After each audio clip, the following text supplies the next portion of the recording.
Chapter 1. Only obedient ones can be called sister. Only the obedient ones can be called sister. Typically, I am the one who requests to be called that. At the end of the workday, outside the Education Bureau of Chayu County, Lin Huai engaged in light-hearted banter with Bai Jia, who had just exited her workplace. You shameless rogue. Luo Xiao will be out shortly if she hears you speaking to me like that. She will surely break your third leg. Bai Jia shot Lin Huai a fierce glare before heading to the parking lot to retrieve her car. Luo Xiao is Lin Huai's girlfriend. After graduating from university, she secured a position at the Education Bureau of Chayu County, and over the course of 3 years, she has ascended to the role of deputy director. Xiao. Upon seeing Luo Xiao emerge from her workplace, Lin Huai was momentarily taken aback as he witnessed her linking arms with a young man, sharing laughter and appearing quite intimate. Fortunately, she is merely my girlfriend. Lin Huai retrieved his phone and recorded a brief video of the pair before turning away from the Education Bureau. Had he not come to collect Luo Xiao after work today and stumbled upon their clandestine affair, his life would have been irrevocably altered. Upon returning home, Lin Huai commenced an investigation into Luo Xiao and the young man. Given his influential background, this task was exceedingly effortless. It was not until late into the night that Luo Xiao returned. Lin Huai, do you possess no discernment?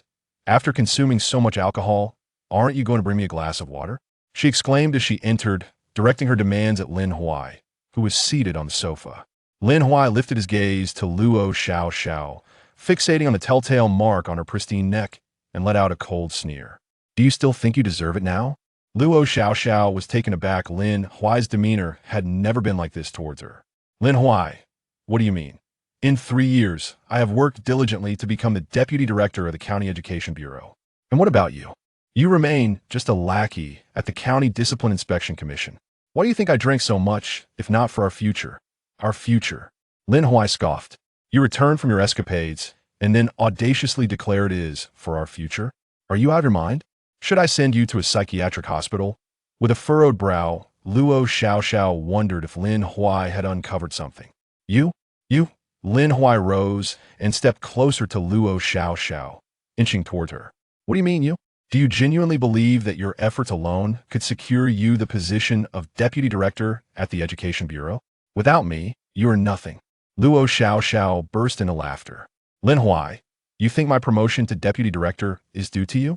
How utterly ridiculous! Lin Huai's expression hardened. Ridiculous, is it? Allow me to show you what a true joke is. Song Jeju, the son of Song Huimin, the county magistrate of Chayu County, is also another deputy director of your bureau, correct? This afternoon, you were drinking with him and engaged in. Well, I need not elaborate further on the details, do I? Luo Xiao stood frozen, her beautiful eyes wide with disbelief as she stammered, You must be ill. Is there any point in slandering me like this? Lin Huai, now infuriated, laughed derisively. Slander? Take a good look. With that, Lin Huai tossed a tablet in front of Luo Xiao, and on the screen, there played an array of videos featuring Luo Xiao frolicking with Song Jazawat hotels, in cars. And amidst the wilderness, the two seemed to indulge in their escapades quite lavishly. How did you acquire these videos? Luo Xiao's gaze was fixed intensely on Lin Huai. Given Lin Huai's influence, obtaining such footage would be a trivial matter. Does it concern you? Lin Huai replied coolly, casting a brief glance at Luo Xiao.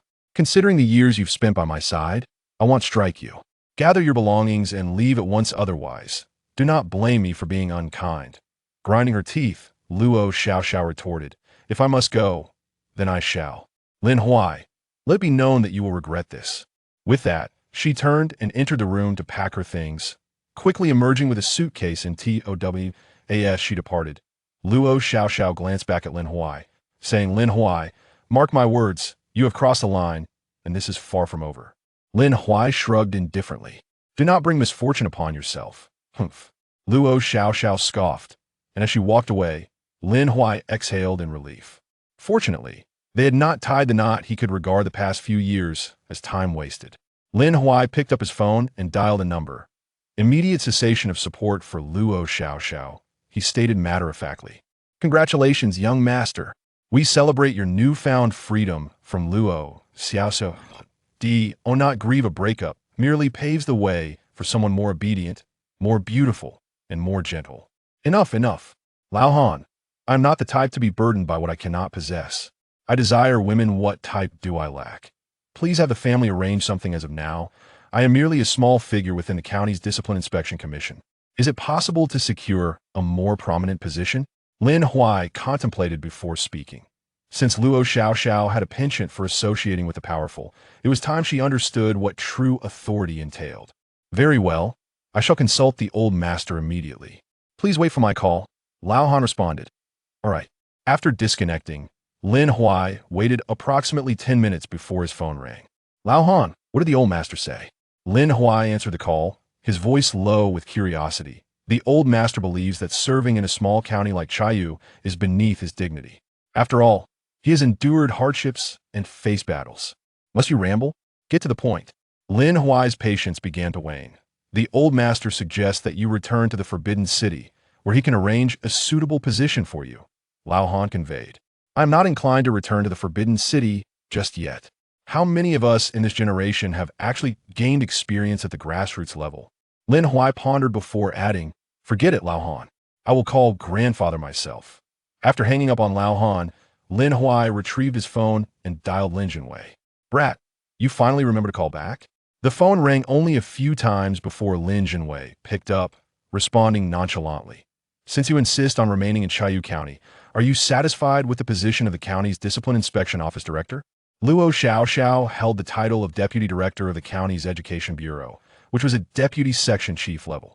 The Office Director of the Discipline Inspection Commission, especially if concurrently serving as a committee member, would hold a position equivalent to a full Section Chief, or, at the very least, a Deputy Section Chief, wielding a modicum of power. This position suffices as for the future. The heights one can attain will depend on one's own abilities and family background. After engaging in a lengthy conversation with his grandfather, Lin Huai finally ended the call. Following the disconnection, his phone continued to ring incessantly. Brother Lin Huai, it's Sinyu. I heard you broke up, so I specially called to congratulate you. Could you perhaps give me a chance? Who are you? The name Sinyu sounds rather unremarkable. Why not choose a different name? Brother Lin Huai, I, your sister, voluntarily recommend myself to be your next girlfriend. Rest assured, I will dote on you at any time. You need not lift a finger. I will take care of everything automatically. How dull that would be. Dingling Lin Huai's phone continued to ring. Old Han, that big mouth. How could you broadcast my breakup all over the Forbidden City? Without hesitation, Lin Huai switched his phone to airplane mode, then entered his room for a shower, preparing for sleep. Meanwhile, on the county committee's side, due to a call from above, special arrangements were made, and the committee members convened an emergency meeting overnight. The sole topic of discussion was to promote Lin Huai, the county's disciplinary inspection committee member, to the position of director of the disciplinary committee office, concurrently serving as a member of the committee. Zhou, our affair has come to Lin Huai's attention. He has already expelled me. Luo Xiaoxiao feigned grievance, as she called Song Jiaju. Moreover, he has threatened to annihilate us. Annihilate us? Who grants him such audacity? Upon hearing this, Song Jiaju was incensed. Then I shall see who truly meets their demise. Chapter 2. This tea is not free. Early the next morning, Lin Huai drove to the county disciplinary committee, ready to start his workday. As he prepared to clock in at the office door, he found Lin Pingji blocking his path. Oh, what is wrong with the clocking machine? Lin Pingji queried. Broken? Lin Huai retorted, feeling incredulous. Just a moment ago, I saw you successfully clocking in. Are you trying to deliberately make me late? As Lin Huai attempted to sidestep, Lin Pingji mirrored his movements, blocking him once more. After several exchanges, Lin Huai's patience wore thin. He delivered a sharp kick to Lin Pingji's backside, sending him sprawling to the ground. Clock unsuccessful, Lin Huai declared triumphantly, finally casting a casual glance at Lin Pingji, an expression of feigned remorse adorning his face. Oh dear, Lingo, my apologies. I noticed a mosquito biting you, so I kicked it away. I didn't expect to hit you instead. Surely, as a grown man. It didn't hurt too much, did it? Lin Pingji clambered to his feet, flustered, and glared at Lin Huai as their superior approached, gritting his teeth. Just wait.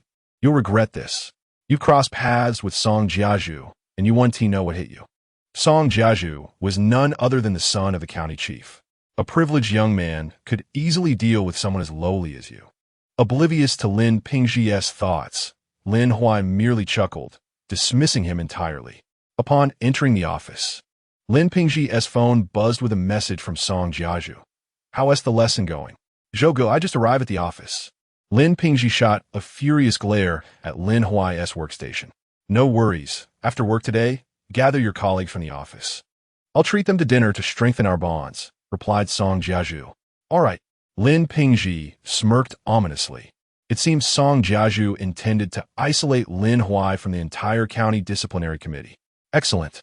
From now on, Lin Huai would be a solitary figure at work, ripe for bullying. Knock, knock, knock.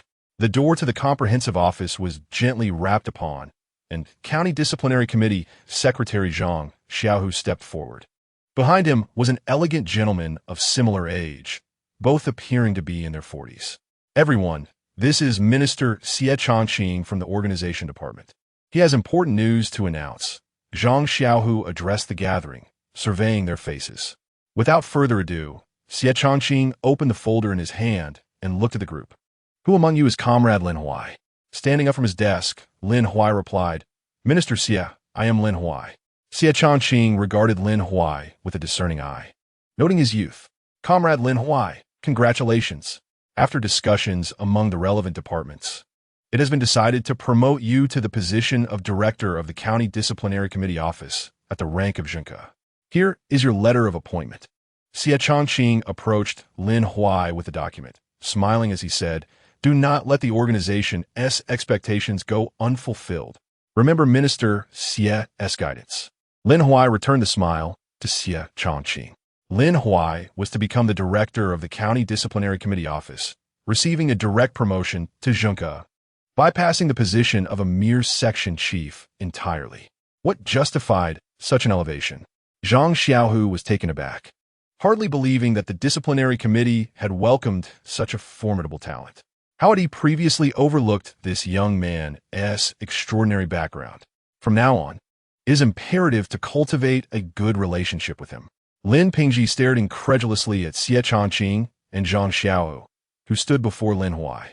"Leader, Lin Huai has the least experience in our county's discipline inspection commission. How can he be promoted?"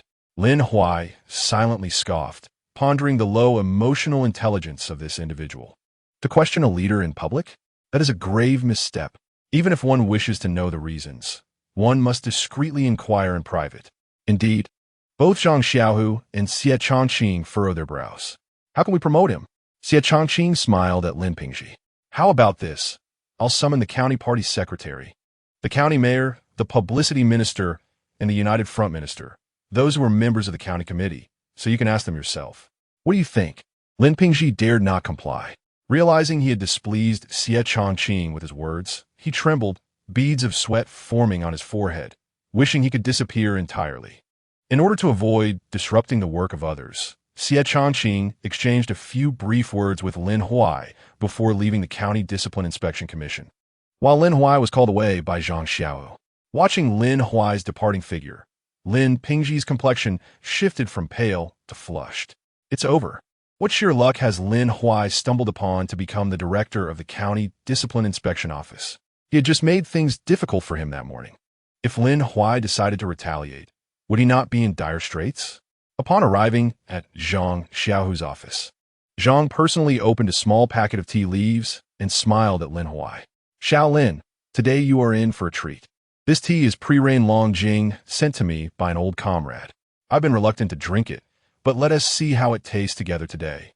"Oh, I am truly fortunate to enjoy the privilege of Secretary Zhang," Lin Huai replied with a smile. Zhang Xiaohu chuckled, reflecting that in all his years as the County Discipline Inspection Secretary, he had never brewed tea for a subordinate. This young man was indeed a rarity. After the tea was brewed, they sipped it and engaged in a light conversation. However, after a while, Lin Huai found chatting with a male leader like Zhang Xiaohu rather dull and sought an excuse to leave. Before departing, he pulled out several small packets of tea from his pocket and placed them before Zhang Xiaohu. "Secretary Zhang, since you enjoy tea, these will find a good home." Having left the tea behind, Lin Huai exited the office without waiting for Zhang Xiaohu's reaction. Is this special tribute tea? Zhang Xiaohu examined a packet closely, feeling his heart race. How blind he had been in previous years. Had he discovered Lin Huai sooner, he might have advanced further in his career. Fortunately, it was not too late. Special tribute tea? As he watched Lin Huai begin to vanish from sight, Zhang Xiaohu called out, Xiao Lin. I've had Xiao Yang prepare your office. You can head there directly. Got it, Lin Huai replied, dingling, as soon as he arrived at his office. Lin Huai's phone rang. I forgot to block Luo Xiao's number. Lin Huai, you bastard. Did you report me for having inappropriate relationships? My deputy director position has been taken away because of you. I won't let this go. Luo Xiao unleashed a torrent of accusations at Lin Huai. What? You were merely stripped of your deputy director position, not expelled from the County Education Bureau? Lin Huai wore an expression of displeasure. Do you not feel grateful for such an outcome? Grateful? I wish for nothing more than to see you perish. Luo Xiao retorted. Her delicate fists clenched tightly. Lin Huai abruptly ended the call and dialed Old Han. Old Han, if you intend to act, do so decisively. Merely removing her from the deputy director position still allows her to threaten me over the phone. Lin Huai stated calmly. Young master, I presumed you shared a bond with her, akin to that of a husband and wife, especially considering it has been 1,288 days, minus the time for her monthly cycle. You truly are formidable. Chapter 3. The neighboring girl blossoms on his first day as the director of the County Disciplinary Committee. Lin Huai had much to familiarize himself with.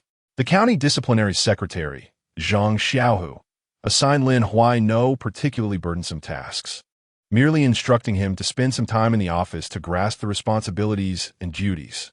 As soon as the workday concluded, Lin Huai did not linger for even a moment. Exiting the office, he retrieved his car keys, opened the door, settled inside, and with a swift press of the accelerator, he was home in no time. Had a burglar entered?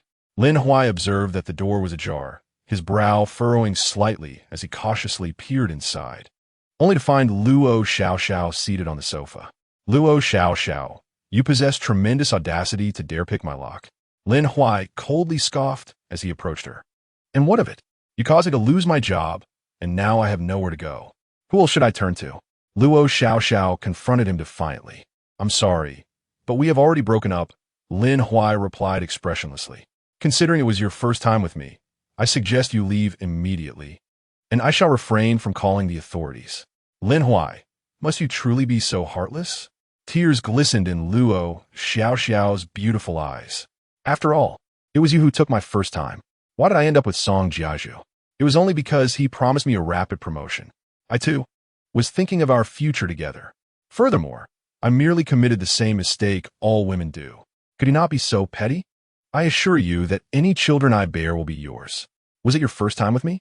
Lin Huai dashed into the room, retrieving 2 bundles of cash, which he tossed in front of Luo Xiao. 20,000. Is this sufficient? What do you take me for? Luo Xiao seethed, raising her hand to strike Lin Huai across the face. He swiftly grasped her wrist. Just then, a delicate hand landed a resounding slap on Luo Xiao's cheek. Dare to strike my brother Lin Huai? You seek death. Qin Xinyu, her face as cold as frost, fixed a lethal gaze upon Luo Xiao. Before them, the top pearl button of Qin Xinyu's chiffon blouse was slightly undone, revealing her exquisite collarbone and fair skin. The hem of her top was casually tucked into a high-waisted black skirt, accentuating her alluring waistline. Her long, slender legs were exposed to the air, while a beige knitted cardigan hung loosely over her shoulders, embodying both the softness of youth and an irresistible allure. Her cherry-pink lips parted slightly, glistening with droplets of water. As she lifted her gaze and fixed her eyes upon Luo Xiao, the amber depths of her pupils churned with an undercurrent, the upward curve at the corners resembling a dagger tempered in honey, capable of stirring one's heart with but a fleeting glance. Dual in nature, both innocent and alluring. Fierce yet beautiful. Qin Xinyu? Lin Huai scrutinized Qin Xinyu. Brother Lin Huai. Qin Xinyu beamed lightly at him. Luo Xiao glared at the two before her, gritting her teeth. Well then, Lin Huai, you are truly shameless. You have found yourself a woman, Yet you dare to report me for my entanglements? I shall also file a complaint with the relevant authorities, and I will ensure you lose your job as well. Move aside, you little vixen. Finally, Luo Xiao rose from the sofa and shoved Qin Sinyu aside. Oh dear, brother Lin Huai. She is bullying me. Qin Sinyu pouted with a feigned air of vulnerability, seamlessly tumbling into Lin Huai's embrace. Enough. Stop pretending. Lin Huai gently pushed Qin Sinyu away and seated her back on the sofa. How did you know I was here? She just pushed me. I am so much older than her. Shouldn't she feel a sense of inferiority? Qin Sinyu responded, her beautiful eyes fixed on Lin Huai. Inquiring sweetly, Lin Huai turned his attention towards Qin Sinyu. To his surprise, she truly held substance. Brother Lin Huai, do you find me attractive? Qin Sinyu proudly arched her chest. Would you like to test how it feels? Well, Lin Huai stammered, slightly embarrassed. Can I? Yes, Qin Sinyu replied. Her face flushed with shyness. You are rather bold. If we hadn't grown up together, I would have taken action. Do you think you could provoke me and escape my grasp?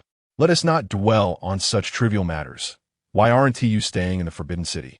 What brings you to this small county of Chayu? Lin Huai inquired seriously, focusing intently on Qin Sinyu. Brother Lin Huai has broken up with his girlfriend, so I came here to help him transition smoothly. Qin Sinyu smiled coyly. I'll just drop off my luggage, and then we can catch up. With that, she moved to wheel her suitcase towards Lin Huai's room. Oh, you got it wrong. That's my room, Lin Huai interjected, pointing to another room. Your room is over there. Such a pity. I cannot share a room with Brother Lin Huai. Qin Sinyu murmured, pushing her suitcase towards the designated room. Upon entering, she wasted no time, stepping into the bathroom for a shower. Observing her stunning figure, a smirk graced Qin Sinyu's lips. What a coward, too afraid to touch. Lin Huai sat on the sofa, his brows knitting in mild concern. What exactly was Qin Sinyu up to? Never mind. They were from the same courtyard. It wouldn't hurt to charge her a bit less rent. After all, the young lady of the Qin family was not one to lack funds. Just then, Lin Huai's phone rang. Lin Yan, my dear second sister, he greeted playfully. Yes, I've missed you, Lin Yan replied with a smile. But your little wife misses you even more. She heard about your breakup with Luo Xiao and has been pestering me for ages just to get your address. She should be in Chayu County by now, I presume. Take good care of the little princess of the Qin family, for you are well aware of the temper of the old man Qin. Has Qin Sinyu specifically come to seek me out? Lin Huai was momentarily taken aback. What benefits have you gained from Qin Sinyu to the extent that you would betray even your own brother? What are you saying? Alas, this signal is truly dreadful. You are busy and wish not to be disturbed? Very well, I too have a meeting to attend. Lin Yan chuckled and ended the call. Knock, knock. At this moment, someone knocked on the door from the outside. Lin Huai glanced over. Deputy Secretary of the County Discipline Inspection Commission, Gao Zhanqi, was entering the room with Lin Pingji and a few others. There were others waiting outside, none other than Song Jiazhou and Luo Xiao. Gao Zhanqi had come, naturally, at the behest of Song Jiazhou. Secretary Gao, please have a seat, Lin Huai warmly invited him. Lin Huai, someone has formally reported that you were unfaithful during your romantic involvement with her. As you know, we are a state institution, and we place great importance on our image. I have come specifically to inquire about this matter, Gao Zhanqi said with a smile, looking at Lin Huai. Lin Huai was inexplicably promoted to the position of director of the County Discipline Inspection Office, and until he clarified Lin Huai's identity, Gao Zhanqi's demeanor remained somewhat restrained. You are from the County Discipline Inspection Commission, correct? I am Qin Sinyu, and I too wish to formally report issues concerning the Deputy Director of the County Education Bureau, Song Jiazhou. Additionally, I have complaints regarding another Deputy Director, Luo Xiao. Here are my identification and the materials for my report. Before Lin Huai could respond, Qin Sinyu emerged from the room, her hair damp and exuding the fragrance of shower gel, making one wish to envelop her in an embrace. Upon seeing Qin Sinyu, everyone in the room was momentarily stunned. Even an old hand like Gao Zhanqi felt his heart race, as if transported back to his youthful days of innocence. Upon viewing Qin Sinyu's identification, Gao Zhanqi's eyes widened. The Military Region Compound. Chapter 4. Targeting the county mayor's son, Gao Zhanqi found it difficult to swallow. No wonder Lin Huai was hastily promoted. This young girl from the military region compound was of no ordinary standing. Now, Qin Xinyu was set to report Song Jiazhou and Luo Xiaoxiao. Song Jiazhou was, after all, the son of County Mayor Song Huaimin. If not handled properly, they would offend both sides and find themselves in a dire predicament. Gao Zhanqi now found himself in a dilemma. Uncle Gao, has the matter been handled? At that moment, Song Jiazhou entered from outside, casting a glance at Gao Zhanqi, his brow furrowed as he asked nonchalantly. Gao Zhanqi felt a slight displeasure in his heart. Does your manner of address not expose our relationship? Behind Song Jiazhou was Luo Xiaoxiao, who looked at Lin Huai with a face full of malice and resentment. Oof. Lin Huai, having provoked the son of the county mayor, you are in for a rough time. A single call could summon your superior to suppress you. Before Gao Zhanqi could respond, Song Jiazhou glanced at Lin Huai and then approached him. His face darkened as he whispered, Lin Huai, Luo Xiaoxiao is indeed quite charming, especially in her skills with her tongue, truly impressive. After so many years together, have I ever served you? Lin Huai glanced at Song Jiazhou, smiled at him, and then, with a swift motion, slapped him across the face. Silence ensued. The sound of a pin dropping could be heard. Gao Zhanqi stared at Lin Huai in disbelief. Did he not realize that Song Jiazhou was the son of County Chief Song Huaimin? How could he dare? Lin Huai, are you out of your mind? He is the only son of County Chief Song. Luo Xiaoxiao hurriedly ran to Song Jiazhou's side, whispering, Jiazhou, are you all right? Song Jiazhou shrugged off Luo Xiaoxiao's hand, clenched his fists, and prepared to strike Lin Huai in retaliation. However, Lin Huai had practiced martial arts since childhood and had honed his skills over the years. His speed and strength far surpassed those of Song Jiazhou. With a resounding thud, Lin Huai's fist connected directly with Song Jiazhou's nose, causing blood to gush forth. Ah, my nose. You dare to hit me? Do you know who I am? I'm the son of Song Huaimin. You will pay for this. I swear I will make you suffer. Song Jiazhou clutched his bloodied nose, looking utterly disheveled. Luo Xiaoxiao quickly rummaged through a bag, pulling out some tissues to help stem the bleeding. Yet, Lin Huai disregarded her entirely, roughly shoving her aside and grabbing Song Jiazhou by the collar, grinning as he said, Aren't you the son of Song Huaimin? Why not give him a call and have him come here? Let's see if he dares to support you. Pausing, Lin Huai cast a cold glance at Luo Xiaoxiao and said nonchalantly, I have leftover food. Perhaps you should lick the plate clean if you're so fond of it. After following me for so many years, you only took a break during your menstrual cycle. On average, how much do you think she earns per session? Fuming, Luo Xiaoxiao clenched her delicate fists and stamped her foot in anger. Lin Huai, you are a scoundrel, utterly shameless. Lin Huai ignored her, releasing Song Jiazhou and pushing him to the ground before seating himself on the sofa, casting a detached gaze at Gao Zhanqi. Secretary Gao, how do you propose we handle this matter? Gao Zhanqi was still in shock. Was this the same Lin Huai he had known during his time at the County Discipline Inspection Commission? He seemed like a completely different person. Uncle Gao, call my dad. Tell him to come and deal with this guy.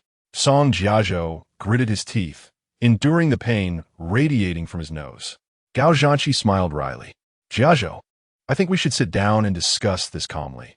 There's no need for it to escalate into a bitter feud. Song Jiazhou was momentarily taken aback. Uncle Gao, what do you mean? Why can't he comprehend? You are the son of the county chief with a bit of background. Everyone knows your lineage. And despite it being a precarious situation, Lin Huai still dares to act this way. Doesn't he have any sense of self-preservation? Gao Zhanqi leaned in closer to Song Jiazhou, speaking earnestly. Jiazhou, calling your father now will only put him in jeopardy. I won't let this go unpunished. Song Jiazhou gritted his teeth, pulling out his phone and dialing his father's number. Dad, come quickly. I've been attacked, and I'm covered in blood. What happened? Song Huaimin's voice was filled with concern. Lin Huai from the County Disciplinary Committee acted with blatant disregard, physically assaulting me. Song Jiazhou's tone was filled with grievance.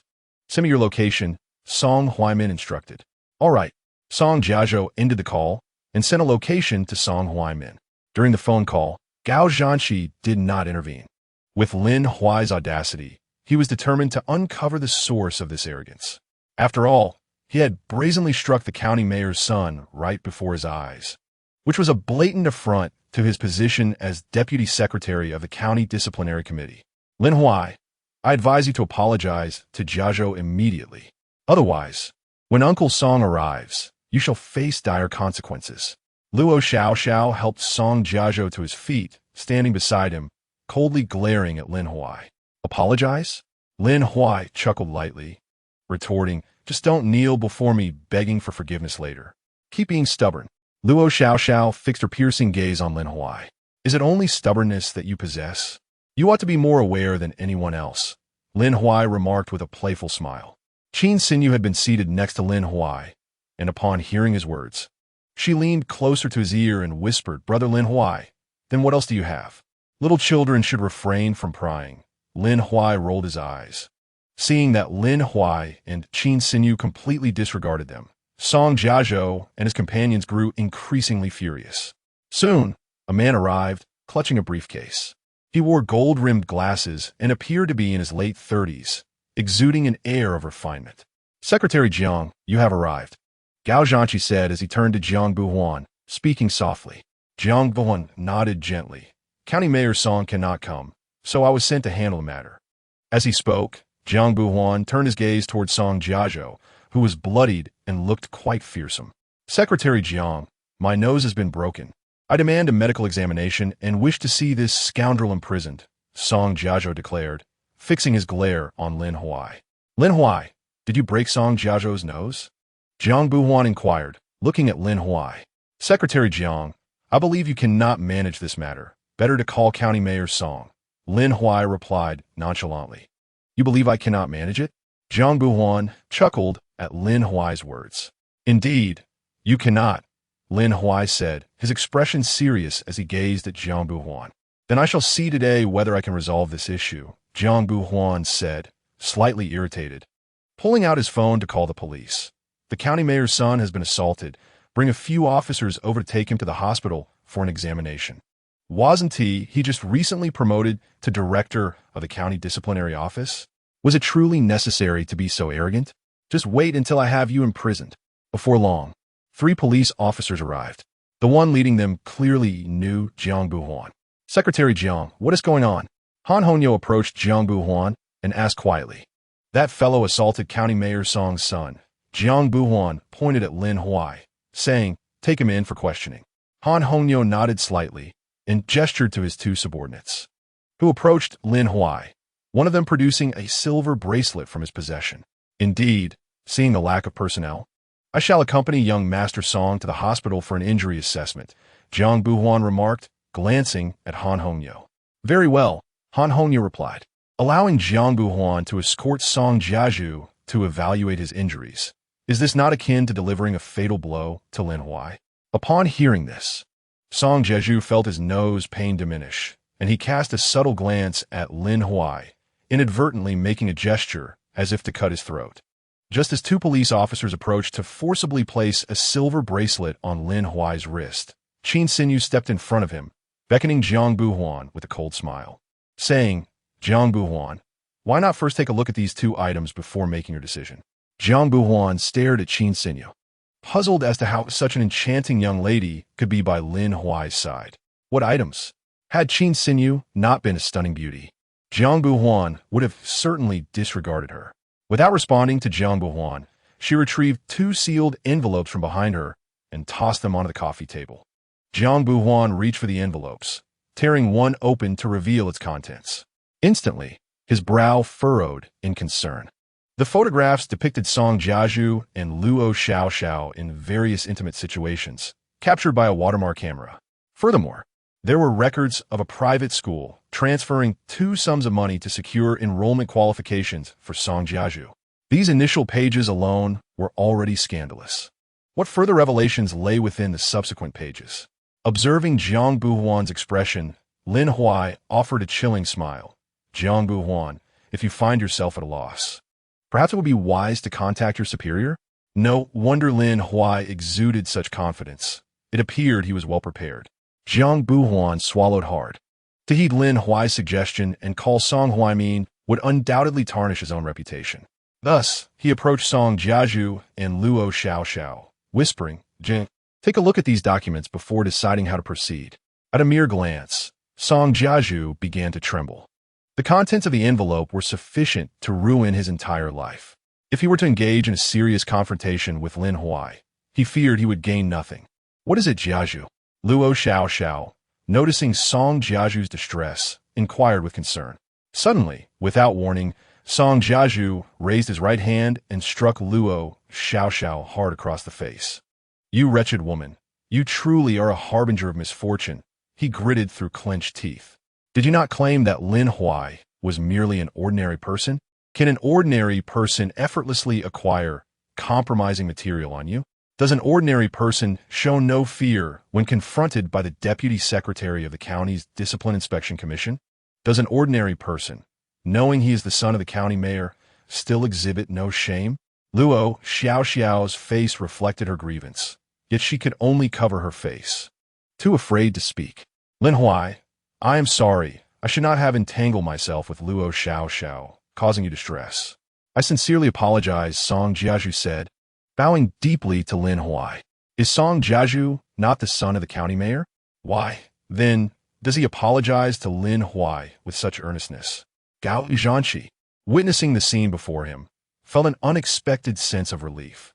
Fortunately, he had not offended Lin Huai during his earlier visit. Otherwise, he might have found himself in dire straits. Realizing he was no longer needed, Gao Zhanqi hastily departed with his entourage. Han Hongyo, observing this, appeared utterly bewildered, unsure of the next course of action. Reluctantly, he turned to Jiang Buhuan for guidance. Taking a deep breath, Jiang Buhuan instructed, "You may leave first." Han Hongyo cautiously glanced at Lin Huai, and upon seeing him remain silent, he felt a slight easing of tension within him. Nevertheless, at that moment, Han Hongyo's heart was still fraught with anxiety. After all, someone whom even the county magistrate's son feared was a person he had just handcuffed. If this incident were to escalate, he doubted he would have any chance to resist. Jiang Buhuan, you scoundrel, you've led me to my doom. Lin Huai regarded Song Jiaju, who stood before him bowing in apology, and chuckled softly. Didn't you come to summon your father? With a bitter expression, Song Jiaju shook his head. Lin Huai, let us not jest. We are better off as adversaries who resolve our grievances than as enemies. Tomorrow evening, I will host a banquet at Hongtu Hotel to atone for my actions. If Song Huaimin were to discover what he had done, it would spell disaster for him.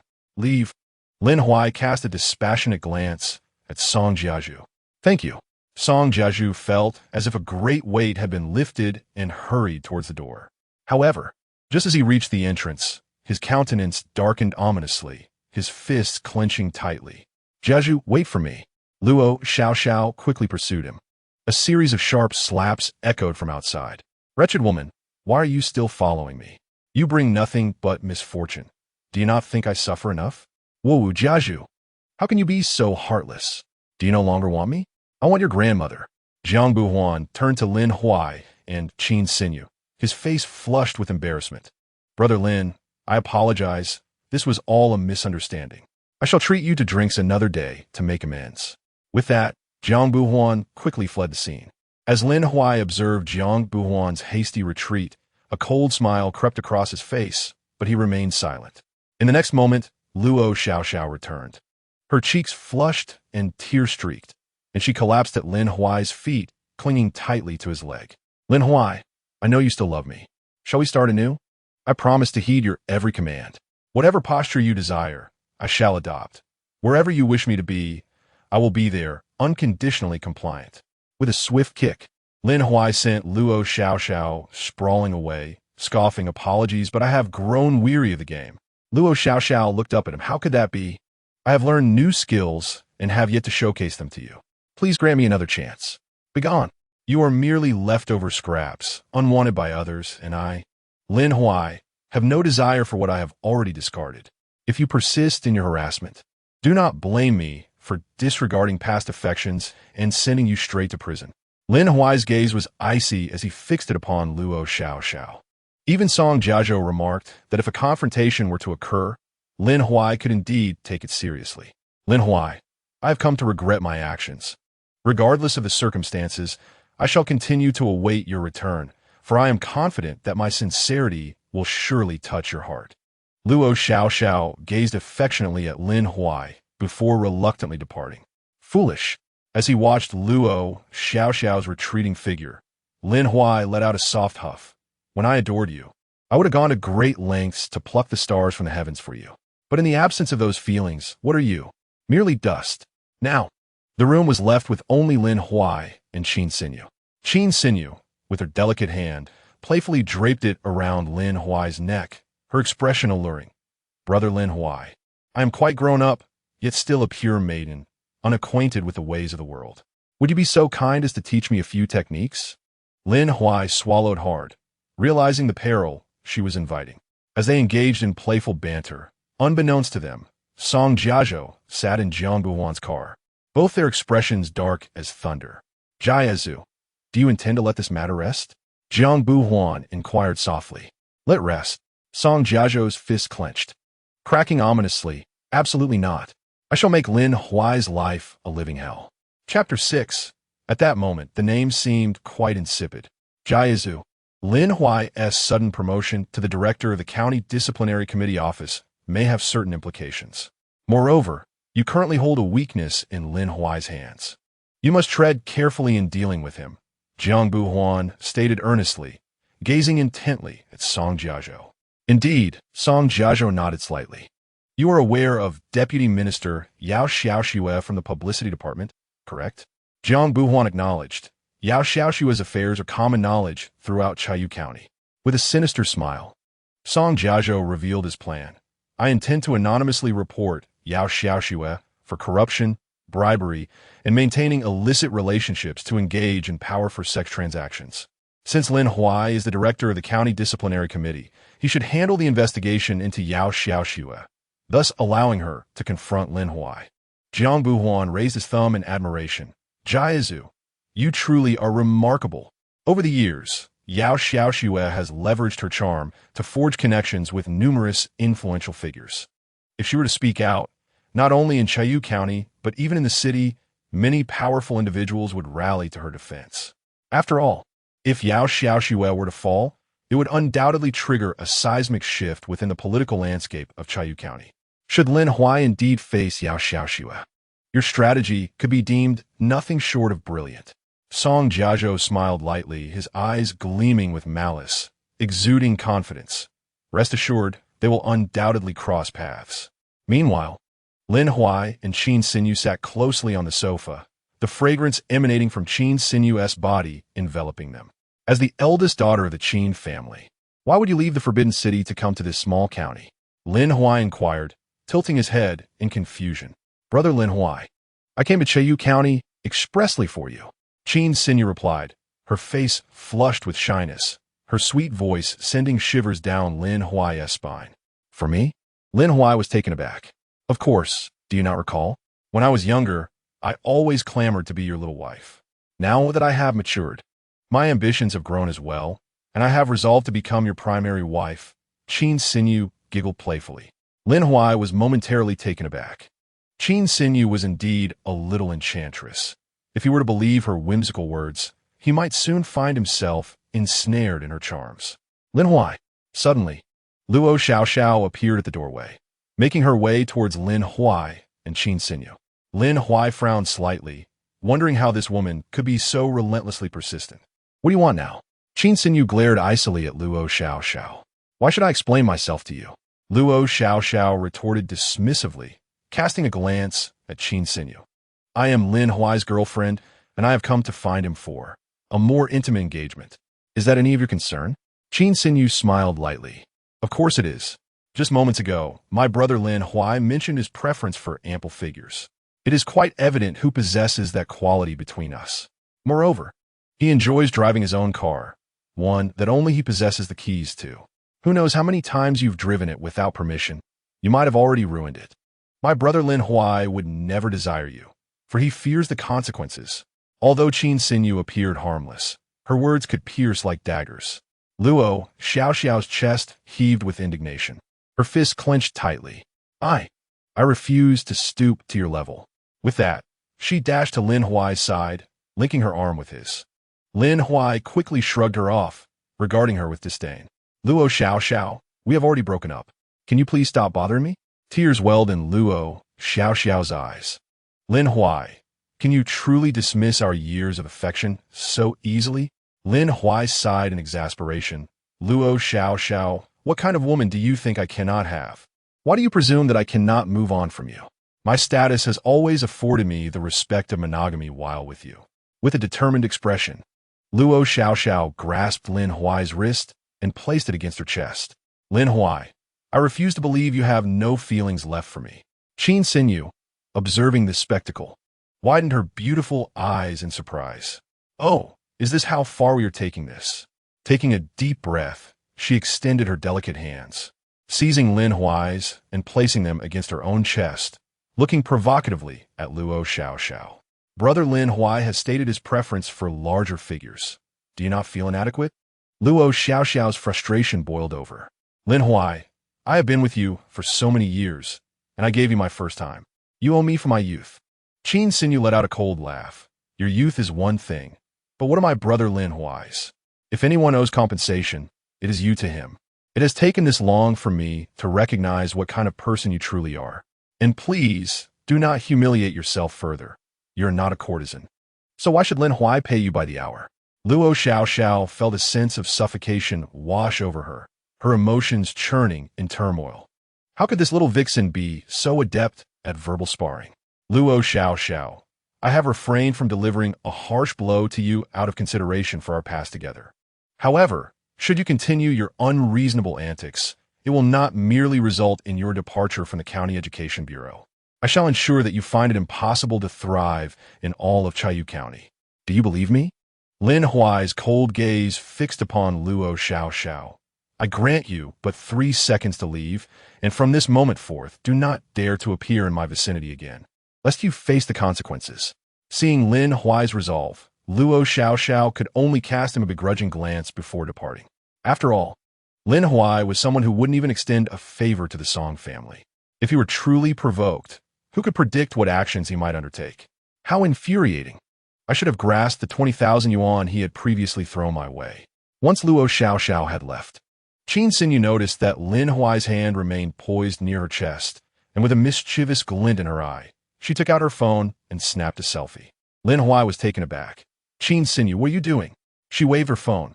Just capturing a memento. Lin Huai chuckled lightly. I never imagined you harbored aspirations of becoming a photographer.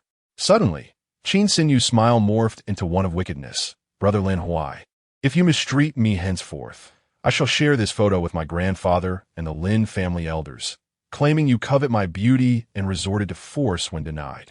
What do you think would happen? Lin Huai's eyes widened in astonishment. Alas, when I received Qin Xinyu's call, I remarked upon how her name sounded trivial. And now it seems that assessment was entirely accurate. Just then, Lin Huai's phone rang. Why was the Deputy Secretary of the County Discipline Inspection Commission, Gao Zhanqi, calling him? Director Lin, I sincerely apologize for disturbing you at such a late hour. Gao Zhanqi's voice conveyed a sense of regret. We have received anonymous reports regarding Deputy Minister of the Propaganda Department, Yao Xiaoxue. Secretary Zhang wishes for you to lead the investigation as a means of gaining experience. What are your thoughts? Lin Huai's brow furrowed deeply. He was well aware of Yao Xiaoxue's reputation. She was notorious as a social butterfly. Countless men, from business magnates to political figures, had fallen under her spell. Anyone who dared to provoke her might incur retaliation from various quarters. This was indeed a hot potato. Secretary Gao, is this truly Secretary Zhang's directive? Lin Huai inquired, narrowing his eyes. Director Lin, I am of an age where I would not deceive you, Gao Zhanqi stuttered. Secretary Gao, both you and Secretary Zhang are my most trusted superiors. Why would you mislead me? Lin Huai replied with a smile. Rest assured, I shall assemble a team and seek out Yao Xiaoxue come morning. Very well, Director Lin. Your youthful vigor is commendable. Secretary Zhang and I have indeed not misjudged you. Gao Zhanqi chuckled lightly. After a brief exchange of pleasantries, they concluded the call. Lin Huai's probing of Gao Zhanqi had merely been a test. It seemed Zhang Xiaohu was likely unaware of this matter. However, why did Gao Zhanqi insist on having me investigate Yao Xiaoxue? Regardless, it is imperative to scrutinize Yao Xiaoxue. To begin with, her reputation leaves much to be desired, and a single individual has managed to plunge the entire Chayu County into chaos. Since I have resolved to exert my influence in Chayu County, I certainly shall not cower before a mere deputy director of the publicity department. When silence reigns, it is time to make a resounding statement. Furthermore, that old fox Gao Zhanqi seems to wish to utilize me as his pawn. It appears that the moment has come to seize an opportunity to bestow upon him a couple of well-deserved slaps, a lesson for him to remember. It is getting late. It is best to retire for the night. Lin Huai glanced at Qin Xinyu and spoke. Brother Lin Huai, aren't you going to sleep with me? Qin Xinyu said, fluttering her beautiful eyes at Lin Huai, resembling a stunning porcelain doll. Sleep together? Just moments ago, I placed my hand on your chest only to have it photographed. And you mentioned telling the elders at home. If I were to sleep with you, wouldn't that imply I am destined to marry you for life? The world is filled with temptations, and amidst the myriad blossoms, one flower, no matter how enchanting, remains merely a single bloom. To savor the essence of a multitude of flowers is the ultimate pursuit of a man. Absolutely not. If I were to sleep with you, who knows if you might secretly film a little video. After all, I do not have a habit of filming and cannot cater to your penchant for photography. Lin Huai chuckled lightly before retreating into his room. Upon observing the firmly shut door of Lin Huai's room, Qin Xinyu stamped her foot in frustration. It seems I cannot press Brother Lin Huai too hard. The following day, Lin Huai rose early. In any case, he and Qin Xinyu were raised in the same courtyard, having grown up together. With Qin Xinyu arriving in Chayu County, Lin Huai felt it was his duty to look after her. Thus, he prepared breakfast, placed it on the dining table, nibbled a bit, and then headed out to work. When Qin Xinyu awoke and saw the breakfast on the table, a faint smile graced her lips. Brother Lin Huai is truly wonderful. After enjoying her meal, she clenched her delicate fists tightly. I wonder if those 3 police officers last night were from the County Police Bureau. If so, Brother Lin Huai, I will seek vengeance for you shortly. Murmuring to herself, Qin Xinyu retrieved a document from an envelope. Inside was an appointment letter for the position of Deputy Director of the Chayu County Public Security Bureau. Starting today, she would assume the role of Deputy Director, a position arranged for her by the Qin family upon her arrival in Chayu County, as the Bureau had been in need of such a role. Dingling. At that moment, Qin Xinyu's phone rang. Director Qin, this is the County Organization Department. Where are you? We will escort you to the Public Security Bureau for your appointment. Let us meet at the entrance of the Bureau. All right. Lin Huai arrived at the County Disciplinary Committee and happened to spot Lin Pingji walking ahead. Is this guy really signing in again? A smirk crept onto Lin Huai's lips as he approached Lin Pingji and stood in front of the time clock. Oh dear, why does my clothing seem a bit dirty? Lin Pingji felt utterly displeased. Lin Huai was clearly retaliating against him. Director Lin, are you ready? If I don't clock in soon, I'll be late. Lin Pingji called softly from behind Lin Huai. What does it matter to me whether you clock in? Lin Huai replied dismissively. But you are in my way. Lin Pingji retorted. Lin Huai shrugged. Am I really? I was unaware. As he raised his hands in a gesture of indifference, he discreetly took out his phone to check the time. Noticing that a minute had already passed, he leaned closer to Lin Pingji's ear and whispered, I cannot tolerate even a speck of dust in my eyes. You are nothing but a dog from the Song family, aren't you? It seems I shall have to train you well. Otherwise, my work at the County Discipline Inspection Commission would be dreadfully tedious. With that, Lin Huai disregarded Lin Pingji and headed towards the office. Just as he reached the doorway, he turned back. Oh dear, I nearly forgot. I am now the head of the County Discipline Inspection Commission with my own office. These words echoed in Lin Pingji's ears. Clenching his fists tightly, Lin Pingji seethed. Lin Huai, if given the chance, I will ensure your demise. Upon entering his own office, Lin Huai found himself at a loss for tasks. So he decided to visit Zhang Xiaohu's office.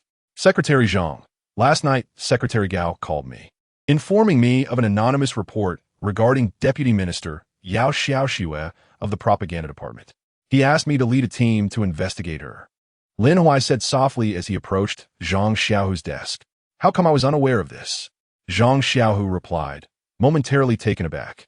After a brief pause, he looked at Lin Huai and said, Lin Huai, Yao Xiaoxue is a rather special case, perhaps I should handle this personally. Yao Xiaoxue's unique identity and Lin Huai's significant background raise concerns.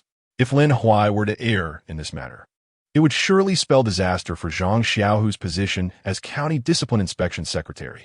This Gao Zhanqi is truly insufferable. How dare he send Lin Huai to investigate Yao Xiaoxue? What could be his intentions? It seems Zhang Xiaohu was not aware of this assignment, he pondered. Secretary Zhang, such trifles should not require our top officials' personal involvement. If word gets out, it might appear as though our County Discipline Inspection Commission lacks capable personnel, Lin Huai remarked with a gentle laugh. Rest assured, Secretary Zhang, if Yao Xiaoxue has indeed committed any misdeeds, I will ensure she faces justice. Zhang Xiaohu, seeing no other option, nodded in agreement. Very well.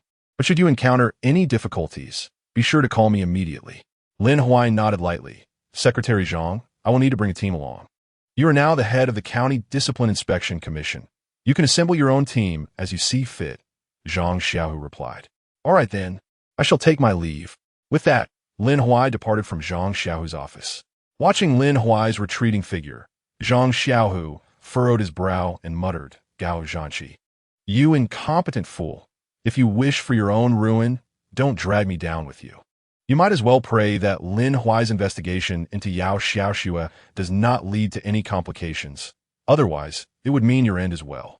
Arriving at the comprehensive office of the County Discipline Inspection Commission, Lin Huai observed his colleagues diligently engaged in their respective tasks. He called out, There is a mission we must accomplish together. Those I name shall accompany me. Lin Pingji, Zheng Wei, Hua Hudi, you three come with me. Zheng Wei, the youngest member of the County Disciplinary Committee, possesses a fair complexion, striking beauty, and long legs, making the prospect of working alongside her considerably less tedious.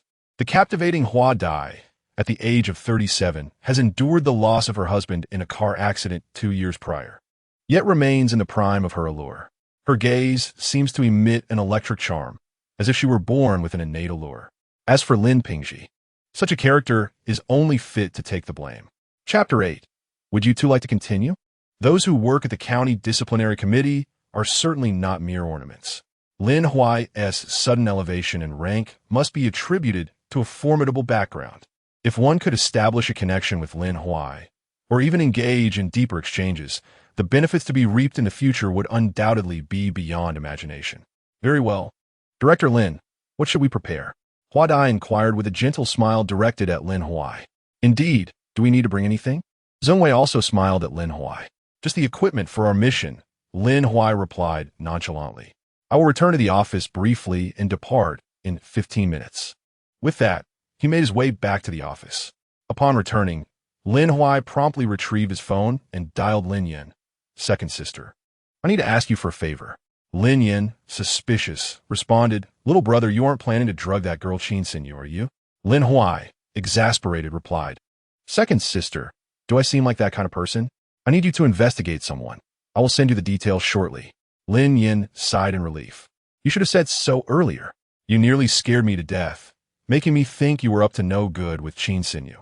Send me the information. You know your sister's capabilities. I'll find out everything about where she was born, whether it was a cesarean or natural birth. Lin Huai proudly asserted, of course. My second sister is a top-tier computer genius and oversees several cutting-edge tech companies in the country. Digging up dirt is a simple task for her. However, this individual may prove more challenging to investigate than Song Jiaozhou or Luo Xiaoxiao. Lin Yin, slightly displeased, retorted, You little rascal, do you underestimate me?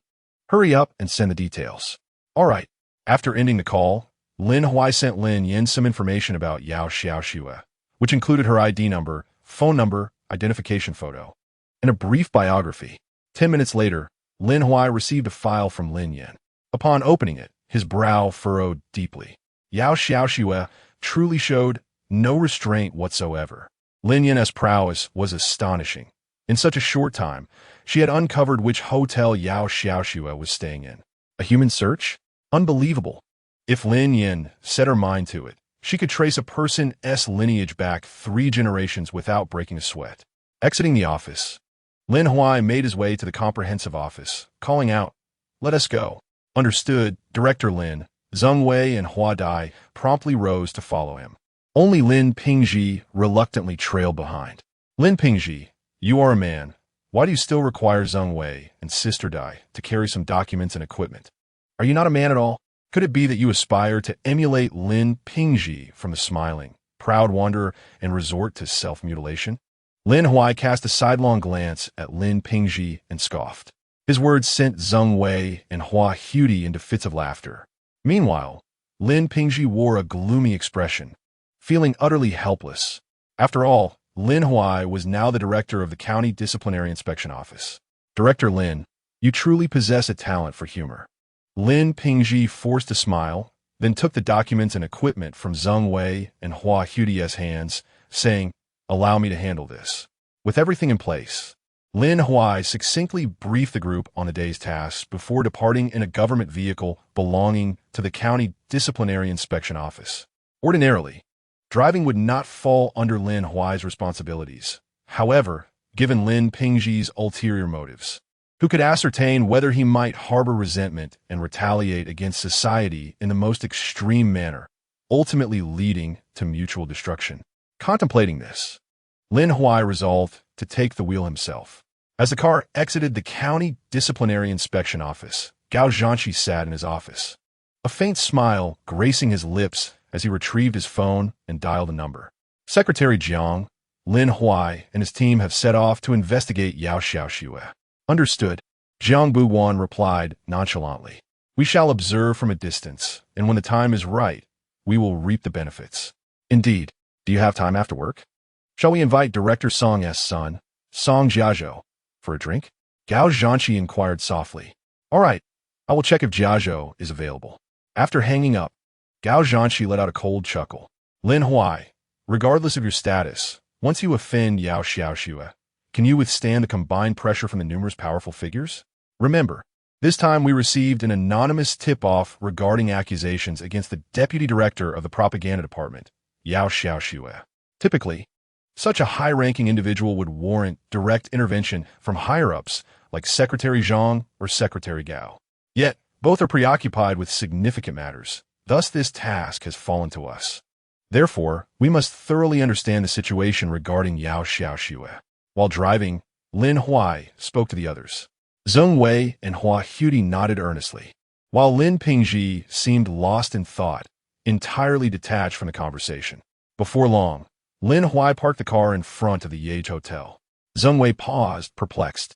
Director Lin, shouldn't we head to the propaganda department? Lin Huai chuckled lightly. Who told you we were going to the propaganda department? Yao Xiaoxue is not there. She is right here. Hua Hudi couldn't help but regard Lin Huai with newfound respect. It seemed he possessed quite an extraordinary background. Typically, county disciplinary inspection personnel would first contact the relevant unit to stabilize the situation before proceeding. But Lin Huai had managed to discern Yao Xiaoxue's current location and orchestrated a surprise visit.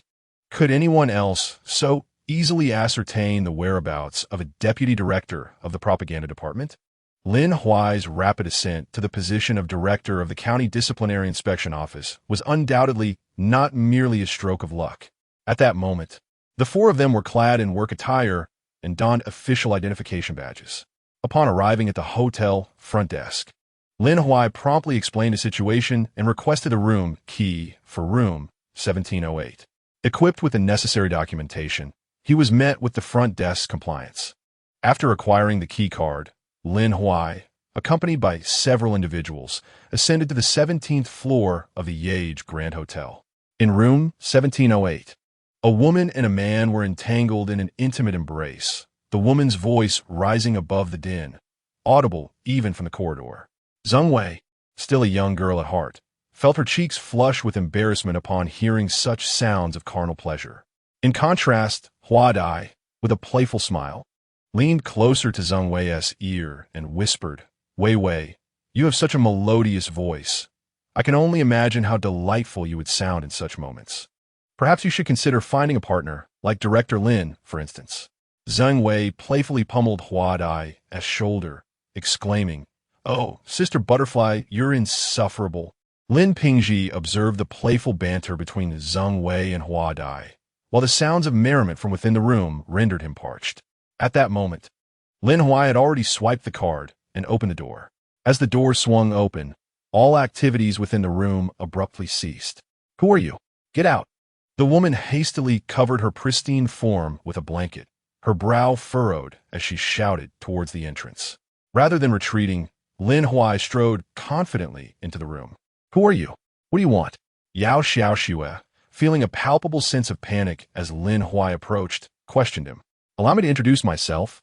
I am Lin Huai, the director of the County Discipline Inspection Commission," he replied with a smile directed at Yao Xiaoxue. "Why not continue where you left off, and we can discuss matters afterward?" Yao Xiaoxue's expression shifted dramatically. "What brings the County Discipline Inspection Commission to my door? And how dare you intrude on my privacy?" The man in bed, youthful and possessing a fair complexion, also felt a surge of alarm at the unexpected intrusion. "Stop trembling and put your clothes on," Lin Huai remarked coolly, casting a glance at him. Su Sinian wasted no time, hastily dressing and perching himself on the edge of the bed. Yao Xiaoxue followed suit, hastily donning her attire. Once dressed, her beautiful eyes narrowed in anger as she confronted Lin Huai. "Director Lin, your sudden intrusion is a violation of my privacy. What crime have I committed to warrant the attention of the Discipline Inspection Commission?" "Minister Yao, we received an anonymous tip-off alleging that you maintain a male companion and engage in corrupt practices," Lin Huai responded, smiling at Yao Xiaoxue. "We are merely following orders to gather information from you." Yao Xiaoxue scoffed. "What baseless accusations? I, Yao Xiaoxue, conduct my affairs with integrity. How could I ever engage in such actions?" Lin Huai let out a cold laugh. "Then perhaps you would care to clarify who this gentleman is?" Yao Xiaoxue retorted nonchalantly. "What is the matter, Director Lin? Is it a crime for a single woman to have a boyfriend?" Internally, she breathed a sigh of relief, grateful that she had divorced to enjoy her freedom without constraints. Now, she was indeed single. Lin Huai smiled and said, "Of course it is not illegal.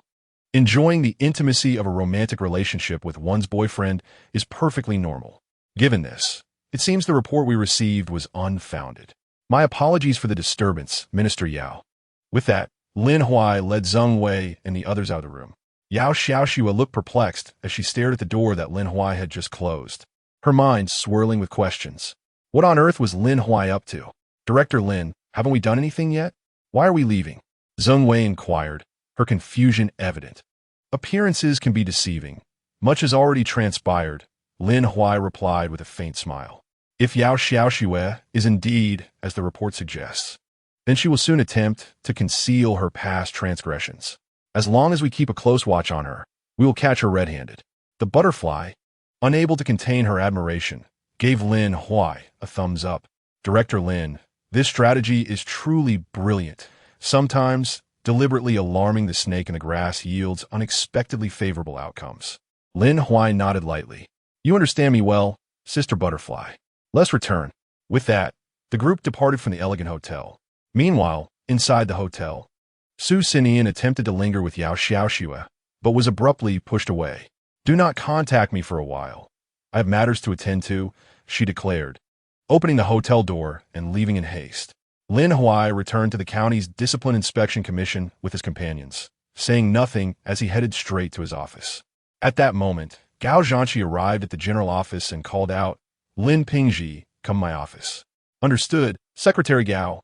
Lin Pingji quickly made his way to Gao Zhanqi's office. Gao Zhanqi instructed Lin Pingji to close the door behind him. "Aren't you supposed to be investigating Deputy Minister Yao Xiaoxue? Why are you back so soon?" Gao Zhanqi inquired nonchalantly. "I'm not certain what Director Lin was thinking. We had barely arrived before he ordered us to return," Lin Pingji explained.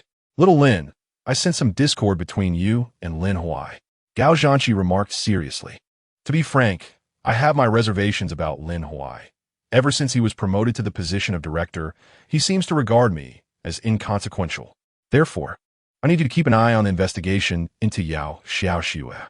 If Lin Huai makes any mistakes, I will report it to the higher-ups and have him removed from his position, allowing you to step into his shoes. What do you think?" Lin Pingji felt a surge of ambition. If he could bring Lin Huai down, he would be able to ascend to the position of director and could then do as he pleased. "Secretary Gao, I am entirely at your service." Lin Pingji replied with fervor. Excellent. Little Lin, follow my instructions, and I assure you will not be disappointed, Gao Zhanqi said, patting Lin Pingji on the shoulder. Rest assured. Secretary Gao, I will not let you down, Lin Pingji affirmed. Now go, Gao Zhanqi said, and Lin Pingji exited the office. His gloomy mood from the morning transformed into a sense of clarity. Lin Huai, just you wait. See how I'll bring you down. At this moment, Lin Huai was in his office, engaged in a phone call with Minister Yao Xiaoxue. Minister Yao, the situation today is indeed a matter of duty. Had it not been for the anonymous tip-off, I would not have dampened your spirits, Lin Huai remarked with a chuckle. Director Lin, no matter what methods you employ, ensure that your people do not utter a single word. Otherwise, do not blame me, Yao Xiaoxue retorted with a cold huff. You insolent woman, I have yet to deal with you, merely because I see some utility in you, extracting a modicum of value from your existence. How dare you threaten me? Minister Yao, I quite enjoy the tone of your voice, yet I am far from pleased with your manner of speaking. Here, as a suggestion, add me on WeChat, and I shall share a brief document with you. Perhaps upon reviewing it, you will choose to converse with me in a different manner. Lin Huai coldly laughed before abruptly ending the call. After much deliberation, Yao Xiaoxue decided to add Lin Huai. Without hesitation, Lin Huai sent her a snippet of the incriminating evidence he had collected on her. It was a small screenshot depicting Yao Xiaoxue with her tongue out, attending to a man. This man was none other than the notorious figure in Chaoyu County, Kuang San. Dingling. Soon after, Yao Xiaoxue called Lin Huai back. Director Lin, how do you possess these photographs? Her demeanor had significantly softened. The earlier arrogance dissipated. Minister Yao, I possess far more than just these photographs, Lin Huai scoffed. Previously at the Yage Hotel, I was merely offering you an opportunity. Now that you have failed to appreciate it, I see no reason to extend further chances. No, Director Lin, I believe we can meet and discuss this matter thoroughly, can we? Yao Xiaoxue's tone suddenly became irresistibly seductive. Discuss? Shall we converse in bed? Lin Huai inquired nonchalantly. As long as Director Lin desires, what could possibly be amiss? Yao Xiaoxue replied softly. If such a discussion were to occur in bed, it was precisely what she hoped for, as it would grant her leverage over Lin Huai. Apologies, but I have never taken public transport in my life. Lin Huai bluntly rejected, his tone icy. The reason I offered you an opportunity was for you to personally punish those who reported you. If you're unwilling to carry out that punishment yourself, then so be it. Director Lin, you are truly kind. I am utterly enamored with you, Yao Xiaoxue cooed. Could you inform me who reported me? Goodness, this woman is insatiable. Lin Huai thought, exasperated. Were it not for his intention to use Yao Xiaoxue to deal with the cunning Gao Zhanqi, he would never have placed this call.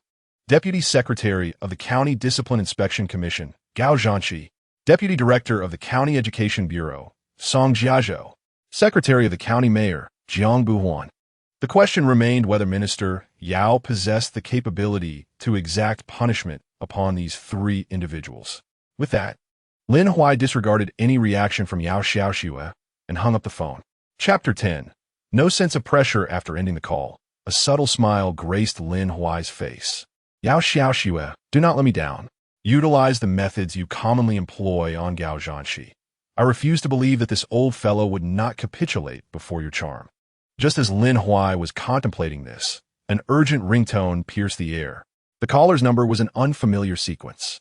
Without hesitation, Lin Huai answered the call. Is this Lin Huai, the head of the County Discipline Inspection Office? I am Vice County Mayor Zhuo Bufan. I have heard that Yao Xiaoxue has faced anonymous accusations. Is that correct? Before Lin Huai could respond, Zhuo Bufan spoke with an air of condescension. Lin Huai furrowed his brow, uncertain of Zhuo Bufan's intentions, and replied in a nonchalant manner. Indeed, County Mayor Zhuo, our Discipline Inspection Office has received some anonymous reports. Zhuo Bufan chuckled. I am quite familiar with Yao Xiaoxue's character. Lin Huai replied with a light laugh. County Mayor Zhuo, I still do not comprehend your meaning. Zhuo Bufan's patience began to wane. How did you become the head of the County Discipline Inspection Office with such a lack of insight? Perceiving Zhuo Bufan's deteriorating demeanor, Lin Huai decided to drop the pretense. Are you suggesting that I cease the investigation into Minister Yao? Zhua Bufan retorted coldly. Director Lin, I did not say that. However, your capacity for understanding is commendable. Lin Huai scoffed lightly. I apologize, County Mayor Zhua, but my understanding is indeed limited. Did you not just state that you are well aware of Yao Xiaoxue's character? True gold fears no fire. Our discipline inspection office ought to provide an account to the anonymous informant. Would you not agree? Zhua Bufan's brow furrowed, taken aback by Lin Huai's obstinacy in pursuing the matter. Lin Huai, you are courting trouble. Do not presume that I cannot deal with a mere head of the county discipline inspection office, Zhua Bufan threatened. What is it, County Mayor Zhua? Do you perhaps share some unspeakable secret with Minister Yao? Otherwise, why the threats? Lin Huai responded with a gentle smile. My relationship with Minister Yao is merely ordinary. You are still young. I am merely offering you a piece of advice. Heed the counsel of those who have walked this path before you, and your future will be ever more prosperous. Otherwise, you may find yourself facing the opposite outcome, Zhua Bufan insinuated. I must decline your advice, County Mayor Zhua. Lin Huai retorted coldly before abruptly ending the call. Just after hanging up, Zhua Bufan called back, but this time, Lin Huai did not answer. How could a vice county mayor dare to threaten the head of the county discipline inspection office? Who could tolerate such insolence?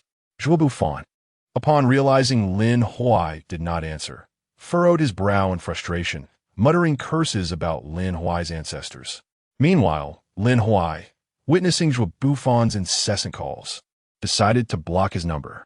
Just as he added Zhua Bufan to his blacklist, another unfamiliar number rang through. Director Lin, I am He Ziyuan, the chairman of the County People's Congress. I have heard about Minister Yao's situation. How is the progress on your end? He Ziyuan inquired softly. Chairman He, I must regretfully inform you that there has been no progress on my part. Lin Huai replied with a wry smile. This Yao Xiaoxue truly was no ordinary figure. She could indeed be deemed a victor in Chayu County. A slight disturbance has prompted numerous prominent figures to reach out for inquiries. Oh, I see. There's nothing pressing on my end. Someone just asked me to check in. Please proceed with the process on your side, as necessary. He Ziyuan remarked with a smile. Understood. Director He, Dingling. Just as He Ziyuan's call ended, another unfamiliar number came through. These individuals must be reaching out due to Yao Xiaoxue, I presume? Yet, those who are now inquiring about her are likely connected to her, aren't they? If Yao Xiaoxue truly faces downfall, they would undoubtedly be in a state of unease. Thus, Lin Huai is curious to discover how many are linked to Yao Xiaoxue. Hello. Lin Huai answered the call with a nonchalant tone. Lin Huai, I trust you recognize my voice. Song Jiazhou's tone dripped with sarcasm. I imagine you must be feeling quite pressured now.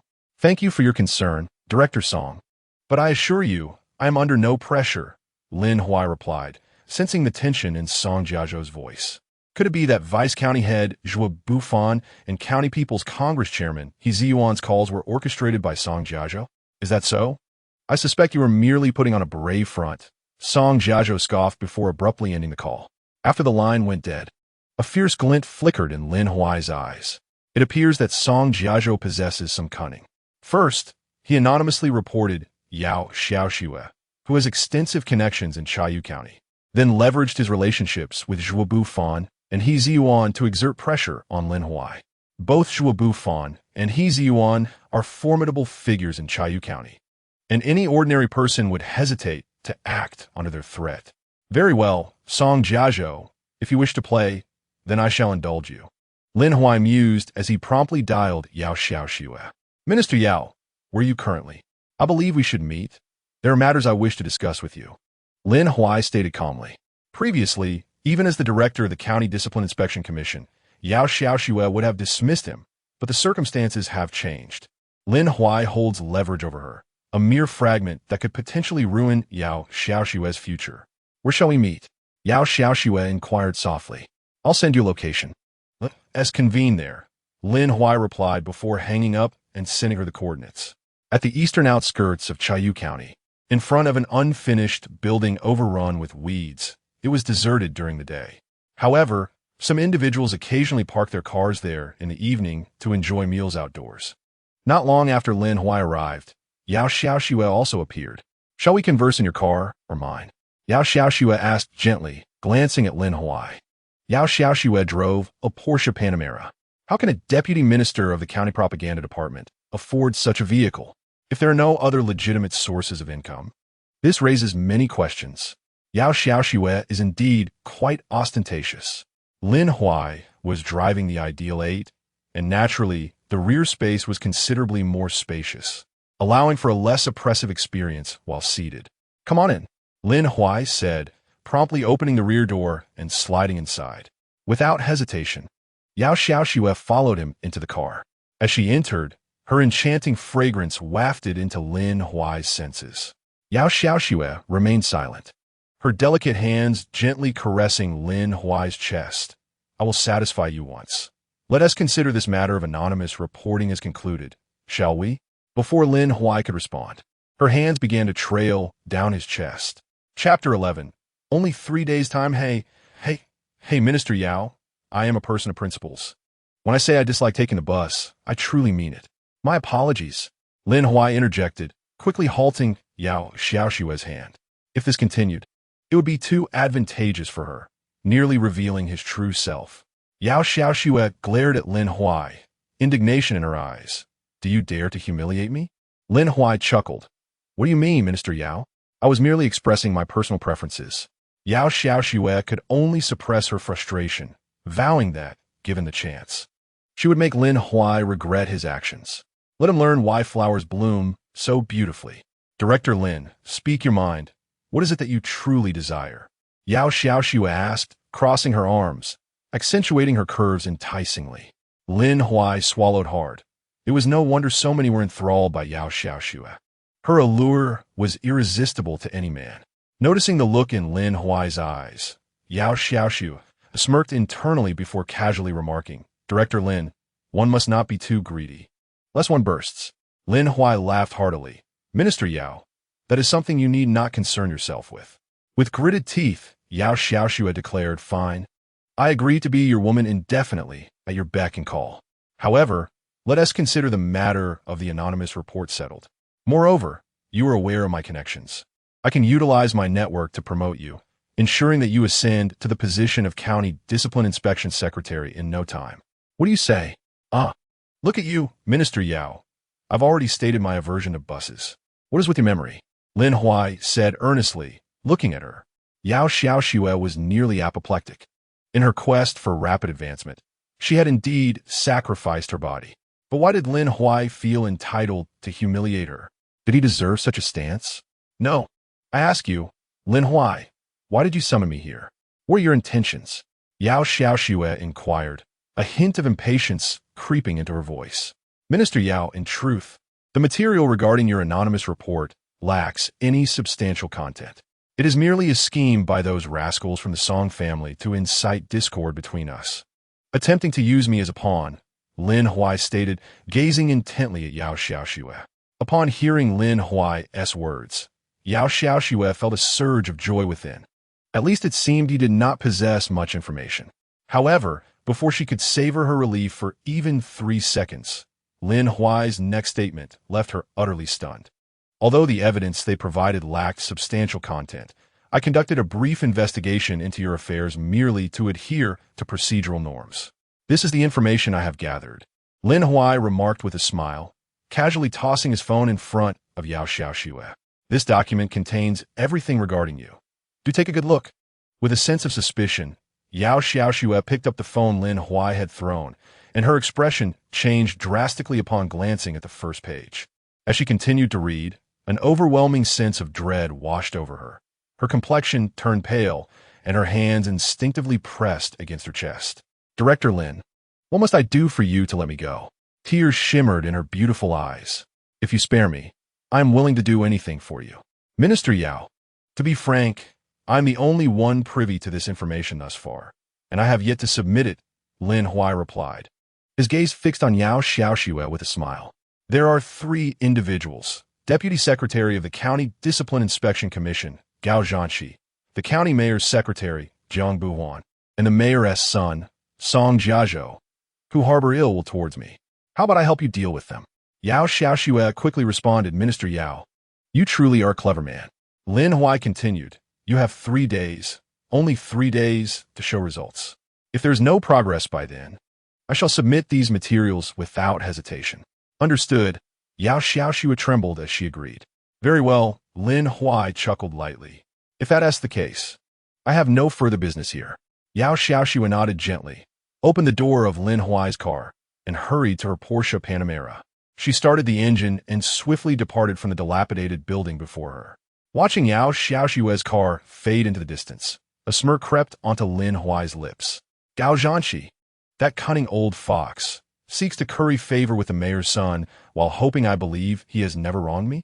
One cannot play both sides and expect to emerge unscathed. And as for you, Song Jiazhou, I possess some incriminating evidence against you. How dare you act so brazenly in my presence? Whether your transgressions will be magnified depends on how effectively Yao Xiaoxua performs. With these thoughts lingering, Lin Huai drove away. Upon returning to the County Discipline Inspection Commission, Lin Huai entered his office directly. After some contemplation, he decided to send a message to Hua Dai, requesting her presence in his office. Director Lin, you summoned me? Hua Dai greeted him with a smile. Sister Dai, please make yourself comfortable. Lin Huai gestured toward a chair at his desk with a warm invitation. Hua Dai, feeling at ease, took a seat without hesitation. Sister Dai, ever since I arrived at the County Discipline Inspection Commission, I have sensed that Gao Zhanqi has been keeping a close watch on you. He isn't bothering you, is he? Lin Huai leaned closer, lowering his voice to inquire discreetly. Director Lin, how did you know? Hua Dai's eyes widened in surprise. That old lecher has been inviting me out for drinks ever since my husband passed away, and he has made various insinuations both overtly and covertly. With someone like him, one can easily see through his fade. If I were to date, I would certainly prefer a robust partner. As she spoke, the enchanting butterfly gazed intently at Lin Huai with her captivating eyes. Sensing the fervor of her gaze, Lin Huai hastily placed his hands over his chest and exclaimed, Sister Butterfly, I regard you solely as a comrade. Please do not harbor any improper thoughts toward me. The butterfly shot him a glance, her feelings conflicted, and replied, I have no interest in such a young lad. Lin Huai quickly reassured her. That essay relief, I was quite frightened. With a look of skepticism, the butterfly scrutinized Lin Huai and asked, Did you summon me merely to jest? Lin Huai chuckled, Of course not. Allow me to share a little secret. That old rascal Gao Zhanqi might be in for a downfall. Just keep a close watch on him, and you shall encounter an unexpected surprise. The butterfly, somewhat doubtful, inquired, Is that true? Lin Huai responded, Sister Butterfly, when have I ever deceived you? Very well, I shall trust you this once. In truth, the butterfly harbored a deep-seated hatred for Gao Zhanqi. Having encountered him in the restroom during a recent gathering of the county's disciplinary committee, where he had inappropriately touched her, with no option but to endure her grievances silently, she yearned to witness his downfall as a means of releasing her pent-up frustration. Chapter 12. My husband has come to pick me up, rest assured, Sister Butterfly. I shall not disappoint you, Lin Huai said with a beaming smile directed at her. The butterfly playfully batted her eyelashes at him. If what you say comes to pass, once Gao Zhanqi falls, I promise to reward you handsomely. Really? What reward? Lin Huai asked, his eyes sparkling with anticipation. A secret, she replied with a charming smile, before departing from Lin Huai's office.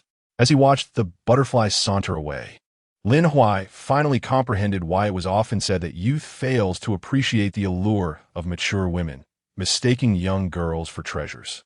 Every smile, every gesture of the butterfly was utterly enchanting. It was no wonder that men found themselves entranced. Just before the end of the workday, Lin Huai received a call from Qin Xinyu. Brother Lin Huai, do you have time to pick me up after work? Her voice was sweet, reminiscent of a bubbling spring, refreshing and uplifting. You, the eldest daughter of the Qin family, working in Chayu County? Lin Huai was taken aback. That hardly suits your status, does it? Brother Lin Huai, if you could develop your career in Chayu County, why can't I? Qin Xinyu giggled mischievously. You are climbing the ladder of success, reaching the pinnacle.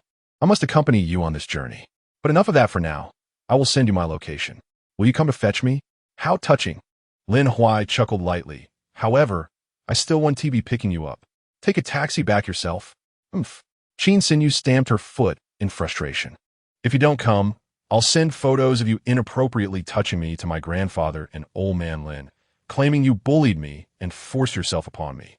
Let us see if they don't skin you alive. But that was you who grabbed my hands and placed them there. Lin Huai replied, utterly speechless. Is that so? Can you prove that I was the one who did that? Qin Xinyu retorted, her cunning evident. You win this round. Send me your location, and I will be right there.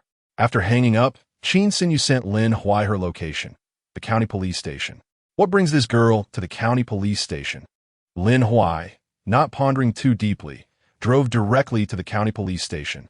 At this moment, Qin Xinyu was already waiting at the entrance, accompanied by a young police officer. Chief Qin, the moment I laid eyes on you, I was smitten. Do you have a boyfriend? May I have the opportunity to pursue you? The young officer gazed at Qin Xinyu, his cheeks flushed, displaying signs of nervousness. Scram, my husband is here to pick me up.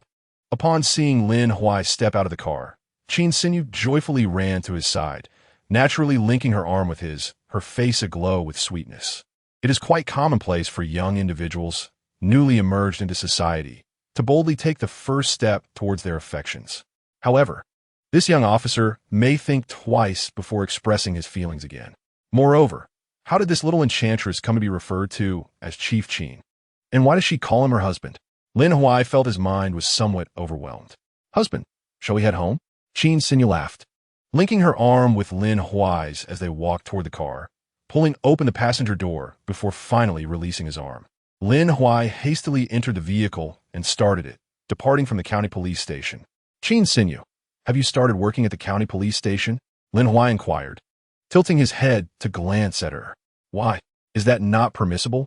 Qin Xinyu replied with a slight smile. After honing my skills in the military for so many years, becoming a deputy chief in a small county should be a piece of cake, right? Qin Xinyu, do you realize that the police profession is fraught with danger? Lin Huai expressed his concerns, casting a worried look at her. No, I must call Grandpa Qin and have him bring you back. Seeing the concern reflected in Lin Huai's eyes filled Qin Xinyu's heart with sweetness, akin to consuming honey. Gently pressing down on the hand Lin Huai was using to reach for his phone, she smiled. Everything is arranged by Grandpa. If a flower in a greenhouse never experiences the trials of wind and rain, when the day comes that the greenhouse is overturned, that flower one tea even possessed the will to resist. Lin Huai, recognizing her determination, chose not to argue further, simply stating seriously, all right. However, regardless of the troubles you may face in the future, your safety must always be your priority. Qin Xinyu obediently nodded. Yes, I understand, Brother Lin Huai. I will heed your advice. And please, refrain from calling me husband in the future. How can a single old man like me find a girlfriend with you saying that? Lin Huai shot her an annoyed glance. Brother Lin Huai, I could be your girlfriend. Qin Xinyu gazed at him with hopeful anticipation. You? Lin Huai chuckled lightly. I've always seen you as a sister, the purest kind. I don't believe it. We grew up together and share no blood relation. How could you not have any feelings for me? Qin Xinyu tilted her head, her beautiful eyes blinking as her delicate hand reached toward Lin Huai's waist, trailing downward. Brother Lin Huai, you're lying. ISNT, this is quite a sensation. Lin Huai inhaled sharply. This truly is a little enchantress.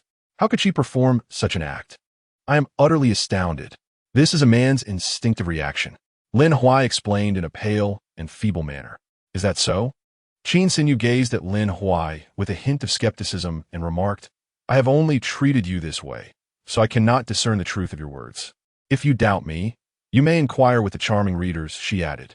Just then, her phone rang with a jingle. Hello. Qin Xinyu answered the call with a nonchalant tone. Director Qin, Han Hongyo, and the others have been reflecting on their mistakes all day. They wish to request a sip of water. May they have some? No, Xinyu firmly declined. They dare to put handcuffs on my brother Lin Huai, and their attitude was atrocious. It is a mercy I do not employ harsher measures. With that, she angrily hung up the phone. It turned out that Qin Xinyu had been appointed as the deputy director at the county police station. Coincidentally, Han Hongyo, whom Zhang Bahuan had summoned, was also affiliated with the police station. Thus he found himself in trouble. This mischievous girl truly devoted herself entirely to her own affairs. Given this circumstance, how could he possibly neglect her? He decided to introduce her to the local delicacies of Chayu County. With this thought, Lin Huai drove straight to the Wish City in Chayu County instead of returning home. This area was the heart of Chayu County, bustling with shopping, entertainment, and culinary delights. Naturally, the Sukai Grand Hotel here was the finest establishment in the county. Lin Huai parked in the underground mall and turned to Qin Xinyu, who sat in the passenger seat, smiling. "Stay close to me. Don't get lost." "All right, brother Lin Huai," Qin Xinyu replied with a smile, naturally linking her arm with his. However, in the next moment, Lin Huai's gaze shifted toward the elevator entrance of the Sukai Grand Hotel. Yao Xiaoxue and Gao Zhanqi? It appears that Yao Xiaoxue possesses some influence. Chapter 13. The bait. Without hesitation, Lin Huai led Qin Xinyu to follow. They approached the exclusive elevator of the Sukai Grand Hotel. Qin Xinyu, blushing, gazed at Lin Huai and said, "Brother Lin Huai, I'm not in my safe period today. Even if you wish to, precautions must be taken." Lin Huai lightly tapped her forehead. "What are you thinking? I have encountered an old acquaintance here. Let us see what unfolds."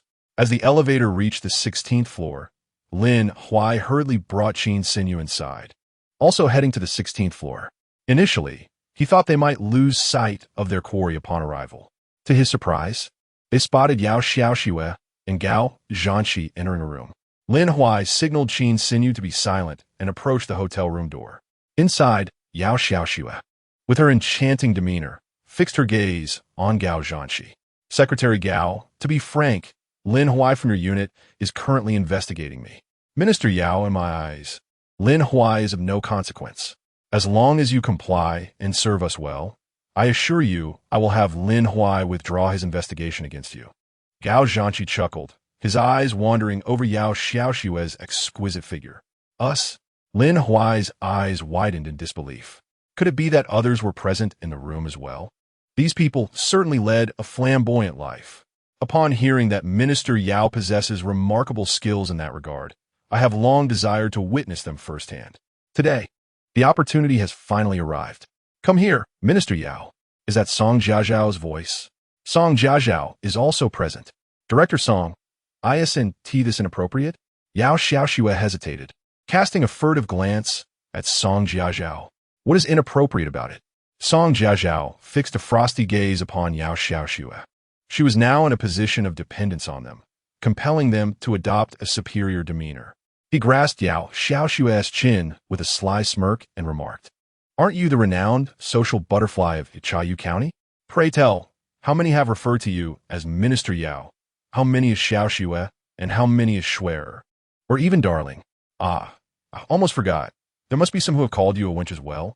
Listening to Song Jiajiao's words, Yao Xiaoxue wore a rather peculiar expression, yet she could only force a smile. "Yao Xiaoxue, stop dawdling. If we continue to investigate your actions, I believe you're aware of the consequences. We are merely granting you another opportunity," Jiang Buhuan stated, his icy stare fixed on Yao Xiaoxue. Lin Huai couldn't help but admire Yao Xiaoxue in silence. This woman, to save time, directly summoned the three of them together. Soon, the room echoed with the foul language of men and women. Suddenly, the atmosphere shifted, and Yao Xiaoxue's desperate cries erupted. "Please don't do this to me." Her voice was hoarse and frenzied. However, Gao Zhanqi, Song Jiajiao, and Jiang Buhuan appeared inexplicably exhilarated. Outside the room, Lin Huai and Qin Xinyu exchanged glances, both feeling a flush of embarrassment. "Let us go." Lin Huai smiled at Qin Xinyu.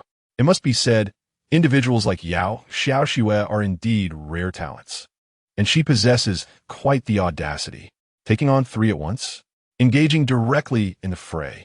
If one must play, let be grand. Moreover, Yao Xiaoxue's resistance was glaringly evident. If I were to conjecture, she intended to subdue all three completely.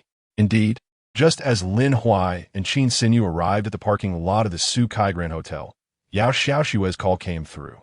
"Director Lin, if you have the time, please come to the Sukai Grand Hotel. I have a splendid gift for you," Yao Xiaoxue said. "What a coincidence. I am currently in the parking lot of the Sukai Grand Hotel.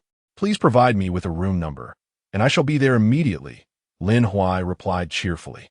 After hanging up, Yao Xiaoxi was sent the room number to Lin Huai's phone.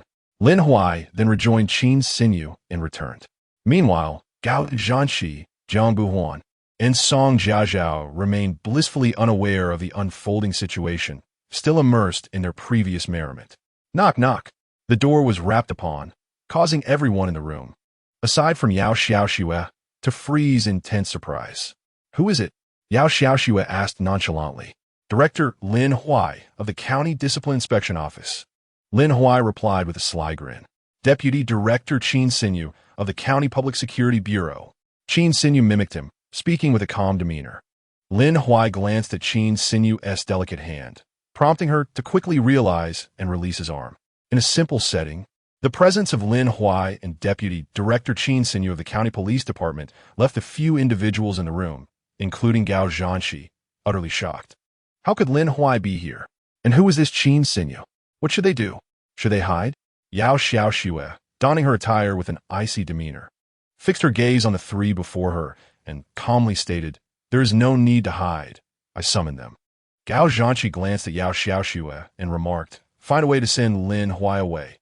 Ignoring him, Yao Xiaoxi merely snorted and walked towards the door, flinging it open. The moment she did, she beheld Lin Huai, whose eyes were filled with tears and anguish. Director Lin, you must advocate for me.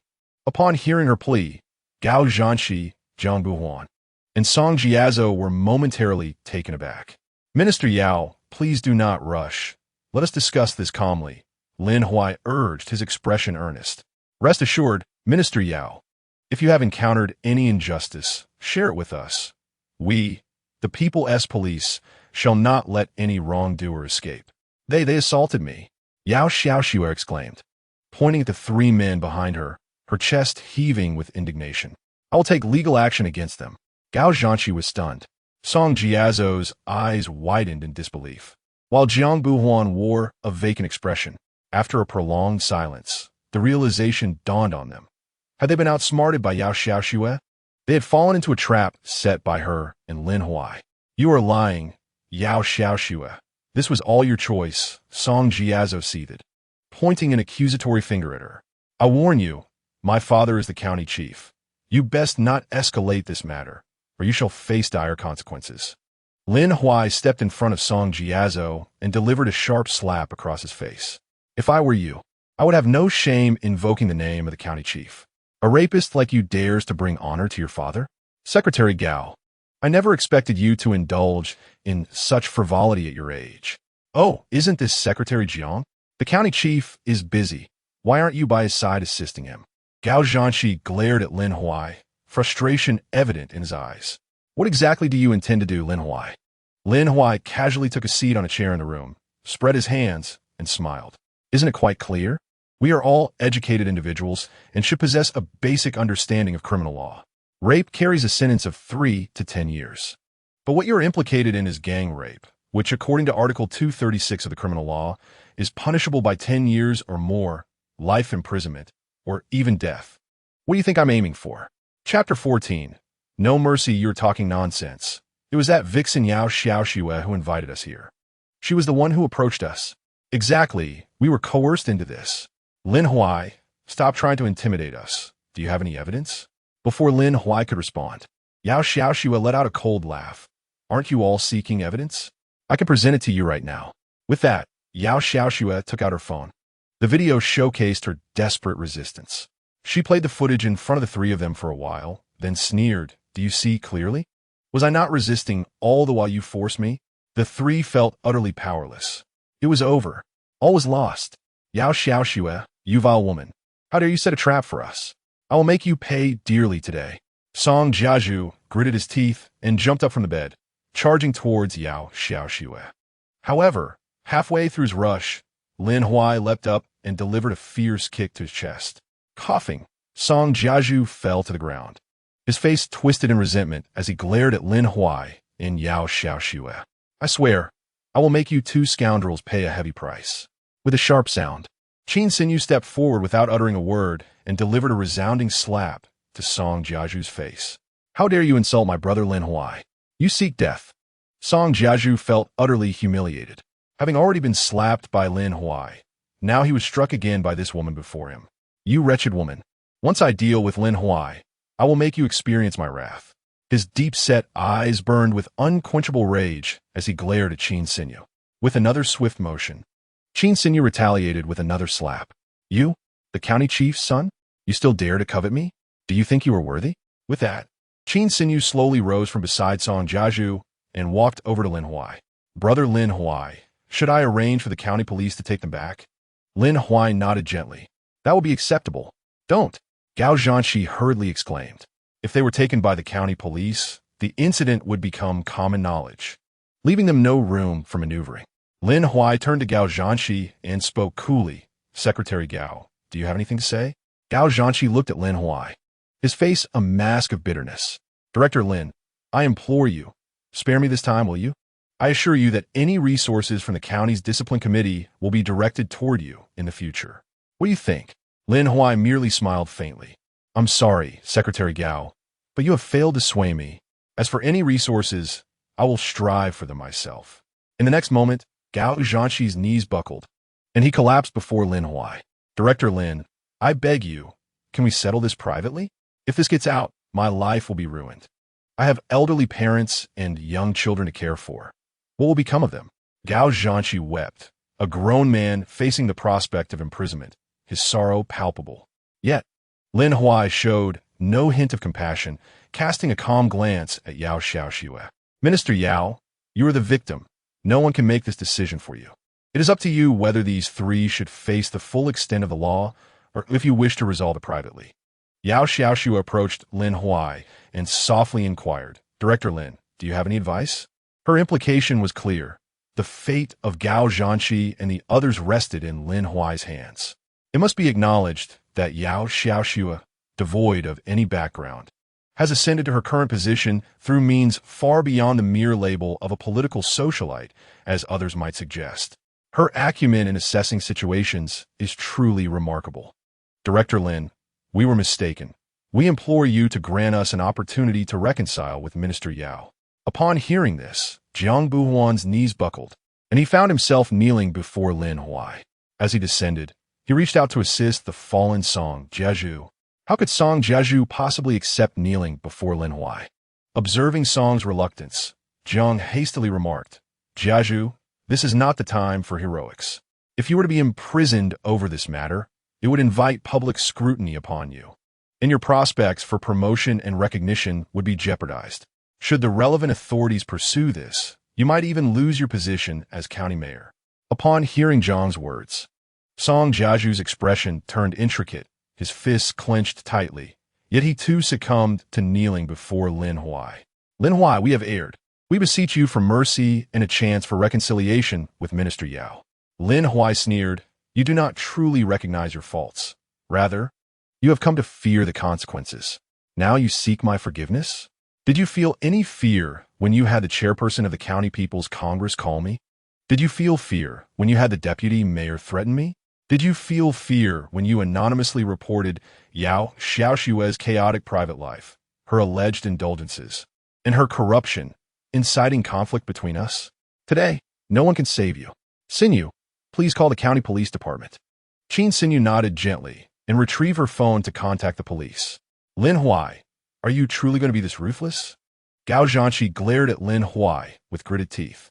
Gao Zhanshi, were you not the ones who acted without mercy first? I am merely returning the favor in kind. Why do you perceive my actions as extreme? Lin Huai spread his hands, a playful smile gracing his features. Gao Zhanshi, Jiang Buhuan, and Song Jiazhu remained silent, their heads bowed.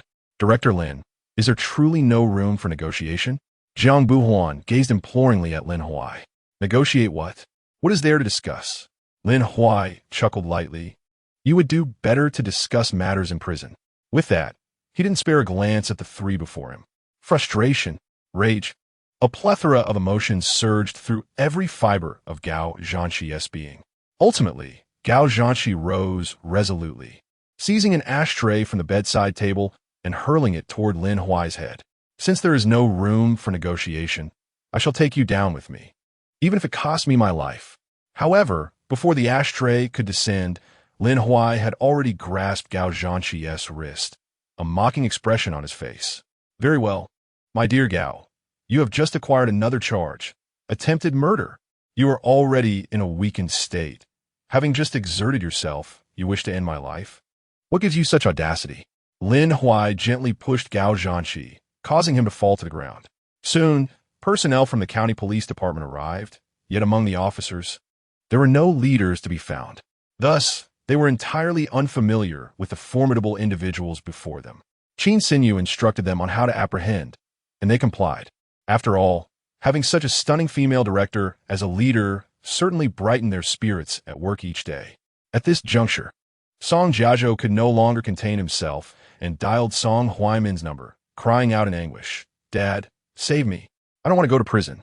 Before Song Huaimin could respond, the police seized his phone, bestowing upon him a pair of silver bracelets. Chapter 15. Choose one of two paths. Yao Xiaoxue stared blankly at Lin Huai and Qin Xinyu. The audacity of these two young individuals was truly remarkable. Whether as the deputy secretary of the county disciplinary committee, the county mayor's secretary, or the son of the mayor himself, each held significant stature, yet they seized the opportunity to arrest without a second thought. Had they not considered how to conclude this matter?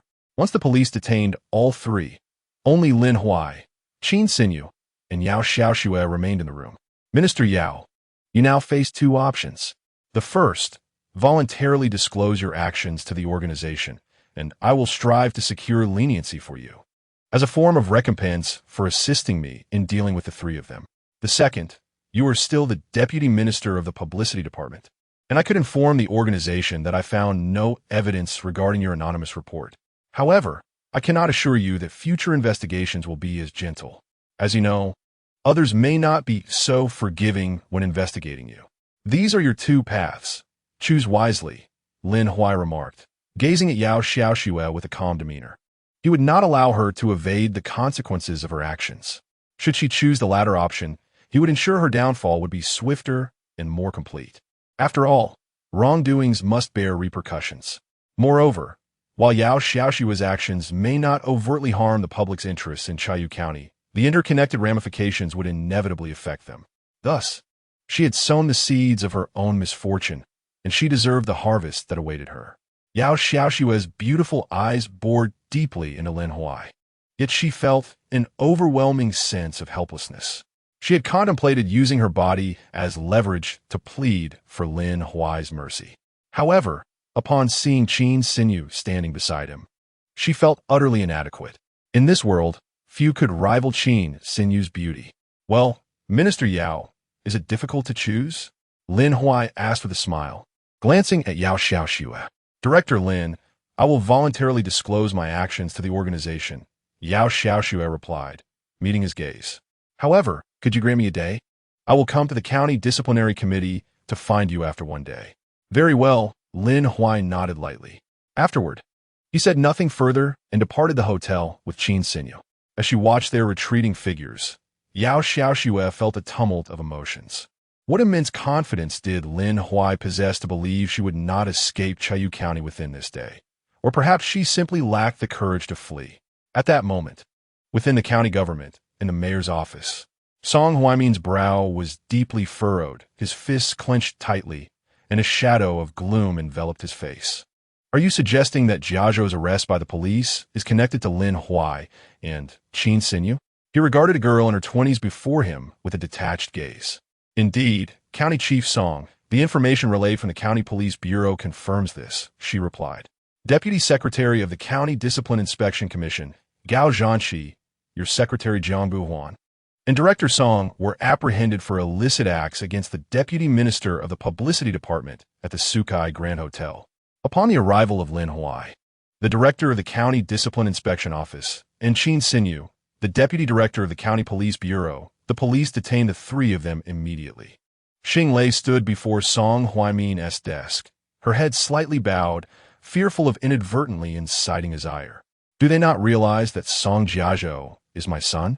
Song Huaimin's brows knitted together in frustration. County Chief Song, they should be aware of that, Xing Lei replied softly. Should be aware? Song Huaimin's lips twitched as if he wished to voice his thoughts, but ultimately refrained.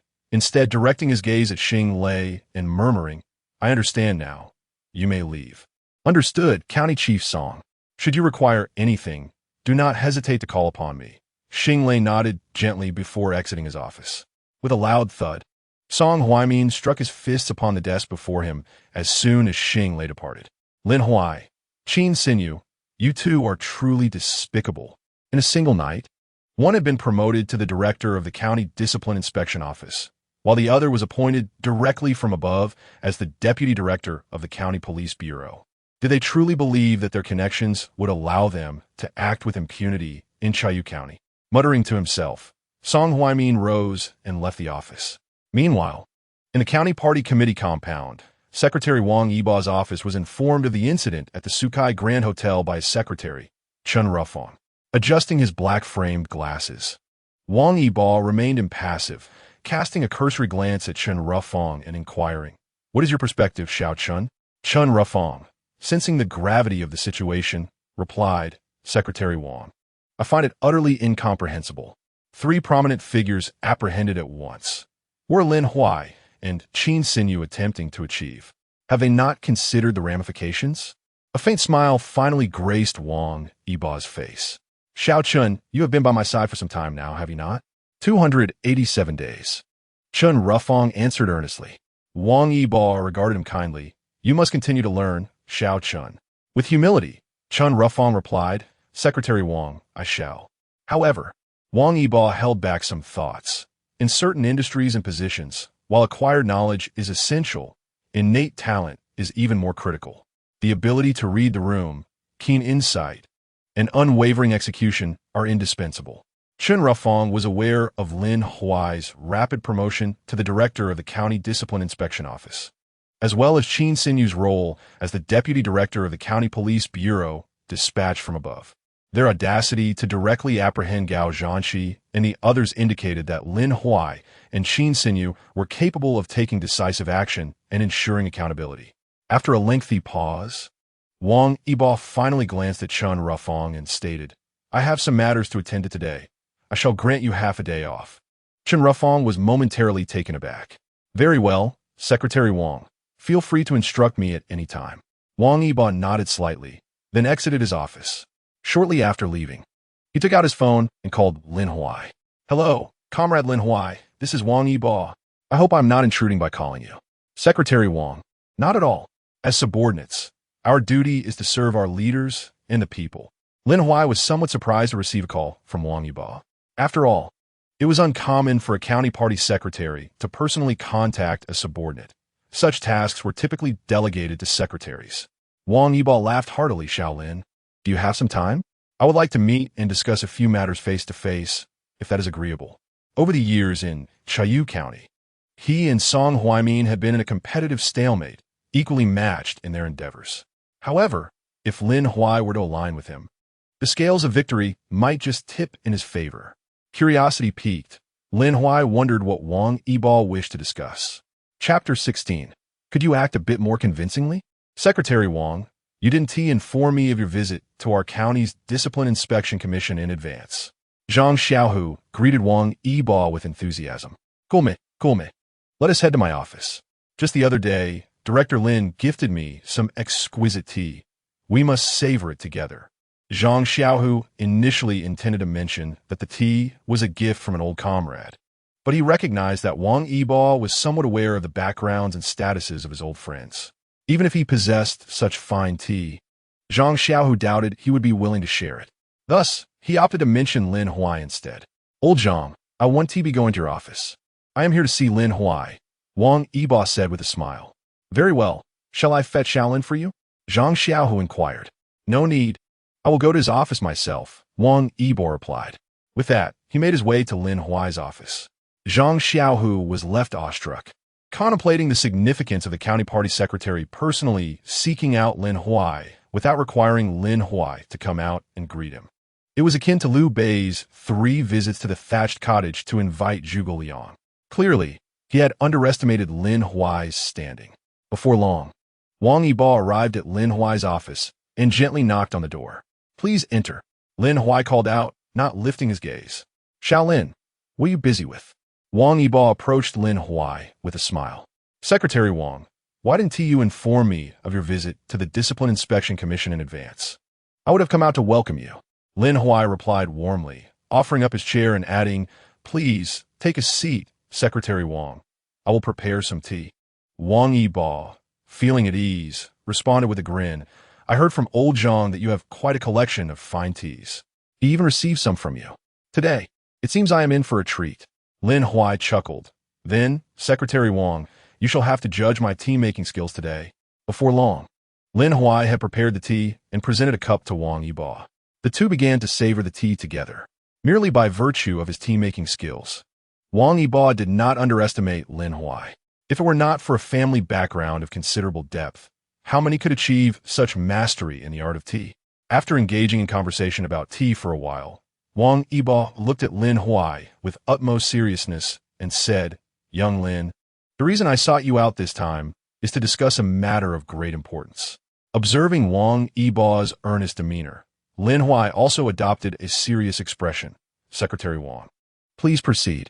Wang Yibo continued, Did you not have Gao Zhanxi, Song Jiazhu, and Jiang Buhuan apprehended?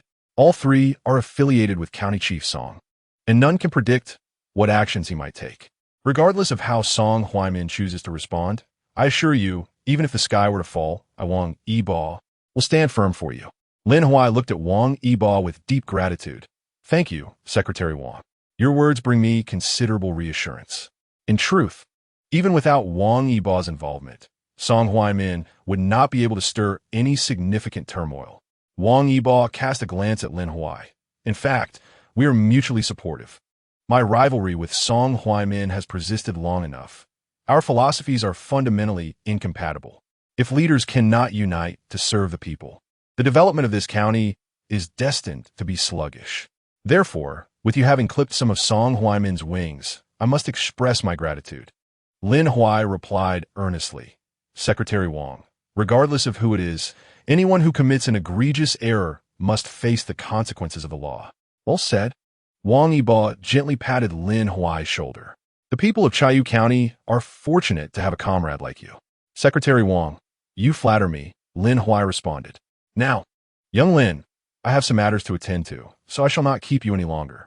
Do visit me at the county committee courtyard for tea when you have the chance. Wang Yibo smiled at Lin Huai. Certainly, Lin Huai replied, smiling as he retrieved several packages of tea leaves from his drawer and handed them to Wang Yibo. Secretary Wang, your expertise in tea is undoubtedly remarkable. Why not take these leaves back for further study? Special tribute tea? And so much? Wang Yibo marveled at Lin Huai's generosity. I shall not refuse. He laughed, realizing that in establishing a relationship with Lin Huai, he could not be dismissive. Lin Huai was also eager to cultivate such a connection with Wang Yibo. Although he hailed from the Forbidden City and could rely on his family to resolve many issues, there were times when distant waters could not quench immediate thirst. During those moments, Wang Yibo would prove to be crucial. By the way, Secretary Wang, the position of Deputy Minister of the Propaganda Department could use a change. If you have any suitable candidates, perhaps you could arrange something. Just as Wang Yibo was departing Lin Huai's office, Lin Huai called out with a smile. Observing his retreating figure, Wang Yibo turned back, gazing at Lin Huai with solemnity. All right, I will arrange it immediately. Lin Huai's confidence suggested that Yao Xiaoxue herself might not be entirely innocent. After all, Wang Yibo had heard rumors about Yao Xiaoxue over the years. Suddenly, a look of confusion crossed his face. If Lin Huai had indeed found incriminating evidence against Yao Xiaoxue, why had he taken no action? If it were someone else, they might have already sought out the leader to take credit. Wang Yibo's lips curled into a slight smile.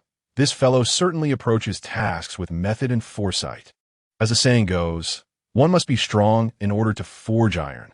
With Lin Huai's family background and his own abilities combined, his future achievements are bound to be limitless. Regardless, it is imperative to cultivate a good relationship with Lin Huai. After Wang Yibo departed, Zhang Xiaohu entered his office. Xiao Lin, can matters concerning Gao Zhani and the others be handled properly? Zhang Xiaohu inquired earnestly, his gaze fixed on Lin Huai. Their identities are special, and every detail may attract scrutiny from many. Do you understand what I mean? Secretary Zhang, I comprehend. Lin Huai nodded gently. Very well. Zhang Xiaohu smiled at Lin Huai. In that case, pursue what you wish to do. I will keep an eye on Song Huaimin's side. Thank you, Secretary Zhang. With me, you need not be so formal. After Zhang Xiaohu left, Lin Huai's phone rang. It was Qin Xinyu calling. Brother Lin Huai, the police have detected the residual bodily fluids of Gao Zhani, Song Jeju, and Jiang Buhuan from Yao Xiaoxue. The charges can be substantiated, Qin Xinyu informed him. Proceed with the standard procedures on your end, Lin Huai responded. If external forces intervene, it could become troublesome. Qin Xinyu lowered her voice. Lin Huai furrowed his brow, suspecting that Song Huaimin had intervened. Let him witness the strength of the Qin family. Lin Huai said with a smile. All right, brother Lin Huai. By the way, you need not pick me up after work today. I may need to stay late. Understood. Qin Xinyu staying late likely pertained to dealing with the matters concerning Gao Zhani and the others. After ending the call, Lin Huai busied himself for a while, and when it was time to clock out, he left the office. As he arrived at the entrance of his community, before even turning into the parking lot, a group of burly men blocked his path, chasing a girl. Run! Why aren't you running? One of the men brandished a steel pipe, menacingly pointing it at the girl. The girl was exceedingly beautiful, both in figure and facial features, truly exceptional. In this moment, she appeared extremely flustered, stumbling as she opened the passenger door of Lin Huai's car and slid inside, her enchanting eyes filled with desperation. Save me, please. Drive quickly. Lin Huai's lips curled in disdain. If they truly intended to kill you, you wouldn't even have had the chance to get into my car. What a performance. Could you at least make it a bit more convincing? Listen here, kid. I warn you, if you dare to drive away, I'll smash your car, believe it or not. At that moment, one of the burly men stood beside the driver's side, pointing the steel pipe directly at Lin Huai. Without a second thought, Lin Huai reversed the car slightly, then aimed the vehicle at the man. With a push on the accelerator, the man broke into a cold sweat, terrified. Did this guy intend to commit murder? If he didn't move quickly, it would be either death or severe injury. Lin Huai paid no further attention to the group of thugs, casting a calm glance at the girl in the passenger seat, and asked, Where to? I'm a loss. Feeling utterly disoriented. My father owes them a substantial sum to loan sharks, and unable to repay, he fled, leaving them to come after my family, demanding payment. How could I possibly have that much money? Over 3 million. Even if I were to sell myself, I could never repay such a debt. They have taken all my belongings, my phone and wallet. I am left with nothing. As Lu Nana spoke, her eyes brimmed with tears, her voice trembling. Lin Huai internally scoffed. Her acting was quite commendable at this moment. At least the tears were real. He took out his phone, snapped a picture of Lu Nana, and sent it directly to Lin Yan, accompanied by a message. Sister, please investigate this person. The more detailed, the better. Got it. After receiving Lin Yan's reply, Lin Huai glanced at Lu Nana and said coolly, How about this? I will take you to the police station. If there's an issue, you can ask Uncle for help. It's a sure bet. No. Lu Nana gently shook her head and replied, Those people are connected with the police. If you take me there, it won't be long before they come and take me away. If they do, my fate will be dire. Please, don't send me to the police station. Beautiful lady, what do you wish to do then? Lin Huai glanced at Lu Nana with impatience. Handsome, could you take me to a hotel room? Lu Nana looked at Lin Huai with pleading eyes and said, Rest assured, I will treat the hotel expenses as a loan, and I will repay you later. A hotel room? Reluctantly, Lin Huai nodded. Fine.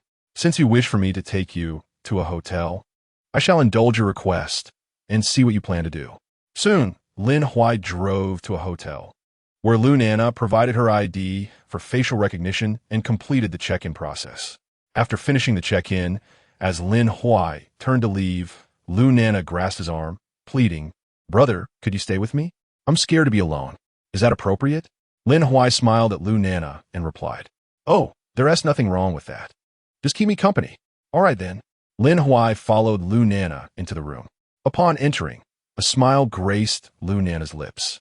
Brother, thank you for saving me today. I have nothing to repay you with, so how about I offer myself in return? As she spoke, she approached Lin Huai with a captivating allure, each step radiating charm. Lin Huai's deep-set eyes fixed on Lu Nana, remaining silent.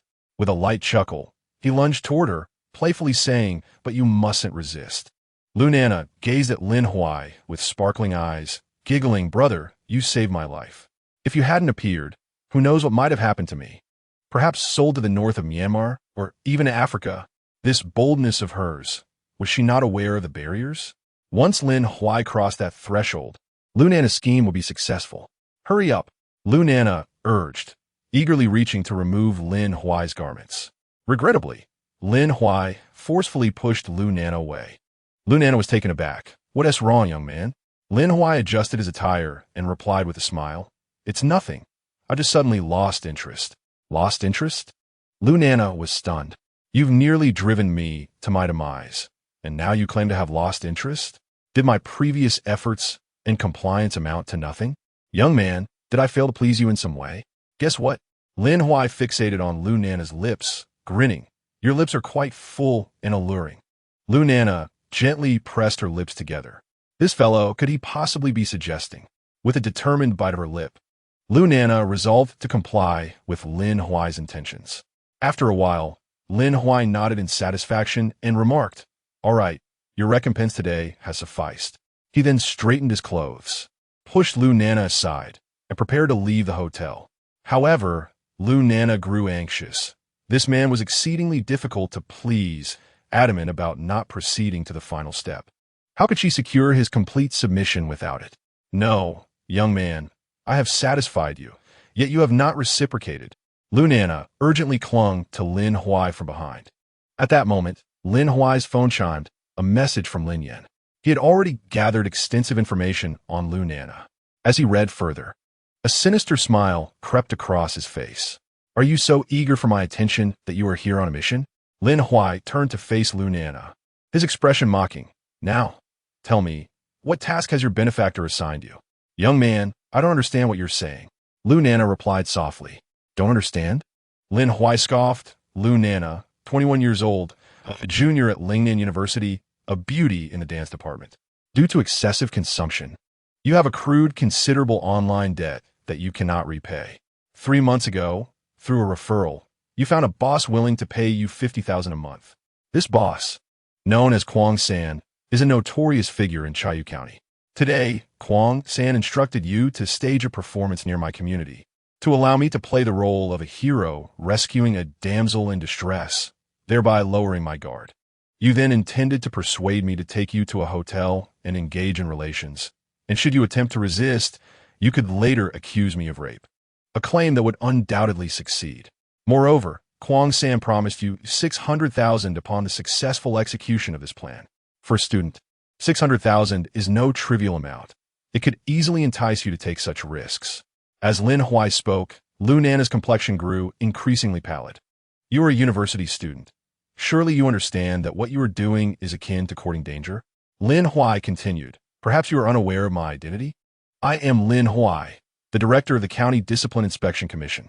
I possess myriad ways to ensure your imprisonment. At 21 and a university student, Lu Nana could not possibly be so naive.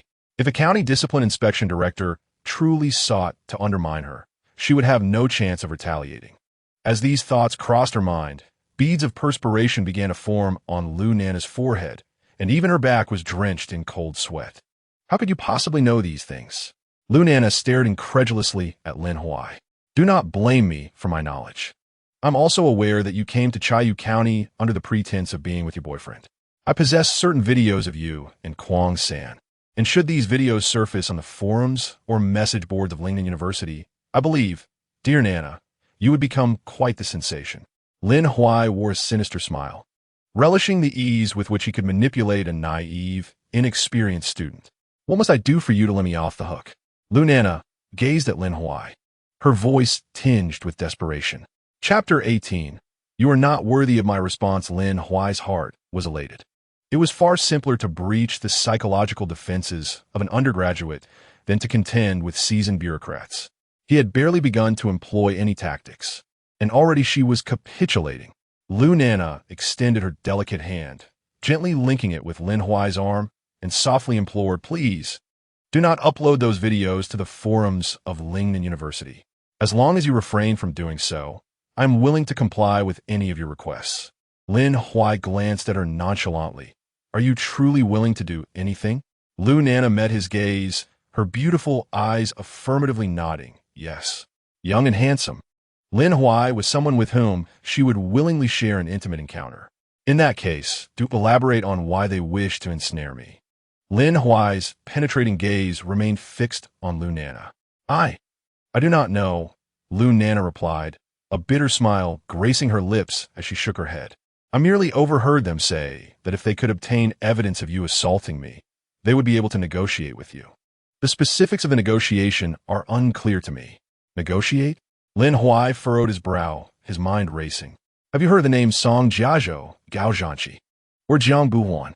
Lu Nana's eyes lit up. Yes, they mentioned Song Jiazhou. With a sinister grin, Lin Huai mused, with Song Jiazhou in custody, it is unlikely that his father, Song Huaimin, would remain idle. This individual has intricately woven his plans, leaving no room for error. Few men could withstand the allure of a beauty like Lu Nana. Now, I can offer you an opportunity to partake in a performance with me. Considering your status as a student, I shall allow you to withdraw unscathed. Lin Huai's gaze remained steady on Lu Nana. Lu Nana had never engaged in such a deceptive game before. Whether with Kwang San or Lin Huai, she felt utterly suffocated. She bit her lip, her enchanting eyes fixed earnestly on Lin Huai. How would you like me to cooperate? Lin Huai smiled faintly once we entered the room. If you were to cry for help, a crowd would undoubtedly rush in, correct? Lu Nana nodded gently. Yes, but if you do not assault me, how could I call for help? This girl did not seem entirely astute. It was no wonder she had taken the special admissions route to university. Lin Huai remarked calmly, I have already informed you that this is merely a performance.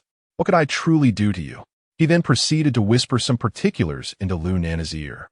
After hearing this, Lu Nana appeared somewhat hesitant. Wasn't this simply a reversal against Kurumi and her associates? Having already experienced some of their tactics, how could she dare to oppose them? Noticing Lu Nana's reluctance to agree immediately, Lin Huai handed his phone to her, grinning. Kurumi is certainly no saint, and I am not a virtuous person either. Take a good look at these short videos. Are they clear? On the screen, videos played featuring Lu Nana engaging in activities to repay her online loans. Upon witnessing these clips, Lu Nana was seized by panic. If these videos were to circulate online, she would become a target of ridicule, both in university and upon returning to her village. With a firm resolve, she gazed at Lin Huai with pleading eyes. After I cooperate with you, can you guarantee my safety? Lin Huai nodded nonchalantly. Of course, I am a good person. All right, Lu Nana agreed, moving directly to the door, exclaiming with a mix of allure and fear, don't come any closer. Don't touch me. If you do, I will scream. Ah, you're hurting me. Please don't approach. It must be said, Lu Nana exhibited a modicum of acting talent. Her expression conveyed that Lin Huai truly intended to do her harm. Crash! The door was soon kicked open, and a group of burly men surged into the room. However, upon seeing the two individuals inside, fully clothed, they were taken aback. What was the meaning of this? The leader of the group, a man named Sun Wu, looked perplexedly at Lu Nana. Lu Nana, what is happening here? Lu Nana hid behind Lin Huai, stating, Who are you? I'm just playing a role with my boyfriend. What business is it of yours? Boyfriend? Sun Wu was momentarily stunned, and his companions were equally bewildered. This was entirely unforeseen. Lu Nana, do not think that just because you are Sanji's girl, I won't dare to touch you. What trickery are you up to? Sun Wu pointed an accusatory finger at Lu Nana, cursing, did Senga not instruct you to seduce this guy? What are you doing? Slap. Are you blind or deaf? Lin Huai delivered a sharp slap to Sun Wu's face, chuckling. Nana has already stated she's engaged in roleplay with me. Did you barge in here to rob us or to cause harm? Sun Wu's eyes widened. You dare to strike me? Lin Huai sneered, delivering another slap to Sun Wu's face. What? Am I not allowed to hit a petty thug? If I can't, what am I even doing here? Enduring repeated humiliation, Sun Wu could no longer contain himself, shouting to his men, Brothers, take him down. In this era of legal governance, the days of violence and brute force were long gone. Lin Huai smiled at Sun Wu, remarking, You barged into our room. We can accuse you of home invasion and assault, can't we? If they dare to lay hands on us again, It would be a grave transgression, and the fact that they are outnumbering us only exacerbates the severity of their actions. When the time comes, the cumulative charges will lead to each of them being sentenced to many years, wasting their prime in prison. Lin Huai surveyed the imposing figures before him. Should a confrontation ensue, he felt no trepidation. Otherwise, he would not exhibit such composure. Upon hearing Lin Huai's words, the brothers surrounding Sun Wu began to waver. Who desires to languish in prison? In the bloom of youth, some had scarcely even held a girl's hand. And to be sentenced to prison would be an egregious loss. Are you still going to fight or not? If not, pay up and scram. Lin Huai, growing impatient as the adversaries hesitated, called out, and send Kyozo over here. Sun Wu, unable to contain his frustration, clenched his fists and charged at Lin Huai. Having trained in martial arts since childhood, Lin Huai had not squandered his skills over the years, and dealing with a lowly character like Sun Wu was child's play. As Sun Wu's fist came crashing down, Lin Huai retaliated with a powerful strike to Sun Wu's chest. With just a single blow, Sun Wu erupted into a fit of violent coughing, staggering backward in disbelief. How are you so strong? Send Kyozo to inquire with me? You are not worthy of my response, Lin Huai retorted coldly, casting a disdainful glance at Sun Wu. A pawn like him was hardly worth engaging in conversation. Any further information could only be obtained from Kyozo. Chapter 19. New grudges and old foes. It appeared that Kyozo had some connections, even with the deputy minister of the propaganda department, indicating a certain level of influence. Lin Huai was intrigued to discover the true nature of Kyozo. However, dealing with such individuals necessitated careful planning. With that in mind, Lin Huai sent a message to Qin Sinyu. I'll share a location with you. Bring as many people as possible. This is your chance to shine. Really? Thank you. Brother Lin Huai. I'll gather my people right away. Qin Sinyu replied, her faith in Lin Huai unwavering. Of course, Lin Huai smiled, promptly sending her the precise location. Meanwhile, Sun Wu reached out to Kyozo. Third brother, the mission has failed, Sun Wu lamented. Lunana not only failed to entice Lin Huai, but he also thrashed us and now demands your presence. Kyozo furrowed his brow. Very well, I will be there shortly. With that, he abruptly ended the call. At that moment, Kyozo was ensconced with a stunning beauty clad in a blue and white porcelain qipao in his right arm, while his left embraced a voluptuous blonde Western woman. A striking fusion of East and West that delighted him. After hanging up, Kyozo pushed the two women aside, his expression darkening. Gather the brothers. We're heading out. He commanded a subordinate standing at the door. Yes, third brother. Kyozo set off with his entourage in a grand procession.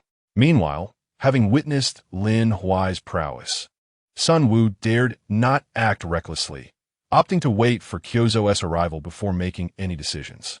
With a resounding thud, the hotel door was forcefully kicked open once more, revealing a group of individuals standing before Lin Huai. At the forefront was a robust man in his 40s, whose sinister smile suggested an innate malevolence. This man was none other than Kwang San. Are you Lin Huai? Kwang San inquired, his icy gaze fixed on Lin Huai.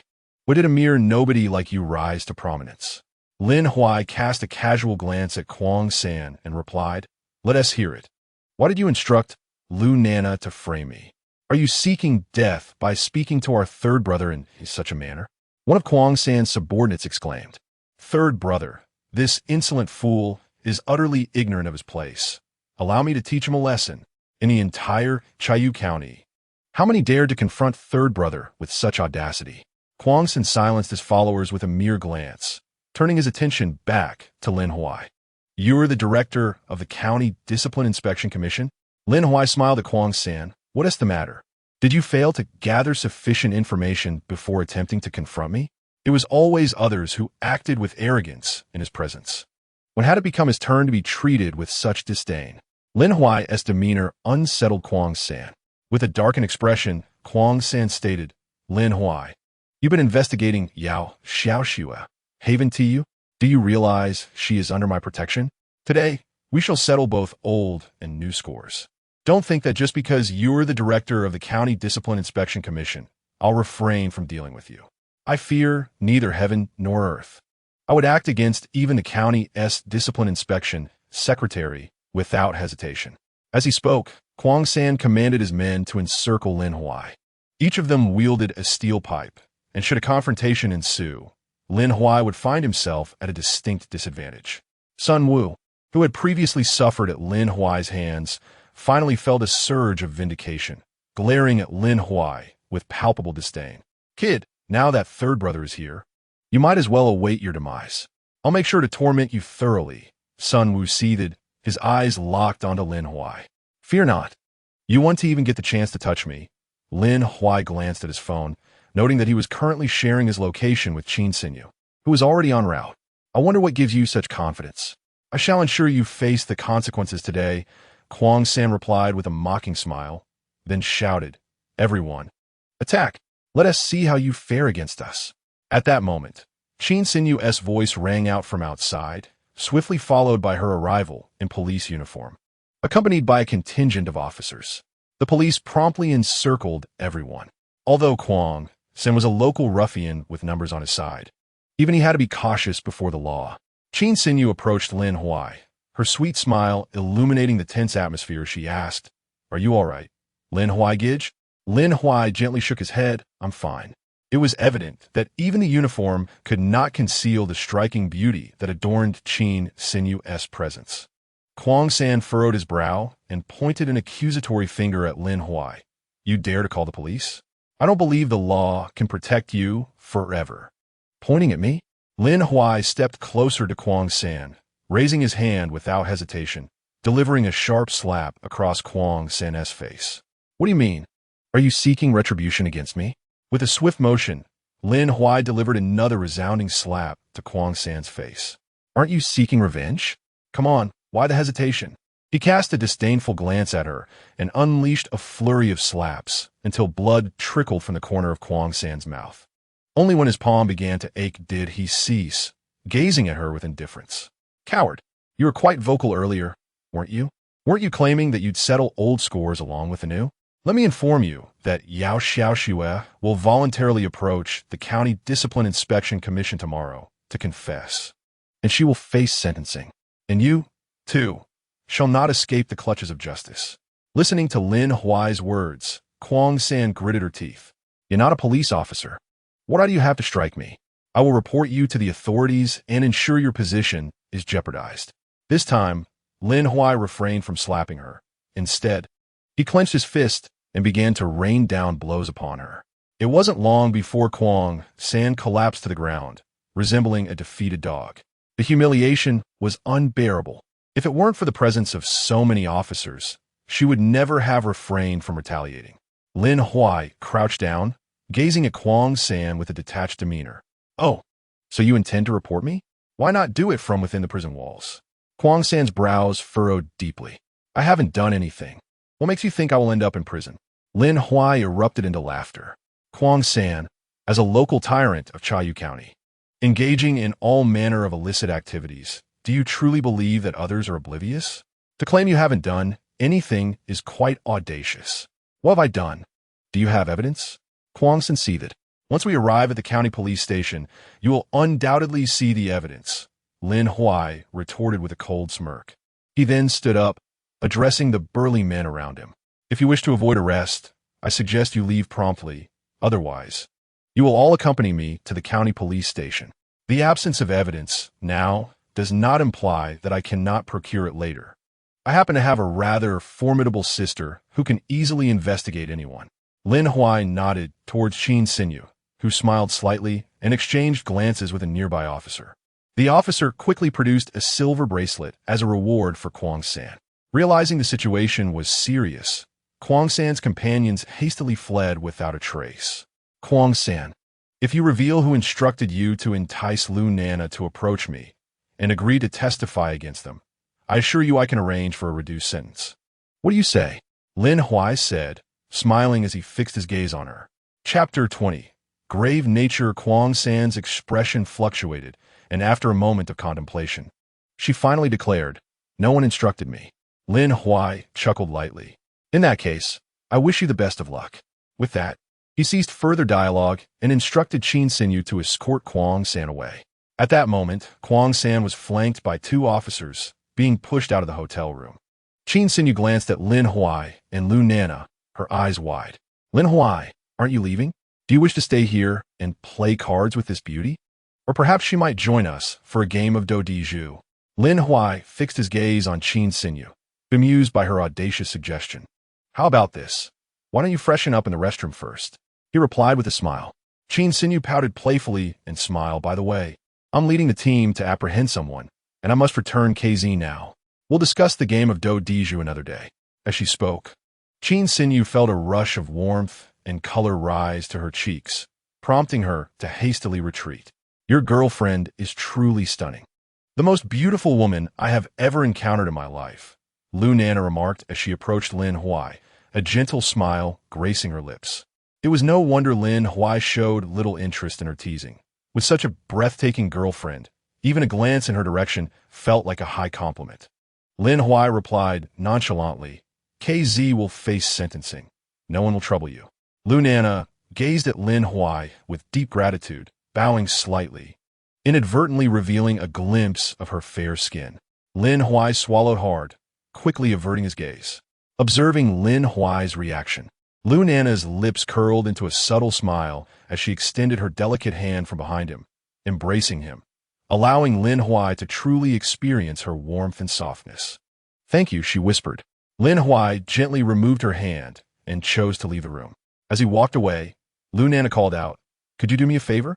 Lin Huai turned back, inquiring, What is it? Lu Nana responded, My phone and wallet are still with Sun Wu. Lin Huai nodded slightly, assuring her, Sun will return them to you. With that, he departed. Once outside, Lin Huai called Qin Sinyu to explain the situation regarding Lu Nana. Subsequently, Qin Sinyu contacted the local police station where Sun Wu was located, instructing him to deliver Lu Nana's belongings. Throughout the process, police officers kept a watchful eye, ensuring Sun Wu behaved accordingly. After leaving the hotel, Lin Huai instructed Lin Yan to conduct a thorough investigation into KZ. Given Lin Yan's skills and capabilities, investigating a street thug like KZ would be a straightforward task. Before long, Lin Huai received a file sent by Lin Yan. With this document in hand, he drove directly to the county police bureau. Brother Lin Huai, you've arrived. Why not come to my office for a chat? Qin Sinyu suggested, her voice bright and playful. Playing poker in a hotel surely could not compare to the thrill of playing in someone else's office. It was a pity, though, that do di ju required 3 players, and they were just 2. It was indeed a little regrettable. Lin Huai, not in a joking mood, replied directly, Take me to CKZ. As you command, Brother Lin Huai. Please follow me. Qin Sinyu responded with a smile, her beauty radiating like sweetness in the air, yet her words often bore a provocative undertone, creating a striking contrast. In a dimly lit room, KZ was handcuffed, secured to a small table. Upon seeing Lin Huai unexpectedly appear before her, her brows furrowed deeply. You aren't from the county police. What gives you the right to be here? Lin Huai smiled at KZ and replied, I am here to deliver your evidence to Director Qin. With that, he opened the file Lin Yan had sent him. Kong San, whose true name is Fu San, is 43 years old this year. He dropped out of middle school at the age of 15 and became entangled in a life of delinquency.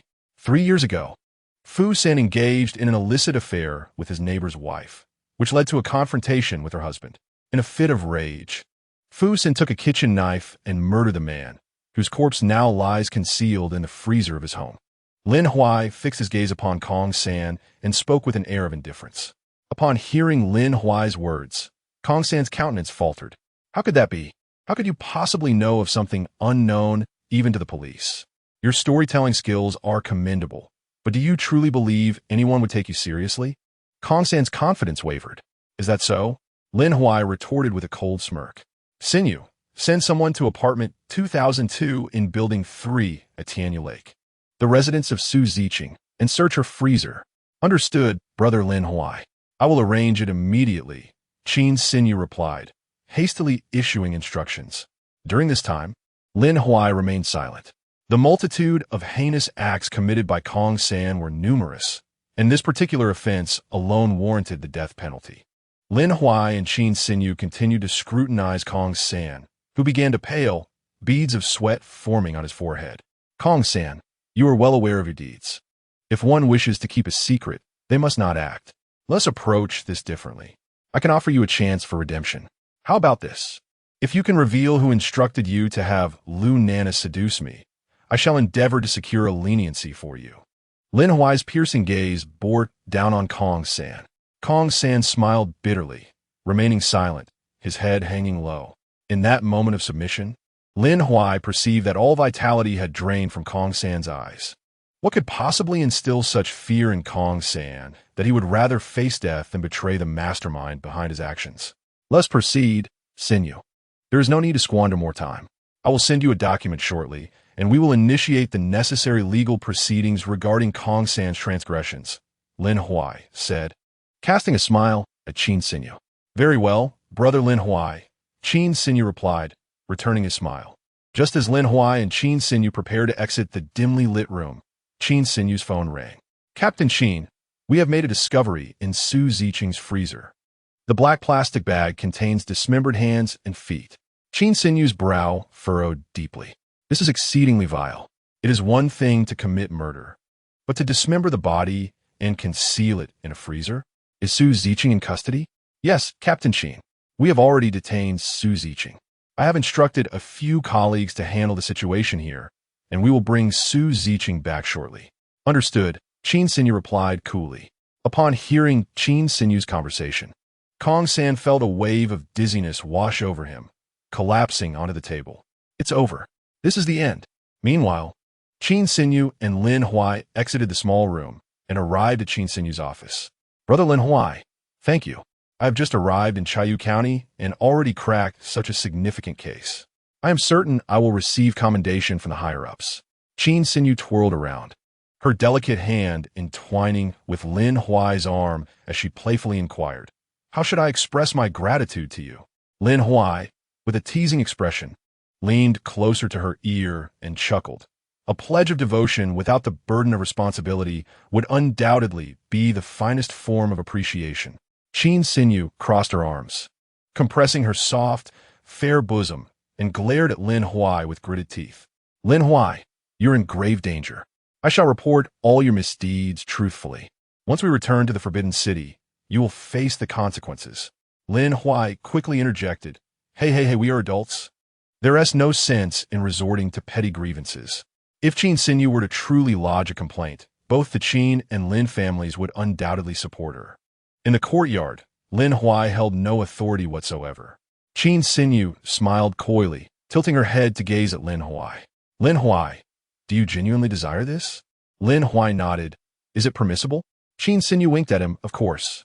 How about you teach me some poses first, so that I may delight you when we return home tonight? What do you say? What schemes is this girl concocting? Lin Huai leaned closer to Qin Sinyu, his hands resting on her fragrant shoulders, his lips almost brushing against her alluring red ones. Qin Sinyu instinctively recoiled, visibly trembling, clearly anxious. Instead of teaching, why not simply commence? Lin Huai grinned at her, breathing warmth against her ear. Just then, the sound of Qin Sinyu's phone ringing broke the moment. She exhaled deeply. This call was quite timely, for who knows how far their competitive spirits might have escalated. Director Qin, Su Ziqing has been brought back. All right, I understand. After hanging up, Qin Sinyu turned to Lin Huai and said, Su Ziqing has returned. Should we go see her? Lin Huai nodded. Soon, they stood before Su Ziqing, a woman in her late 30s with a stern expression, yet her refined beauty was undeniable. Su Ziqing, is there anything you wish to confess? Qin Sinyu coldly inquired, fixing her gaze upon her. Su Ziqing merely raised her head to meet their eyes, remaining silent.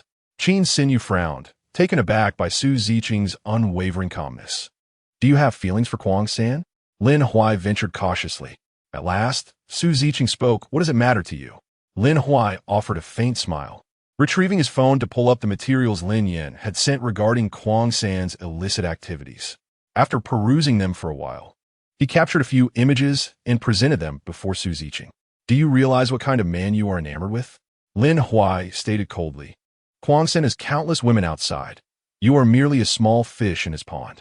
As Su Ziqing beheld the intimate photographs of Kwang San with other women, her countenance transformed, revealing an expression of bitterness and resentment. Kuzo, I am determined to eliminate you. Su Ziqing struggled, yet her efforts were futile as she was handcuffed and secured to a small table. There was no escape for her. Worry not, for Cuso has been apprehended and his demise is imminent, Lin Huai remarked with a smile directed at Su Ziqing. However, if you desire a swifter end for him, your cooperation is essential. Very well, Su Ziqing replied with a firm nod. I shall cooperate. Following her agreement, Lin Huai and Qin Xinyu delegated the task to their subordinates. According to Su Ziqing's account, Cuso had been overly attentive to her, taking advantage of her husband's prolonged absence. His lavish gifts, including gold bracelets and Chanel bags, led to an illicit affair, culminating in her divorce so that he could marry her. However, during a heated confrontation, Su Ziqing's husband returned, threatening to eliminate both her and Cuso.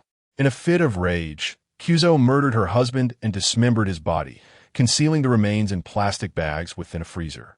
Every detail of this gruesome affair had been meticulously established. The likelihood of both Cuso and Su Ziqing facing the death penalty was exceedingly high.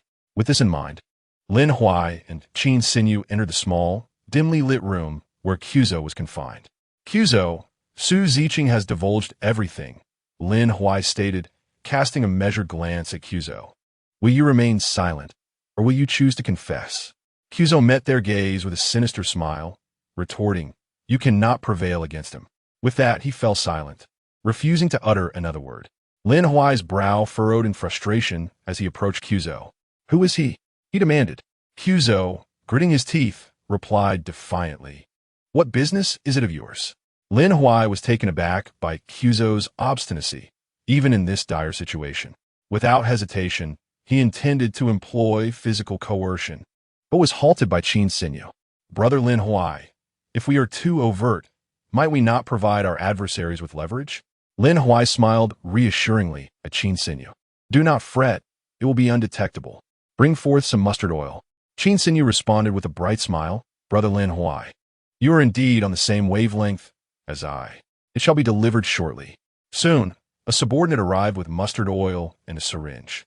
Without a moment's pause, Lin Huai filled the syringe with the pungent oil and approached Cuso. What are you planning? Cuso inquired, a flicker of fear in his eyes. Lin Huai disregarded Cuso's apprehensions, gripping his chin while injecting the mustard oil into his nostrils. Cuso gasped, overwhelmed by the searing sensation that surged through him, compelling him to seek solace against the wall. Before he could recover, Lin Huai again grasped his chin, demanding, speak. Who instructed you to entice Lunana? It was Deputy County Head Zhuo Fan, Cuso stammered. At this juncture, it seemed unlikely that Cuso would fabricate a lie. Zhuo had previously threatened Lin Huai during the investigation of Yao Xiaoxue. To discover that he was now manipulating Cuso against him was utterly unexpected. Who, indeed, is the true master of Quan San? Lin Huai did not dwell on it for long. Given Zhuo Fan's repeated provocations, it was only fitting that he reciprocate with a gesture of his own. With this thought in mind, Lin Huai wasted no time and, alongside Qin Xinyu, proceeded to transfer Quan San and Su Ziqing to the relevant authorities. Although Quan San had claimed that Zhuo Fan was behind the scenes, Lin Huai suspected that the ultimate puppet master was, in fact, Song Huaimin. With the arrests of Song Jiaozhao, Gao Zhanqi, and Jiang Buguan, three of Song Huaimin's trusted confidants, Lin Huai reasoned that there was no way Song Huaimin would remain passive in such a situation. Chapter 22. Then let us fulfill your wish. Once Qin Xinyu had addressed some work-related matters, Lin Huai drove them both home. Throughout the journey, a radiant smile illuminated Qin Xinyu's face. Brother Lin Huai, look at the throngs of people at that snack street. Shall we indulge in some delicacies ourselves? She suggested, her eyes sparkling with excitement. Very well, Lin Huai replied, pulling over to a suitable spot. As they exited the vehicle, Qin Xinyu naturally entwined her arm with his.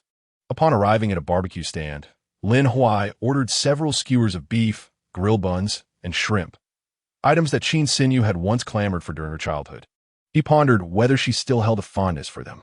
Observing her reaction to his selections, Qin Xinyu tightened her grip on his arm, her smile broadening. To Lin Huai's surprise, even after all these years, he still remembered her preferences. How delightful! After savoring the barbecue, They returned home. It was already late, and Lin Huai retired to his room for the night. Qin Xinyu, glancing at his door, giggled playfully, "Brother Lin Huai, it seems my door is malfunctioning. Please promise you won't sneak into my room at midnight, or else I would be so embarrassed if you saw me sleeping in the nude."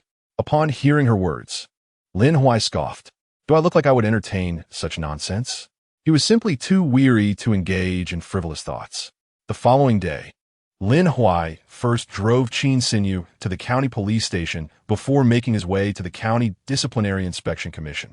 Upon his arrival, Zhang Xiaohu messaged him, "Director Lin, the higher-ups have indicated that our unit must send someone to the countryside for a station post. You will need to make this decision once work commences." "Understood, Secretary Zhang." Lin Huai replied. Soon, work hours began, and Lin Huai made his way to the general office, surveying the staff within. He raised his voice, announcing, "We have received a notification from the relevant department. Our county commission must dispatch a cadre to the countryside. Is there anyone willing to volunteer?" The idea of being stationed in the countryside, despite a modest subsidy, was far less appealing than the conveniences of the county seat, leaving the room in silence. "Since no one seems eager, let us proceed with a vote," Lin Huai stated, casting a glance at Lin Pingji. A wave of foreboding washed over Lin Pingji. He feared Lin Huai intended to assign him to the countryside. Let us begin with Lin Pingji. Those in favor of sending Lin Pingji, please raise your hands. Lin Huai said nonchalantly, as he was the first to lift his hand. Seeing Lin Huai's gesture, Zheng Wei and Hua Hudi quickly followed suit. Others gradually raised their hands in agreement. Lin Pingji, fully in favor. It seems your support is quite substantial. Lin Huai smiled at Lin Pingji and remarked, "This is an exceptionally rare opportunity. Once you reach the grassroots level, you must diligently apply yourself and gain experience.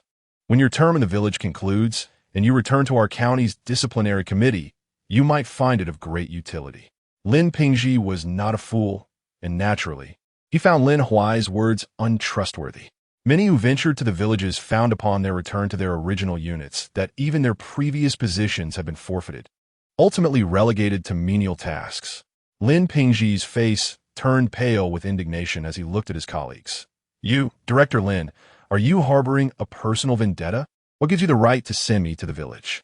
Lin Huai fixed a calm gaze upon Lin Pingji and replied, "Lin Pingji, I believe I have done nothing to wrong you. How can you accuse me of harboring animosity? Since you have brought it up, please enlighten me on any grievances we share." Lin Pingji stammered, unable to articulate a single word. The frustration welled up inside him. Observing Lin Pingji's predicament, Lin Huai snorted and said, "How about Chikwai Village? You shall go there. Chikwai Village is the most arduous of all the hamlets. Some paths are even impassable by vehicle. If Lin Pingji were to go, it would be quite a challenge for him." Just as Lin Pingji was about to protest, Lin Huai cut him off, stating blandly, "Zheng Wei, since Lin Pingji has no objections, please submit our disciplinary committee's list." Zheng Wei nodded, "Certainly, Director Lin." After completing these tasks, Lin Huai left the general office and returned to his own office. No sooner had he settled than a knock echoed at his door. Lin Pingji stood at the entrance, his expression devoid of emotion, glaring at Lin Huai. "Lin Huai, you are so petty. Is it truly necessary to retaliate against me for previously obstructing your clock-in?" Lin Huai merely smiled lightly, not even glancing at Lin Pingji. Gao Zhanxi and Song Jiazhou are still at the county police department. The evidence is irrefutable, and they will not surface. The reason this case has been prolonged is merely due to Song Huaimin's interference. However, it matters little. No amount of interference can alter the outcome. Lin Pingji, your proud backing has crumbled. If you comply, I might allow you a semblance of a normal existence. Otherwise, do not blame me for my ruthlessness. Feeling the weight of Lin Huai's gaze, Lin Pingji clenched his fists tightly. Lin Huai, do not think that just because you have become the director of the county disciplinary committee, you can act with impunity. Lin Huai was taken aback by Lin Pingji's obstinacy. Were it not for the lack of suitable candidates at the county disciplinary committee for village assignments, Lin Huai would have already kicked Lin Pingji out, leaving him without even a decent job. Rising from his seat, Lin Huai approached Lin Pingji with a smile. "Lin Pingji, I apologize, but in your presence, I indeed can act as I please. If you're dissatisfied, feel free to challenge me. Lin Pingji gritted his teeth. Just you wait. Lin Huai smirked disdainfully at Lin Pingji. Were it not for the absence of suitable candidates at our county disciplinary committee for village assignments, I could effortlessly devise 100 ways to expel you from the organization. Do you believe that? It would be a pity to lose a job you worked so hard to secure. Lin Huai, do you think you are the county party secretary? You can simply dismiss me like that. Lin Pingji remained defiant. Lin Huai's brows furrowed slightly as he turned to Lin Pingji with a smile and said, "Wait a moment." Since Lin Pingji was so unwilling to continue, Lin Huai naturally felt compelled to accommodate him. Thus, he discussed the matter with Wang Yibo. If Wang Yibo could not assist with even this minor task after Lin Huai had pruned so many branches of Song Huaimin, then it might be time to reconsider whether to keep him as an ally. I'm waiting, and I'm not afraid of you. Lin Pingji gritted his teeth. Once one has passed the civil service examination, not even the head of a department possesses the authority to dismiss someone, let alone a mere county discipline inspection office director. Lin Pingji was utterly unconvinced of Lin Huai's capabilities. Soon, Lin Pingji's phone rang. Glancing at the unfamiliar number flashing on the screen, he frowned slightly and answered, "Hello, is this Lin Pingji? This is Xie Chongqing from the organization department." "Hello, Minister Xie. How may I assist you?" Lin Pingji inquired with an ingratiating tone, full of deference. "After careful deliberation, the organization has determined that you are unsuitable for your current position. Please prepare for the handover and leave promptly," Xie Chongqing stated coldly. The phone slipped from Lin Pingji's grasp as he struggled to comprehend the abrupt news. Lin Huai chuckled, observing Lin Pingji's dismay, and remarked, "Look at you, causing all this fuss. Now, I must reconsider who to send to Kequation Village. Perhaps it should be Tian Weiwen. He has always maintained the best rapport with you. Hasn't he? Oh, I almost forgot. During the voting, he did raise his hand in support of you." Lin Huai's words pierced deeply. Lin Pingji felt a tightening in his chest, his agitation manifesting in a cough. After a moment, he composed himself, adjusting his expression and smiling at Lin Huai. "Director Lin, I was merely joking. I'll go to Kequation Village. I'll pack my things now. Could you speak to Minister Xie on my behalf?" Lin Huai regarded Lin Pingji coolly and replied, "I'm sorry, but it is too late now." Lin Pingji was taken aback by Lin Huai's apparent lack of compassion. "Lin Huai, we have worked together for several years. Is there truly no sentiment between us?" Lin Huai scoffed lightly. "What sentiment could there be? Besides, I am merely a lowly discipline inspection office director. Minister Xie may not even heed my words." Lin Pingji's expression darkened, and he felt an overwhelming sense of embarrassment. Had he known Lin Huai possessed such authority, he would never have dared to provoke him. In such a brief span, to have received a call from Minister Xie, advising him to pack his belongings and leave, was something even Secretary Zhang of the County Discipline Inspection could not have accomplished. Who exactly was Lin Huai? Why had he previously concealed his talents only to suddenly exhibit such prowess? Lin Pingji was in a state of desperation, on the verge of tears. "Lin Huai, I admit that I was rude before. I apologize. Please spare me this time, will you? I promise I will never provoke you again. If you tell me to go east, I will not go west." Lin Huai, lacking any interest in conversing with Lin Pingji, simply rose and closed the office door. After shutting the door, Lin Huai sent a message in the work group. "Everyone, Lin Pingji does not wish to take up the post in Kequation Village and has decided to resign. The organization department has also approved his request. Before leaving, he recommended Tian Weiwen as his substitute for the position in Kequation Village." At this moment, Lin Pingji had not yet exited the work group. Upon reading Lin Huai's message, he cursed him silently, clenching his fists tightly, feeling utterly dejected as he made his way to his workstation to pack his belongings in preparation to leave.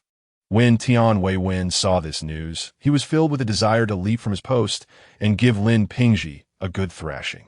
"Damn it, Lin Pingji, I have no enmity with you, yet you're forcing me out of the county disciplinary committee. Why must you drag me down with you? If I get the chance, I will make you pay. Ladies and gentlemen, do you have any objections? I personally have none. Those with concerns may respond to the group, and those without need not reply." Lin Huai sent another message in the work group. No one replied. After waiting for a while, Lin Huai continued. Since there are no objections, Tian Wei Wen, please prepare yourself. Our county disciplinary committee will assign you to Kequation Village. Understood, Director Lin, Tian Wei Wen replied. Lin Pingji sought out Lin Huai to express his dissatisfaction. Didn't everyone in the county disciplinary committee know? Yet what was the outcome? Lin Pingji was directly removed from the organization department. Tian Wei Wen was no fool. Even if he was sent to Kequation Village, he would still be part of the organization. In 2 years, he might return to his original unit, which was certainly better than losing his job altogether. With the village assignment resolved, Lin Huai waited in his office for Yao Xiaoxue. Hadn't she stated that she would come to him today to clarify matters? Was she avoiding him? Just as Lin Huai was about to make a phone call to inquire, Yao Xiaoxue appeared at his office door. At this moment, Yao Xiaoxue lacked her usual charm. Although she still dressed flamboyantly and maintained an air of elegance, the vibrant spirit she once possessed had dimmed. Director Lin, I have arrived, Yao Xiaoxue said softly, sitting at his desk. Please proceed with your account, Lin Huai said, gazing at her with indifference. Director Lin, I have betrayed the trust of the organization, let down the people, and failed. Yao Xiaoxue began to recount matters that Lin Huai had previously discussed with her, information that was easily verifiable. Those dark secrets. However, Lin Huai chose to conceal in gratitude for Yao Xiaoxue's entrapment of Gao Zhanxi, Jiang Buhuan, and Song Jiaozhou, ensuring she would not disclose them. After finishing, Lin Huai looked at Yao Xiaoxue with a serious expression and said, Minister Yao, I will submit the relevant materials shortly. As for how the court will rule, I cannot say. Yao Xiaoxue gazed at Lin Huai with a face full of gratitude. Director Lin, I'm already immensely thankful to you. The truth cannot be concealed forever. The actions I have taken will inevitably come to light. If they fall into the wrong hands, who knows what the consequences might be? Given the current situation, it seems I will only need to spend a few years in prison. With a little financial assistance and some connections, I could manage to live somewhat comfortably even behind bars. Lin Huai replied calmly, There's no need to dwell on such matters. Once you're inside, focus on behaving well and aim for an early release. Yao Xiaoxue smiled wryly. But what will I do when I get out? Lin Huai looked at her with a smile. Of course, you will make the most of your talents. Intelligent individuals always grasp the underlying meaning with ease. With your physical attributes, even after a few years, you will still possess an alluring charm that many men will admire. If you can leverage that to your advantage, it will be quite beneficial. Yao Xiaoxue nodded with a smile. It's a deal. After completing all the necessary procedures, Lin Huai instructed Zheng Wei and Hua Huidi to submit Yao Xiaoxue to the relevant authorities. Hua Huidi recalled Lin Huai's words about Gao Zhanxi's imprisonment being connected to Yao Xiaoxue, and she considered the potential unexpected outcomes of this situation. Back then, she had not taken it seriously, but now it seemed Lin Huai had been orchestrating everything from the start. Despite his youth, Lin Huai exuded an air of strategic mastery, suggesting that his future achievements would be limitless.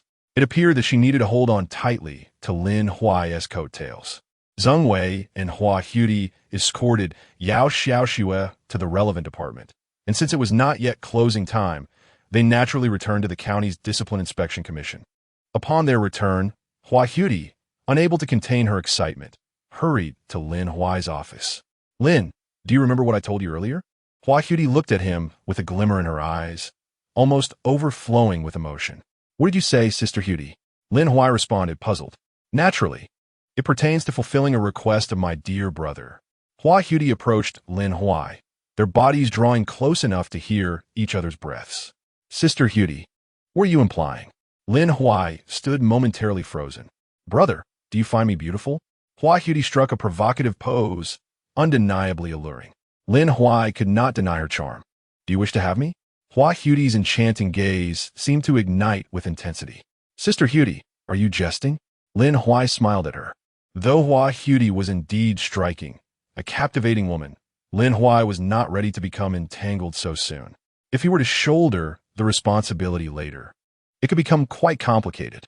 Just then, Lin Huai's phone rang, the screen illuminating with an unfamiliar number. Fortunately, this call provided a timely escape. Who is this? Lin Huai answered. Director Lin, this is Xing Lei from the county government. She introduced herself directly. From the county government? Could she be affiliated with Song Huaimin? Chapter 24. The narrative should not unfold in this manner. As Lin Huai pondered the purpose behind Xing Lei's call, Lin Huai could only respond softly, hello. Xing Lei smiled, her voice imbued with infinite tenderness, and said, Director Lin, I exerted considerable effort to obtain your number. You may not recognize me, but I have seen you once. And since that moment, your image has continually surfaced in my mind. Of course, they had never met. Xing Lei hastily fabricated this to bridge the gap between them. Lin Huai chose silence, patiently awaiting her continuation. Director Lin, may I invite you out?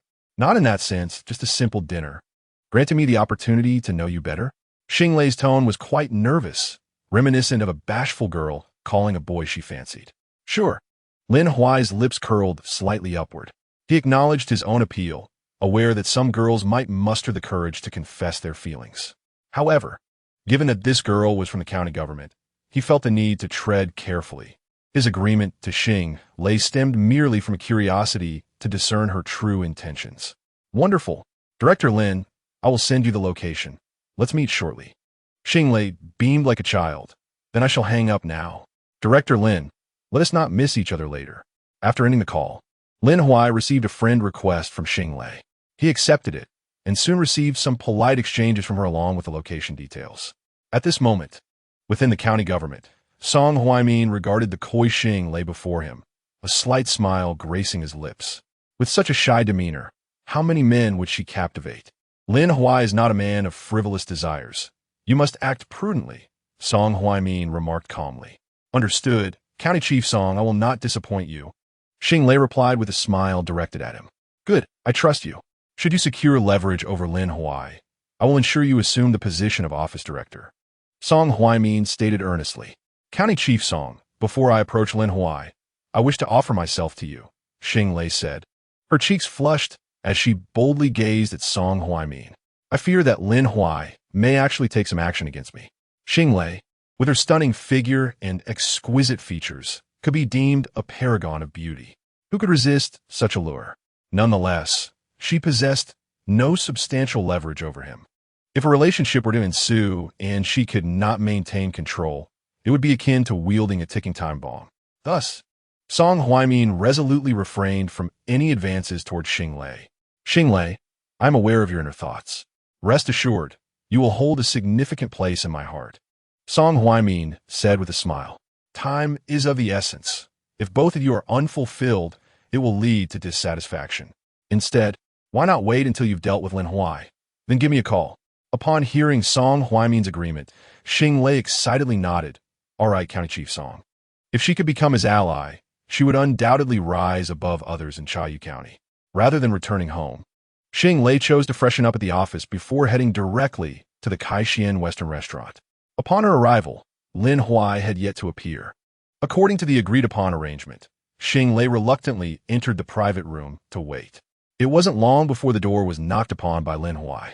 As she stood to open the door, a subtle smile graced her lips upon seeing him, her face flushed with shyness. Director Lin, you have arrived, she greeted. Lin Huai nodded gently in acknowledgement. Inviting him into the room, they engaged in casual conversation, ordering a simple meal. Observing Lin Huai's apparent disinterest in Western cuisine, she smiled and said, Director Lin, I apologize for my oversight. I should have inquired about your preferences before inviting you to dinner. How about we go somewhere else instead? Despite the passage of time, Xing Lei refrained from revealing her true intentions. Was it truly as simple as merely treating him to a meal? Perhaps a subtle probe would be prudent. No need for that, Lin Huai replied, his gaze steady upon her. Since we are both adults, I believe it is best we do not beat around the bush. Song Huaimin sent you to find me. What is it that you wish to discuss? The knife and fork in Xing Lei's right hand clattered to the table, her previously bold gaze now averted from Lin Huai.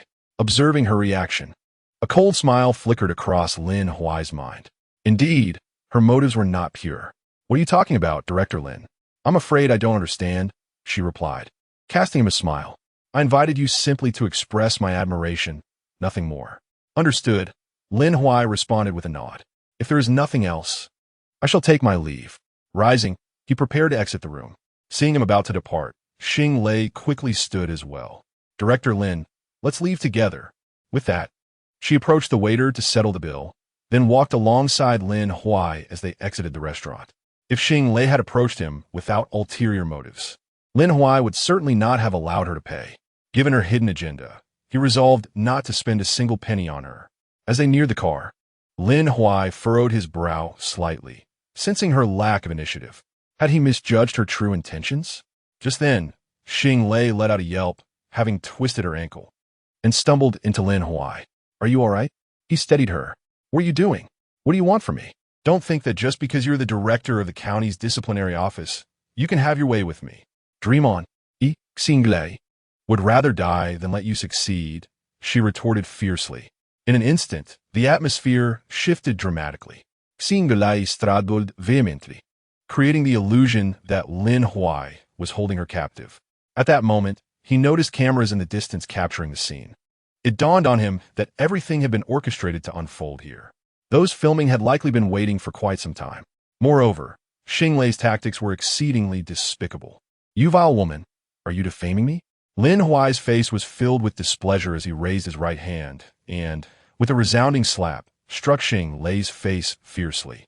With a menacing finger pointed at her, he declared, I, Lin Huai, am the director of the county's Discipline Inspection Commission. Do you think I lack intelligence? Or that the organization employs fools who would dare to assault a girl in broad daylight? This action left the cameraman across the street utterly bewildered. The narrative was not supposed to unfold in such a manner. Chapter 25. Public opinion swing. Xing Lei was utterly unprepared for Lin Huai's crude behavior. Why you? She stammered. Lin Huai retaliated with another sharp slap to her face, chastising her. I have encountered many women like you. So you thought calling the media would tarnish my reputation? Apologies, but I am not easily swayed by such tactics. What are you staring at? Dare to look again, and I will make you regret it. Do you believe me? Feeling the murderous glare from Lin Huai, Xing Lei was rendered speechless, instinctively shrinking back. With a dismissive snort, Lin Huai strode towards the group of cameramen holding their cameras. You lot, should you dare to edit this footage indiscriminately, you ought to be aware of the consequences. Upon hearing Lin Huai's words, the cameramen were left uncertain of how to proceed. Xing Lei glared at Lin Huai's receding figure, her fists clenched tightly, grinding her teeth as she vowed, Lin Huai, I will ensure your disgrace. After Lin Huai had been gone for a considerable time, Xing Lei approached the cameraman, her tone icy as she inquired, You know how to edit the video, I trust? You needn't fear. We have County Mayor Song backing us. With his support, what do you have to worry about? If you can successfully tarnish Lin Huai's reputation, Mayor Song will reward you handsomely. Listening to Xing Lei, the cameraman visibly relaxed. A director of the Discipline Inspection Commission? A county mayor of T-Language County? They had already made their choice in their hearts. Not long after Lin Huai's departure, he obtained nearby surveillance footage through Qin Sinew. If Xing Lei persisted in her reckless editing of the video to distort the truth, it would be interesting to see who ultimately reaped the benefits. That evening, upon returning home from work, Lin Huai was greeted by a smiling Qin Sinew. Brother Lin Huai, you have become quite the sensation in all of T-Language County. Lin Huai, confused, fixed his gaze on Qin Sinew, asking, What do you mean? Qin Sinew handed him a tablet. County Discipline Inspection Commission Director accused of assaulting a blossoming young girl. County Discipline Inspection Commission Director Lin Huai violently attacks a fragile girl. Each headline was sensational, igniting a fierce debate between genders and stirring discussions among officials and citizens alike. Instantly, online commentators clamored for Lin Huai's downfall, urging relevant departments to investigate him thoroughly. The tide of public opinion had decisively turned against him. Seeing this, a faint smile crept onto Lin Huai's lips. Xing Lei, since you have shown no sense, do not blame me for being ruthless. At that moment, within the county government, in County Mayor Song Huaimin's office, Song Huaimin observed the overwhelming public opinion online and promptly gave a thumbs up to Xing Lei, who stood before the desk. Xing Lei, splendid work.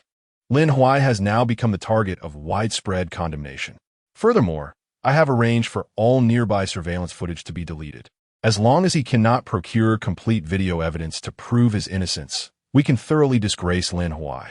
Xinglei, with a visage of fragility and a look of grievance, turned to Song Huaimin. Leader, that wretched Lin Huai has slapped me twice, and the pain is still excruciating.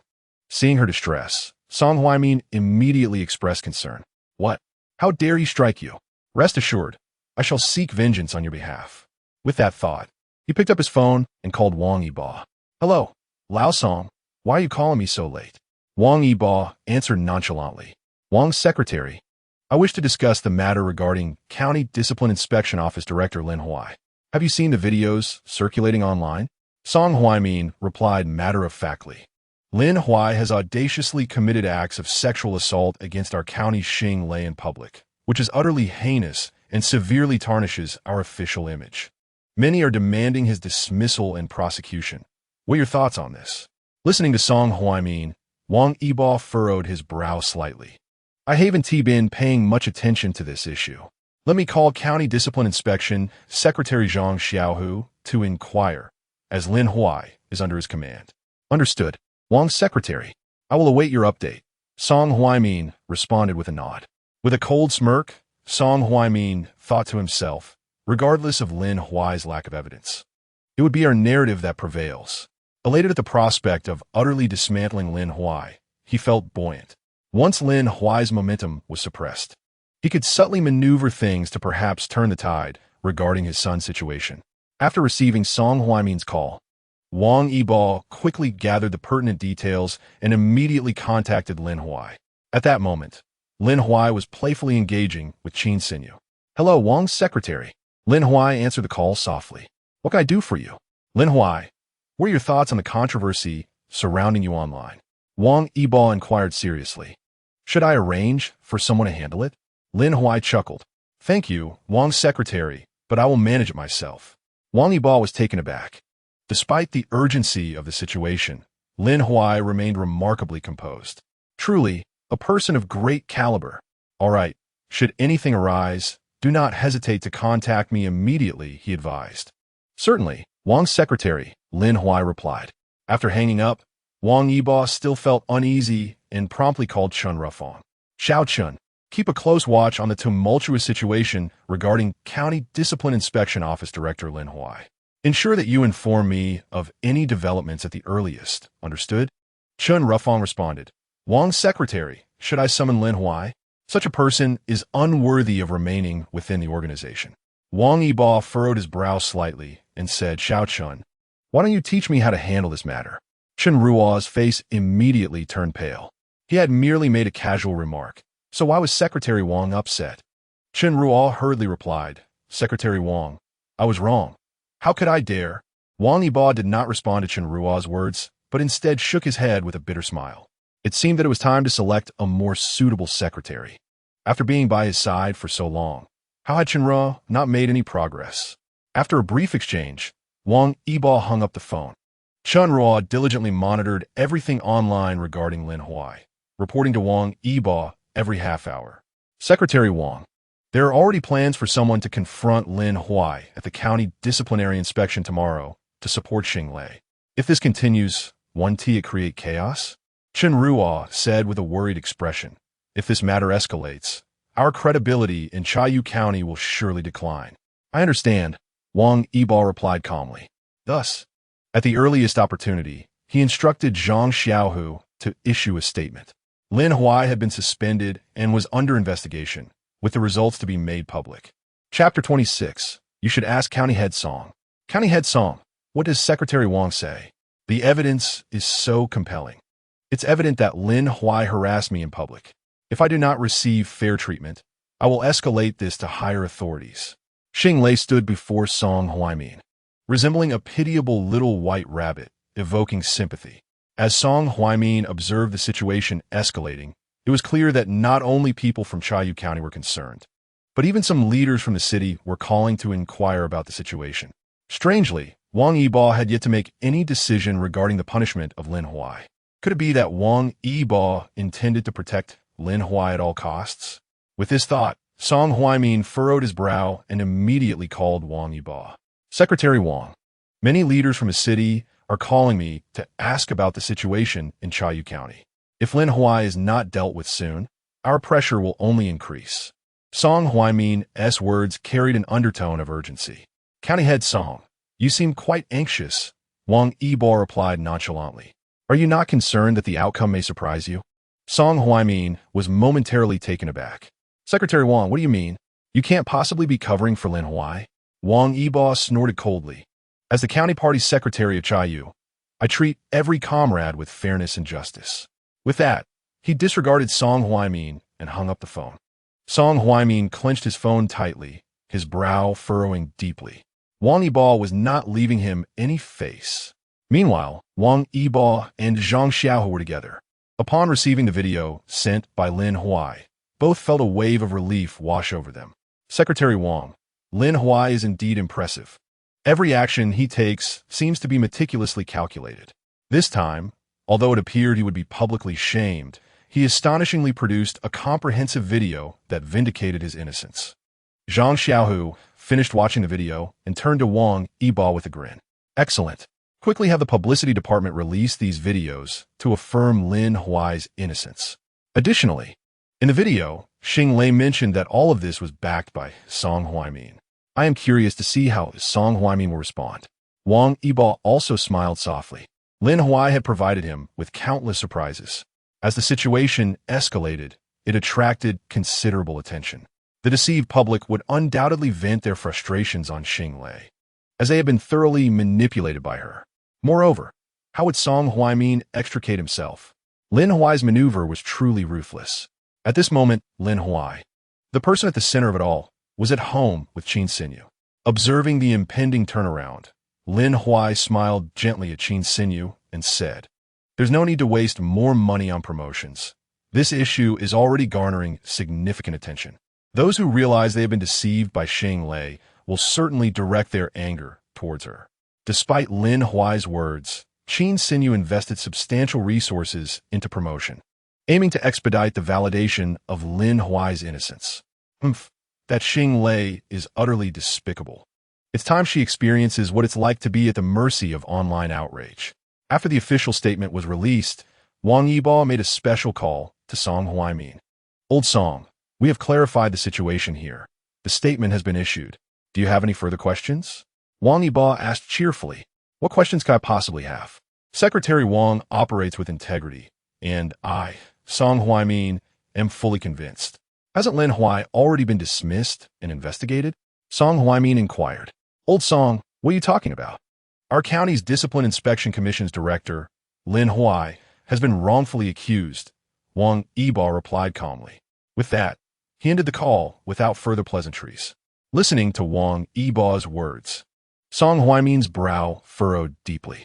He hurried to check the latest developments regarding Lin Huai's case. Upon seeing the outcome, Song Huaimin's expression darkened considerably. His deep-set eyes fixated on Xing Lei, his fists clenched tightly. Xing Lei, is this your doing? Can you not think for yourself? You dare audaciously claim I am your backing. Are you trying to ruin me? Xing Lei was taken aback by Song Huaimin's words. She quickly pulled out her phone to understand the situation. To her astonishment, there was a complete video online. The unedited footage restored Lin Huai's innocence, revealing that it was Xing Lei who had initially initiated the confrontation, falsely claiming that Lin Huai attempted to assault her. The video clearly depicted Lin Huai's actions, including the slap Xing Lei alleged he delivered. This is impossible. How could there be a complete video online? Director Song, didn't you delete all the surveillance footage? Xing Lei shook her head repeatedly, her face a mask of disbelief. Song Huaimin glared fiercely at Xing Lei, exclaiming, "How the hell would I know? Xing Lei, you ought to shoulder all of this yourself." Xing Lei's eyes widened in disbelief. County Head Song, I am assisting you, and now that trouble has arisen, you expect me, a mere girl, to bear it alone? Song Huaimin, visibly impatient, retorted, "How dare you claim to be working for me? Just look at the mess you've created. You exposed me. If I truly encounter any issues, you will be the first to face my wrath." Overwhelmed by Song Huaimin's fury, Xing Lei felt an intense wave of fear wash over her. Her legs buckled, and she collapsed to the ground. How could this happen? How could this be? Upon checking her phone again, She found herself besieged by a torrent of online vitriol. The most venomous of hearts reside in the most deceitful of women. They proclaimed, "How dare she slander the director of the county discipline inspection office? Surely, she must have committed some wrongdoing, fearing an investigation, thus attempting to frame the director. Oof. Just look at her appearance. She hardly seems virtuous. Investigate her thoroughly, down to the last 3 generations. By the way, didn't she mention having the county head's backing? Can someone enlighten me on who the county head of Chayu County is? That individual should also be scrutinized." As she absorbed the harsh comments online, Xinglei realized her life was irrevocably shattered. This lifetime utterly ruined. She struggled to obtain Lin Huai's phone number. "Lin Huai, I was wrong. Could you possibly grant me a chance?" Upon answering, Lin Huai replied, "I might offer you an opportunity. I won't pursue any matters further. But you must ascertain whether County Head Song will extend you a chance. If you fail to clarify, the Provincial Discipline Inspection Office will certainly investigate him." Upon hearing Lin Huai's words, Xinglei's phone slipped from her grasp, clattering to the ground. When she lifted her gaze, she found Song Huaimin's deep-set eyes fixed intently upon her, as if he wished to rend her limb from limb. Chapter 27. Voluntary Confession of Issues. When Xinglei called Lin Huai, she was completely unaware that Song Huaimin was listening intently from his quiet office. Just then, Song Huaimin's phone rang. It was Wang Yibo calling. "Old Song, earlier the city leaders contacted me, inquiring about your situation. If things remain unclear, the province may establish a dedicated investigation team to scrutinize you," Wang Yibo stated matter-of-factly. "Thus, I believe you must present a definitive stance before they make any decisions." "Understood. Secretary Wang, I will certainly provide the organization with a satisfactory response," Song Huaimin replied, casting a menacing glance at the still cowering Xinglei before speaking to Wang Yibo in a more composed tone. "Old Song, I naturally trust you, for we are comrades.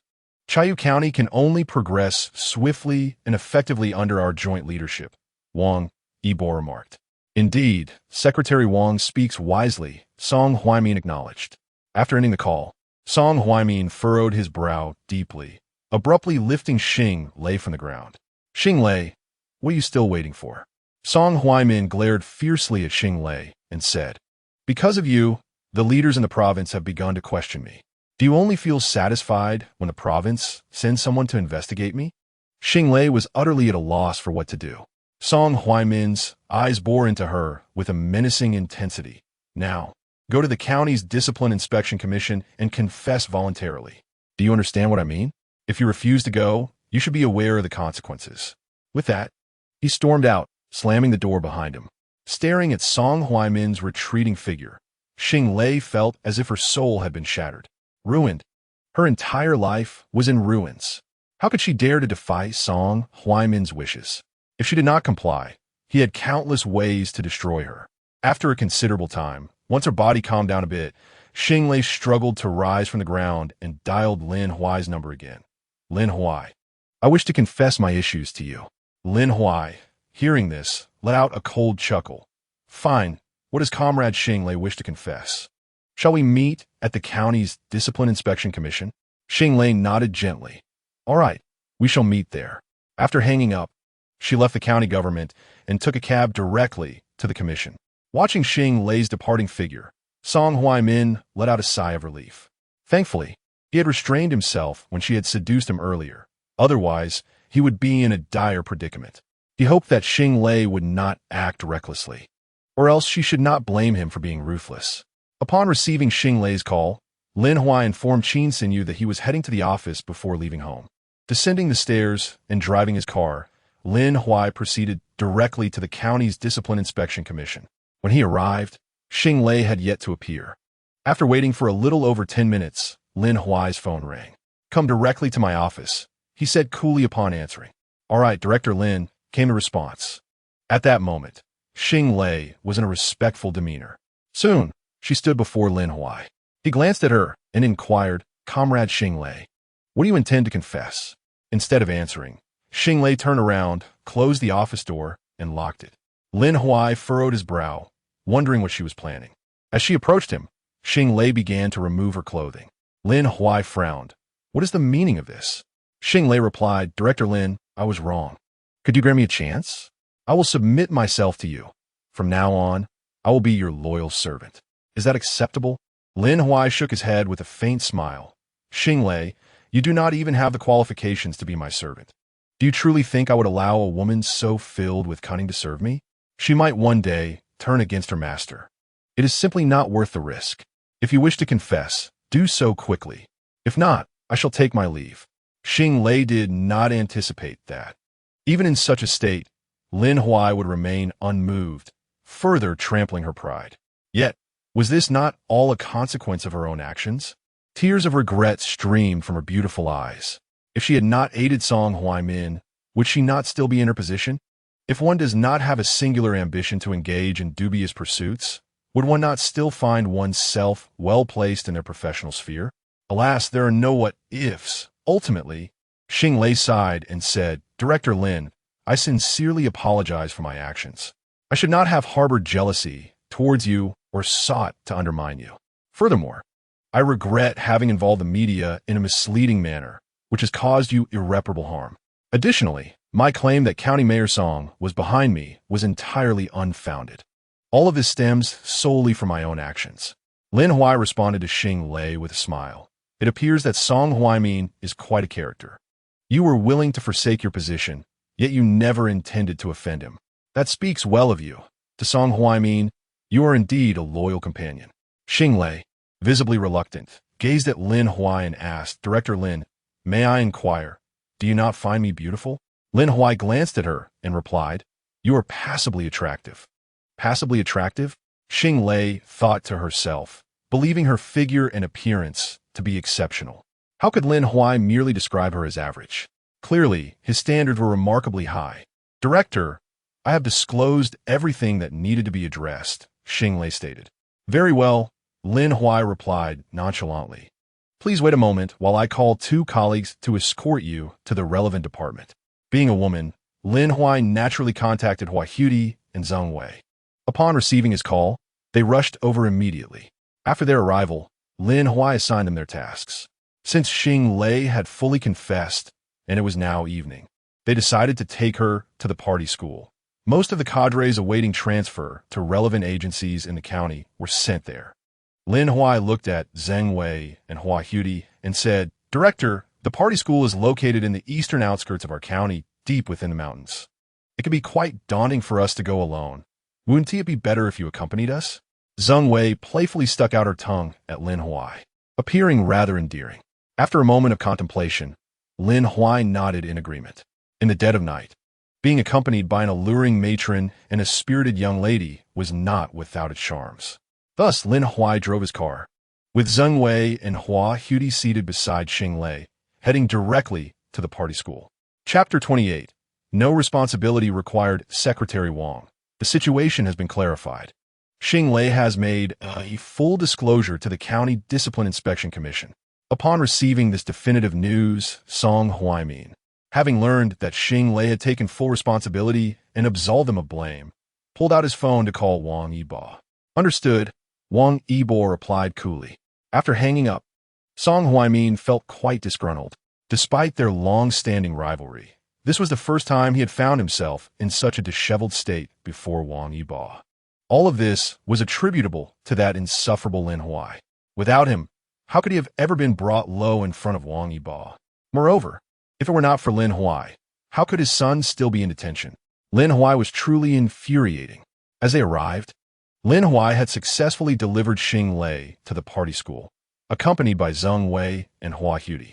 This evening, Xing Lei merely addressed the issues at hand. The specific details would undoubtedly need verification from the relevant departments. Thus, their journey concluded here. Fortunately, the party school had dedicated personnel overseeing matters, ensuring no complications would arise. On the way, Lin Huai had arranged for Hua Hudi to communicate with the responsible individuals at the party school, allowing the process to proceed swiftly. After dropping off Xing Lei, the trio prepared to part ways.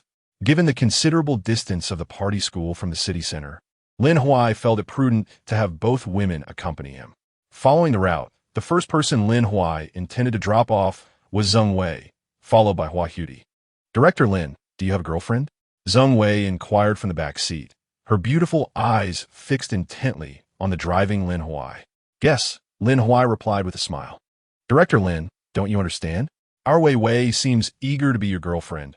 Hua Huti teased from beside Zheng Wei, adding otherwise. Why would she ask if you have a girlfriend? Zheng Wei's cheeks flushed crimson as she quickly defended Sister Huti. Is it wrong for me to introduce a girlfriend to Director Lin? Hua Huti laughed gently. Sure, then go ahead and make the introduction. Zheng Wei shot a glance at Hua Huti. Director Lin, I've decided to introduce our Sister Huti to you. What do you think? Don't all men prefer mature women? The two women continued their playful banter in the back seat, prompting Lin Huai to focus intently on driving, attempting to avoid engaging in their conversation. Before long, they arrived at Zheng Wei's doorstep, and Lin Huai let out a sigh of relief. With one less woman teasing him in the car, he felt a measure of relief. Director Lin, honestly, do you like Wei Wei? Hua Huti asked seriously, her gaze fixed on him. Wei Wei is quite the gem in our county's discipline inspection committee. Many young men have their eyes on her. If you like her, you'd better act fast. Sister Huti, who do you think I prefer, Wei Wei or you? Lin Huai replied with a grin. You must prefer Wei Wei. I'm just an aging woman, hardly someone to attract admiration. Hua Huti responded with a hint of self-deprecation. Moreover, you are so young and handsome. And the director of our county's discipline inspection committee. There must be countless girls vying for your attention. Lin Huai chuckled softly. Sister Huti, are you implying that if I were to like you, you might consider it? Hua Huti paused for a moment, a slight smile appearing on her lips. Director Lin, you truly have a knack for humor. Lin Huai's tone shifted to seriousness. Sister Huti, what if I'm not joking? Hua Huti widened her eyes, staring at the driving Lin Huai. Lin Huai, I finally understand why you are drawn to older women. You think you can enjoy their company without any commitments, don't you? Lin Huai was momentarily taken aback, surprised by Hua Huti's interpretation. However, since it was all in jest, he thought it best to play along. You truly understand me. Sister Huti, he smiled faintly. You're such a rogue. How come I never noticed your roguish nature before? Hua Huti shot a playful glance at Lin Huai. It's never too late to realize, Lin Huai chuckled. Soon, they arrived at Hua Huti's home. Lin Huai parked his car at the entrance of the community. Sister Butterfly, I want to come up to your place. What if I sit down and don't want to leave? To his surprise, Butterfly Flower gazed at him with enchanting eyes. Since you don't want to leave, then why not stay? Lin Huai turned to look at Butterfly Flower, who was already standing beside his driver's seat. Sister Butterfly, are you serious? If I take you at your word, the consequences are on me. Feeling the intensity of Lin Huai's gaze, a ripple of emotion stirred within Butterfly Flower, and a long-forgotten thrill blossomed at that moment. Deep down, she secretly wished for Lin Huai to accompany her upstairs. Do you think I'm being serious or not? She teased with a mischievous smile. When the false appears real, the real can also be false. If you believe it, then it is indeed true. Well, I suspect it's false, Lin Huai replied with a grin. Sister Butterfly, get to bed early. If you think of me, you can dream about me. After all, what you do to me in dreams isn't against the law. With that, Lin Huai drove away. Butterfly Flower watched Lin Huai's departing figure, her lips curving into a beautiful smile. Coward, my territory has been left untouched for too long. Are you too timid to explore it without any responsibility? Or do you have the heart of a thief but lack the courage? For Lin Huai, exchanging banter with Butterfly Flower was fine, but he was truly hesitant about pursuing anything further. After all, the heart of a woman is as unfathomable as the depths of the sea. He had been in a relationship with Luo Xiao for years, only for her to end up with Song Jiazhou and even plot against him. Now, the only woman he felt he could completely trust seemed to be Qin Xinyu. Lin Huai quickly shook his head. How could he even think of that little enchantress? The old man from the Qin family might one day point a rifle at him if he treated his granddaughter poorly. Just the thought was terrifying. Soon, Lin Huai returned home and found Qin Xinyu still sitting on the sofa, engrossed in her phone. He was taken aback. Why are you still awake so late? Qin Xinyu smiled at him. Brother Lin Huai, I'm waiting for you to come back. Lin Huai looked at her in disbelief. We're not even sleeping together. Why wait for me? Qin Xinyu playfully tugged at her nightgown, revealing a hint of black strap and a patch of flawless white skin. Brother Lin Huai, if you wish to share a bed with me, that's not out of the question. With a blush, she dashed into her room. Watching Qin Xinyu flee, Lin Huai scoffed. She was clearly timid, yet dared to provoke him. If he lost control, he couldn't be blamed. After all, he was a young man full of vigor. How many temptations could he withstand? Meanwhile, Butterfly Flower returned home and entered the bathroom to prepare for a shower. Since her husband passed away, she had lived alone for many years. As she shed her clothes and let the water cascade over her smooth, pale skin, her thoughts inexplicably drifted to Lin Huai. Gradually, it felt as if he were right before her, holding her tightly in his embrace. Soon, Butterfly Flower's beautiful eyes fluttered shut, and her hands began to wander over her own body. Chapter 29. The subtle maneuver. As the night deepened, Song Huaimin lay in bed, unable to find solace in sleep. Currently, Xinglei had been sent to the party school, and the actions committed by Kuang San would undoubtedly lead to a death sentence. Although Song Jiazhu, Jiang Buhuan, and Gao Zhanqi had yet to receive their verdicts, it was due to the continuous intervention on his part. Lin Huai, that troublesome fellow, had already caused him considerable distress in just a few days since surfacing. At that moment, Song Huaimin's phone rang. Upon seeing the caller's name, he furrowed his brow slightly. Zhuo Bufan was calling him. What could have happened? Old Song, have you heard that Secretary Wang intends to promote Zhou Jie to Deputy Minister of the Propaganda Department? Zhuo Bufan's tone was notably serious. Zhou Jie? Song Huaimin frowned, asking, Who is Zhou Jie? I heard she is a deputy director in the county committee office, Zhuo Bufan replied. If Zhou Jie seamlessly becomes the deputy minister of the propaganda department, Secretary Wang will be adding another significant player to his ranks. Taking a deep breath, Song Huaimin reflected on the past few days, consumed with dealing with Lin Huai, seeking to uncover a weakness to negotiate and rescue Song Jiazhu. However, fortune had not favored him. Every attempt to confront Lin Huai had been deftly countered. Now, with Wang Yibo orchestrating matters, convening a county committee standing committee meeting could potentially place him at a disadvantage. Still, the prospect of Zhou Jie ascending to the position of deputy minister stirred a sense of reluctance within him. How about this, old Zhuo? Could you reach out to Zhou Jie and create a bit of a stir when Secretary Wang nominates her? It would be rather difficult for Secretary Wang to place her in that role under such circumstances, Song Huaimin suggested after a moment's contemplation. Understood. Leave it to me, Zhuo Bufan affirmed. Meanwhile, Lin Huai slept soundly, oblivious to the time until Qin Xinyu knocked on his door, rousing him from slumber. After freshening up, he treated Qin Xinyu to breakfast before escorting her to the entrance of the County Public Security Bureau, after which he set off for his own workplace. Upon arriving at the office, Lin Huai was taken aback to find someone waiting at his door. He quickly approached with wide eyes and a smile. Secretary Wang, are you looking for me? I apologize for rising a bit late today. Wang Yibo smiled back at Lin Huai, then turned to the woman standing beside him. Not a problem. Let me introduce you. This is Zhou Jie, our county committee office's deputy director. Lin Huai extended his hand toward Zhou Jie, beaming. Director Zhou, it is a pleasure to finally meet you. Your esteemed reputation precedes you. Zhou Jie reciprocated with a smile. Director Lin, the pleasure is mine. The fact that the head of T-Language County had personally come to greet him, and without any hint of displeasure, indicated that the County Discipline Inspection Office Director was quite remarkable. It seemed prudent to cultivate a closer relationship with Lin Huai moving forward. After exchanging pleasantries, Lin Huai opened the door to his office and gestured for Wang Yibo and Zhou Jie to enter. Secretary Wang, what brings you here so early? Is there something on your mind? Lin Huai inquired earnestly, fixing his gaze on Wang Yibo. Shaolin, it is regarding.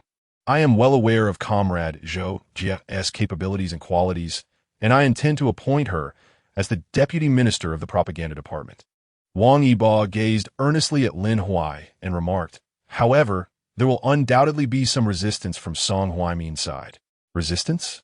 Lin Huai furrowed his brow, realizing how constrained Wang Yibo felt as the county party secretary in Chayu County. To be frank, if we were to hold a meeting of the county party committee and vote on this matter, I cannot be certain that we could elevate Comrade Zhou Jie to that position. Moreover, If Song Huaimin learns of this before the meeting, he will surely take action against her. Wang Yibo fixed his gaze on Lin Huai and inquired, "Therefore, I have come to seek your opinion. Secretary Wang, how about this? You could first publicly announce the promotion of someone from the county party office who is beyond reproach. This individual would withstand any scrutiny from Song Huaimin and his associates, and if they attempt to tarnish that person's reputation, our county's Discipline Inspection Commission will not condone it," Lin Huai suggested earnestly. Listening to Lin Huai's words, Wang Yibo joyfully clapped his thigh, exclaiming, "Xiao Lin, how did I not think of this clever tactic? You young people truly possess agile minds." Lin Huai chuckled modestly. "Secretary Wang, you flatter me. I merely offered a simple suggestion." After a brief exchange, Wang Yibo departed Lin Huai's office with Zhou Jie. As soon as they left the county's Discipline Inspection Commission, Lin Huai's eyes lit up, prompting him to swiftly retrieve his phone and call Wang Yibo. "Secretary Wang, do you have a suitable candidate on your side?" Lin Huai inquired directly. "Yes. We have Xiao Jiang from the county party office. He is as clean as a blank sheet of paper," Wang Yibo replied decisively. "Secretary Wang, the candidate must also be able to resist various temptations," Lin Huai cautioned. "Rest assured, the person I choose will pose no problems," Wang Yibo assured him. Very well. Given Wang Yibo's confidence in his choice, Lin Huai chose not to intrude further. He simply called Qin Sinyu. "Brother Lin, did you miss me so soon after we parted?" Qin Sinyu answered, her voice sweet with a smile. "Yes," Lin Huai replied. "I won tea. You need to say you missed me, Brother Lin," Qin Sinyu teased. And despite the distance, Lin Huai felt a shiver run down his spine. "Enough of the playful banter. I have a serious matter to discuss. If you have sufficient personnel under your command, could you assign a few to monitor Xiao Jiang and Zhou Jie from the county party office? Inform me immediately if any unusual circumstances arise," Lin Huai stated before abruptly ending the call. Meanwhile, as Wang Yibo and Zhou Jie exited the county's Discipline Inspection Commission, Zhou Bufan received a call. "Director Zhou, Secretary Wang indeed had a lengthy private discussion with Zhou Jie in Director Lin's office. I did not dare to approach too closely for fear of being discovered." "Understood," Zhou replied. Just as Wang Yibo stepped out of the county's Discipline Inspection Commission, he publicly announced the promotion of Xiao Jiang from the county party office to the position of Deputy Minister of the Propaganda Department. Over the years, Xiao Jiang has diligently served within the county committee, demonstrating both capability and integrity, making his promotion entirely justified. At this moment, in the office of County Mayor Song Huaimin, Deputy County Mayor Zhou Bufan sat across from him, each with a cup of tea before them. Upon receiving the news, both men's brows furrowed tightly. Wang Yibo, who is also the county party secretary, behaves like a child playing house, flitting from one decision to another. "Old Song, we have only just devised a strategy concerning Zhou Jie, and this old fellow has decided against promoting her? What a waste of effort," Zhou Bufan remarked with evident displeasure. "Ha ha ha. This Secretary Wang truly enjoys playing mind games with us," Song Huaimin replied coldly. "However, whether he promotes Xiao Jiang or Xiao Zhou, can we not find any leverage against them?" Hearing Song Huaimin's words, Zhou Bufan smirked, lifted his teacup, took a gentle sip, and said, "Old Song, your tactics are indeed commendable." Chapter 30. Preparing for the future, Lin Huai found himself with little to do at the County Discipline Inspection Commission, so he decided to drive to the county committee compound. However, he did not inform Wang Yibo of his visit, opting instead to park at a distance. "Wait a moment. Didn't I instruct Qin Sinyu to assign someone to keep an eye on Xiao Jiang and Zhou Jie? Why is she here personally?" This realization stirred a sense of admiration in Lin Huai. Without hesitation, he approached Qin Sinyu. True to his military training, Lin Huai was still a considerable distance from Qin Sinyu when she sensed his presence. As she turned to look, her gaze was icy, but upon recognizing Lin Huai, her face broke into a warm smile. "Brother Lin Huai, what brings you here?" she exclaimed, running towards him. "I asked you to send someone to watch over the situation. Why did you come out yourself?" Lin Huai said as he led Qin Sinyu to his car. "I feel a sense of accomplishment doing things myself for Brother Lin Huai," Qin Sinyu replied proudly. "In that case, let me take you along," Lin Huai said with a playful raise of his eyebrows. Wonderful. I love it when brother Lin Huai takes me on adventures. She chimed enthusiastically. Lin Huai, somewhat speechless, stepped out of the car to buy 2 cups of milk tea, handing one to Qin Sinyu. Wow, brother Lin Huai, you're so thoughtful. This is my favorite flavor, she exclaimed, brimming with excitement. Just as Lin Huai took his first sip, he was captivated by the sight outside the window. Wasn't he that Xiao Jiang, who Secretary Wang had mentioned? Xiao Jiang, whose full name was Jiang Yuan, was several years older than Lin Huai and evidently held in high regard by Wang Yibo. At that moment, 2 young women stood conversing with Jiang Yuan. After a brief exchange, the girls walked ahead, with Jiang Yuan following closely behind. Eventually, the trio entered a Mercedes-Benz 300. What could they possibly be up to in broad daylight? Lin Huai asked, turning his attention to Qin Sinyu. Do you have anyone available on your side? Indeed, they are watching you, Zhou Jia, Qin Sinyu remarked. Listening to her words, Lin Huai, without a moment's hesitation, started the car and pursued the Mercedes-Benz 300 ahead. What could possibly bring someone to a bar in broad daylight? Lin Huai furrowed his brow, filled with perplexity. Upon arriving at the bar, 2 women escorted Jiang Yuan to a private room. They sang and drank. Once the 3 entered the room, it became more challenging for Lin Huai and Qin Sinyu to follow them.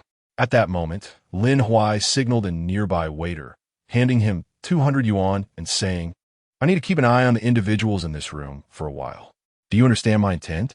The waiter accepted the money with a broad smile, assuring him, I understand. I assure you, no one will disturb you. Remarkably, the waiter even called away several nearby patrons. Was this fellow so easily swayed by just 200 yuan? Inside the private room, Jiang Yuan's expression grew tense, revealing his displeasure. Aunt Son, Aunt Bai, I only came out because you claimed you wanted to discuss serious matters with me at the county committee. Your current behavior puts me in a difficult position. Jiang Yuan stated coolly. A yuan? What do you have to be troubled about? Come, let's take a picture together. When it comes to that investment project, I can secure it for you in no time, one of the enchanting women encouraged. Yes, a yuan, you must seize this opportunity, the other chimed in. Their flirtatious banter left Jiang Yuan somewhat overwhelmed, and as they spoke, they poured him more drink. Feeling it was time to escalate their approach, one of the women produced a thick envelope, deliberately opened to reveal several 100 yuan bills. A yuan, how much do you earn at the county committee each month? For one evening of your company, this money is yours, Aunt Son stated, pressing the envelope into Jiang Yuan's hands.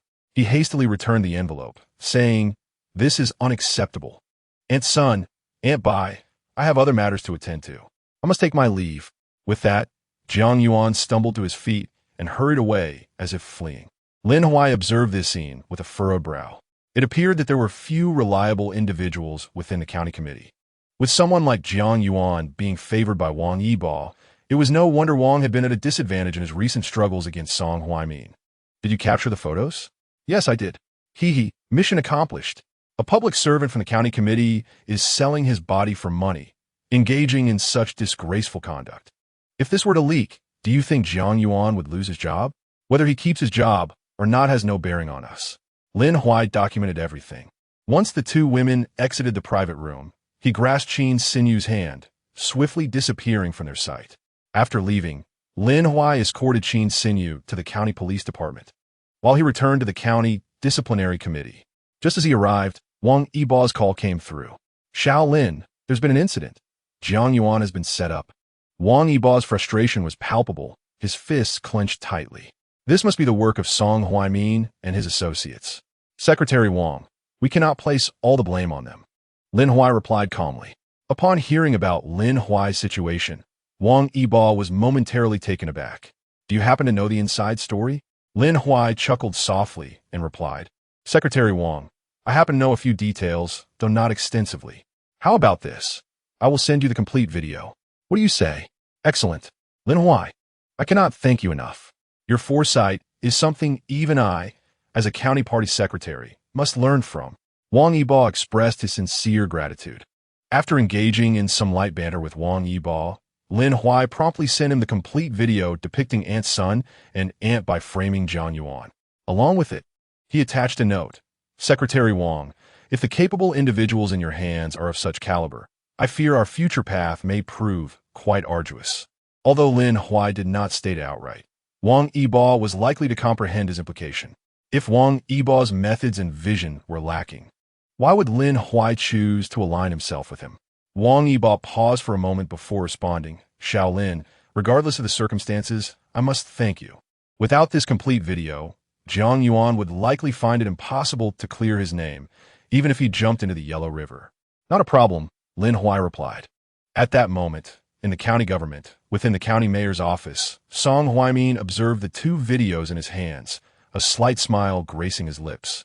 Wang Yibo's failure to convene the county committee standing committee meeting was fortunate. If he did, it would surely lead to a significant embarrassment for him during the session, leaving a lasting impression. Just then, Song Huaimin's phone rang. It was a call from Chun Ruo Fong, Secretary Wang Yibo's aide. Good afternoon, County Mayor. Secretary Wang wishes to convene a meeting of the county committee standing committee, and I am tasked with notifying you. Chun Ruo Fong spoke with utmost respect. Upon hearing Chun Ruo Fong's words, Song Huaimin couldn't help but smirk internally, relieved that Wang Yibo had finally decided to hold the meeting. Very well, Secretary Chun. I understand. Please proceed to inform the other standing committee members, Song Huaimin replied nonchalantly. Understood, County Mayor. After hanging up, Chun Ruo Fong proceeded to notify the other committee members one by one. At 3 o'clock in the afternoon, the meeting of the County Committee Standing Committee was held promptly. The meeting was presided over by County Party Secretary Wang Yibo and County People's Congress Standing Committee Director He Yuan. Ladies and gentlemen, the primary purpose of today's meeting is to select one individual from the County Committee office, Zhou Jie or Jiang Yuan, to be promoted as the Deputy Minister of the Propaganda Department, Wang Yibo stated, casting a calm glance at the various seasoned political players around him. Now, I invite you all to share your opinions. Secretary Wang, I believe the position of Deputy Minister of the Propaganda Department is quite significant, and merit-based selection is essential. Both Zhou Jie and Jiang Yuan are from our county committee compound, while other units have not even submitted a nomination. Is this not somewhat unfair? He Yuan remarked, casting a subtle glance at Wang Yibo. Upon hearing He Yuan's words, the surrounding individuals began to whisper among themselves, yet no one else voiced their opinion. Unfair? Wang Yibo smiled at He Yuan and inquired, Director, from your words, it seems you already have a candidate in mind, correct? Secretary Wang, it is not merely my personal choice. It is a consensus that Zhang Baiwan from the county government possesses substantial capability and qualifications. I nominate him for the position of Deputy Minister of the Propaganda Department. He Yuan remarked in a composed manner. Upon his statement, a profound silence enveloped the room. No one uttered a word, and even Song Huaimin maintained a silence. Wang Yibo understood that proposing Jiang Yuan and Zhou Jie as candidates for the Deputy Minister of the Propaganda Department would undoubtedly encounter opposition. Is that so? Is this your individual perspective, or is it shared by the others? Wang Yibo smiled, his gaze sweeping across the faces of the attendees. Secretary Wang, regardless of whom we promote, it is ultimately for the development of our Chayu County. Song Huaimin directed his gaze towards Wang Yibo and said, However, the two individuals you have nominated seem to have some issues. Have they? Wang Yibo scoffed internally, recognizing that Song Huaimin, the old fox, had been anticipating this moment. Director Song, what issues could there possibly be? Wang Yibo inquired coolly. I shall refrain from detailing the specific issues. Let us instead review the video, Song Huaimin replied, raising the disc in his hand.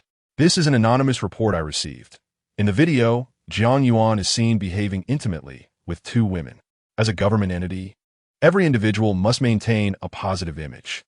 Just look at Jiang Yuan, what a sight. Furthermore, as for Zhou Jie, her actions are even more outrageous.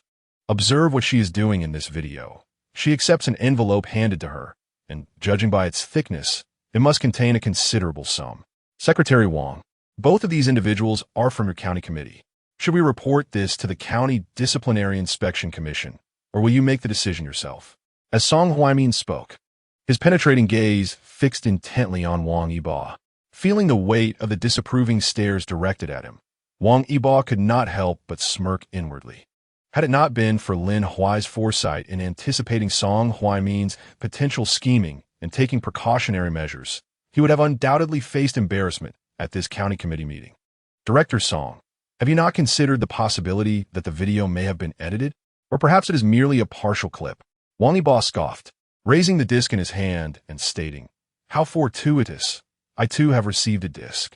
Let's all take a look." With that, Wang Yibo instructed for the disc to be played.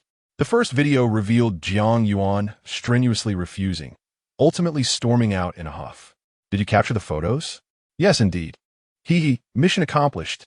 A public servant from the county committee actually resorted to selling his body for money, engaging in such disgraceful activities.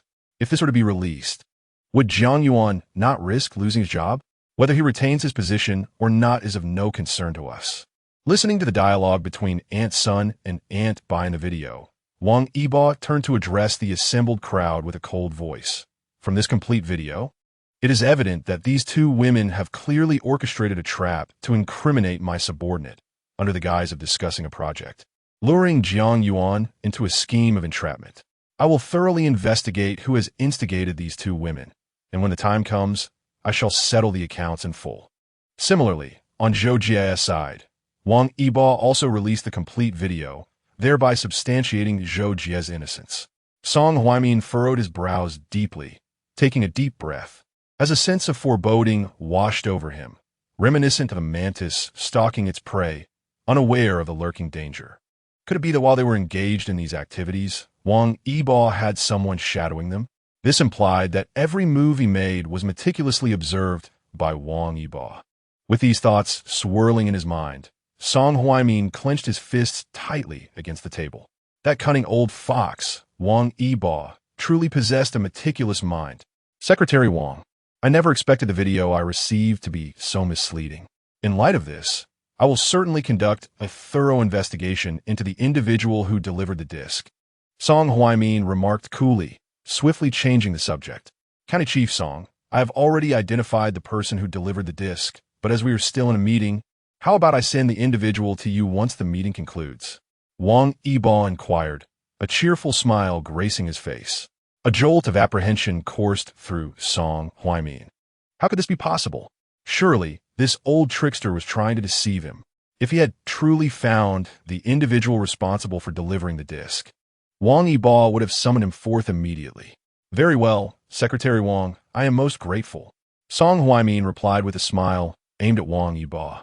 It is my duty, County Chief Song. Wang Yibo responded with a smile. By the way, regarding what Comrade Ziyuan mentioned about your county government as Zhang Baiwan being quite capable, I happen to have received some unsavory information about Comrade Zhang.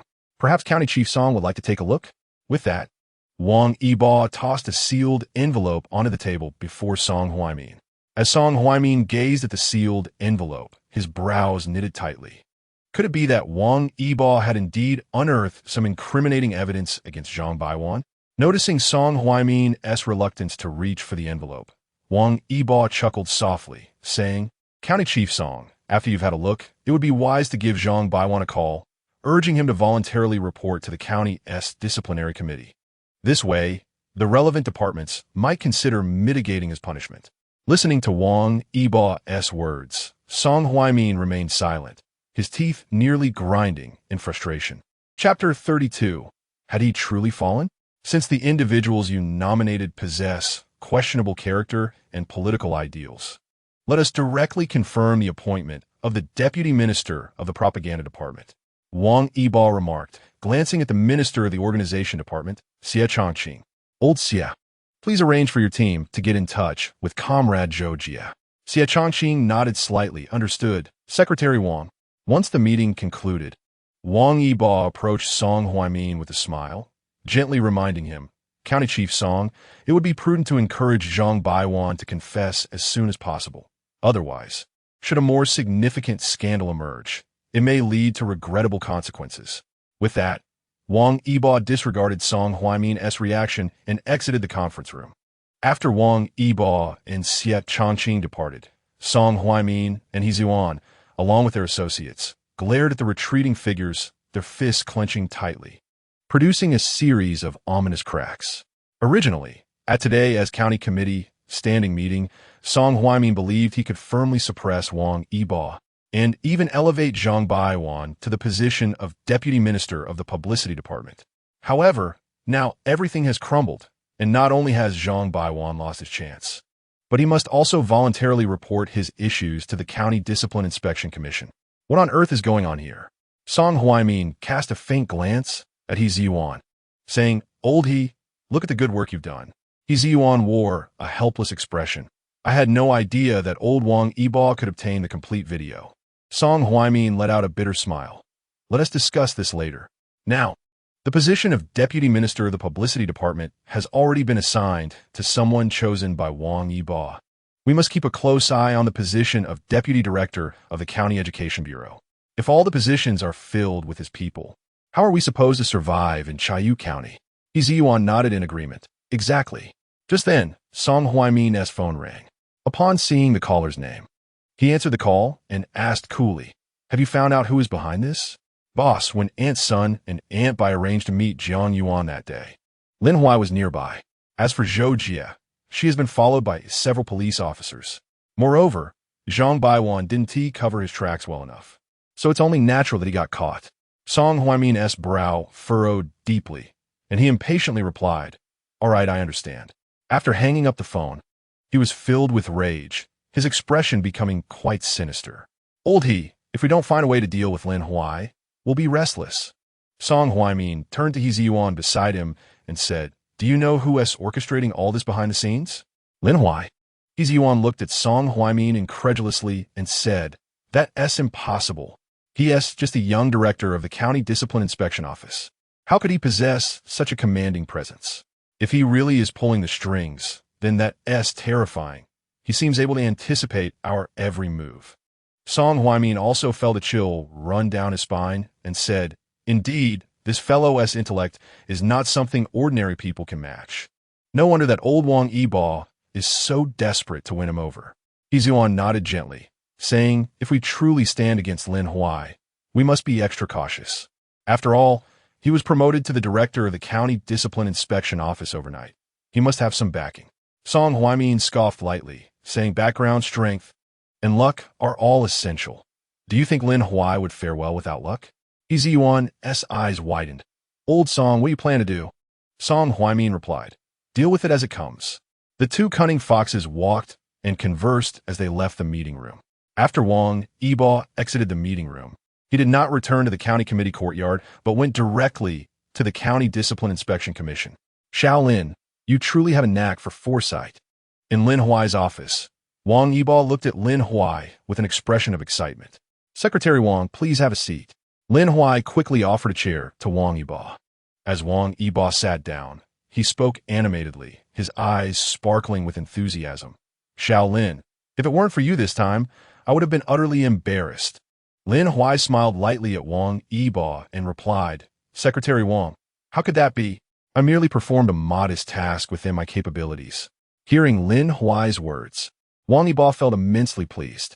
If only his secretary, Chun Rufong, possessed even a fraction of Lin Huai's competence, he would not need to frequent the county's disciplinary committee so often. Just as Lin Huai and Wang Yibo were engrossed in conversation, a knock echoed from the office door. "Who is it?" Lin Huai inquired casually. "Director Lin, it's Zhang Baiwan from the county government. I have come to voluntarily report an issue," Zhang Baiwan called out, wearing a distressed expression. "You can go directly to the comprehensive office and find Huadai," Lin Huai replied nonchalantly. He was well aware of Zhang Baiwan's predicament, having uncovered the dirt on him. In fact, he had compiled a succinct dossier on various individuals within the county government, including Zhang Baiwan, to present to Wang Yibo. After all, he was uncertain about whom Song Huaimin might elevate. Zhang Baiwan was particularly unfortunate, having garnered Song Huaimin's favor.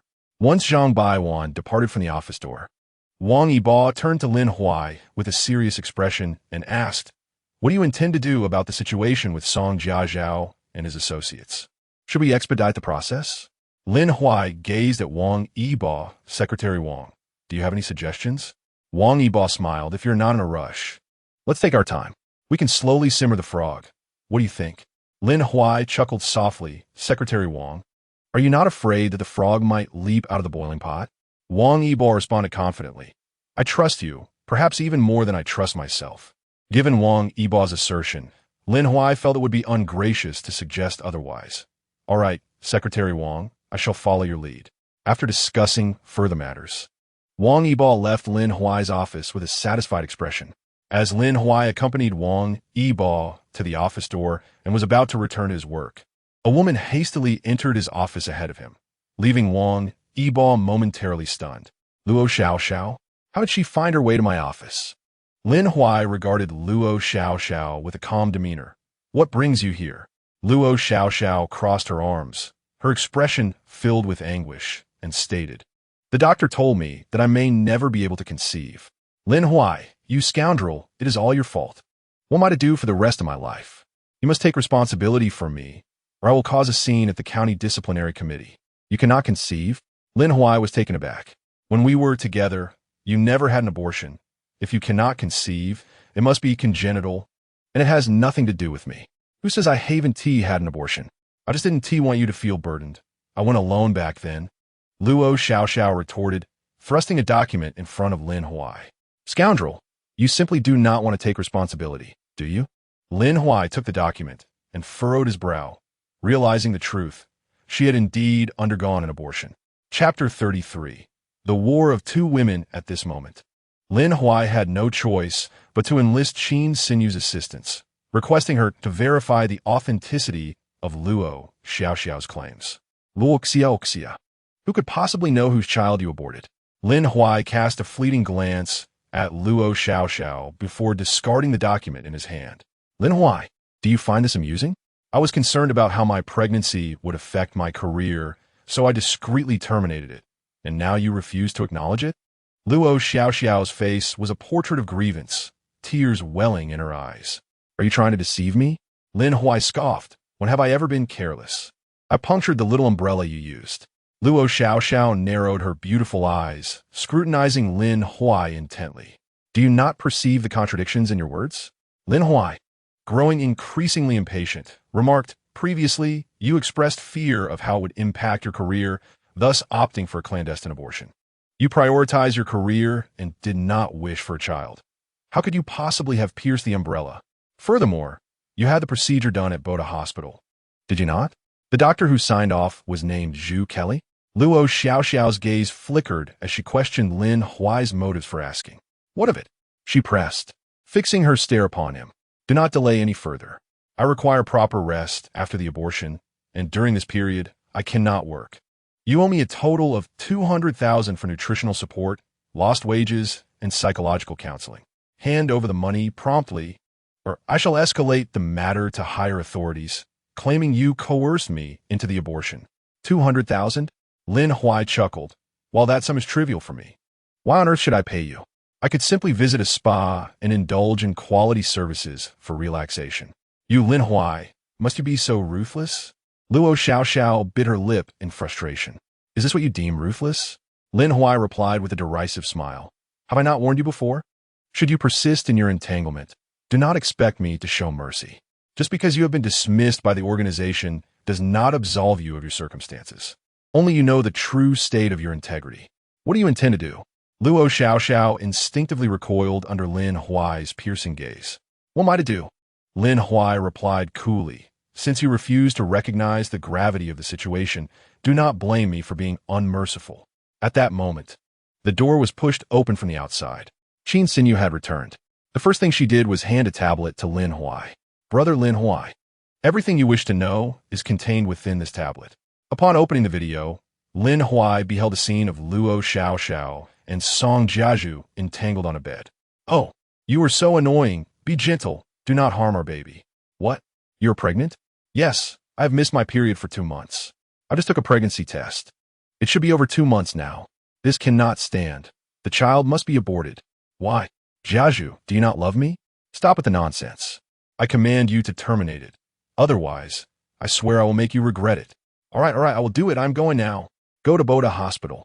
I will arrange everything. Before Lin Huai could finish watching the video, his brow furrowed deeply. With no hesitation, Lin Huai raised his hand and delivered a sharp slap across Luo Xiao's face.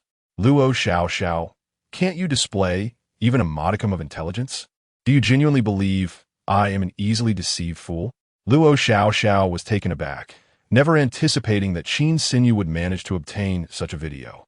In her furious state, she charged towards Qin Xinyu, exclaiming, "You vile woman, how dare you ruin my plans? I will tear you apart today." Seeing Luo Xiao rush towards her, Qin Xinyu feigned fear and quickly hid behind Lin Huai. "Oh dear, Brother Lin, she's so fierce. I'm terrified. Feel how fast my heart is racing." Qin Xinyu exclaimed, as she grasped Lin Huai's wrist and placed it over her heart. "Brother Lin, you will protect me, won't you?" Lin Huai wore an expression of disbelief. "Come on, you're from the military.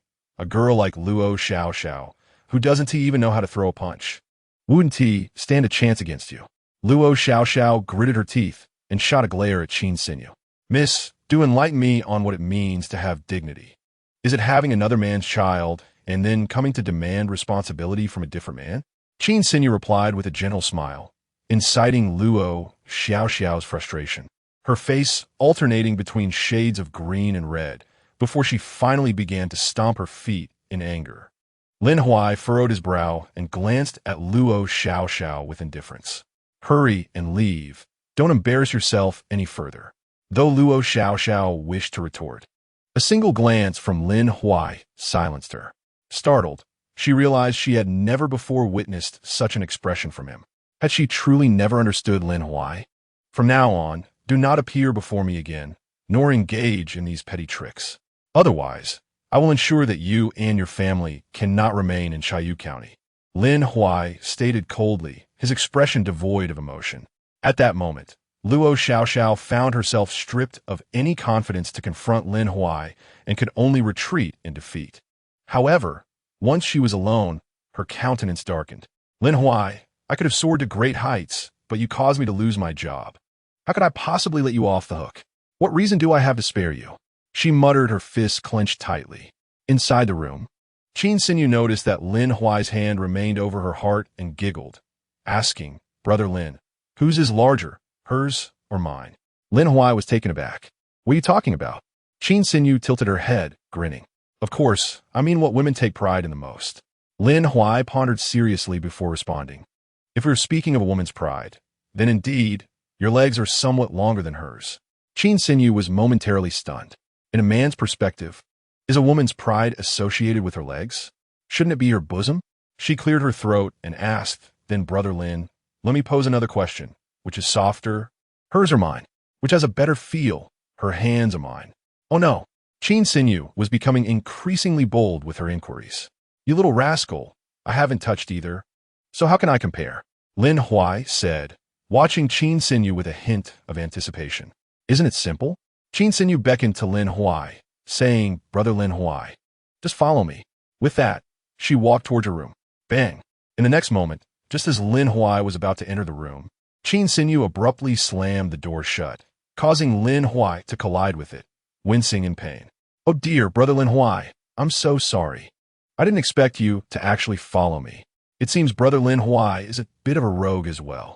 Lin Huai looked speechless, thinking to himself that anyone who believed Qin Xinyu's words again must be a fool. Chapter 34. Someone jumped into the river. "I'm feeling a bit hungry. I'm heading out for a bite. Would you like me to bring something back for you?" After a moment of playful banter, Lin Huai softly inquired while observing Qin Xinyu engrossed in a drama on the sofa. "Brother Lin Huai, I'm trying to lose weight." Qin Xinyu replied with a sweet smile, gazing at him. "But your kindness warms my heart. If you don't believe me, come over and feel." "Feel? Am I to trust your words? My nose still stings." Lin Huai dismissed her and stepped out alone. Lin Huai's residence was near a river, where the evening barbecue stalls were mostly set up along the banks, bustling with crowds and lively chatter. Upon arriving at his usual barbecue spot, Lin Huai ordered some food casually. However, before he could even sit down, a commotion erupted nearby. Someone jumped into the river. "Who here can swim? Go save her." Seeing that no one was leaping in to help, Lin Huai felt compelled to intervene and rushed over. In the dim light, he could see a woman in a dress struggling in the water. Thankfully, the river's current was not too swift. Otherwise, the consequences would have been dire. Without a moment to lose, Lin Huai dove in and swam towards the woman. Upon closer inspection, Lin Huai's brows furrowed deeply. Wasn't this Bai Jie from the Education Bureau of Chiayu County? How could she be in such despair as to jump into the river? Without further thought, he grabbed her hair and began swimming towards the shore. Bai Jie had struggled in the water for a while and had inhaled too much water, rendering her unconscious. Bai Jie, I mean no offense, Lin Huai remarked as he initiated artificial respiration. After a while of coughing, Bai Jie finally regained consciousness. As she opened her eyes and found Lin Huai kissing her lips, she felt a moment of disorientation. Am I dead? Is Lin Huai dead too? How wicked of him to kiss me. She mused. Oh well, my husband cheated on me while I was alive. Can't I indulge a little in death? Besides, Lin Huai is quite handsome. I have nothing to lose. Suddenly, Lin Huai's eyes widened as he realized Bai Jie was extending her tongue towards him. He quickly released her, feeling quite awkward. Bai Jie, you were unconscious, and I was performing artificial respiration, so that's why. So I'm not dead after all. Bai Jie wished she could find a hole to hide in. Oh, how mortifying. I might as well have been dead. She had just thrust her tongue into his mouth. I'm aware, thank you. If it weren't for you, Lin Huai, I might have perished this evening. Bai Jie spoke softly, suddenly rising from the riverbank and grasping Lin Huai's hand, recklessly rushing towards the bridge's underpass. Lin Huai was left bewildered. What was Bai Jie up to? Oh dear. Lin Huai, this is so embarrassing. You must not breathe a word of what happened tonight to anyone. Bai Jie gazed at Lin Huai with her sparkling eyes. At that moment, she was completely drenched, her silhouette perfectly accentuated. Even the black lingerie clinging to her form was soaked. Feeling Lin Huai's gaze upon her, Bai Jie shyly lowered her head, recalling the moment by the riverbank when she had playfully slipped her tongue into Lin Huai's mouth, causing her cheeks to flush with warmth. Soon, with the collective effort of bystanders, they managed to ascend from beneath the bridge. Bai Jie, wait for me, Lin Huai called out, as he swiftly packed the barbecue they had ordered, preparing to escort Bai Jie home. Where do you live, Bai Jie? Lin Huai asked with a smile. I no longer have a home, Bai Jie replied with a bitter smile and a shake of her head. It seemed she had encountered some troubles, leading her to contemplate such drastic measures. Sometimes one can feel so overwhelmed, unable to find clarity, that they resort to foolish actions. Then, shall we find a room to stay? Lin Huai suggested. I don't have my ID, Bai Jie stammered. No matter, just remember your ID number. Lin Huai reassured her. Bai Jie hesitated, wanting to say something more, but ultimately fell silent, following Lin Huai closely like a bashful maiden. In no time, they secured a room. Lin Huai ushered Bai Jie inside and remarked, Bai Jie, your clothes are completely soaked. Would you like me to buy you a new outfit? Bai Jie felt a tinge of embarrassment. Is that really appropriate? Lin Huai, however, remained generous. What's the harm? We're friends after all. Though I'm uncertain of your size. I am 168 centimeters tall and weigh 92 pounds, Bai Jie replied. Her face flushed crimson as she kept her gaze fixed on the floor. What size do you wear for lingerie? Lin Huai inquired. Lingerie? Don't you need a change? 34, she responded. Armed with this information, Lin Huai savored the barbecue while searching for an open clothing store, purchasing an outfit for Bai Jie. Naturally, he acquired one for himself as well. With the garments in hand, he returned to the hotel. Knock, knock. Who is it? Bai Jie asked softly. It's me, Bai Jie, Lin Huai replied. Bai Jie opened the door to find Lin Huai clad in fresh attire, feeling a bit sheepish. Lin Huai, you spent so much. How much was it? I'll transfer the money to you tomorrow. No rush. Lin Huai responded. Bai Jie, go change your clothes. Once you're ready, I'd like to discuss something with you. Bai Jie gently pressed her lips together, pondering what Lin Huai wished to talk about. However, having faced life and death, she found herself more open-minded. After all, what was the relationship between a man and a woman? If Lin Huai desired her, she thought, she might as well oblige. She had guarded her chastity for that man, only for him to seek solace elsewhere and force her into divorce, even going so far as to scheme against oneself, or else one would not have impulsively chosen to leap into the river. Reflecting on it now, I realize how foolish I was. Lin Huai turned his gaze towards the bathing area. Oh dear, the glass door partition was still uncurtained by Bai Jie. At this moment, Bai Jie's actions were entirely visible to Lin Huai. TSK, TSK, TSK. Bai Jia's figure hardly suggests she has born children.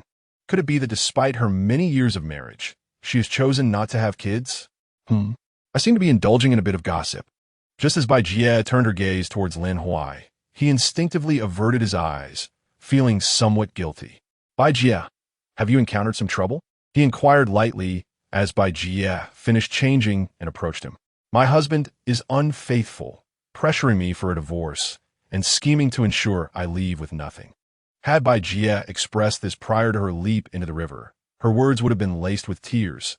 However, now she spoke as if recounting an inconsequential matter. Why is it that good men never seem to find good women, and good women never find good men? Lin Huai remarked with a smile, but worry not, Bai Jie.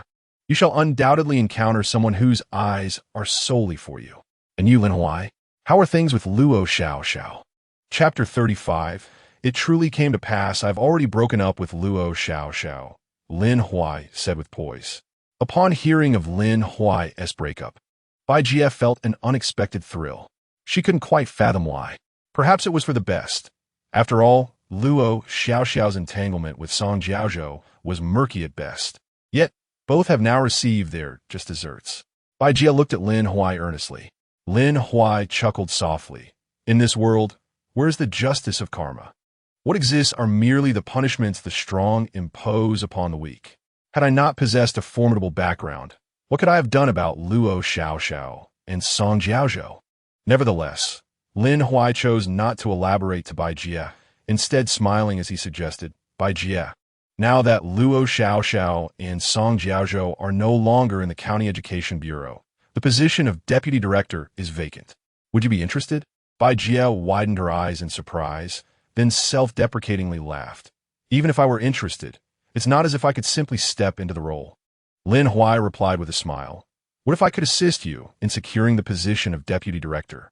Bai Jie looked at Lin Huai and suddenly laughed. You? Donte jest with mistrzostwem Europy. If Lin Huai possessed such capability, Luo Xiao would not have ended up with Song Jiaozhou, would she? Bai Jie, you don't believe me? Lin Huai fixed his gaze on her, suggesting, shall we wager on it? After all, the two of them were in a hotel, a setting brimming with ambiguous undertones. Doing nothing would indeed feel rather awkward. As they conversed, the atmosphere relaxed. Forget about wagers.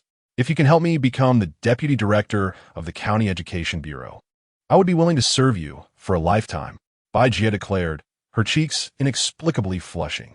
Bai Jie, you said it yourself. Be sure to uphold your end of the promise. Lin Huai grinned at her. You little rascal. Are you hoping for me to share a bed with you? Bai Jie's beautiful eyes sparkled mischievously. In truth, Lin Huai harbored little thought regarding Bai Jie. The sole reason he appointed Bai Jie as the deputy director of the Education Bureau was merely to cultivate his own connections in Chaoyu County, laying the groundwork for future endeavors. One cannot solely rely on familial support. After all, just as Lin Huai was about to elaborate, his phone chimed. It was a call from Qin Xinyu. Noticing the time, which had grown late, he bid farewell to Bai Jie before departing from the hotel. Upon leaving the hotel, Lin Huai answered Qin Xinyu's call. What is it? Brother Lin Huai, are you not coming back yet? She inquired. On my way. Upon returning home, Qin Xinyu noticed Lin Huai had changed into a different outfit, a sly smile creeping across her face. Brother Lin Huai, have you been up to no good? Lin Huai shook his head. Not at all. What mischief could I possibly engage in? Everything I do is virtuous. After all, saving Bai Jie from drowning is certainly a good deed. As the Buddha says, saving a life is more meritorious than constructing a 7-tiered pagoda. Tilting her head with a mischievous expression, Qin Xinyu responded, Then why have you changed your clothes? Do tell. Have you been indulging in some pampering? You know about pampering? Lin Huai chuckled, gazing at Qin Xinyu. Why don't you enlighten me on the services offered? Essential oil back massages. Qin Xinyu's face flushed with embarrassment. And there are also those services. Brother Lin Huai, I know you broke up with Luo Xiao and must be feeling pent up. If you can't hold back, I can help you. What help could you offer? Lin Huai bit his lip, grinning as he stared at her. Let me be clear. I cannot sleep with you just yet, but I could assist with other means. Qin Xinyu stammered, her cheeks aflame, wishing for a crevice to hide in. But I don't want you to use your hands. Lin Huai pressed closer, causing Qin Xinyu to retreat further. "Brother Lin Huai, please don't push your luck," she exclaimed, raising her tiny fist in defiance. "Otherwise, I might just retaliate." "A gentleman does not engage in conflict with a lady," Lin Huai replied, stepping into his room. Watching the door to Lin Huai's room, Qin Xinyu sighed, murmuring, "I wouldn't know how to help with that either." Unaware of Qin Xinyu's musings, Lin Huai merely took a quick shower and went to bed. The next morning, Lin Huai awoke early and prepared breakfast for Qin Xinyu. After they finished eating, he drove her to the county police station before proceeding to the county disciplinary committee. Upon his arrival at the committee, he casually mentioned Bai Jie's appointment as deputy director of the Education Bureau to the county party secretary, Wang Yibo. Naturally, Wang Yibo unconditionally agreed to Lin Huai's suggestion. In the afternoon, personnel from the organization department visited the Education Bureau. At that moment, Bai Jie was busy in the comprehensive office. The Education Bureau director, Gan Chuangue, enthusiastically escorted Xie Changqing to the comprehensive office. "Everyone, please set aside your tasks for a moment. Minister Xie has something to address," Gan Chuangue announced. The crowd looked up, directing their attention to Gan Chuangue and Xie Changqing. Xie Changqing directly inquired, "Who is Comrade Bai Jie?" Bai Jie was momentarily taken aback, utterly oblivious to the purpose of Xie Changqing's visit. She rose from her seat with a smile and greeted, "Hello, Minister Xie, I am Bai Jie." Xie Changqing proceeded through the formalities, announcing Bai Jie as the deputy director of the County Education Bureau, expressing his hopes that she would strive in her future endeavors and live up to the organization's expectations. He then exchanged a few polite remarks before departing with the personnel from the organization department. For quite some time, Bai Jie remained in a state of disbelief. Had she truly just been appointed as deputy director? Her colleagues surrounding her began to congratulate her, and she returned their well wishes with polite smiles. To her astonishment, Lin Huai had indeed succeeded in this matter, and it was Xie Changqing himself who had come to implement it. Bai Jie was perplexed. How could Lin Huai possess such extensive connections? Moreover, how had Luo Xiaoxiao become involved with Song Jiazu? However, this was not the focal point. The real concern was the thought of serving Lin Huai for a lifetime. As this notion crossed her mind, her heart raced. Busy until the afternoon, Bai Jie relocated to her new office, now possessing her own independent workspace. She closed the door and took out her phone, sending Lin Huai a message. "Lin Huai, how would you like me to serve you?" Bai Jie inquired quite directly. Lin Huai quickly replied, "What do you plan to do for me?" He added, "Anything is fine, as long as it's not something perverse." After a moment's contemplation, Bai Jie steeled herself and responded. Observing her reply, Lin Huai chuckled, evidently amused by Bai Jie's willingness to be open-minded. "All right, I'll heed your guidance," Lin Huai smiled softly. "Then wait for my message after work," Bai Jie said. "Sure thing, my dear sister," he replied. As Bai Jie stared at their conversation, a blush spread across her cheeks, her heart pounding. What was happening to her? Had the near-death experience and her husband's infidelity caused her to abandon her reservations? It was as if she had completely lost any sense of modesty. Chapter 36. Not only can she progress, but she can also advance. Moreover, Bai Jie's mind replayed the scene from the previous night when she had playfully thrust her tongue into Lin Huai's mouth. It was utterly embarrassing. Quickly, she shut her eyes, attempting to dismiss those thoughts. Yet, the more she tried, the more Lin Huai's image lingered in her mind. After work, Bai Jie returned home to change her attire, adorning herself beautifully and spritzing on Chanel perfume. She then messaged Lin Huai, "You rogue. I'll treat you to dinner tonight at Fuxin Pavilion." "Sound good," Lin Huai replied with a smile. Fuxin Pavilion was a Chinese restaurant, considered quite upscale for a small county like Chaoyu. Bai Jie reserved a private room and arrived early. Not long after, Lin Huai also arrived. Upon opening the door to the private room and catching sight of Bai Jie, his eyes widened slightly in surprise. Clearly, Bai Jie had made a special effort today.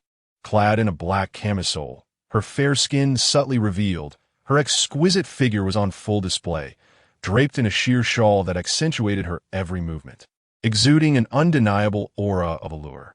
"Lin Huai, you're here," Bai Jie smiled warmly at him. "Sister Bai," Lin Huai responded with a grin.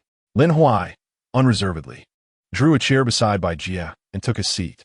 As he exuded an aura of masculinity, Bai Jie felt her heart race. "Shall we drink?" she inquired, glancing at Lin Huai. "Can you handle it?" He retorted. "Who do you look down upon?" She scoffed lightly. Soon, the pair indulged in food and drink together. After several rounds of liquor, Bai Jie's complexion blossomed with a rosy hue, and her chatter became more animated. "Lin Huai, you mentioned wanting your sister to serve you for a lifetime. How do you envision that service?" Suddenly, Bai Jie delicately lifted Lin Huai's chin with her snow-white hand. Her enchanting eyes fixated on him as she inquired. "Well, it seems I must observe how you intend to serve, Sister Bai," Lin Huai replied with a playful smirk. The hand that lifted his chin trembled slightly. Observing this, Lin Huai merely smiled faintly before gently grasping Bai Jie's chin and kissing her with a commanding yet fervent passion. Bai Jie offered no resistance, her hands willingly encircling Lin Huai's neck as they became entwined. Under the intoxicating influence of alcohol, Bai Jie took the initiative, yet retained a modicum of her rationality. "You rogue, we are in a restaurant," she remarked, casting a worried glance at Lin Huai. "What shall we do if someone discovers us?" Lin Huai's lips curled into a slight smile. "What do you suggest, Sister Bai?" Rising to her feet, Bai Jie led Lin Huai away from the Fuxing Pavilion. Driving, Lin Huai followed her to her home, a modest two-bedroom apartment. "This place is mine. I moved here after the divorce," Bai Jie stated, her red lips parting. Lin Huai, a young man brimming with vigor, had already felt a fiery passion ignited by Bai Jie's earlier teasing at the restaurant. At that moment, he had little desire for idle conversation. "Sister Bai, I'm not in the mood for such talk," he said, gazing at her indifferently. Bai Jie gently pursed her lips and, with a flirtatious demeanor, crouched before Lin Huai. As she tilted her head to gaze up at him, his heart seemed to momentarily halt. How could Bai Jie's ex-husband have let go of such a beautiful wife? Soon, they became lost in each other, the room suffused with the fragrance of their passion. "Rest assured, Lin Huai, I will not cling to you," Bai Jie said, reclining on the bed, her legs feeling weak. This was an unprecedented exhilaration for her in decades, and she expressed her contentment. "I will only appear when you need me. At all other times, I shall focus on myself." Lin Huai was quite pleased with her response. His feelings had quietly shifted since the betrayal by Luo Xiao, with whom he had come to Chiayu County. Lin Huai nodded gently. "Are you still able to move?" Bai Jie was taken aback, her beautiful eyes widening. "Who exerts themselves like that? Are you more tireless than a bull?" she exclaimed. While her words suggested reluctance, her body was remarkably compliant. "There are no fields that can be ruined, only cows that can tire. Just wait until tonight. I shall exhaust you." Yet, it was not long before Bai Jie began to regret her boldness. Even the finest plot of fertile land cannot withstand such turmoil indefinitely. As night deepened, Lin Huai's phone rang. Qin Xinyu called him, saying, "Hello, Brother Lin Huai. The case involving Song Jiazhu and his associates has attracted the attention of municipal leaders. Should I call home?" Lin Huai furrowed his brow slightly. After all, Song Jiazhu was the son of Song Huaimin. That old scoundrel had always been a thorn in his side, yet he had never managed to grasp any incriminating evidence against him, thus lacking any grounds for negotiation. Now, it seemed, he had to plead with the municipal leaders. After contemplating for a moment, Lin Huai replied, "There is no need for that. If we cannot resolve such a trivial matter, what would happen when we return to the Forbidden City for the new year? We would be the subject of ridicule among those in the courtyard." Qin Xinyu nodded gently, saying, "I'm still at the county police station. Would you like to come over?" Lin Huai agreed. "Yes, I'll meet you at the county police station." After hanging up, Lin Huai dressed quickly and glanced at Bai Jie, smiling. "Sister Bai, I must step out to handle a matter." Bai Jie, with her large, sparkling eyes, smiled back at him. "All right, please be careful." Lin Huai had not concealed his conversation with Qin Xinyu from Bai Jie, so she had gathered a general understanding of the situation. The Forbidden City? The courtyard? The implications were clear without further elaboration. No wonder Lin Huai claimed he could secure the position of deputy director, and the very next day, Xie Changqing personally announced it at the Education Bureau. Lin Huai's connections were indeed formidable. A man of such caliber. What could be amiss in serving him devotedly, even in the shadows for a lifetime? Before long, Lin Huai arrived at the county police station, which was still ablaze with lights at this hour. In her office, Qin Xinyu was calmly observing two men, one in his 30s and the other in his 40s, who had come from the municipal police department. Hey, you are just a deputy director at a county police station, barely a deputy section chief. Why can't you be more flexible? Our director, Hao, intends to take Song Jiazhu and the others away. Are you really going to refuse? The younger man, Hua Feng, a squad leader from the municipal police, spoke with a mocking tone, while the other, Hao Yunlai, was the deputy director of the municipal police. Qin Xinyu cast an impatient glance at Hua Feng. Not only will I advance, but I might even soar to the ministry. Do you believe that? Furthermore, I advise you both to return whence you came before my brother Lin Huai arrives. Otherwise, this matter could escalate, and it won't bode well for you. Hua Feng and Hao Yunlai exchanged incredulous glances, laughter bubbling forth from their lips. A subordinate unit, confronting leaders from a superior unit, had the audacity to be so defiant? Chapter 37. The Little Sorceress Lin Huai. I was wondering who it was, just the director of the County Disciplinary Inspection Office, ISNT, Qin Xinyu. I think you still don't grasp the situation, do you? Lin Huai is merely a county-level cadre, a section-level official at best. Our director holds a division-level position. Even if he comes, he will have to bow and scrape before our director. Hua Feng let out a cold snort, his deep-set eyes fixed intently on Qin Xinyu. Upon arriving in Chayu County, Hua Feng had already done his homework. He was well aware of Lin Huai's identity. Qin Xinyu felt a strong aversion to the way Hua Feng was staring at her. If you continue to gaze at me like that, do you believe I will gouge your eyes out? Qin Xinyu shot back icily. Xinyu, there is no need to be so hostile. I am merely drawn to you by my affection, Hua Feng replied with a smile. Suddenly, without warning, Qin Xinyu raised her hand and delivered a sharp slap across Hua Feng's face. Both Hua Feng and Hao Yunlai were taken aback. This Qin Xinyu was far too audacious. Qin Xinyu, how dare you strike me? Hua Feng exclaimed, his face a mask of disbelief. I will see to it that you can no longer act as deputy director. Without responding, Qin Xinyu retaliated with another slap before taking her seat, her demeanor indifferent. Qin Xinyu, you truly possess remarkable audacity. Who granted you the liberty to act so recklessly? Hao Yunlai was fuming, his voice trembling with anger. As the deputy director from the Municipal Public Security Bureau, he could not fathom why she would be so brazen before him, disregarding his authority entirely. Are your ears deaf or your eyes blind? Qin Xinyu shot a frosty glare at Hao Yunlai. Did you not notice that your subordinate just harassed me? Or perhaps in the case of the upper beam being crooked, leading to a crooked lower beam? If you utter another word, do you believe I will not strike you as well? Listen to yourself. What sort of words are these? A deputy director of a small county's police station behaving so lawlessly? Knock, knock. Lin Huai arrived at Qin Xinyu's office, rapping on the door. Upon witnessing the heated argument, he boldly pushed the door open and entered the office. What sort of prowess is it for two grown men to bully a woman? Lin Huai positioned himself protectively behind Qin Xinyu, glaring sternly at Hua Feng and Hao Yunlai. Hao Yunlai could hardly contain his anger, a smirk forming on his lips. It seems this Lin Huai and Qin Xinyu are quite the arrogant pair. So you must be Lin Huai. Hua Feng's gaze was fixed on him. It appears your research has been rather lacking. With a smile, Lin Huai addressed Hua Feng and Hao Yunlai. I advise you both to return whence you came. Otherwise, the consequences may be beyond your capacity to bear. Lin Huai, you possess quite the audacity to speak to our director in such a manner. Do you believe that with just one call from our director to your county committee secretary, your position could be revoked? Hua Feng's fists were clenched, his teeth gritted. Go ahead, give him call. Lin Huai replied nonchalantly to Hua Feng and Hao Yunlai, scoffing lightly.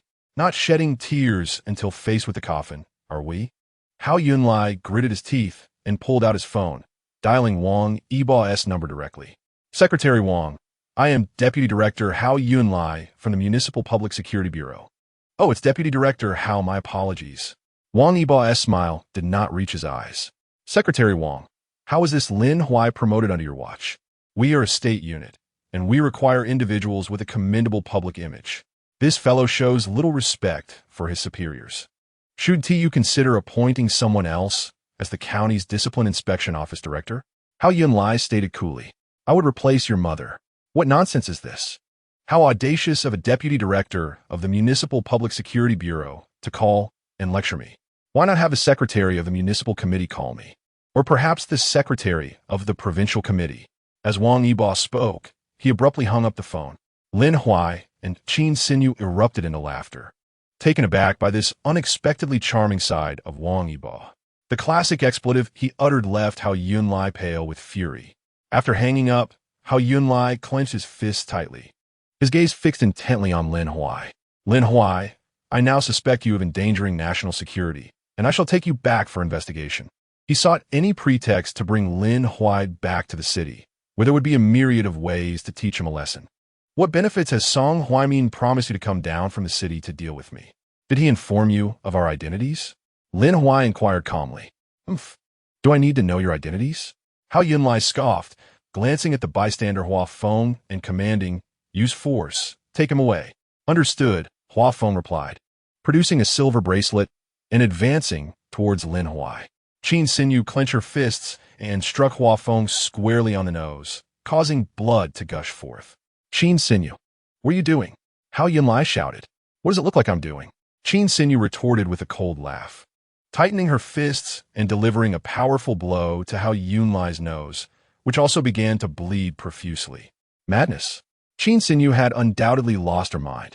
Hua Feng could never have imagined that a mere deputy director from a county public security bureau would dare to assault the deputy director of the Municipal Public Security Bureau. Who would believe such a tale? After all, it is well known that rank carries weight. Qin Xinyu, are you courting death? Hao Yunlai, infuriated, drew his sidearm, aiming it at her. Without uttering a word, Qin Xinyu swiftly executed a shoulder throw, slamming Hao Yunlai to the ground, causing his gun to clatter to the floor. Yet, Qin Xinyu did not relent. She continued to kick Hao Yunlai mercilessly. Stop, please. Hao Yunlai pleaded for mercy. Unfortunately, it seemed as though Qin Xinyu had not heard him, relentlessly delivering blow after blow. Do you understand the consequences of your actions? Hua Feng, standing nearby, was rendered speechless. Oh, I almost forgot about you, Qin Xinyu remarked, turning her ire towards Hua Feng as well. Once both Hua Feng and Hao Yunlai lay incapacitated on the ground, Lin Huai turned to Qin Xinyu with a smile. Isn't this rather inappropriate? Qin Xinyu shrugged her shoulders. It does seem rather inappropriate. Having them lie in my office is quite the mood detractor. Perhaps we should simply throw them out of the window? Lin Huai pondered for a moment before responding, but this is the 7th floor. Throwing them down might result in death. Who knows, their brains might splatter. Qin Xinyu nodded emphatically, suddenly laughing. Brother Lin Huai, I would quite like to see that. Shall we throw them and find out? Lin Huai nodded in agreement. All right.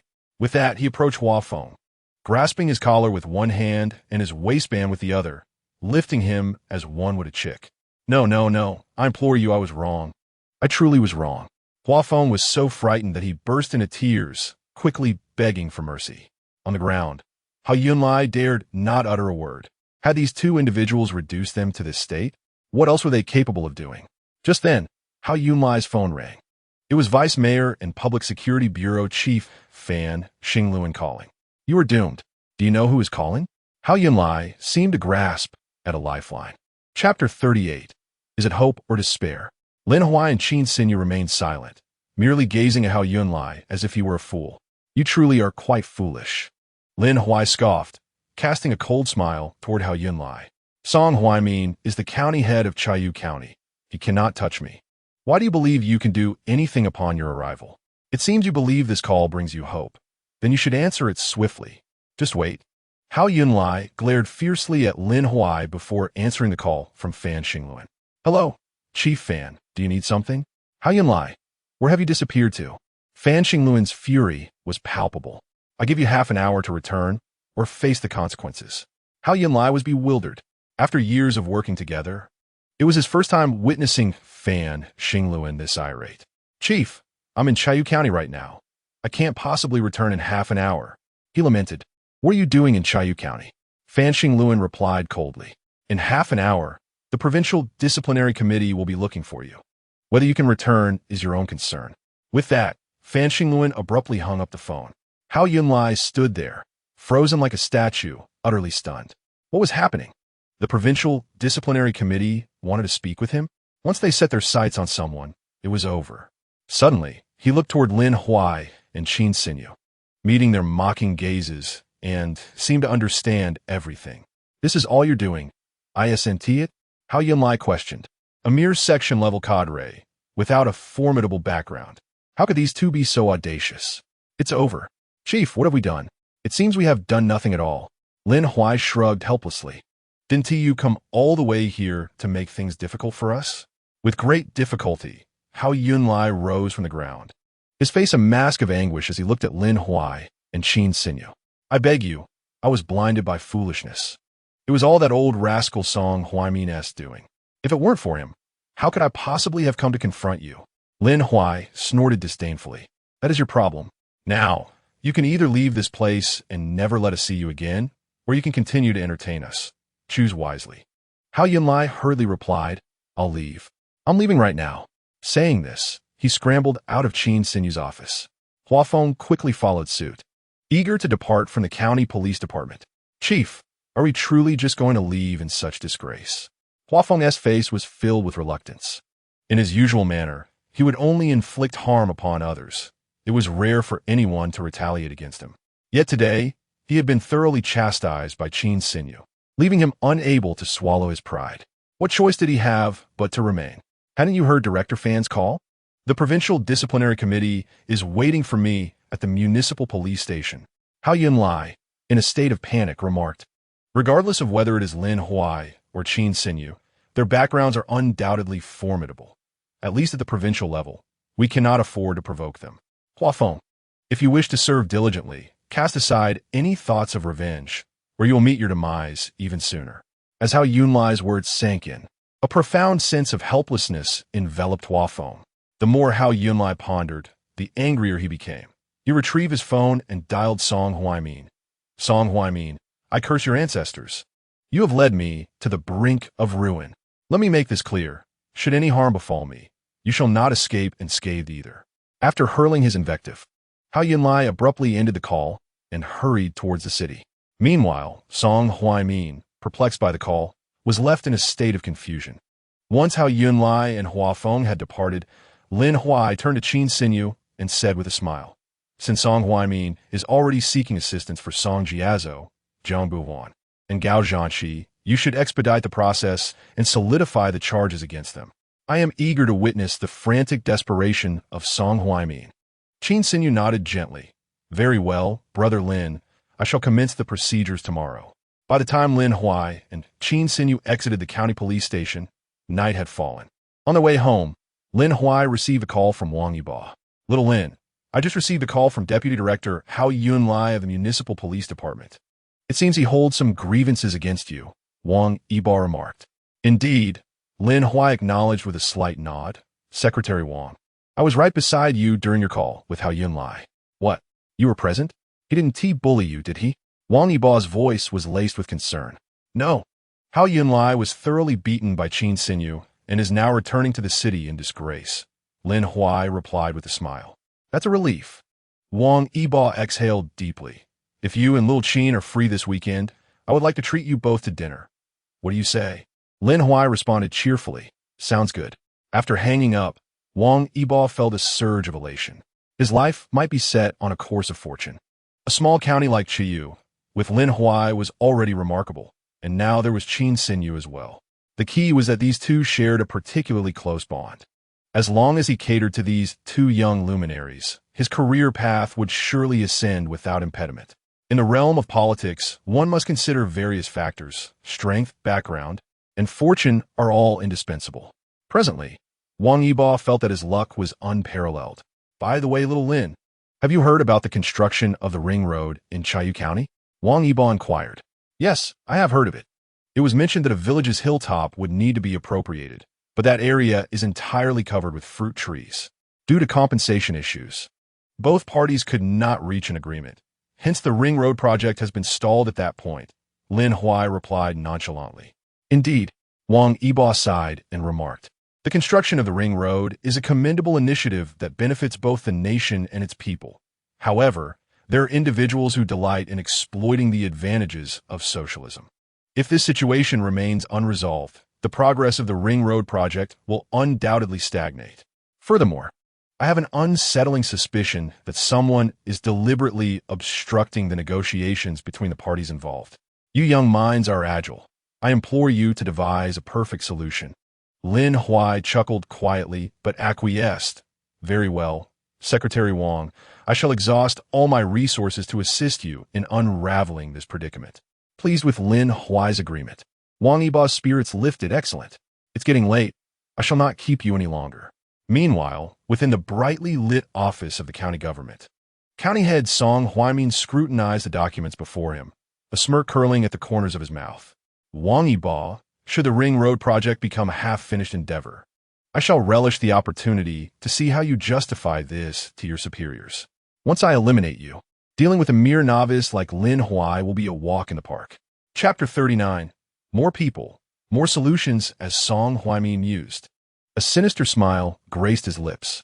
He retrieved his phone and dialed a number, instructing, "We need to accelerate matters concerning the Ring Road. It's imperative that Wang Yiba feels a sense of urgency. Do you understand?" "Boss, I understand. I will inform the villagers of Yanshan to stir up some trouble. Make sure not to disappoint me. Rest assured, boss. Will we ever let you down?" After hanging up, Song Huaimin gazed out the window, his hands clasped behind his back, his expression dark and brooding. If Wang Yiba cannot resolve the issues in Yanshan, could I leverage this situation as a bargaining chip in negotiations with Lin Huai? This predicament was instigated by that wayward scion of the Song family. Otherwise, I would not find myself in such a vulnerable position. And that fellow, Hao Yunlai, boasted of his prowess over the phone. Yet when confronted with Lin Huai, he faltered and returned to the city in disgrace. Unbeknownst to Song Huaimin, both Hao Yunlai and Hua Feng had indeed returned to the city, and they found themselves in a state of acute distress. At this very moment, in the office of the director of the Municipal Public Security Bureau, Fan Xingluan sat at his desk, his gaze fixed on Hao Yunlai and Hua Feng, who stood before him. "Who authorized you to interfere in the criminal investigations in Chayu County? What gave you the audacity?" Faced with Fan Xingluan's barrage of questions, Hao Yunlai and Hua Feng exchanged glances and chose silence. With an impassive expression, Fan Xingluan slammed his hands forcefully on the desk. "Have you lost your tongues? Very well. If you choose not to speak, the Provincial Discipline Inspection Commission is on its way. Any statements you wish to make should be directed to them." Upon hearing Fan Xingluan's words, both Hao Yunlai and Hua Feng's expressions turned to shock. Being scrutinized by the Provincial Discipline Inspection Commission was no trivial matter.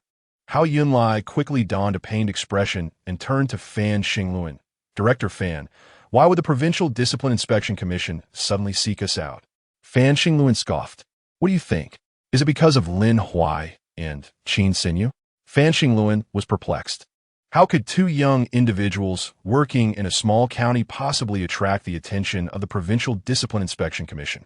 If there truly exists a background from the province, then these two young individuals could certainly be regarded as offspring of high-ranking officials. Why would they willingly choose to work in a small county like Chayu? "Director Fan, you must save me. I was deceived by that fellow, County Head Song Huaimin, which led me to bring the cases of Song Jiajiao and his associates to the Municipal Police Department." Hao Yunlai's face bore an expression of alarm. "Hao Yunlai, no one can save you." Fan Xingluan, with a serious countenance, looked intently at both Hao Yunlai and Hua Feng, stating, "When the Provincial Disciplinary Committee arrives shortly, you must confess truthfully." Upon hearing this, Hao Yunlai's heart trembled even more. Fan Xingluan, as the deputy mayor concurrently serving as the director of the municipal police, held a power that was second only to the highest authorities in the city. If he were to assert that the cases involving Song Jiajiao, Jiang Buhuan, and Gao Zhanxi were of significant concern to the municipal level, and that it was he who instructed such actions, then all procedures would be deemed legitimate and lawful. Even if the Provincial Disciplinary Committee were to intervene, what could they truly accomplish? However, Fan Xingluan's reluctance to become embroiled in this matter indicated something profound. It suggested that Lin Huai and Qin Xinyu, these two young individuals, were formidable enough to deter even Fan Xingluan from engaging with them. Just how powerful could the backgrounds of Lin Huai and Qin Xinyu be? Soon, a group from the Provincial Disciplinary Committee arrived, initiating an investigation into Fan, Xingluan, and Huafeng. Meanwhile, the next day, before Lin Huai had even risen to start his work at the County Disciplinary Committee, he received a call from Wang Yiba. "Xiao Lin, you need not report to the County Disciplinary Committee today. Come with me to Yangshan Village, if you please." Wang Yiba's tone conveyed a sense of urgency. All right. Lin Huai sensed that something significant had transpired in Yangshan Village, prompting such an early call. "Please send me a location, and I will have Secretary Chun come to fetch you." Upon Lin Huai's agreement, Wang Yiba exhaled slightly in relief. "No need, Secretary Wang. Just have Secretary Chun send me a location, and we shall gather there." Lin Huai replied nonchalantly. "Very well, I shall send you the location now," Wang Yiba responded. "By the way, I've already contacted Xiao Qin, instructing her to bring a contingent from the county police to Yangshan Village to maintain order." Understood. After concluding the call, Wang Yiba promptly sent the location. Lin Huai got up, washed up, had a light breakfast, and drove with Qin Xinyu to Yangshan Village. To be precise, they were not heading directly to Yangshan Village, but rather to the terminus of the ring road. This section of the ring road had been fully asphalted. Yet ahead lay a mountain, cultivated entirely with fruit trees and tea plants. The government had engaged in numerous discussions with the locals, yet no agreement had been reached. Thus, this stretch of road was essentially at its end. The construction on the ring road at this location had been halted for a considerable duration. As Lin Huai parked the car, he observed a large gathering of villagers alongside government officials, with some from the construction team also present. Surrounding Wang Yiba were several county committee staff members. Lin Huai did not rush to find Wang Yiba, but instead took a moment to observe the vegetation on the mountains of Yangshan Village. In truth, both the fruit trees and tea plants had not been planted for long. According to the policy, during the compensation for land requisition, the surface attachments are entitled to seedling compensation. However, the individuals from Yangshan Village wish to have the government calculated as economic compensation. This back and forth has resulted in a significant disparity in figures, leading to a stalemate between both parties. Secretary Wang, the villagers are quite agitated at the moment. Should we perhaps withdraw for a while? Chun Rufang cautiously suggested, standing close to Wang Yiba amidst the gathering villagers. Wang Yiba furrowed his brow slightly and replied in a subdued tone, "If the issues of Yangshan Village are not resolved soon, I fear my tenure as county party secretary may come to an end." Chun Rufang fell silent, pondering the gravity of the situation. He did not comprehend that often a single detail could determine one's success or failure in such a position. The matter concerning Yangshan Village had lingered far too long in Chayu County, with rumors circulating that the city ring road would not proceed. The county party secretary was perceived as incompetent, unable to resolve even this minor issue. Over time, such rumors proliferated, and even if he were not removed from office, he would undoubtedly lose credibility in the eyes of both officials and the populace. Secretary Wang, Lin Huai, and Qin Xinyu soon approached Wang Yiba. "Xiao Lin, Xiao Qin, glad to see you." Wang Yiba greeted them with a smile before turning to Chun Rufang. "Secretary Chun, please succinctly explain the situation regarding Yangshan Village to them. Many hands make light work. Let us devise a solution together." Chapter 40. What are you planning to do? This morning, before dawn, we received a call. The villagers of Yangshan clashed with the construction team, and many are now hospitalized.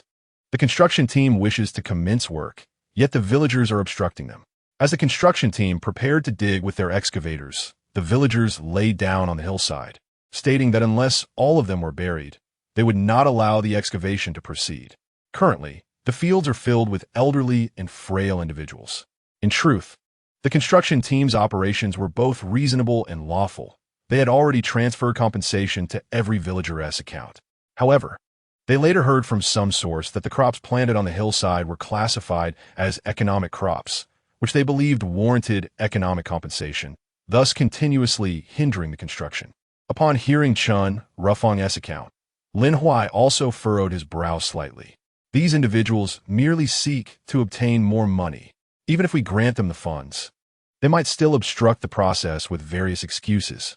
Consequently, the issue of commencing work on the city ring road will remain unresolved. as greed is an inherent trait of humanity. What do you think, Shaolin? Do you have a viable solution? Wang Yibo inquired of Lin Huai. Secretary Wang, I believe that sometimes, if the work is done properly, we must be resolute when the situation demands it. Lin Huai gazed earnestly at Wang Yibo and remarked, the majority of the crops cultivated on the mountain are still in their infancy, benefiting from the seedling subsidy as per policy. How can we permit them to make exorbitant demands? Shaolin, what do you mean?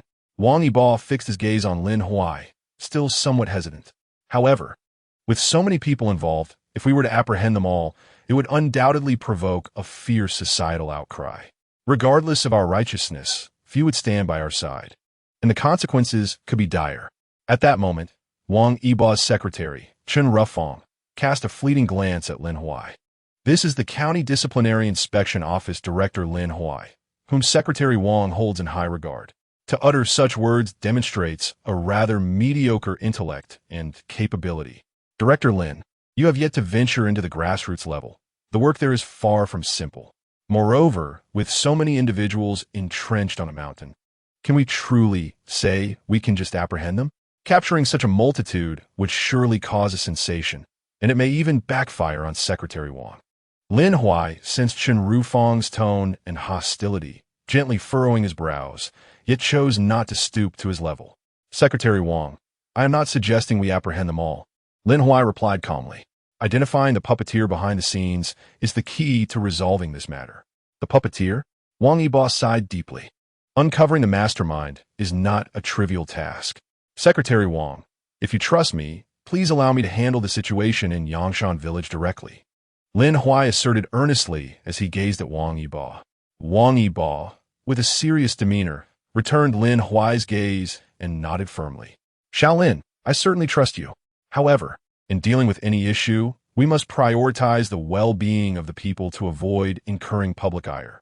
Lin Huai nodded gently. Rest assured, Secretary Wang, I will. Chen Rufang expressed his concern to Wang Yibo. Secretary Wang, Director Lin is still quite young and lacks grassroots experience. This matter is of great significance, and, if mishandled, it could lead to considerable trouble. Wang Yibo shot Chen Rufang a fierce glare, his voice icy. Secretary Chen, you have been by my side for quite some time now. Do you understand why I persist in addressing you as Secretary Chen rather than Xiao Chen? Hearing this, Chen Rufang could only lower his head in silence. Wang Yibo, noticing this, huffed coldly once more. Secretary Chen, if you continue in this manner, I shall have to consider appointing a different secretary. Yes, Secretary Wang, Chen Rufang replied. Though resentment lingered in his heart as he acquiesced. Wang Yibo then turned his attention to Lin Huai and Qin Xinyu, declaring, All right, Shaolin, Xiao Qin, I entrust this matter to both of you. I will fully cooperate with you throughout this process. Lin Huai nodded gently. Before the conversation could progress further, a group of villagers had already begun to surround Lin Huai and the others, grumbling and demanding, if you officials do not resolve the issues concerning Yangshan village today, you will not be leaving here. Surround them. We demand an explanation. When will our compensation arrive? The villagers continued to grumble, and a convoy of media vehicles followed closely behind. Upon the arrival of the media, Wang Yibo's brow furrowed slightly, and his fists clenched unconsciously. Shaolin, the situation in Yangshan village is likely more complex than we anticipated. If we mishandle this today, we may become the targets of public condemnation, Wang Yibo remarked, casting a wry smile at Lin Huai. Wang's secretary, why has the media come? It is likely summoned by the villagers of Yangshan or their hidden instigators. Their purpose in inviting the media may very well be to distort and misrepresent our intentions. Lin Huai replied earnestly, gazing at Wang Yibo. Therefore, I believe we should have a trustworthy individual document our activities in real time, so that we may unveil the truth to the masses later. Wang Yibo nodded in agreement, stating, I will arrange that immediately. He then took out his phone and issued instructions. It appeared that Wang Yibo's relationship with Secretary Chen Rufang was rather strained, implying a lack of trust. Otherwise, Wang would not have taken it upon himself to make such arrangements. By the way, have you brought the relevant materials? Lin Huai inquired. Looking towards Wang Yibo, Secretary Chen, please hand over all pertinent documents to Director Lin. Wang Yi commanded. Chen Rufang complied, delivering the materials to Lin Huai.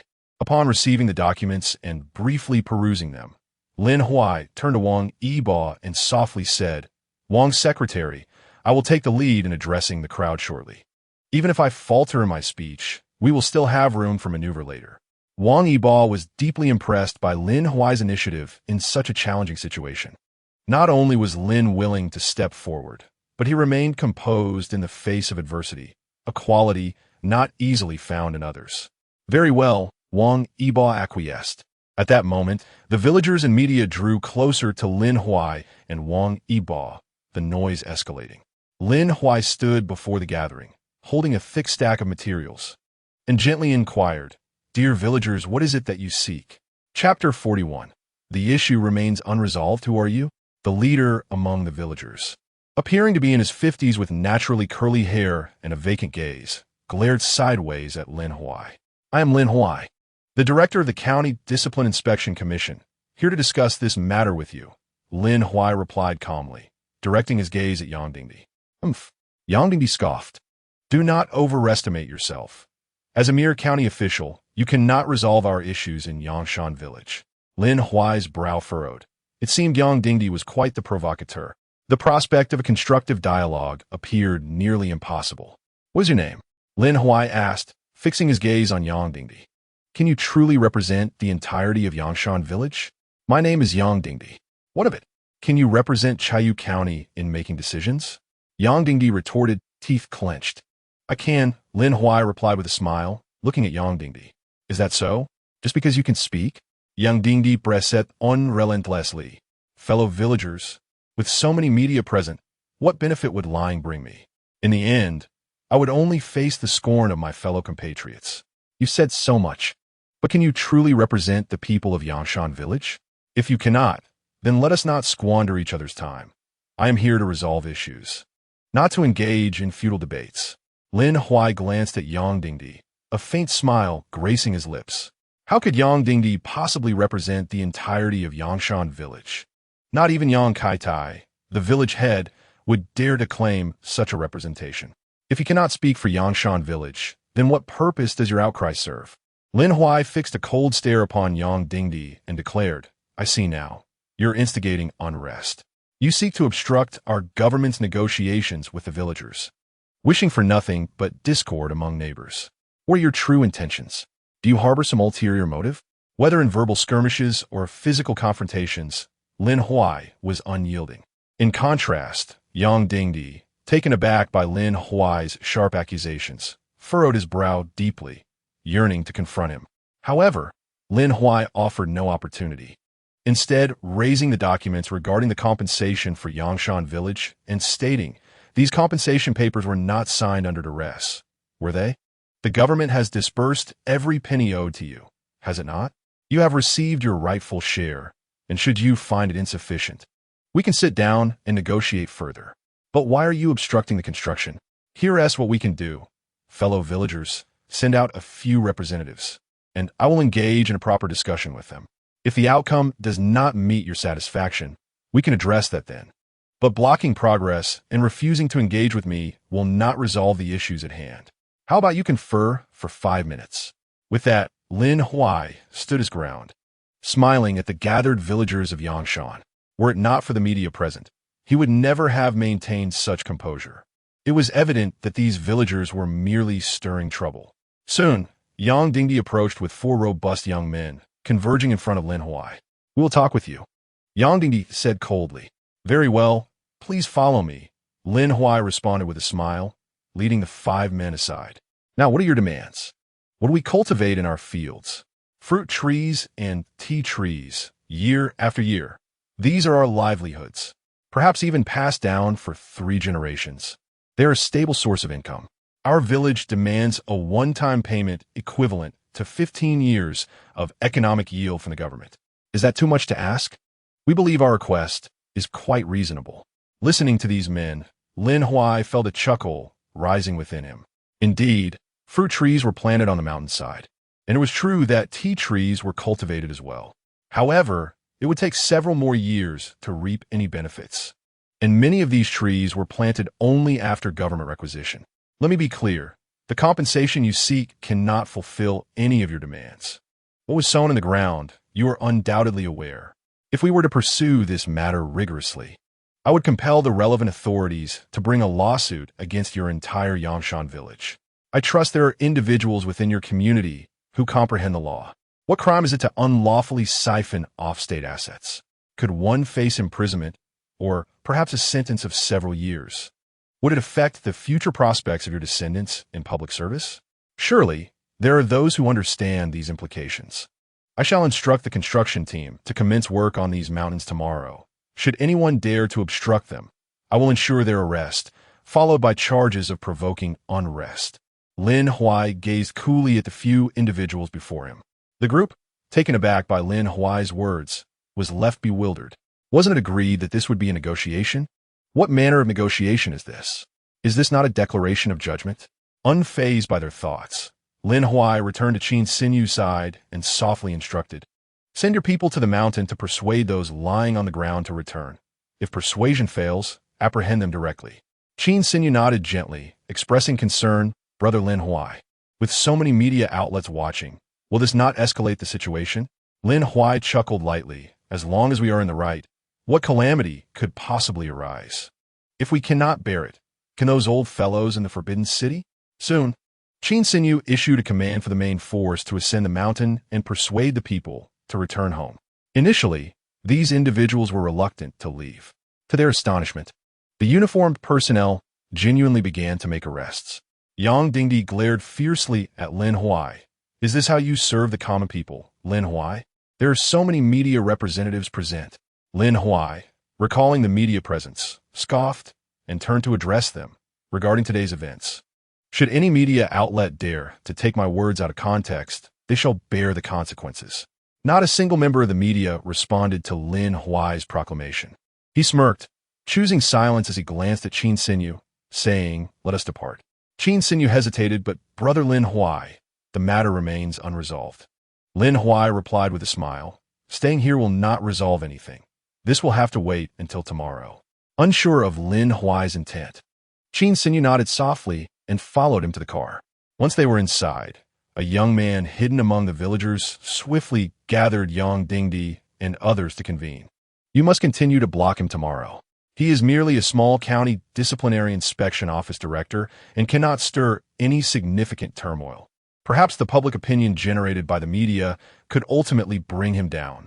Chapter 42. Let the bullets fly for a while at the county government. In the office of County Chief Song Huaimin, he sat lost in thought until the office phone rang. "Song Huaimin, this is the Provincial Disciplinary Inspection Committee. I have a few questions that require your verification. Please go ahead." You are aware that Deputy Director of the Municipal Public Security Bureau, Hao Yun, recently visited Chayu County, correct? Song Huaimin maintained a stoic expression, his tone devoid of any inflection. "It is as follows. My son Song Jiazhao, Secretary Jiang Buhuan, and Deputy Secretary of the County Discipline Inspection Commission Gao Zhanxi. If their cases linger too long in Chayu County, I fear repercussions from above. Therefore, I selflessly arrange for Director how to escort them to the city, allowing the municipal police to take over the matter." "Understood," came the indifferent response from the Provincial Discipline Inspection Commission representative before the call was terminated. After all, Hao Yunlai and Hua Feng had conveyed similar sentiments. Moreover, through the Provincial Commission's thorough investigation, neither Hao Yunlai nor Hua Feng had any significant blemishes on their records. Nonetheless, both ultimately faced demotion on arbitrary grounds from the relevant authorities. After hanging up, Song Huaimin gazed out the window at the bustling traffic, his brow furrowing deeply. Knock, knock, knock. At that moment, someone rapped on the office door from the outside. Following the incidents involving Jiang Buhuan and Xing Lei, Luo Yuheng had been closely shadowing Song Huaimin. Wearing black-rimmed glasses, he stood respectfully outside the door, extending a disc towards Song Huaimin while saying, "County Chief Song, this is news from Yangshan Village." Taking the disc, Song Huaimin replied, "I see." Luo Yuheng had intended to flatter him further, but Song Huaimin promptly closed the office door. Inserting the disc into the computer, he began to play the footage, a smile creeping onto his lips. This Lin Huai truly overestimates himself. Does he believe that grassroots matters are so easily managed? He murmured, retrieving a phone hidden in his drawer to dial a number. Disseminate the events that transpired in Yangshan village today at the fastest and largest scale. I trust you know how to handle the documentation and editing. Rest assured, boss, everything is prepared. We merely need to publish the content on the relevant accounts. Came the prompt reply. Excellent. After ending the call, Song Huaimin felt an unprecedented sense of elation, sneering, Lin Huai, this time I shall witness your fall from grace. As you become the target of public scorn, you stand opposed to the people, those who in the hearts of the populace hold dominion over the realm. Such a simple truth, do you not comprehend it? Meanwhile, Lin Huai and Qin Xinyu had just returned home after dining out. Upon entering, Qin Xinyu checked her phone, her eyes widening in disbelief at the local news alerts. Brother Lin Huai, it seems the media have disregarded your words. Come, take a look at how they reported it. The director of the County Discipline Inspection Office is abusing his power, threatening to arrest the entire village's populace. Such an ostentatious display of authority. Individuals like this in positions of power are a disgrace to the common folk, Lin Huai remarked with a gentle smile as he listened to Qin Xinyu's concerns. Qin Xinyu looked at him with worry. Now, there are voices online stirring the narrative. Public sentiment is overwhelmingly against you, even calling for a thorough investigation by higher authorities. Brother Lin Huai, you have become the focal point of criticism, a target of collective condemnation. Your situation is quite precarious. Lin Huai, with an air of indifference, remarked, It's nothing. Let the bullets fly for a while. Qin Xinyu, her face marred by confusion, inquired, Brother Lin Huai, knowing you as I do, you must certainly be concealing some grand scheme, right? With a proud expression, Lin Huai replied, Of course. I have been perfecting the art of enchanting women. Would you care to give it a try? Enchanting women? Qin Xinyu's beautiful eyes sparkled with anticipation as she fixed her gaze upon Lin Huai. Brother Lin Huai, can I truly attempt it? Am I really allowed to? If I am willing to be enchanted by you, then please go ahead. With that, Qin Xinyu adopted a charmingly alluring demeanor, rendering Lin Huai unable to suppress his salivation. Someone, please come and subdue this enchantress.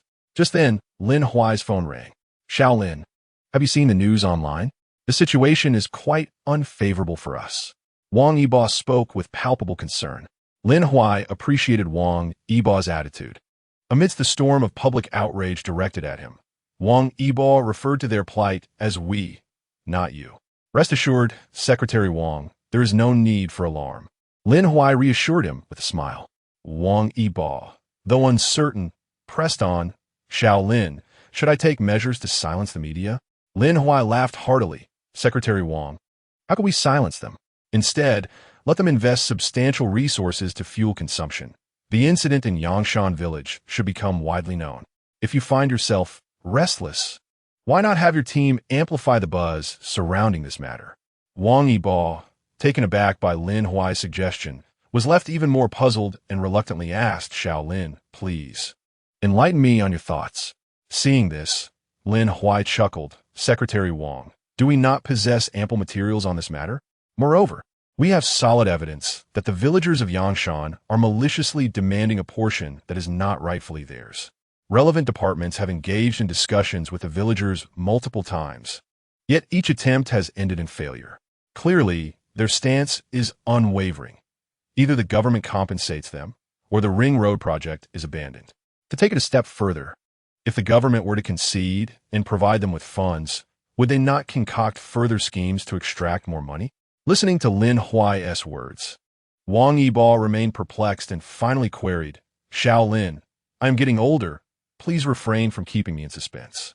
Lin Huai smiled, Secretary Wang, since our government cannot come to terms with the villagers of Yangshan, let us allow the entire nation to engage with them. The greater the fervor surrounding this incident, the more attention Yangshan village will receive. When we subsequently reveal the truth, will the public's ire not shift towards the villagers instead? Perhaps they will be chastised even more fiercely than I am now. As Wang Yibo absorbed Lin Huai's perspective, clarity dawned upon him. How had he not considered this approach? Engaging in rational discourse had proven futile. So let them face the collective judgment of over 1 billion compatriots.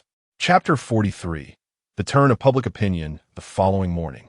Yang Dingdi gathered many villagers together early on. Yesterday, that audacious fellow boasted he would initiate construction today. Now, where has he vanished? Perhaps he was frightened by the multitude of online criticisms and has retreated into his shell? A mere youth, daring to disrupt our Yangshan village. What folly! Shortly thereafter, Lin Huai and Qin Xinyu led the way in their vehicle, followed closely by a substantial convoy, dozens of armored vehicles, all manned by special police. Witnessing such a formidable display, Yang Dingdi could not help but gasp in astonishment. What does that scoundrel Lin Huai intend? He declared that no one shall obstruct the construction team. I have already ensured that the relevant documents and materials have been delivered to the village committee. The construction is both reasonable and lawful. Anyone who dares to interfere will face immediate arrest today. Lin Huai flung open the car door, leaped out, and fixed a frosty gaze upon Yang Dingdi and his companions. Listening to Lin Huai's words, Yang Dingdi and his group exchanged puzzled glances. Finally, Yang Dingdi grit his teeth. Director Lin, surely you are unaware of the discussions circulating online about you? If you continue with this obstinacy, you will find that not only in our Yangshan village, but throughout Chayu County and even nationwide, you will struggle to make any progress. Lin Huai cast a dispassionate glance at Yang Dingdi.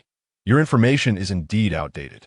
Initially, the online criticism was directed at me because the public was unaware of the full context. If you check your phones now, you will see who the real target of their ire is. The group, half convinced, pulled out their phones. We have wronged a good official. The nation requires more young leaders like him. What is there to fear? With merely a few minor grievances, they have repeatedly obstructed the construction team. Yet they can afford to waste time, while the construction team cannot sustain such delays. How can one lack even a shred of conscience? Greed knows no bounds. If Yangshan village is filled with such individuals, who will dare to step foot here in the future? Our relatives hail from Yangshan village, and I shall sever ties with them immediately. In an instant, public sentiment turned on its head, and Yangshan village was mercilessly criticized. Those who had previously lambasted Lin Huai now felt used as pawns, and their vitriol towards Yangshan village escalated, with threats of dire consequences echoing through the air. Lin Huai regarded Yang Dingdi and his group in silence, uttering no further words. He then signaled for the construction team to proceed, following the original plan to excavate. You cannot dig. You must not dig, unless you do so over my dead body, Yang Dingdi exclaimed, panic overtaking him as he rushed to stand before the excavators. Gritting his teeth in defiance, Lin Huai did not grant Yang Dingdi an opportunity to speak and exchanged a glance with Qin Xinyu. She, in turn, signaled to her two subordinates, take him away. In the blink of an eye, two uniformed men approached Yang Dingdi from either side, presenting him with a pair of silver handcuffs. Then, before the eyes of the onlookers, Yang Dingdi was unceremoniously escorted into the armored vehicle. Who else dares to make a move? Lin Huai observed the group of people before him with a detached gaze, his voice icy as he inquired. The crowd exchanged glances, none daring to move. At that moment, a young man slipped away from the throng. Fixing his gaze on the young man's retreating figure, Lin Huai turned to the two officers behind him and commanded, follow that individual and ascertain his intentions. The officers nodded in acknowledgement. Soon, they returned with the young man in tow. Director Lin, this individual was making a phone call to alert someone. Upon hearing this, Lin Huai's deep-set eyes narrowed slightly, and he turned to the young man with a congenial smile, asking, whom are you calling? The young man scoffed. Is it a crime to make a phone call? Lin Huai responded with a cold chuckle. That depends on who you are calling. Take him away as well. In an instant, the young man found himself adorned with a silver bracelet and confined within an armored vehicle. The scene sent a chill through the onlookers. Many among the villagers, who preferred to avoid trouble, were visibly shaken upon witnessing Yang Dingdi and Yang Xiaolong being apprehended by the police. Lin Huai, observing this unfolding drama, coldly addressed the crowd. I am aware that your obstruction of the construction team has been orchestrated by someone behind the scenes. If you divulge everything you know, I assure you no harm will come to you. However, should you choose to conceal the truth, I will have no choice but to detain you all for a thorough investigation. The special police, with their vigilant gaze, loomed ominously over the villagers. This pressure was insurmountable for ordinary citizens. Before long, the villagers began to speak freely, revealing all they knew. They disclosed that Yang Dingdi paid them 200 yuan daily to obstruct the work, while the elderly and infirm residing on the mountain received 100 yuan per day. When asked why Yang Dingdi engaged in such actions, they explained that he claimed to be securing greater benefits for the entire Yangshan village. Who would refuse a daily monetary incentive for the welfare of their community? Rest assured, you will soon understand Yang Dingdi's true motives, Lin Huai remarked, his gaze fixed on the villagers. You may return home now. Lingering here serves no purpose. As Lin Huai's words resonated, the villagers exchanged uncertain glances before gradually dispersing to their homes. Shortly thereafter, the project manager of the ring road approached Lin Huai at a brisk pace, gratitude radiating from his expression. Director Lin, I cannot thank you enough. Without your intervention, our progress would have been utterly stymied. As he spoke, the project manager shielded the view from outside and discreetly handed Lin Huai a thick envelope, softly urging, Director Lin, please accept this small token of appreciation. Lin Huai regarded the project manager, his demeanor shifting to one of icy resolve. I bear no animosity towards you. Why would you seek to ensnare me? One must not extend a hand, for it will surely be seized. This simple truth is not lost on me. Moreover, Lin Huai was not in need of financial gain. Sensing the shift in Lin Huai's mood, the project manager promptly withdrew the envelope, his expression earnest with apologies. Director Lin, I had no such intentions. Enough. Return to your duties. Lin Huai interjected, his tone as frigid as ever. Lin Huai was uncertain about the project manager's intentions. Perhaps the gesture he extended was merely a reflection of social niceties. However, one must never allow others to seize upon their vulnerabilities. Otherwise, a single misstep could lead to a cascade of errors, plunging one into an abyss from which there is no return. Chapter 44. Benevolence, Righteousness, Propriety, Wisdom. Entrust at this moment, in the county government, Song Huaimin stood with his hands clasped behind his back, his brow furrowed in evident distress. Before him stood Luo Yuhang, who was utterly terrified, scarcely daring to breathe heavily for fear of incurring Song Huaimin's displeasure and drawing trouble upon himself. Why did you not ascertain that Lin Huai possesses the original video, which could completely restore the sequence of events?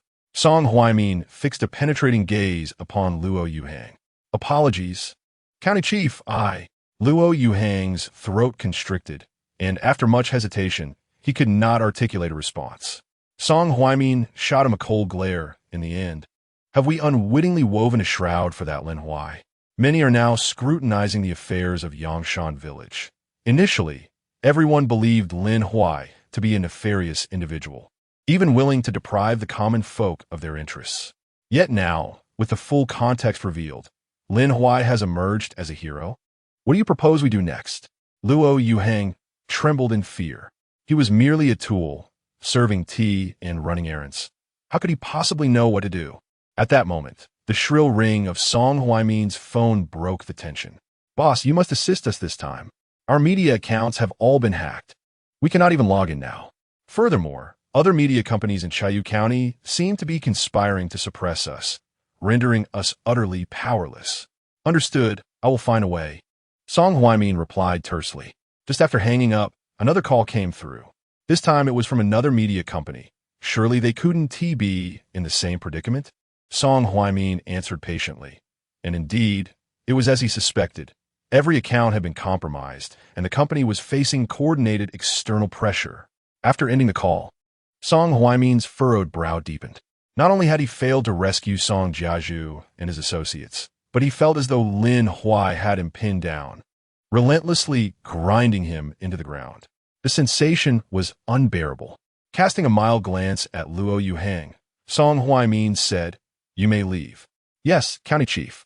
Should you require anything, do not hesitate to call for me. Luo Yuhang replied hurriedly. Once outside the County Chief's office, Luo Yuhang quickened his pace, eager to return to his post. Meanwhile, Song Huaimin reclined in his office chair, eyes gently closed. He had indeed underestimated Lin Huai. This individual had unexpectedly triggered a full-blown crisis on his end, leaving him flustered and disoriented. This man truly possessed remarkable acumen. Suddenly, Song Huaimin appeared to have an epiphany, hastily retrieving the concealed mobile phone from his drawer. He dialed a series of numbers and, upon connection, commanded, "Find a way to meet Yang Dingdi and Yang Xiaolong at the county police station. Inform them that their families will be well cared for the rest of their lives." "Understood, boss." At that very moment, Lin Huai and Qin Xinyu were en route to the county police station. Yang Dingdi and Yang Xiaolong were being escorted into an armored vehicle, trailing behind Lin Huai and his companion. The phone rang. It was Lin Yin calling. "Hello, second sister. What's the matter?" Lin Huai answered the call. "You little rascal. Have you been bullied in Chayu County and not thought to inform us?" Lin Yan's tone bore a hint of reproach, yet it was laced with concern. "The media outlets that have been harassing you primarily consist of self-media accounts, some boasting hundreds of thousands of followers. With their accounts now inaccessible, they must be frantic. Second sister, you're being too harsh." Lin Huai laughed heartily. "Harsh? What I've done pales in comparison to the tactics employed by our elder sister." Lin Yin replied quickly. "What has she done?" Lin Huai inquired with anticipation. "You'll find out in due time," Lin Yin chuckled. After conversing with Lin Yin for a while, Lin Huai and Qin Xinyu arrived at the county police station. Yet, Lin Huai felt a genuine curiosity about his elder sister Lin Ran, a formidable businesswoman and the most sought-after CEO in the Forbidden City. Why would she concern herself with his trivial matters in Chayu County? With a smile of contentment gracing his lips, he finally drove into the police station. In a small interrogation room, Yang Dingdi and Yang Xiaolong were confined separately, both secured to a modest table in identical fashion. Lin Huai and Qin Xinyu sought out Yang Dingdi. "Speak, who instructed you to obstruct the construction team?" Lin Huai inquired, his gaze fixed on Yang Dingdi. "I did," came the unflinching reply. "You? Why would you impede the construction?" Lin Huai asked, furrowing his brow. "For money," Yang Dingdi admitted candidly. Regardless of the inquiries posed, Yang Dingdi's responses remained consistent. Yang Xiaolong's answers mirrored his as well. Lin Huai frowned, suspecting that the two had resolved to shoulder the burden of their actions. It appeared that Yang Dingdi and Yang Xiaolong had reached some sort of agreement. With this realization, Lin Huai lost interest in further investigation. It was evidently unrealistic to expect to dismantle Song Huaimin's plans entirely this time. Thus, he decided not to pursue Yang Dingdi and Yang Xiaolong any further. Let them finish their interrogation, then notify the village committee members of Yangshan Village to clarify the situation with the villagers, he instructed. "All right, brother Lin Huai, I will make the arrangements." Qin Xinyu smiled at him. "Xinyu, I shall take my leave now. I will return to pick you up after work." "Okay, brother Lin Huai, I love you." Qin Xinyu blew him a kiss. Lin Huai swiftly made his way to the entrance of the county police station. Just as he reached his vehicle, a commotion erupted at the entrance. Lin Huai glanced over, and the guard at the door looked at him with a troubled expression, exclaiming, "Director Lin, it seems these individuals have come in search of you." "Looking for me?" Lin Huai responded with confusion as he approached the entrance. As he reached the doorway, he noticed a group of people staring at him from outside. "Director Lin, I realize my mistakes. I have an elderly mother suffering from uremia who requires expensive medical treatment. The business I've painstakingly built cannot just vanish." Another voice chimed in, "Indeed, Director Lin, we should never have gone to Yangshan Village to film that video and tarnish your reputation. I sincerely apologize." Upon hearing this, Lin Huai understood. These people were the media who had previously visited Yangshan Village. Them? When they were in Yangshan Village, did they heed their own warnings? Now, why are they all kneeling at the entrance of the county police station? Has Lin Ran taken action? This seemed plausible. Lin Ran could easily obliterate these small-time operators with a mere snap of her fingers. With a frigid glare, Lin Huai addressed the crowd. "This is the entrance of the county police station. What do you think you're achieving by kneeling here? Are you seeking to incite discord between the people and the police?" "Oh, how could I forget? Isn't that what you media personnel excel at?" Listening to Lin Huai's words, the individuals on their knees felt their faces burn with shame, bowing their heads in silence, pleading for his forgiveness. Get lost. Those who are pitiable often harbor their own detestable traits. Besides, you aren't remorseful. You are merely afraid, afraid of losing everything you have. Yet, what have you been taught throughout your upbringing? Where have your principles of benevolence, righteousness, propriety, wisdom, and trust gone? Chapter 45. Sister will not spare you, don't block the way. I'm trying to drive out, Lin Huai said coolly, gazing at the group before him. However, they remained unmoved. Director, we truly acknowledge our mistakes. Those videos did not cause you any harm. Why must you hold on to this and jeopardize our livelihoods? Furthermore, we have contributed to Chayu County through taxes every year. Indeed, Director Lin, we implore you to show mercy and spare us this time, they pleaded. Lin Huai let out a cold laugh. Are you attempting to play the moral card? Those videos didn't harm me because I was already prepared. Had I not been, I would be the one suffering today. If I were at your mercy, would you let me go? Moreover, it was not I who destroyed your livelihood. Your own greed shattered it. Who compelled you to go to Yangshan village? I presume you were well compensated for it, weren't you? I will give you 3 seconds. Either leave now, or I will have you detained for 15 days. Choose wisely.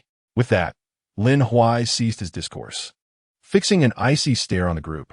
After a moment of silent exchange, the individuals who had been kneeling at the entrance of the county police station slowly rose from the ground. Lin Huai did not spare them a glance as he entered his car and drove away from the county police station. Just moments after his departure, one among the group received a phone call. Boss, our company is finished. No one will collaborate with us, and all our resources will be severed. What? The media in Chayu County won't work with us? Then let's seek partnerships with media from other counties. It's futile. I've already attempted to reach out to several channels in other cities, and they outright rejected us. It's as if our company has been blacklisted by the entire industry. How could this happen? Do you know who is behind this? No, but it seems that the news has deliberately spread. It's not just one person who received this call. Everyone has been informed. This meant that from this moment onward, their media company was essentially a hollow shell, devoid of any utility. Lin Huai returned to the county's disciplinary committee after a full day of work. As the end of the workday approached, he prepared to tidy up and head to the county police station to pick up Qin Sinyu. Upon opening the door, he was greeted by the sight of Butterfly, who stood at his office entrance. Today, Butterfly was dressed provocatively. She entered with poise, her delicate figure clad in a pearl-white blouse tucked into a sleek black pencil skirt, perfectly tailored to accentuate her slender waist. The hem rested just above mid-thigh, swaying gently with her movements. Her legs, encased in matte black stockings, were long and elegant, the curve where they met the skirt appearing as if meticulously sculpted. With each step, the subtle sheen of the stockings reflected the contours of her muscles. Butterfly, do you need something? Lin Huai inquired softly, gazing at her. Director Lin, can I visit you without a reason? Butterfly confidently stepped into Lin Huai's office, her every expression brimming with charm. That's not the case, Lin Huai replied with a faint smile. Do you have a moment to spare? Butterfly's eyes locked onto Lin Huai's. What is it? He asked. Well, my husband passed away a few years ago, and recently, my family has been pressuring me to find someone new. Today, they've arranged a blind date for me, and if I refuse, those 2 old geezers at home will surely cause a scene. As she spoke, a faint blush crept onto Butterfly's cheeks as she looked at Lin Huai. How about this, Director Lin? Would you accompany me to this dinner? Butterfly, I fear such matters are not easy to assist with. Lin Huai instinctively declined. Helping her with his blind date might lead to further obligations with her family in the future. Butterfly sat before Lin Huai, leaning in slightly, her lips brushing against his ear as she softly murmured, If you help me with this, I assure you, I will offer you a reward that will leave you satisfied. Reward? Lin Huai looked at Butterfly in confusion. What kind of reward? With a playful laugh, Butterfly extended her slender finger, lifting Lin Huai's chin. I'll let you in on a secret. Today, I'm not wearing anything underneath. Are you curious to find out? Lin Huai's eyes widened, and he found himself unconsciously glancing at Butterfly. Unfortunately, there was nothing to see. Sister Butterfly, do you truly believe I, Lin Huai, am that sort of individual? Lin Huai chuckled heartily and remarked, Since my youth, my teachers have instilled in me the idea that aiding others is the essence of joy. If I can bring happiness to you, Sister Butterfly, then naturally, my own joy will follow, wouldn't it? The enchanting flower butterfly flashed a charming smile at Lin Huai and assured him, "Rest assured, Director Lin, I shall ensure your happiness knows no bounds." After a moment of contemplation, Lin Huai thought, since he had no pressing engagements that evening, why not indulge in some amusement with Flower Butterfly? He then turned to her with a serious expression and inquired, "Sister Butterfly, how may I assist you?" Seeing Lin Huai's sudden seriousness took Flower Butterfly by surprise. She gently closed the door to his office and looked at him with a smile. "Isn't it quite simple? Just interact with me as you do with your girlfriend." Lin Huai's eyes widened as he stared at Flower Butterfly. "Sister Butterfly, is that really appropriate?" She chuckled lightly. What could possibly be wrong with that? Realizing that Flower Butterfly seemed quite comfortable with her suggestion, Lin Huai decided to embrace a more proactive approach. Moving closer to her and placing his right hand on her shoulder. With a cheerful expression, he said, "When I'm with my girlfriend, we are quite open with one another. Perhaps we should reconsider?" Flower Butterfly regarded him with a disdainful look, her arms crossed. "Just how open can you be? I'm a woman who has been married. What have I not seen?" Lin Huai's eyes widened in disbelief at her unyielding spirit. It seemed she was challenging him to escalate the situation. Boldly, he let one hand slide down her shoulder, embodying the spirit of a fearless climber conquering a peak. In the next moment, Flower Butterfly felt a jolt. Her long, graceful legs trembled slightly in response. She had not anticipated Lin Huai's audacity. Seeing her reaction, Lin Huai quickly withdrew his hand and said, "You see, Sister Butterfly, these gestures are quite commonplace when I'm with my girlfriend. Perhaps you should seek assistance from someone else. You little rascal, you certainly have some nerve. To think you would trespass in a territory that has remained untouched for years." Though it was merely a fleeting moment, Flower Butterfly's heart was stirred with ripples of emotion. "You cheeky younger brother, how dare you bully your elder sister?" Taking a deep breath, her beautiful eyes locked onto Lin Huai's as she giggled playfully, one hand playfully mimicking a monkey stealing a peach. "If you bully your sister, then she cannot let you off lightly either." Originally, Lin Huai believed he had already pushed the boundary sufficiently, yet he was surprised to find that Flower Butterfly was even bolder. "Sister Butterfly, if you do not release me soon, you shall bear the consequences," he stated with a strained expression. It had been some time since his breakup with Luo Xiaoxiao.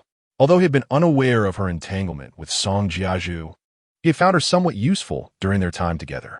Since their separation, Lin Huai had not engaged in any romantic pursuits. After being stirred by Flower Butterfly's antics, he felt himself teetering on the edge of an emotional explosion. Sensing the transformation in Lin Huai, the butterfly of flowers felt a rush of warmth and excitement. Who would have thought Lin Huai possessed such substantial assets? Soon, the two regained their composure, tidied their attire, and Lin Huai suggested to Qin Xinyu that she return home alone. He then drove the butterfly of flowers to the Triumph Western Restaurant, a favored haven for romantic rendezvous. At that moment, a balding man, adorned with gold-rimmed glasses and dressed in a tailored suit, sat at a table. The butterfly of flowers, hand in hand with Lin Huai, approached the bald man directly. "Hello, I'm the butterfly of flowers. You must be Mr. Dai Xingyu," she greeted with a smile. "I have come to personally clarify that I already have a boyfriend, and I would appreciate it if you cease sending me those unsolicited messages. As for my parents, I will handle that conversation myself." Dai Xingyu glanced at Lin Huai, who appeared rather effeminate, and scoffed. "Butterfly, is this your so-called boyfriend? Even if you do not favor me, does it necessitate finding a pretty boy to placate me?" "Pretty boy?" The butterfly of flowers looked at Lin Huai, who indeed was rather fair-skinned. "Well, not only is he fair, but he is also quite handsome. I believe many girls would be fond of his type." "Dai Xingyu, who do you think you are? Do I owe you any pretense?" The butterfly of flowers tightened her grip on Lin Huai's hand and continued. "You ought to prove it to me." Dai Xingyu's face twisted in dissatisfaction as he observed the intimacy between the butterfly of flowers and Lin Huai. Without hesitation, the butterfly of flowers lifted herself on her toes and pressed her lips against Lin Huai's. In that moment, Lin Huai was momentarily taken aback. Is this bald man perhaps inclined towards masochism? Does he derive pleasure from witnessing the woman he desires kiss another? "Wait, butterfly, you can kiss if you wish. But why extend your tongue? That seems rather improper." After a prolonged moment, their lips parted. "Surely, that suffices as proof? The butterfly of flowers coldly challenged Dai Xingyu. You have much more to prove. Dai Xingyu, seemingly exhilarated by the display, retorted, a mere kiss means nothing, unless you two share a bed. There is no validation of your relationship. At that moment, Lin Huai was certain that Dai Xingyu was indeed disturbed. Butterfly, let us depart. Engaging with such a person is a futile exercise. He is simply deranged. He took the butterfly of flowers' hand, preparing to leave the Triumph Western restaurant. Yet the next moment, Dai Xingyu stepped in front of them, blocking their exit. Did I permit you to leave? He coldly glared at Lin Huai and the butterfly of flowers. Are you unwell? Do you believe you can restrict our freedom? Lin Huai replied, his tone calm and collected. You are merely a pretty boy. What gives you the right to be the butterfly's boyfriend? Dai Xingyu fixated on Lin Huai. Because he is more handsome than you, more talented, and possesses the capacity to care for her. The butterfly of flowers interjected, shielding Lin Huai behind her, her gaze icy as she stared at Dai Xingyu. All of that is worthless in the face of wealth, Dai Xingyu retorted, his eyes dull as he regarded the butterfly of flowers. Indeed, in this world, one cannot make any progress without money. Wealth does provide the capability to act freely at times, albeit only for the most part. You are quite affluent? Lin Huai fixed his gaze upon Dai Xingyu, the chairman of the Sanxia Group, which dominated the entire building materials industry in Chayu County. Hua Dai leaned closer to Lin Huai's ear and whispered, in Chayu County, he is considered relatively wealthy. So, he is the chairman of the Sanxia Group. No wonder he carries himself with such arrogance. Lin Huai cast a faint glance at Dai Xingyu and remarked, if you wish for the Sanxia Group to remain intact, I suggest you tread carefully today and not squander the fortune you have painstakingly amassed. Upon hearing Lin Huai's words, Dai Xingyu shrugged and burst into laughter. Kid, do you even comprehend what you are saying? You, a mere pretty boy, think you can bring down the Sanxia Group? Even County Secretary Wang Yibo would not dare to speak so boldly in my presence. Is he really that formidable? Lin Huai frowned. Let me be frank. The cement and sand for the ring road construction are supplied by my Sanxia Group. If we cease our supply, even County Secretary Wang Yibo will have to answer to me. Do you believe that? Dai Xingyu regarded Lin Huai as if he were a fool before scoffing, forget it. Discussing with someone like you is a waste of time. Suddenly, Lin Huai's phone rang before he could respond. Shaolin, do you know anyone in the building materials business? The Sanxia Group has abruptly stopped supplying materials for the ring road, and if we cannot find a suitable supplier soon, work will have to halt. You know how hard it was to resolve the issues with the villagers in Yangshan. I fear they may cause trouble again if the situation persists, Wang Yibo said gravely. Do not worry. I will think of a solution, Lin Huai replied, exchanging a few pleasantries before ending the call.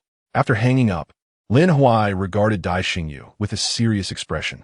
He had not anticipated that this individual truly had influence in Chayu County, monopolizing the entire building materials trade. I do not wish to make things difficult for you. If you kneel and exit the Kaishan Western restaurant, I shall pretend I never saw you. What do you say? Dai Xingyu, taunted Lin Huai. Dai Xingyu, do not overstep your bounds. Hua Dai glared at him, her teeth clenched in anger. And what if I do? Dai Xingyu shrugged, his disdain evident. Hua Dai, I plan to take you to bed soon. Would you like to witness my prowess there? You are filthy and vile. Hua Dai seethed. Dai Xingyu paid her no mind, focusing instead on Lin Huai, who remained unyielding in his stance. It appeared this young man was truly courting disaster. With a snap of his fingers, a group of burly men surrounded Lin Huai. Since you refuse to leave on your knees, we shall have to throw you out. Dai Xingyu sneered. Attack. Chapter 47. You are a scoundrel. Dai Xingyu was originally engaged in the building materials business, a field that inevitably dabbles in some darkness to thrive. Whenever he ventured out, he was always accompanied by a few formidable men. Upon seeing this group of burly figures surrounding him, Lin Huai furrowed his brows deeply. Without a moment's hesitation, he seized a nearby chair and advanced toward them. Given Lin Huai's prowess, dealing with these men was a trivial matter. In no time, all of Dai Xingyu's henchmen were sprawled on the ground, defeated by Lin Huai. Hua Dai, a bystander, was utterly astonished. She had not anticipated Lin Huai's remarkable skills.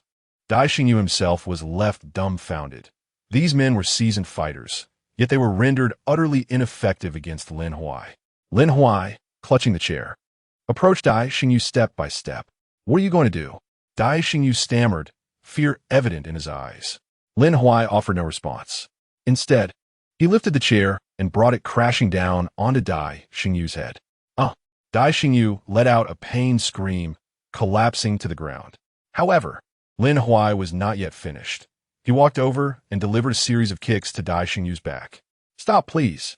Don't hit him anymore. Hua Dai, recovering from her shock, hurriedly embraced Lin Huai, whispering, if you continue, you might kill him. Lin Huai shook off her grasp and turned to leave the restaurant.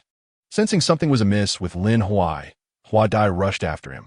At that moment, Lin Huai had already opened his car door and entered the vehicle. Hua Dai quickly climbed into the passenger seat. Inside the restaurant, the group of men hastily helped Dai Xingyu to his feet. I don't care who he is. I want him expelled from Chiayu County, Dai Xingyu said through gritted teeth. Boss, we'll take care of it right away. Let us mobilize the brothers. Even if we have to turn Chiayu County upside down, he will pay a heavy price. Go. Lin Huai did not drive Hua Dai home. Instead, he headed down a dimly lit alley. This narrow path saw little traffic at night and was flanked by dense forests, creating an eerie atmosphere. Suddenly, Lin Huai pulled the car over to the side. Get out, he said coolly, looking at Hua Dai. What do you want? Hua Dai gazed at Lin Huai, bewildered. I hold you in regard, addressing you as Sister Dai. Yet, when I look down upon you, you are nothing before me, Lin Huai stated coldly, fixing his gaze on her. You knew Dai Xingyu's identity from the start, didn't you? You had me pose as your boyfriend. Already anticipating the events of this evening, correct? You're using me. Hua Dai was momentarily taken aback, then quickly looked at Lin Huai with remorse. Sorry. Lin Huai, I didn't mean to. I truly didn't foresee that things would escalate in such a manner. Lin Huai snorted dismissively. Do you think an apology holds any weight? Hua Dai took a deep breath, looking earnestly at Lin Huai. Then tell me, what would be meaningful? Lin Huai wore an expressionless demeanor, fixating intently on the butterfly girl, and inquired, What do you say? The butterfly girl, biting her lip and her cheeks flushed with a rosy hue, replied, Go to the back row. I will apologize to you. Lin Huai promptly made his way to the rear. Upon arriving, the butterfly girl pressed herself against him, her alluring red lips drawing near.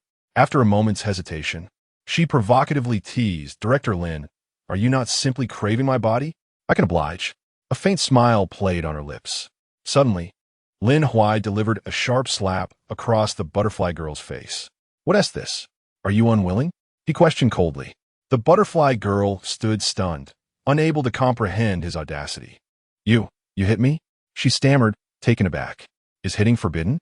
Lin Huai's smile bore a menacing undertone that sent a shiver through her. You? The butterfly girl clenched her delicate fists tightly. Initially, she had believed that her relationship with Lin Huai would deepen, but following this incident, it had instead plunged into frigid depths, veering in a direction entirely contrary to her expectations. Lin Huai let out a cold laugh, seizing the butterfly girl's wrist, and stated in a chilling tone, starting tomorrow, the Sanxia group will cease to exist in Chiayu County. I'm not one to suffer losses. Tonight, you have used me. Therefore, you shall serve me well, and from now on, abide by my commands at the County Discipline Inspection Commission. His words resonated like a command. The butterfly girl fell silent. Such condescending language was hard for anyone to bear. Observing her silence, Lin Huai snorted dismissively, swung open the car door, and forcefully pushed her out. He exited the vehicle, approached the driver's seat, and ignited the engine, speeding away into the night. Fuming, the butterfly girl stomped her feet as she watched Lin Huai's car vanish into the distance. Lin Huai, you are a scoundrel. How can you abandon a woman on the roadside at this hour? Yet, despite her protests, Lin Huai's vehicle had already disappeared from her sight. Lin Huai did not return home. Instead, he dialed Wang Yibo while driving. Secretary Wang, I believe the relevant departments can investigate the Sanxia group immediately. I will contact the suppliers of construction materials for the ring road right away, Lin Huai stated calmly. All right, I will ensure a thorough investigation into the Sanxia group tomorrow. Wang Yibo replied after a moment's thought. I believe it can be done now, Lin Huai smiled lightly. After all, The cessation of material supply from the Sanxia Group for the Ring Road clearly indicated that someone was orchestrating behind the scenes. Since Lin Huai intended to take action against the Sanxia Group, it sufficed for him to offer unconditional cooperation. No problem. I will promptly coordinate with the tax, fire, and health departments for a comprehensive investigation of the Sanxia Group, Wang Yibo assured him. I appreciate your efforts, Secretary Wang, Lin Huai said before ending the call. After hanging up, Lin Huai proceeded to call his elder sister Lin Ran and his second sister Lin Yin to explain the conflict with the Sanxia Group. 30 minutes later, in his office, Dai Xingyu, puffing on a cigar, raised an eyebrow as a flustered and alluring secretary rushed in. What is the matter? Why the urgency? Dai Xingyu inquired icily. Director Dai, their essay problem. Our company's official website has been attacked. The screen displays a message apologizing to Lin Huai, the secretary, dressed in black stockings and a low-cut outfit, said with a troubled expression. Lin Huai, Dai Xingyu furrowed his brow, pondering when he had ever offended such a formidable individual. Suddenly, realization struck him. Could it be that the boyfriend sought by the butterfly was Lin Huai? A hacker, no less. Damn it, this wretched fellow. If I do not bring about your demise, I shall not bear your surname. Dai, it's bad news. A large number of tax, fire, and health inspection departments have gathered downstairs, claiming they are here for a surprise inspection of our company. At that moment, another individual rushed into Dai Xingyu's office in a flustered state. What on earth is happening? Dai Xingyu's brow furrowed deeper, his composure now shattered. Rising from his seat, he strode toward the office door. Just as he reached the entrance, he collided with someone. Manager Huang, what are you doing? Dai Xingyu glared coldly at the man, who appeared to be in his 40s. Dai, it's serious. Our business partner has terminated our collaboration. Manager Huang exclaimed, a torrent of distress pouring out of him. For a company of our size, the loss of one partner shouldn't be catastrophic. Dai Xingyu replied dismissively, it's no big deal. However, all partners have severed ties with us, including even some small workshops. Manager Huang took a deep breath, adding, Dai, have we offended someone? At this juncture, Dai Xingyu's calm demeanor completely evaporated. The man sought by the butterfly truly wielded such immense influence? Contemplating this, he wasted no time and called the butterfly. Butterfly, it was my fault at the Xiangshuan Western restaurant. Where are you and your boyfriend? I'd like to set a romantic table to make amends. Meanwhile, the butterfly was en route home in a rideshare vehicle. Had Dai Xingyu lost his mind? Wasn't he just exuding arrogance? Now he seemed transformed into a docile little wildcat. Dai Xingyu, my boyfriend has already returned home. We can discuss matters another day, she said coolly before hanging up. After ending the call, the butterfly's thoughts drifted back to Lin Huai. This fellow truly could not endure any slight. Leaving a girl stranded on a winding mountain road at night, did he not fear for her safety? Alas, it appeared that tomorrow at work, she would need to appease this little man. Dingling, just as she hung up, Dai Xingyu called again. Butterfly, considering my acquaintance with your parents, could you do me this one favor? Dai Xingyu's tone was unexpectedly gentle as he implored. Please ask your boyfriend what it would take for him to spare me and the Sanxia Group. The butterfly's enchanting eyes widened in astonishment. What? Lin Huai is really taking action against the Sanxia Group? And, judging by Dai Xingyu's tone, the Sanxia Group was on the verge of collapse? Who exactly was Lin Huai? Dai, to speak frankly, we aren't in a romantic relationship. The butterfly deliberated before finally revealing, he is the director of the Discipline Inspection Office. I brought him to see you out of necessity. However, at this moment, there is nothing I can assist you with. After saying this, the butterfly flower hung up the phone and turned off her mobile device. How exactly did Lin Huai deal with the Sanxia Group? To have someone like Dai Xingyu bow to him is no small feat. With this thought, a wave of regret surged within the butterfly flower. Previously, when Lin Huai instructed her to attend to him diligently, she should have taken a more proactive approach. Had they consummated their relationship, she would have become Lin Huai's. And at that time, who would dare to bully her in Chayu County? Yet, some opportunities, once missed, may never come again. At this very moment, Lin Huai had already retrieved Qin Xinyu from the county police station. The two lay on a sofa, engaging in a video call with Lin Ran and Lin Yin. Lin Huai, has that Sanxia Group apologized to you? Lin Yin asked with a smile. Despite merely being a video call, Lin Yan radiated an unparalleled beauty. I have severed all business ties with the Sanxia group. Unless they kneel before you in supplication, they shall cease to exist, Lin Ran stated coldly. Akin to a solitary snow lotus on Tianshan Mountain. Sister, second sister, since the Sanxia group dares to bully my brother Lin Huai, I will have the county police investigate them right now. Before Lin Huai could respond, Qin Xinyu seized the phone and began chattering away with Lin Ran and Lin Yan. No, those are my elder and second sisters. Let me speak with them. Lin Huai glanced at Qin Xinyu. Oh dear, I'm sorry, brother Lin Huai. But my elder and second sisters have hung up, Qin Xinyu replied with an innocent expression.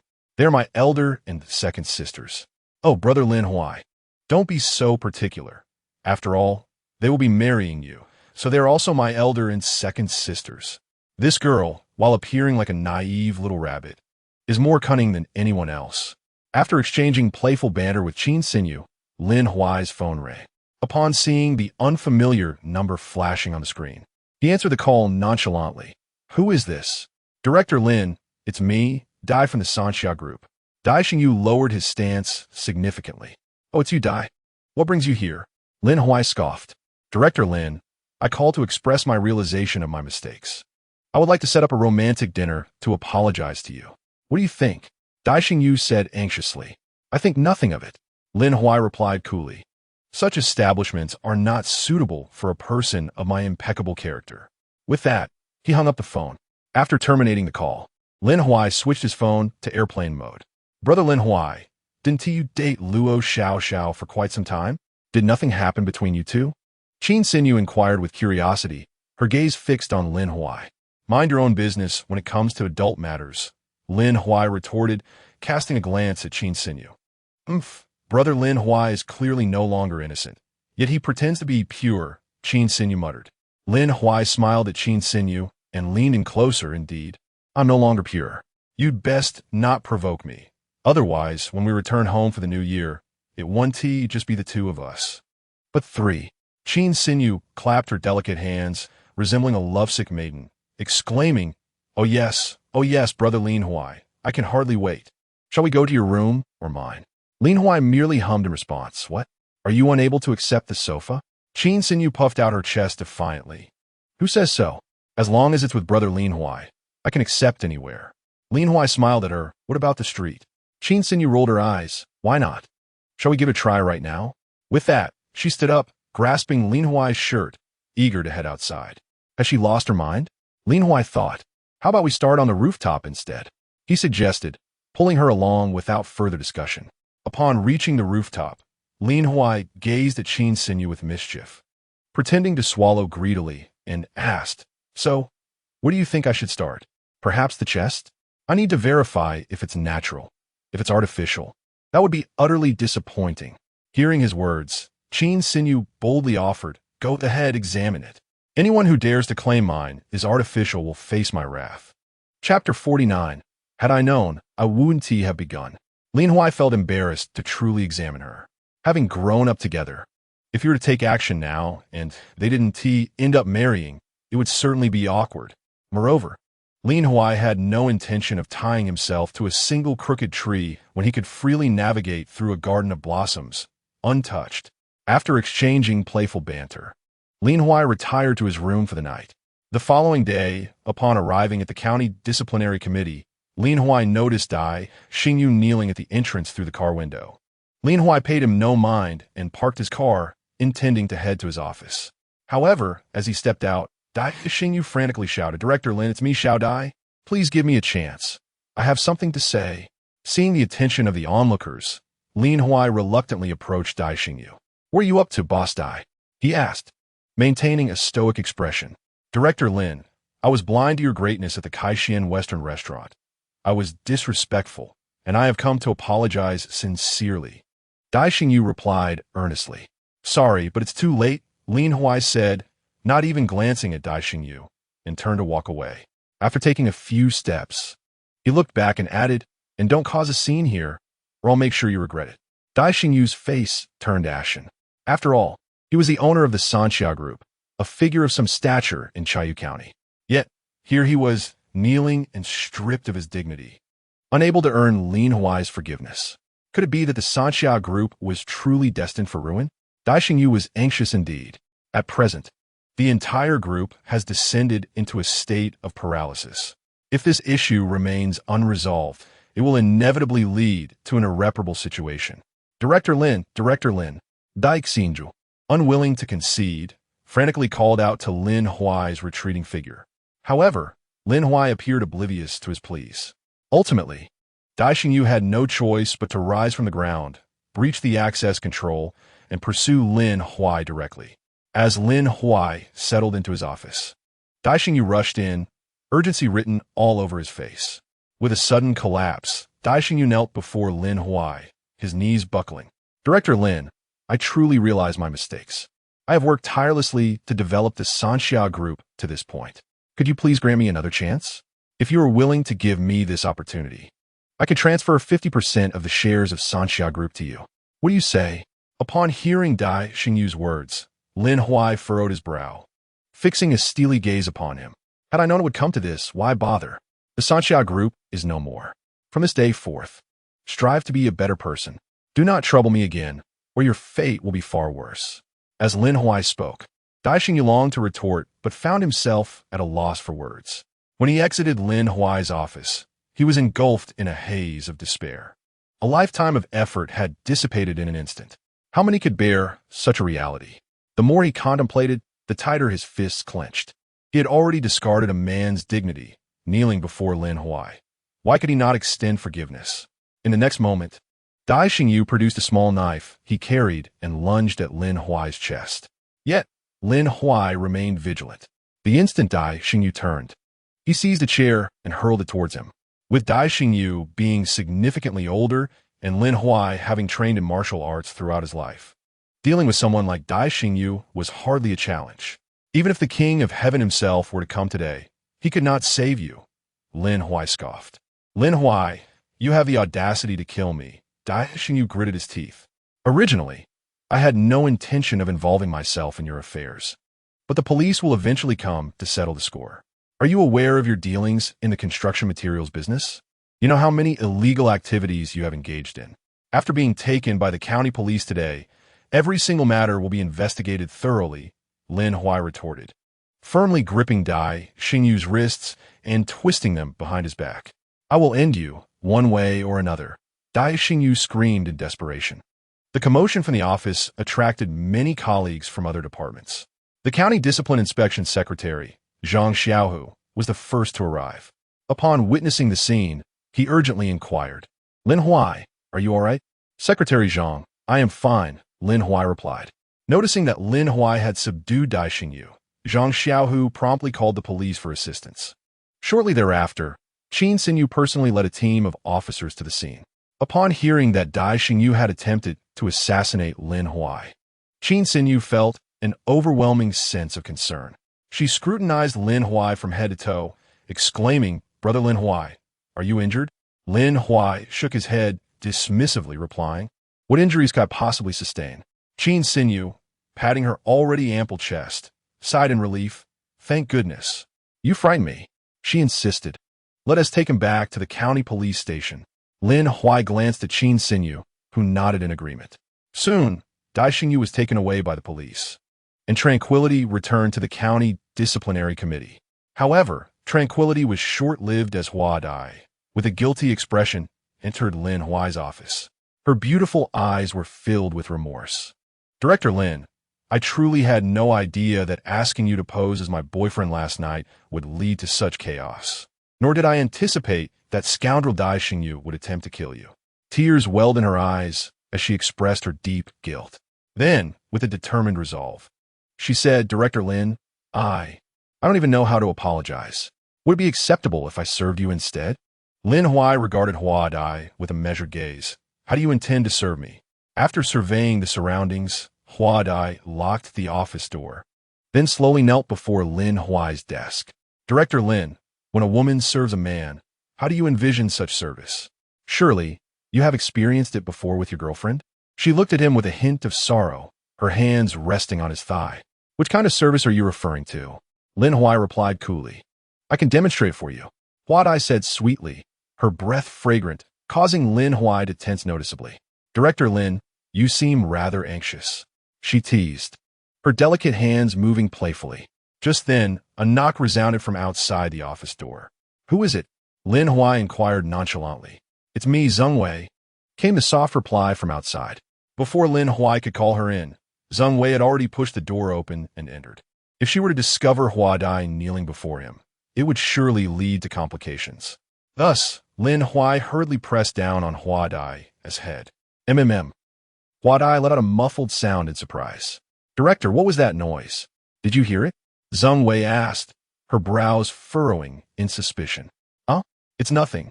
Lin Huai chuckled lightly. Perhaps you misheard? Zheng Wei pondered. That is possible.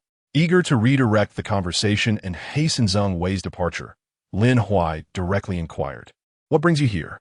With concern etched on her face, Zheng Wei replied, I wasn't at the office earlier, but I heard someone tried to attack you. Are you unhurt? As she spoke, she stepped closer to Lin Huai. Clearing his throat gently, Lin Huai smiled at Zheng Wei, saying, what could possibly happen to me? The man who attempted to harm me has already been taken to the county police station. Why would he be wandering around when he should be confined to his duties? Seeing Lin Huai's displeasure, Zheng Wei chuckled lightly. I shall return to my seat immediately. With that, Zheng Wei turned and dashed out of Lin Huai's office. After her departure, with the door left ajar, Lin Huai and Hua Huidi dared not continue their clandestine activities. Consequently, Hua Huidi hastily rose from the floor, casting a mournful glance at Lin Huai before retreating to the restroom to rinse her mouth. After freshening up, Hua Huidi returned to Lin Huai's side and softly inquired, Director Lin, how are you feeling? Has your anger subsided a bit? My appetite is quite substantial. Do you think I could calm down so easily? Lin Huai replied with a faint smile. Oh, how vexing. We are in the office during working hours. How about this? Once work concludes, you could come over to my place. Hua Huidi's enchanting eyes blazed with intensity as she gazed unwaveringly at Lin Huai. Not only was Lin Huai feeling somewhat uncomfortable, but Hua Huidi, a married woman who had been widowed for several years, was even more distressed. Let us discuss it after work, Lin Huai said lightly. Shortly after Hua Huidi left the office, Lin Huai received a phone call from Wang Yiba. Xiao Lin, I heard that Dai Xingyu confronted you at the county disciplinary committee. Wang Yiba's tone was filled with concern. Haha, it seems nothing escapes Secretary Wang's notice. Lin Huai responded with a smile. Indeed, that was the case. But Dai Xingyu has already been taken away by the county police. Are you all right? Wang Yiba asked. I'm fine, Lin Huai assured him. I have received several calls advocating for Dai Xingyu. He intends to utilize 60% of Sanxia Group's assets for community benefit. Additionally, he plans to lower prices for materials supplied to the Ring City Highway. I call to seek your opinion on this matter. What do you think, Secretary Wang? Lin Huai inquired, a frown creasing his brow. If Wang Yiba intended to negotiate a leniency that might lead to Dai Xingyu's release, Lin Huai would need to reevaluate his relationship with him. Xiao Lin, you are the victim here. The decision ultimately rests with you, Wang Yiba replied with a smile. I merely wish to convey this information to you. However, I can offer a piece of advice. Dai Xingyu is cunning and treacherous. Should he regain his footing, he may strike again. Rest assured, Secretary Wang, I have no intentions of letting Dai Xingyu off the hook. Moreover, I suspect his failure to supply materials to the Ring City Highway is due to external influence, Lin Huai stated coolly. Ha. Xiao Lin, if you're not busy at the office, do come by for tea. Wang Yiba laughed heartily. Certainly, Secretary Wang. There will be plenty of opportunities for visits in the future. After exchanging pleasantries with Wang Yiba, Lin Huai ended the call. Meanwhile, in the county government, in the office of County Mayor Song Huaimin, the atmosphere was tense as he glared at Luo Yuhang. Secretary Luo, are you saying that Lin Huai outright rejected such terms from Sanxia Group? Song Huaimin exclaimed, incredulous. Indeed, Mayor Song, we have relayed the message through an intermediary, and the feedback we received is as such. Luo Yuhang sighed, his eyes darting as he inquired. Should we consider alternative approaches? Song Huaimin gently shook his head, offering a wry smile. Let it go. Lin Huai's connections are indeed formidable. In such a brief period, he has managed to bring down the Sanxia Group with ease. Who exactly is this individual? Luo Yuhang exhaled deeply.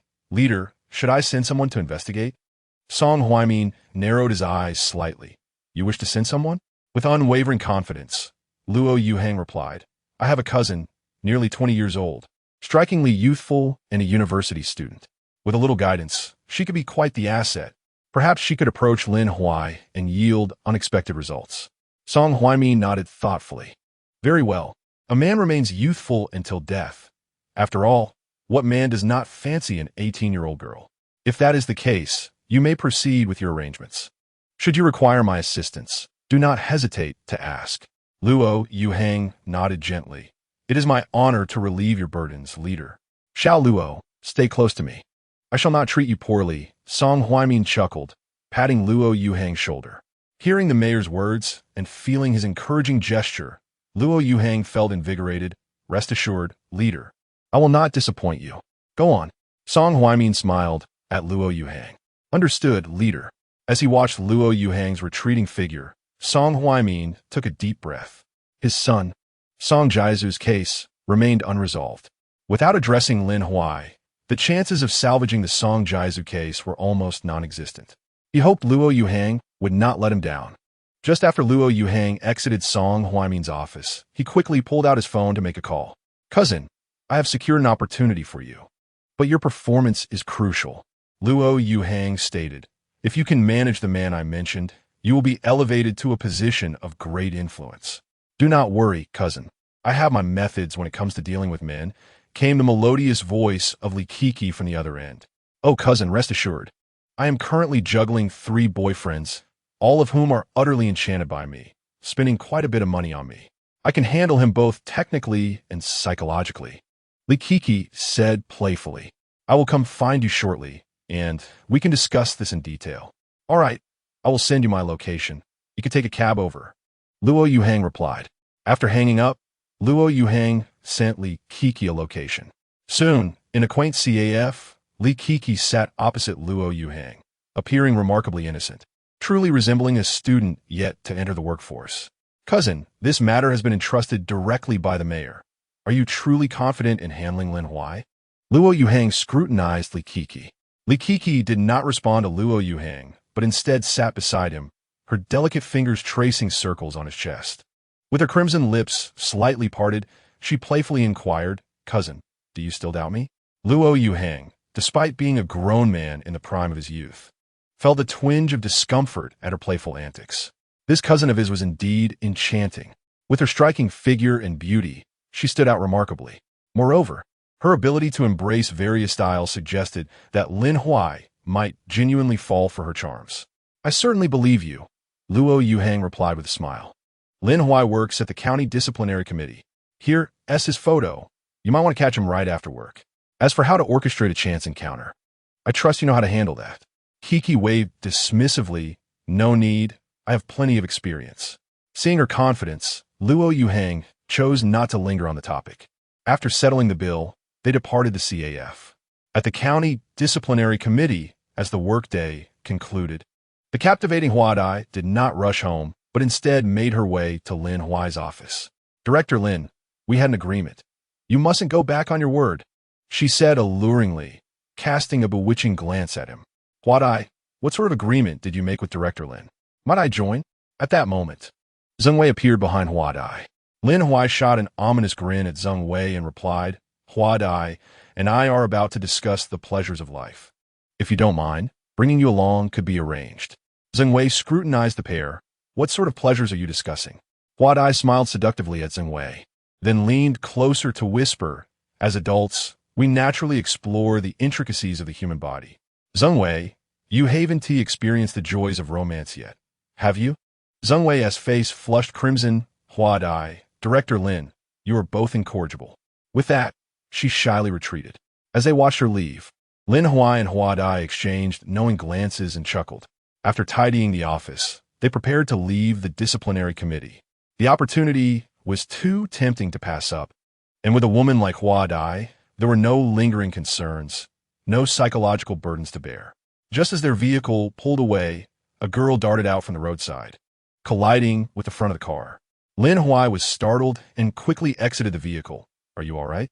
Li Kiki, feigning vulnerability while clutching her knee, had tears welling in her eyes. Her delicate demeanor invoked a protective instinct in the man, compelling him to gather her into his arms and shower her with affection. Huadai, seated in the passenger seat, hurriedly joined them, asking, "Sister, are you okay? Do you need a ride to the hospital?" Kiki gently bit her lip. No need. I can just buy some medicine at the pharmacy." Lin Huai pondered for a moment. Having accidentally injured someone, he couldn't just leave. He turned to Huadai. "Perhaps you should go ahead?" Huadai nodded in agreement, recognizing the complexities of their current relationship. If others were to discover anything, it would not reflect well on them. Once Huadai departed, Lin Huai looked at Li Kiki and said, "Get in the car. I'll take you to the hospital for a checkup." Li Kiki gently nodded. "Could you take me to the pharmacy to buy some medicine for bruises? I just need to apply some." Lin Huai nodded in response. Kiki, limping slightly, struggled to open the front passenger door and settled into the vehicle. Lin Huai raised an eyebrow. Generally, how many would choose to sit in the front seat of a stranger's car? Moreover, she was a girl, and he was a boy. Soon, they arrived next to the pharmacy. Lin Huai glanced at Kiki in the passenger seat and softly said, "Let's get out and see what medicine would be appropriate." Kiki replied softly, Lin Huai walked ahead, while Kiki followed closely behind him, resembling a nervous neighbor girl. They purchased a bottle of white medicine spray. "Where to next?" "I'll give you a ride," Lin Huai inquired, looking at Kiki. "I need to go to Chiyu Vocational and Technical College. I'm still a student," Kiki replied quietly. Once back in the car, Kiki lifted her skirt slightly, revealing her fair, tender legs. Noticing the redness and swelling on her knee, she took out the white spray, shook it gently, then seemed to remember something and said softly, "The smell of this medicine is strong. Please wait for me. I'll spray it outside." As she spoke, Kiki exited the car, bending slightly at the waist beside Lin Huai's vehicle, inadvertently presenting a perfect silhouette. Lin Huai, however, was not swayed by Kiki's beauty. Instead, his brow furrowed in concern. Her actions appeared somewhat deliberate. Lifting her skirt seemed an attempt to showcase her long legs, and bending over was likely meant to flaunt her perfect form. It felt as though this girl was trying to attract his attention. Lin Huai thought to himself with a cold smirk, "Let us see how this unfolds." Before long, Lin Huai dropped Kiki off at the entrance of the college. Just as she opened the car door, she let out a pained gasp. "Ouch, it hurts even more than before. Could you help me, please?" Lin Huai considered the presence of the dashcam in the car and decided that assisting her wouldn't be an issue. He opened the door, walked to the passenger side, and offered his arm to help her down. "Thank you," Kiki smiled at him. "It's nothing," Lin Huai replied. At that very moment, a man wearing a baseball cap captured the scene with his phone from a distance. This man was none other than Luo Yuhang. After taking the photos, he swiftly left the college. "Could I have your contact information?" Kiki bit her lip, seemingly recalling something, and hastily added, "It's just that you bumped into me, and I think our incident will only be resolved once my leg heals." Lin Huai, seeing her sincerity, provided his contact details. After a brief exchange, he drove away. Not long after, Luo Yuhang appeared beside Kiki. "So how did it go?" Kiki smirked slightly. "Patience is key. Let us see if I can reel him in." Chapter 52. Who sent you here? As Luo Yuhang listened to Li Kiki's words, a slight smile graced his lips. In truth, whether Li Kiki could successfully bring down Lin Huai seemed of little consequence to Luo Yuhang now. Armed with the photographs in his possession, he could easily concoct a scandal. Moreover, this would unfold right at the entrance of the vocational college. If rumors spread about Lin Huai's alleged patronage of a female university student, it would inevitably tarnish his reputation. To preserve the government's image, relevant authorities would swiftly opt to suspend Lin Huai from his position. With such thoughts in mind, Luo Yuhang engaged in a brief conversation with Li Kiki before departing from the college. Upon returning to school, Li Kiki promptly added Lin Huai's contact information. At that moment, Lin Huai was driving home. Before he arrived, he received a call from Huadai. "What's this, Director Lin? Are you unprepared for tilling the fields?" Huadai scoffed, adding, "The fertile land has lain fallow for so many years. If you don't come to clear it, it may soon be lost." Indeed, women who have been married possess a certain boldness. Such risque banter flows effortlessly from her lips. Had it been Zheng Wei, a young woman, she would never have uttered such words. It seemed an encounter with Hua Dai as cunning was inevitable someday, though tonight was clearly not the time. Suddenly, Li Kiki collided with her car's front end. It was a bizarre occurrence, and Lin Huai felt compelled to return home and extract the footage from his dashcam for future reference. With this in mind, he refrained from further conversation with Hua Dai and called Qin Xinyu instead. Learning that Qin Xinyu was still working overtime, Lin Huai chose not to pursue the matter further. Driving home alone, he extracted the relevant footage from the dashcam.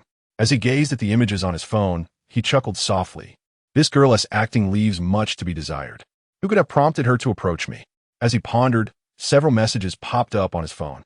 Upon opening them, he found that Li Kiki had sent him several photos, some innocent, and one clad in black stockings, decidedly more provocative. However, these images were swiftly retracted by Li Kiki. She then sent him a message. Hey there, did you see what I sent you?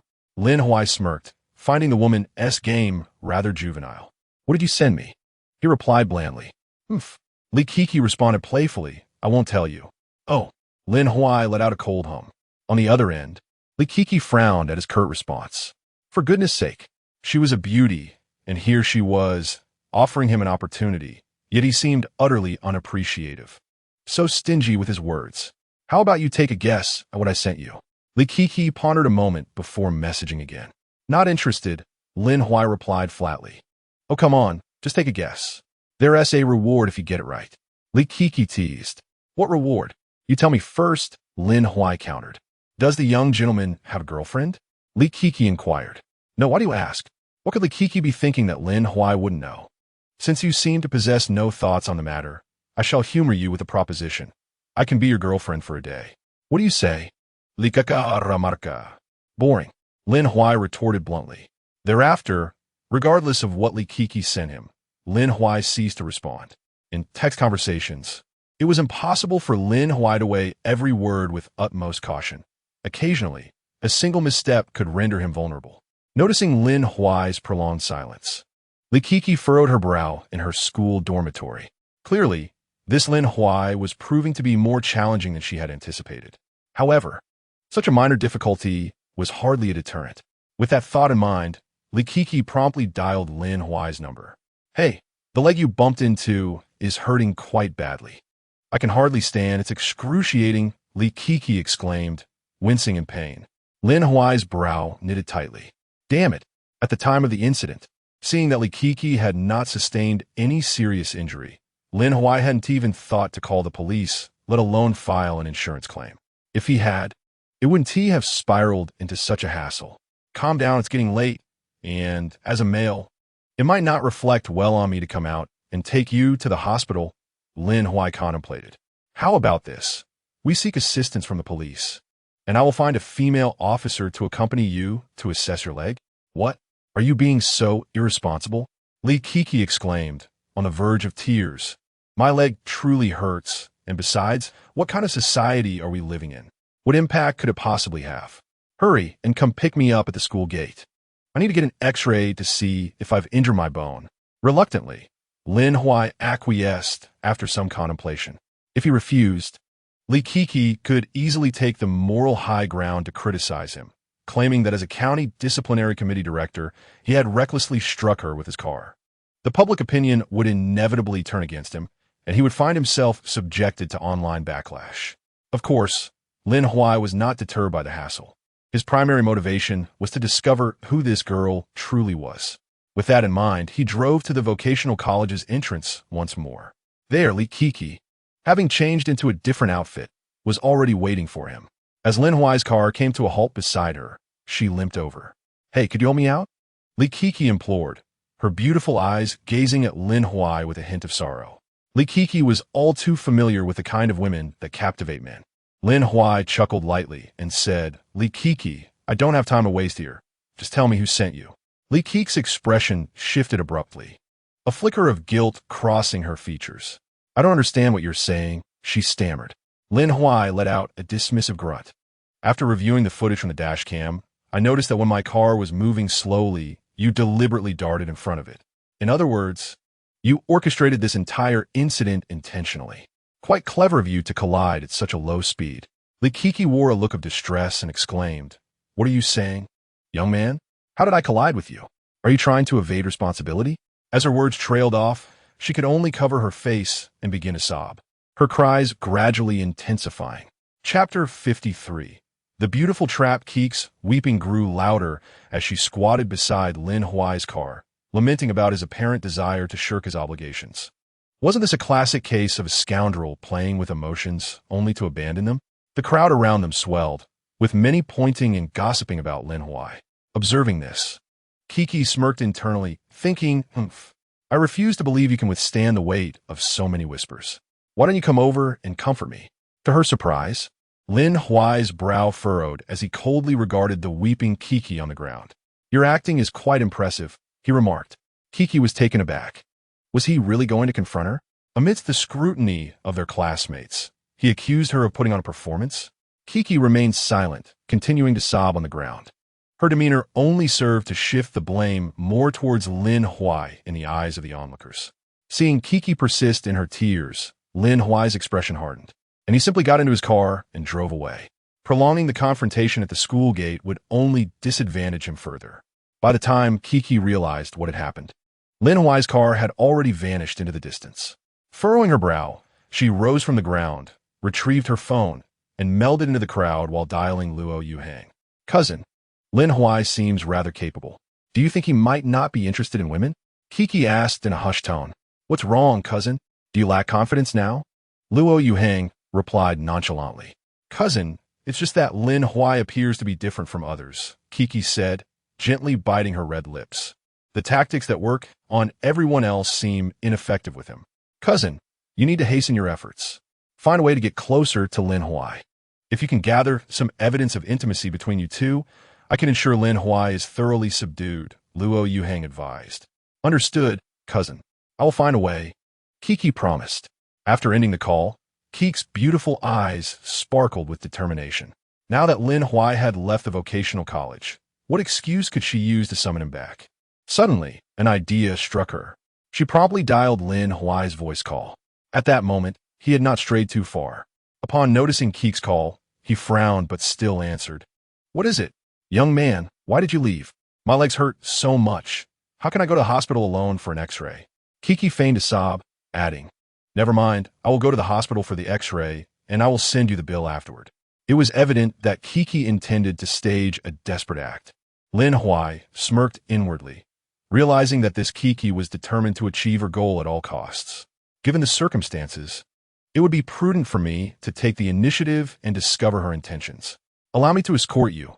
After all, as a young lady, you may find it challenging to navigate. Lin Huai smiled, glancing through the car window at a nearby bubble tea shop, and said, I just drove out to buy you some bubble tea. Would you prefer pearl milk tea? How much sugar would you like? At this moment, his aim was to be attentive and elevate Li Keek's spirits. Indeed, upon hearing Lin Huai's words, a slight smile graced Li Keek's lips, her face radiating pride. It seemed that her previous misjudgments were unfounded. Lin Huai had indeed taken an interest in her. This realization made matters considerably simpler. As long as it's from you. Any bubble tea will do, Li Kiki replied with a smile. Such a response served to amplify Lin Huai's sense of accomplishment, validating his emotional investment. The feeling of being acknowledged would surely lower one's defenses. Soon enough, Lin Huai appeared once more at the entrance of the vocational college, holding a cup of bubble tea. The moment he stood before Li Kiki, she beamed with joy.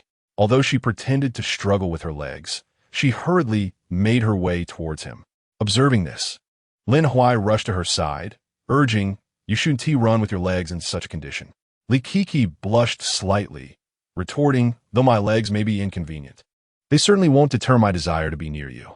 Listening to her words nearly made Lin Huai cringe. At that moment, the two were akin to a couple under a pepper tree, one spicy and the other mild. Let us head to the hospital first, Lin Huai suggested. Looking at Li Kiki, she nodded gently, resembling a dutiful girl. Once seated in the car, Lin Huai drove for a short distance, during which Li Kiki intently observed his profile and remarked, It seems my leg pain is lessened. Shall we go for coffee instead? I'd love to get to know you better. Lin Huai furrowed his brow, questioning, "Are you certain we don't need to go to the hospital?" Li Kiki shook her head. "No need. Let us have coffee first. If anything arises, we can always go to the hospital later. You'll be right by my side. One tea you?" Seeing her determination, Lin Huai nodded gently, and under Li Kiki's guidance, he drove to a quaint coffee shop. Inside, rather than opting for the bustling main area, they requested a private booth. Initially, they sat opposite one another, but Li Kiki soon concocted various excuses to position herself beside Lin Huai. "Is it true that you don't have a girlfriend?" she asked shyly, gazing at him. "If I were to be your girlfriend, would you be willing?" The booth was already cramped, and with Li Kiki so close, her sweet fragrance enveloped Lin Huai. "Don't jest," he replied coolly. "You're still so young. How could you possibly want to be my girlfriend? But you're young too, and quite handsome." Li Kiki countered, her warm breath brushing against his ear. In an unexpected moment, she leaned in and planted a gentle kiss on his cheek. As Li Kiki leaned in to kiss Lin Huai, she deliberately took out her phone to capture the moment. "Young man, this is my first kiss with you, and it shall remain our most cherished memory. I've documented it. You wouldn't mind, would you?" she said, showing the photo to Lin Huai. He smiled and shook his head. "With you being so proactive and even taking photos, how could I possibly mind?" A cold smirk crossed Li Kiki's mind. While he might not mind now, there would come a time when he would regret it. Sensing that the current exchange was insufficient, she playfully pointed to her own cheek, pouting, "Young man, having kissed you, I too desire a kiss in return." If Lin Huai were to take the initiative, the nature of the situation would transform entirely, granting her cousin Luo Yuhang considerable leverage. Chapter 54. The male lead of the news. How could Lin Huai ever initiate a kiss with Li Kiki? Let us enjoy our coffee first. By the time we finish, it will be quite late. Lin Huai smiled at her. Li Kiki's eyes widened at his words. Late? Was he hinting at something? Could it be that he intended to take her to a hotel? If that were the case, her plan would unfold seamlessly. She could directly accuse Lin Huai of assault, conveniently securing a hefty sum in the process. With these thoughts swirling in her mind, she flashed a coy smile at Lin Huai. "Oh dear, you're such a tease." Soon enough, they both felt it was time to leave the CAF. As they stepped out, Li Kiki found her legs moving with much more ease. Observing her body language, Lin Huai became increasingly suspicious of Li Kiki. "Shall I escort you back to school?" Lin Huai inquired. "Back to school?" Li Kiki paused, momentarily confused. Wasn't he supposed to be taking her to a hotel? What's wrong? Are you not returning to school this late? Lin Huai's gaze was fixed on her. "Of course, I will return," Li Kiki replied, smiling mischievously, "but I don't want to part ways with you just yet. I'm afraid time waits for no one." "I have work tomorrow," Lin Huai said nonchalantly. Before long, he had returned her to the school. As she stepped out of the car, Li Kiki walked towards the entrance, dialing her cousin Luo Yuhang. "Cousin, I believe Lin Huai is falling for me. Our progress tonight was remarkable," she exclaimed. "I managed to capture some intimate photos as you suggested, and I will send them to you now." After hanging up, she promptly sent the photos of her kiss with Lin Huai to Luo Yuhang.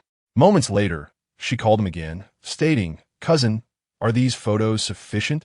If not, I can arrange to bring Lin Huai out again and find a way to capture more at the hotel." "Well done, cousin. These photos, combined with the ones from our previous encounters at the school entrance, are more than adequate. Now, just watch how Lin Huai gets ensnared." Luo Yuhang chuckled and said, "By the way, cousin, County Chief Song has expressed great interest in you." "Really?" Li Kiki exclaimed with excitement. "Does that mean I won't have to worry about finding a job after graduation?" "Needless to say, which department you join will ultimately be a matter of a single word from County Chief Song," Luo Yuhang replied with a proud expression. "Thank you, cousin. I don't even know how to express my gratitude," she said. "Cousin, we are family. There is no need for such formalities." The two conversed for quite some time before ending the call. After hanging up, Luo Yuhang made his way back to Song Huaimin's office. Though it was late, the lights in the county government's office still shone brightly. Upon seeing Luo Yuhang enter, Song Huaimin asked eagerly, "So, did your cousin manage to obtain those intimate photos with Lin Huai?" Luo Yuhang nodded emphatically, saying, "Leader, my cousin has lived up to expectations. Under our collaborative efforts, She has finally secured the intimate photos with Lin Huai. At this moment, Luo Yuhang was keen to emphasize his significance, hoping to impress upon his superior that he was a capable individual worthy of further trust in the future. With that, he presented the photos of Li Kiki and Lin Huai to Song Huaimin. Observing them, Song Huaimin's face lit up with joy as he slapped his thigh, exclaiming, "Excellent, excellent. You've done well, Xiao Luo." Luo Yuhang smiled. "It is my honor to alleviate your burdens, leader." Song Huaimin returned the smile, saying, "Continue to work hard, Xiao Luo. I will ensure you are well rewarded. I plan to promote you to the position of director of the county government office." Luo Yuhang felt a rush of excitement, his heartbeat quickening. "Thank you for your trust, leader." Song Huaimin nodded gently. With this material in hand, he was confident he could bring Lin Huai down, effectively ensuring that Lin would no longer be seen in the political arena of Chayu County. Looking at Luo Yuhang, he took out a piece of paper and pen, jotting down a number before handing it to Luo Yuhang. "This is the mobile number of Tai Kaisen from the publicity department. Please contact him regarding the specifics of how to proceed. I trust you won't disappoint me." Holding the mobile number bestowed by Song Huaimin, Luo Yuhang felt a sense of having earned the leader's trust. His efforts over this period had finally borne fruit. "Rest assured, we will not let you down," he said as he exited the office. Watching Luo Yuhang's departing figure, Song Huaimin's lips curled into a slight smile. "Lin Huai, this time, no matter your powerful connections, I will see who can pull you out of this whirlpool. If someone dares to intervene, I will simply point out your background. The whole society is watching.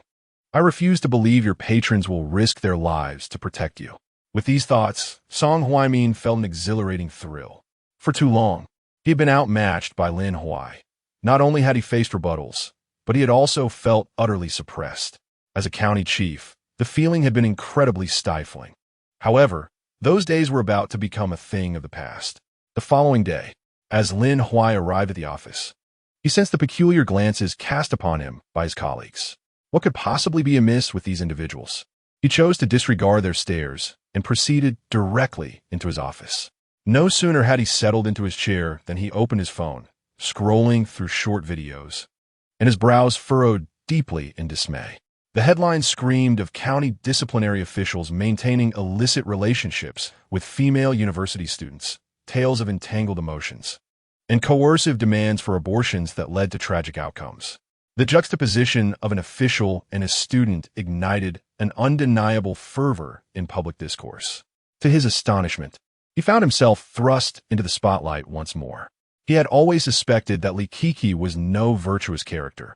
It appeared she had meticulously crafted a web of deceit, patiently awaiting his entanglement. Surely, her cohorts must be reveling in this chaos. Just then, a firm knock echoed through Lin Huai's office door. County Discipline Inspection Secretary Zhang Xiao stood at the threshold, his expression a tapestry of complexities. "Secretary Zhang, do you require my assistance?" Lin Huai inquired, fixing his gaze on Zhang. "Lin, the rumors circulating online have prompted inquiries from higher authorities," Zhang Xiaohu replied with a wry smile. "What course of action should we take now?" "Secretary Zhang, I assure you this is merely a trap set against me, a blatant act of slander," Lin Huai declared earnestly, locking eyes with Zhang. "I have no doubt of your integrity, Lin," Zhang Xiaohu stated, his gaze unwavering. "However, we must determine how to respond to our superiors." "This is quite simple," Lin Huai replied, producing a disc and handing it to Zhang Xiaohu. "Take this back and you will grasp the full context." Zhang Xiaohu accepted the disc, nodding thoughtfully. "I will review it and subsequently report back to the higher-ups." Lin Huai smiled in agreement. "Very well, Secretary Zhang."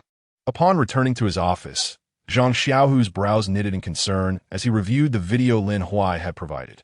Just then his phone rang, and upon seeing it was a call from Song Huaimin, his expression darkened further. "Hello, County Chief Song, what can I do for you?" Zhang Xiaohu asked, his tone indifferent. "Zhang, there are rampant rumors that your county's Discipline Inspection Office Director Lin Huai is involved with a female university student. This tarnishes our government's image," Song Huaimin stated coldly. "You must address this matter with the utmost seriousness." "County Chief, we have yet to ascertain the facts. It seems premature to jump to conclusions." Zhang Xiaohu retorted. Of course, Zhang, our party values evidence above all. Yet, can we not consider the videos circulating online as valid proof? Lin Huai has been seen at the vocational college, entangled with a young woman, and intimate photographs of them have surfaced. Is this not sufficient evidence? Song Huaimin let out a cold snort, saying, Old Zhang, although Lin Huai is a member of your county's Discipline Inspection Commission, you must temper your protective nature. Otherwise, you may inadvertently harm yourself. I suggest you hand Lin Huai over to the superior regulatory authorities. With that, Song Huaimin abruptly ended the call. Zhang Xiaohu stared at his phone, his eyes narrowing slightly. This matter likely had much to do with that old scoundrel, Song Huaimin. With this in mind, Zhang Xiaohu made his way to Lin Huai's office. Shaolin, just now, County Head Song called me, Zhang Xiaohu said, looking at Lin Huai. He implied that I should turn you over so that higher authorities can investigate you. Lin Huai chuckled, surprised by Song Huaimin's seemingly endless schemes. This time, he had even employed a student to ensnare him. Fortunately, he had the foresight to gather evidence in advance. Otherwise, he would have found it impossible to clear his name. It seemed that County Head Song regarded him as a thorn in his side. Lin Huai let out a bitter smile. Zhang Xiaohu remained silent. However, Lin Huai had dealt with Song Huaimin's son, Song Jiazhou, and it would not be in Song Huaimin's nature to remain idle. Secretary Zhang, what do you think our best course of action should be? Lin Huai inquired. I believe we cannot afford a delay, Zhang Xiaohu replied thoughtfully. The longer we wait, the more complicated it will be when we attempt to prove our innocence. I will issue a statement immediately and then release the evidence you provided. Thank you for your hard work, Secretary Zhang, Lin Huai said, smiling as he retrieved 2 bags of tea leaf from his drawer and handed them to Zhang Xiaohu. Zhang Xiaohu accepted the tea, savoring the exquisite taste of this special tribute tea. It's all Lin Huai's fault, if I grow accustomed to this. What will I do in the future? After Zhang Xiaohu left the office, Lin Huai dialed Lin Yan's number. Sister, how is the investigation on those matters I asked you to look into? I'll send you a document. You can read it yourself, Lin Yan replied. As for the scandal involving Li Kiki, it has already spread across the internet, and she will soon become a household name. All right, Lin Huai responded. With that, Lin Yan chose not to elaborate further. Soon, Lin Huai received a document from Lin Yan. He quickly opened it, and as he read its contents, a slight smile crept onto his lips. It turned out that Li Kiki was the cousin of Luo Yuhang, who was currently held in high regard by Song Huaimin in the county government. This scheme was likely devised by these 3 individuals, yet they underestimated Lin Huai. At that moment, Li Kiki was still lost in the dream of being favored by the county head right after graduation. For a junior college student to be valued by the county head immediately upon graduation was indeed a matter of great pride. However, Li Kiki had yet to realize that those around her were casting peculiar glances in her direction. Even her roommate, who had just walked beside her, hastily quickened her pace to distance herself.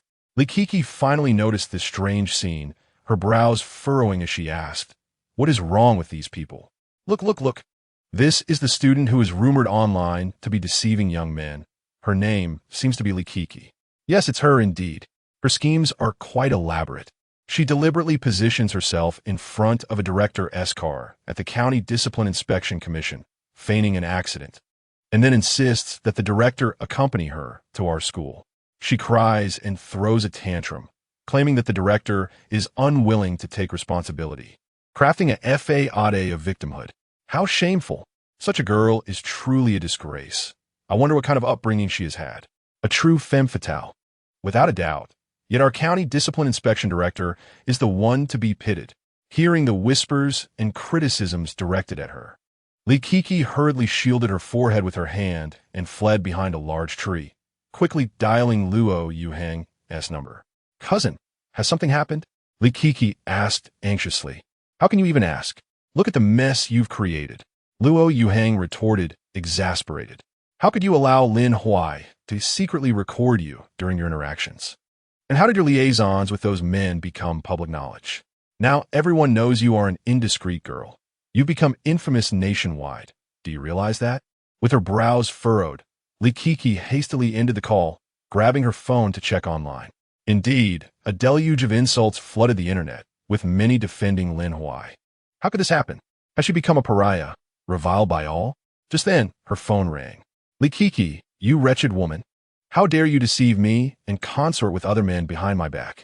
I demand you return every penny I've spent on you, with interest. I will not let this go. Li Kiki, who the hell did you get an abortion for last time? Li Kiki set her phone aside, feeling like a soulless shell, devoid of spirit. Lin Huai, this must be his doing, she muttered through gritted teeth. Chapter 56, Dog Bites Dog. With that thought, Li Kiki dialed Lin Huai's voicemail. At that moment, Lin Huai was leisurely seated in his office, perusing some documents. He was taken aback when he realized Li Kiki had the audacity to contact him. Hello. Lin Huai answered coldly. Lin Huai, did you orchestrate those rumors online? Li Kiki interrogated him. Noticing her abrasive tone, Lin Huai abruptly ended the call and deleted her contact information. Afterward, when Li Kiki attempted to add him again, he simply blocked her. During the lunch break, Li Kiki arrived at the County Discipline Inspection Commission. At the entrance, she employed various tactics, but the security refused her entry. Consequently, she resorted to making a scene at the gate. It was only when Lin Huai was about to leave for lunch that he spotted her. This woman dared to come to the County Discipline Inspection Commission to confront him? Lin Huai, you despicable man, you have ruined my life, and you must compensate me. Li Kiki glared at Lin Huai, her teeth clenched in anger. Lin Huai's brow furrowed tightly as he coldly fixed his gaze on Li Kiki, stating, "This is not a place for your tantrums." With that, he reached for his phone, preparing to call the police to have Li Kiki removed. Upon realizing Lin Huai's intent to report her, Li Kiki felt a surge of panic. She quickly grasped his hand, speaking softly. Director Lin, I acknowledge my previous attitude was inappropriate. I should not have spoken to you that way. Now, I feel like a pariah, avoided by everyone. Could you please step forward to clarify things? To say that those videos circulating online were manipulated, and the truth is that I was pursuing you. If you could just clarify this, I would be willing to be your girlfriend. Lin Huai let out a cold laugh. The further away you are, the better. Li Kiki bit her crimson lip gently. Director Lin, is it that my figure is unattractive? Am I not beautiful? Lin Huai shook his head with a bitter smile. It's not about appearance. Character is paramount. A beautiful exterior without integrity is meaningless. Fuming, Li Kiki clenched her delicate fists. A sudden thought crossed Lin Huai's mind. Individuals like Li Kiki could, at times, serve a purpose. With that in mind, he proceeded to dial the authorities. Before long, a group of uniformed officers hurried towards them. The moment Li Kiki laid eyes on the police, a wave of instinctive fear washed over her. Lin, are you serious? She asked, staring at Lin Huai in disbelief. Director, I realize my mistakes. Please don't let the police take me away. I promise I will leave the county discipline committee and never trouble you again. It's too late for that, Lin Huai scoffed. Li Kiki, still a student at heart, was terrified at the sight of the officers, much like a mouse confronted by a cat. Director, as long as you prevent the police from taking me away, I will do anything you ask, she pleaded, gripping Lin Huai's sleeve with anguish. Lin Huai shrugged her off with a flick of his arm, and soon after, the police escorted Li Kiki to the station. For a girl like her, unaccustomed to the harshness of the world, Lin Huai felt it necessary to teach her a lesson. After several hours in the holding room, deprived of her phone and even the ability to use the restroom without permission under the watchful eye of a female officer, Li Kiki found the experience overwhelmingly distressing. It was not until the afternoon that Lin Huai finally appeared before her. Upon seeing him, Li Kiki could no longer contain her emotions, tears streaming down her face. Director, I truly understand my mistakes. Please, spare me this time. If you let me go, I would be willing to serve you in any way. Lin Huai presented his credentials to the attending officer, who then allowed Li Kiki to exit. He led her to an interrogation room, where she was a shadow of her former self, staring obediently at Lin Huai. Fearful of making another mistake that would land her back in the holding room, she sat quietly, acutely aware of the oppressive atmosphere created by the iron door and the absence of light. Dear sir, I acknowledge my previous mistakes and sincerely apologize for my actions against you. I should not have conspired with others against you, Li Kiki stated. Rising to her feet and offering a respectful bow, to Lin Huai. She was not foolish. She understood that to leave the police station, she needed Lin Huai as forgiveness, or she might remain incarcerated indefinitely. Seeing Lin Huai remain unmoved, panic surged within her. What must I do for you to spare me? Li Kiki gently bit her crimson lip and proposed, would you consider allowing me to be your lover? I will not interfere with your pursuits of other women, as long as you ensure they do not imprison me again. Lin Huai regarded her with a serious expression, responding, it depends on whether you can meet my demands. Absolutely. Li Kiki eagerly nodded. I have a background in dance, and my body is quite flexible. I can adapt to any position you desire. Lin Huai frowned slightly, pondering the nature of Li Kiki's thoughts. Did she truly believe that her physicality could resolve all dilemmas simply because of her looks? His expression turned cold as he fixed his gaze on her. Luo Yuhang is your cousin, is he not? Did he send you to confront me? Would you betray him if I asked you to? Li Kiki's expression grew complex, her eyes darting away. Observing this, Lin Huai felt a sense of amusement. If she readily agreed, he would find it difficult to trust her. Such a person, devoid of principles and allegiance, could betray at any moment. While Li Kiki's loyalty was questionable, Lin Huai believed he could manage her. Can we negotiate different terms? Li Kiki cautiously inquired, glancing at Lin Huai. You lack the standing to negotiate with me, Lin Huai replied, his demeanor unyielding. What must I do? Li Kiki asked earnestly, her gaze fixed on him. If Luo Yuhang and Song Huaimin still consider you one of their own, you will remain close to them. Inform me at once of any plans they devise. Should they instruct you to act against me, you will play along with me. Do you understand? Lin Huai's serious expression bore into her. Li Kiki pondered, then nodded thoughtfully. You want me to be an undercover agent beside my cousin? Lin Huai affirmed with a slight nod. However, in his mind, Li Kiki was not merely to be an undercover operative. She was merely a pawn in a greater scheme of mutual deception. Chapter 57. A price of 100,000 for your life. Li Kiki's eyes darted cunningly. Perhaps it would be wise to feign compliance with Lin Huai, and she would reconsider her strategy once she left the police station. Li Kiki, do not attempt any tricks, even if I allow you to leave the police station now. Should you fail to follow my directives, I can have you apprehended at any moment, Lin Huai remarked with a knowing smile, as if he could see through her scheming thoughts. Li Kiki rolled her eyes in response, contemplating whether he possessed some form of mind-reading ability. Rest assured, Director Lin, I'm not that kind of person. In a bid to swiftly exit the police station, Li Kiki confidently assured her intentions. Observing this, Lin Huai refrained from further discussion and instructed the officers to release her. Upon leaving the station, Li Kiki promptly opened Lin Huai's car door and climbed in. What are you doing here? Lin Huai asked, his brow furrowing slightly. Director Lin, I'm now yours. Can't you give me a ride? Li Kiki pouted playfully. Lin Huai took a deep breath, reasoning that since they would pass by the vocational college, he could simply let her off there.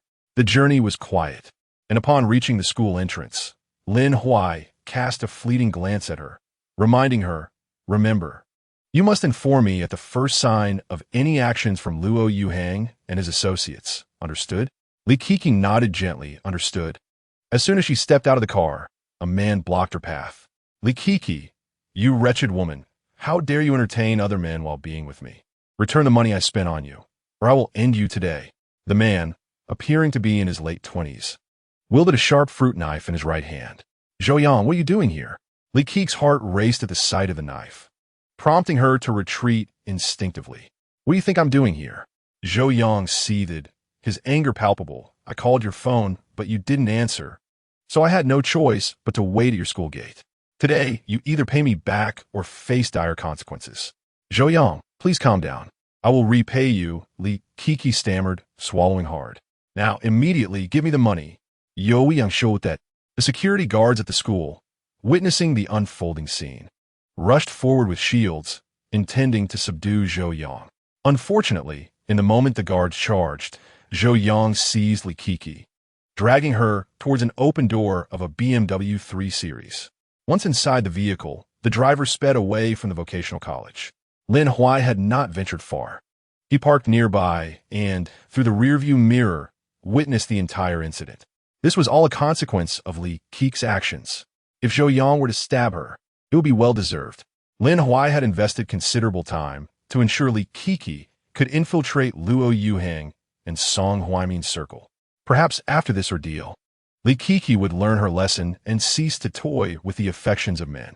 Contemplating this, after much deliberation, he reversed the car and swiftly pursued the BMW. After approximately an hour, the BMW came to a halt on a rural path on the outskirts of the city. Once the vehicle was parked, Zhou Yang yanked Li Kiki out and marched towards a nearby reservoir. Zhou Yang, what are you planning to do? Li Kiki's tears streamed down her face as she pleaded. I will repay you the money. Please don't kill me. Li Kiki, those who toy with the hearts of others deserve to perish. Zhou Yang gritted his teeth, brandishing the fruit knife before her. If I were to mar your face, turning you into a hideous creature, would you then obediently follow me? Li Kiki could hardly have imagined that she would encounter someone as unconventional as Zhou Yang. Don't you see, Zhou Yang? I still care for you. She attempted to reassure him. I don't believe it. Zhou Yang bellowed. Really, if you doubt me, I shall prove it. Li Kiki boldly declared as she opened her arms and embraced him tightly. In the next moment, seizing an opportunity while Zhou Yang was distracted, she sharply raised her knee and struck him in the groin. Zhou Yang winced in pain, hopping on the spot. You scoundrel! How could I possibly fall for your tricks? He exclaimed, quickly pursuing Li Kiki while shouting towards the BMW 3 Series. Xieyun, stop that shameless woman. Sitting in the car, Xieyun flung the door open and swiftly positioned himself in front of Li Kiki. Just as she braced herself for the worst, Lin Huai emerged from the vehicle and shouted at Xieyun, let her pass. The sudden appearance of another person drew the attention of Xieyun, Zhou Yang, and Li Kiki alike. Upon seeing Lin Huai, Li Kiki felt a surge of relief wash over her. She had never anticipated that he would come to her rescue. Li Kiki, who is this man? Zhou Yang demanded. My identity is of little consequence. What matters is that you are threatening a young woman with a knife in broad daylight. This is a grave offense, Lin Huai stated coolly, fixing his gaze on Zhou Yang and Xieyun. Exchanging glances, Zhou Yang and Xieyun lunged towards Lin Huai, but they scarcely drew near before he had them both floored. Li Kiki stared in astonishment at Lin Huai. Was he truly this formidable? So, you are the current boyfriend of this shameless woman? Zhou Yang glared at Lin Huai with resentment. Does she even deserve you? Lin Huai offered no courtesy to Li Kiki. What do you mean by that? Zhou Yang queried, bewildered. Li Kiki is merely a pawn in my game. If she owes you money, let her transfer it to you. It is not worth sacrificing oneself for a woman, Lin Huai remarked as he crouched beside Zhou Yang, speaking softly. I've spent over 200,000 on her. She needs to transfer me 10,000, Zhou Yang grumbled, still in pain from the beating. Li Kiki, did you hear that? If you wish to survive, hurry and send him the money, Lin Huai said, his gaze unwavering on her. I don't have that much money, Li Kiki replied, her face contorted in distress. Lin Huai chuckled lightly and approached her, saying, You may lack such funds, but I do. Li Kiki looked at him, her expression one of gratitude. Are you willing to lend me 10,000? This man might just be after something else. Who would lend 10,000 to someone with whom they shared only a casual acquaintance? Lin Huai snorted derisively. What are you thinking? I'm not lending you money. I'm paying 10,000 for your life. Chapter 58. The benefactor scheme. Li Kiki understood. Lin Huai was not rescuing her. He was purchasing her life from Zhou Yang for 10,000. From this moment forth, Li Kiki would belong to Lin Huai, serving him diligently, adhering strictly to his commands. However, she pondered whether this man would require her to warm his bed as well. How can you be so unreasonable? Li Kiki mustered her courage and gazed intently at Lin Huai. How could a life possibly be valued at merely 100,000? You seem fond of haggling, Lin Huai remarked coolly, casting a glance at Li Kiki before shifting his attention back to Zhou Yang, who still lay on the ground. Since she is unwilling, it is up to you. Li Kiki hurriedly approached Lin Huai, exclaiming, Wait, I am willing. Ultimately, Lin Huai transferred the sum of 100,000 to Zhou Yang. Remember, should you encounter a woman like her again, do not resort to such extremes. This approach is unwarranted. Lin Huai spoke earnestly to Zhou Yang. After all, you have family. If you were imprisoned, they would struggle to hold their heads high in public. Reflecting on his impulsiveness, Zhou Yang felt a surge of gratitude towards Lin Huai. Thank you. Lin Huai smiled faintly. Do not speak of today's events. It could be detrimental for you. If even a whisper of this reaches the ears of the authorities, they may come looking for you. Zhou Yang appeared troubled. There must be surveillance footage from a school gate. What should we do? I will handle it. Lin Huai assured him. Zhou Yang repeatedly expressed his gratitude before departing with Xie Yun in their vehicle, leaving the reservoir behind. Lin Huai turned to the still shaken Li Kiki and scoffed. So, is it enjoyable to toy with others' emotions? Li Kiki bowed her head in silence, realizing that had she not encountered Lin Huai today, the outcome could have been dire. Let us go, Lin Huai called out to her. Thank you, Li Kiki said earnestly, her eyes fixed on Lin Huai's retreating figure. Upon hearing her gratitude, a smile crept onto Lin Huai's lips. It appeared that his actions today had indeed been justified. Sometimes bestowing kindness upon others yields immeasurable rewards in return. Today, not only had he saved Li Kiki, but he had also salvaged Zhou Yang and Xie Yun. And the cost was merely 100,000 for Li Kiki's safety, an investment well worth it. As Lin Huai's vehicle halted a distance from the vocational college, he instructed, "You may exit here. Likaka nuda sufli, out." After she opened the door and stepped out, Lin Huai drove away without a backward glance. Watching the taillights of Lin Huai's car fade, Li Kiki felt a profound sense of relief wash over her. She murmured, "People are indeed peculiar. Initially, Lin Huai and I should have been adversaries.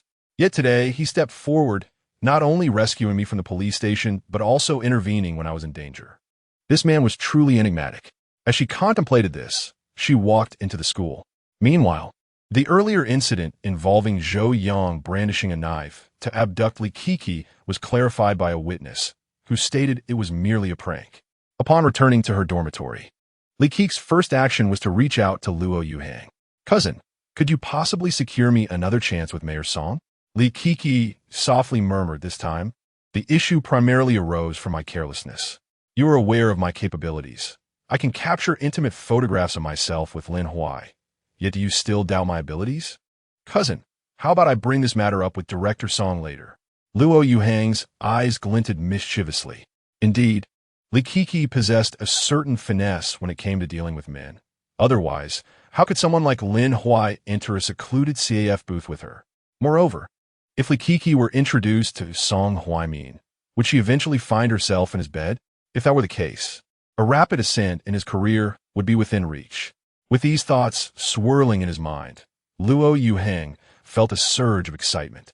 It seemed imperative that he facilitate this encounter. He hurried to Song Huaimin's office, gently knocking on the door and calling out, "Director, I have something to report." "Xiao Luo, come in," Song Huaimin replied. Luo Yuhang entered the office, standing before the desk, and stated directly, "My cousin just called, inquiring if we could offer her another opportunity. Director, I believe she is still just a student, inexperienced in the world. Obtaining intimate photographs with Lin Huai is no small feat." Song Huaimin shared this sentiment. Furthermore, Li Kiki was fair-skinned and beautiful, a student which held great allure for many men. After pondering for a moment, Song Huaimin looked at Luo Yuhang and said, "All right, arrange a time for us to meet your cousin. I will assess the situation before making a decision." Luo Yuhang's fist clenched in excitement. "Understood, Director. I will ask my cousin when she is available." After leaving Song Huaimin's office, Luo Yuhang promptly called Li Kiki. "Cousin, I just spoke with Director Song, and he expressed a desire to meet you. Are you free this evening?" he inquired softly. "I am free," Li Kiki replied with a hint of joy. "Then await my message tonight," Luo Yuhang said.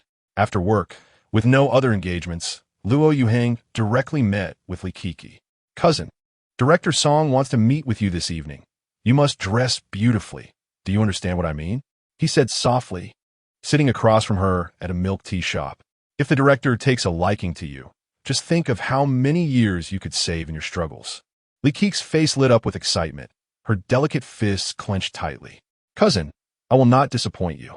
A young, handsome Lin Huai was challenging enough. Surely she could handle an older man. With newfound confidence, she thought, "All right, go home and prepare your makeup. I will send you the location shortly," Luo Yuhang instructed. "Okay, cousin." After parting ways with Luo Yuhang, Li Kiki relayed this information to Lin Huai. At that moment, Lin Huai was still at the county discipline inspection office, contemplating. Director Song wishes to meet Li Kiki? What could he possibly want with her? You do have your methods for dealing with men, don't you? Devote all your lifelong learning to Song Huaimin. Lin Huai chuckled softly and remarked, if there are any unexpected gains, inform me immediately. Certainly, replied Song Huaimin, that old dog. How could he not be fond of such a pure girl like Li Kiki? Chapter 59. A true talent in this area just after hanging up the phone. Lin Huai's gaze sharpened. Having known in advance that Song Huaimin intended to invite Li Kiki to dinner, why hadn't he devised a plan sooner? Pondering this, Lin Huai promptly redialed Li Kiki's number. Hello, Director Lin. What is up? Li Kiki answered swiftly. Find a way to obtain the address where Song Huaimin is taking you. And let me know at once, Lin Huai stated with utmost seriousness. All right, she agreed. After ending the call, Lin Huai settled down to await Li Kiki's news.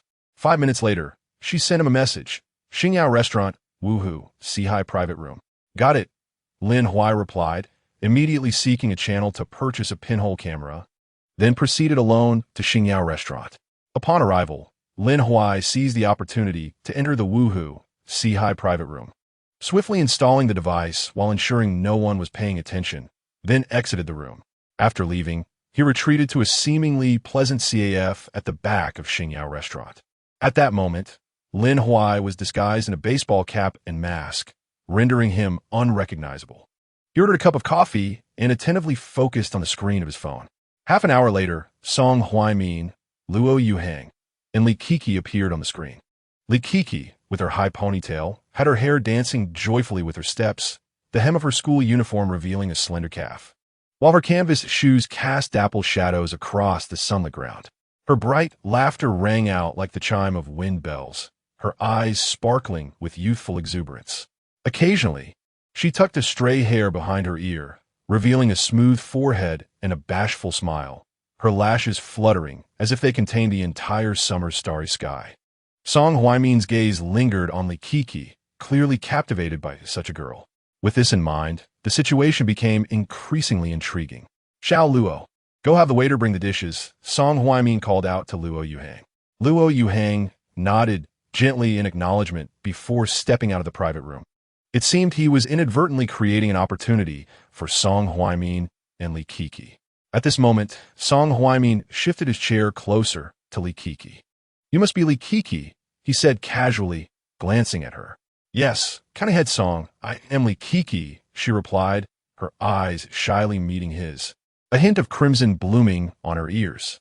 The girl's bashfulness rendered the older man, Song Huaimin, momentarily taken aback. Kiki, what a lovely name, he smiled at her. You're still a student, I presume?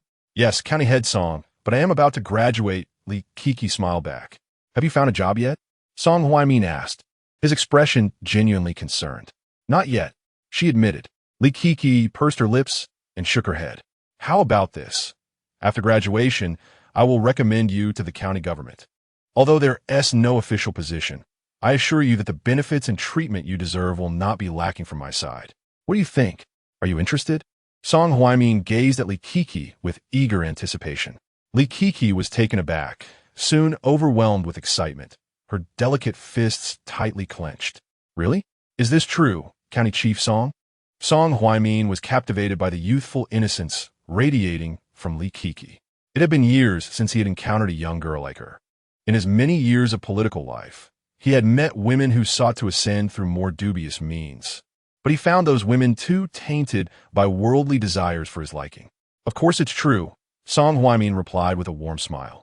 However, Li Kiki's expression turned serious as she lowered her head. But, County Chief Song, I failed the task you assigned to me through my cousin. She looked as remorseful as a child who had erred. The more she displayed this vulnerability, the more Song Huaimin treasured her. Lin Huai, observing the scene, couldn't help but smile slightly. This old fellow, Song Huaimin, often captured eagles, yet he seemed destined to be pecked by one in the end. Kiki, how can you blame yourself? We do not hold it against you. We will have plenty of opportunities to deal with that Lin Huai fellow, Song Huaimin said generously, waving his hand dismissively. Thank you for the opportunity, County Chief Song, Li Kiki said, standing up from her seat to bow deeply. As she bowed, a generous expanse of her snowy bosom was revealed, completely captivating Song Huaimin's gaze. He swallowed greedily, maintaining a fade of composure. Lin Huai, watching the surveillance footage, scoffed, amused by the old man's unabashed behavior. Hey, for now on we're all on the same side. No need to be so formal. Song Huaimin called out to Li Kiki. Thank you, County Chief Song, Li Kiki replied, attempting to return her seat. However, as she sat down, she cleverly tripped over a nearby chair, letting out a startled gasp as she fell into Song Huaimin's embrace. In that moment, Li Kiki's slender right hand inadvertently brushed against Song Huaimin's groin. He felt his breath quicken, his eyes widening in shock. Quickly, Li Kiki rose, repeatedly apologizing. I'm so sorry, County Chief Song. Are you all right? As she bent to apologize, Song Huaimin's gaze discreetly wandered to her revealed decolletage, and he found himself swallowing hard once again. Meanwhile, Lin Huai, observing the scene unfold on his phone, was thoroughly entertained. This was far more intriguing than watching a film. It seemed Li Kiki indeed possessed a certain talent in this regard. In T-Language County, Song Huaimin was a figure of considerable authority, yet before Li Kiki, he appeared utterly captivated and easily led. Before long, Luo Yuhang returned to the private room. In truth, he had been waiting at the door all along, intentionally delaying the arrival of the server. Hearing the commotion inside, he felt a surge of joy. It appeared that his cousin had quite the knack for handling men. As Lin Huai observed that several individuals had nearly finished their meal, he took out his phone and sent a message to Li Kiki. Test the waters with Song Huaimin. You should check into the Junin Hotel shortly. Let's see what he has to say. Ding dong. Li Kiki's phone chimed, and upon seeing Lin Huai's message, she smiled at Song Huaimin and Luo Yuhang, saying, County Chief Song, cousin, I'm going to the restroom for a moment. Go ahead, take your time. Song Huaimin replied, his gaze filled with concern as he watched Li Kiki's retreating figure. Once outside the private room and in the restroom, Li Kiki promptly silenced her phone and quickly replied to Lin Huai. All right, if he goes, I will inform you in advance. Chapter 60. Experience trumps youth. As the meal neared its end, Li Kiki leaned in close to Luo Yuhang's ear and whispered, Cousin, shouldn't we have a drink with our meal? In an instant, Luo Yuhang grasped her intention. A little alcohol would surely ease the way for matters between men and women. Despite her youth, his cousin exhibited a certain finesse in such affairs.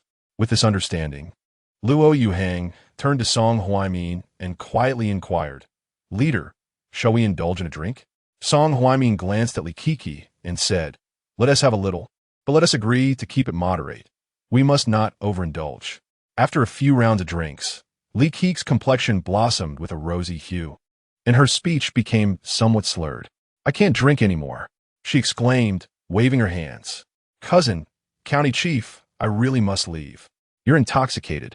Let me arrange for someone to take you home, Luo Yuhang suggested, looking at her with concern. No need. Li Kiki protested, waving her hands again. I've booked a room at the Junin Hotel. I'll just take a taxi there. Lin Huai had already orchestrated everything in advance. Regardless of whether Song Huaimin would follow Li Kiki, he had prepared room 1018 at the Junin Hotel for her to simply retire to. Then let us all go together, Song Huaimin declared, rising from his seat. Seeing him stand, Li Kiki stumbled out of the private room. The three of them made their way to the parking area. As they had all consumed alcohol, and given Song Huaimin's position, he could not call for a designated driver. So he asked Luo Yuhang to arrange for someone to pick them up. While Luo Yuhang was on the phone, Li Kiki unexpectedly stumbled a short distance away, startling Song Huaimin, who quickly crouched down beside her. Kiki, are you all right? Li Kiki smiled at him. I'm fine. Am I at room 1018 in the Junin Hotel? Hurry, I need to take off my shoes and sleep. As she spoke, she struggled to rise. Upon hearing the room number, Song Huaimin's eyes brightened, and he chuckled.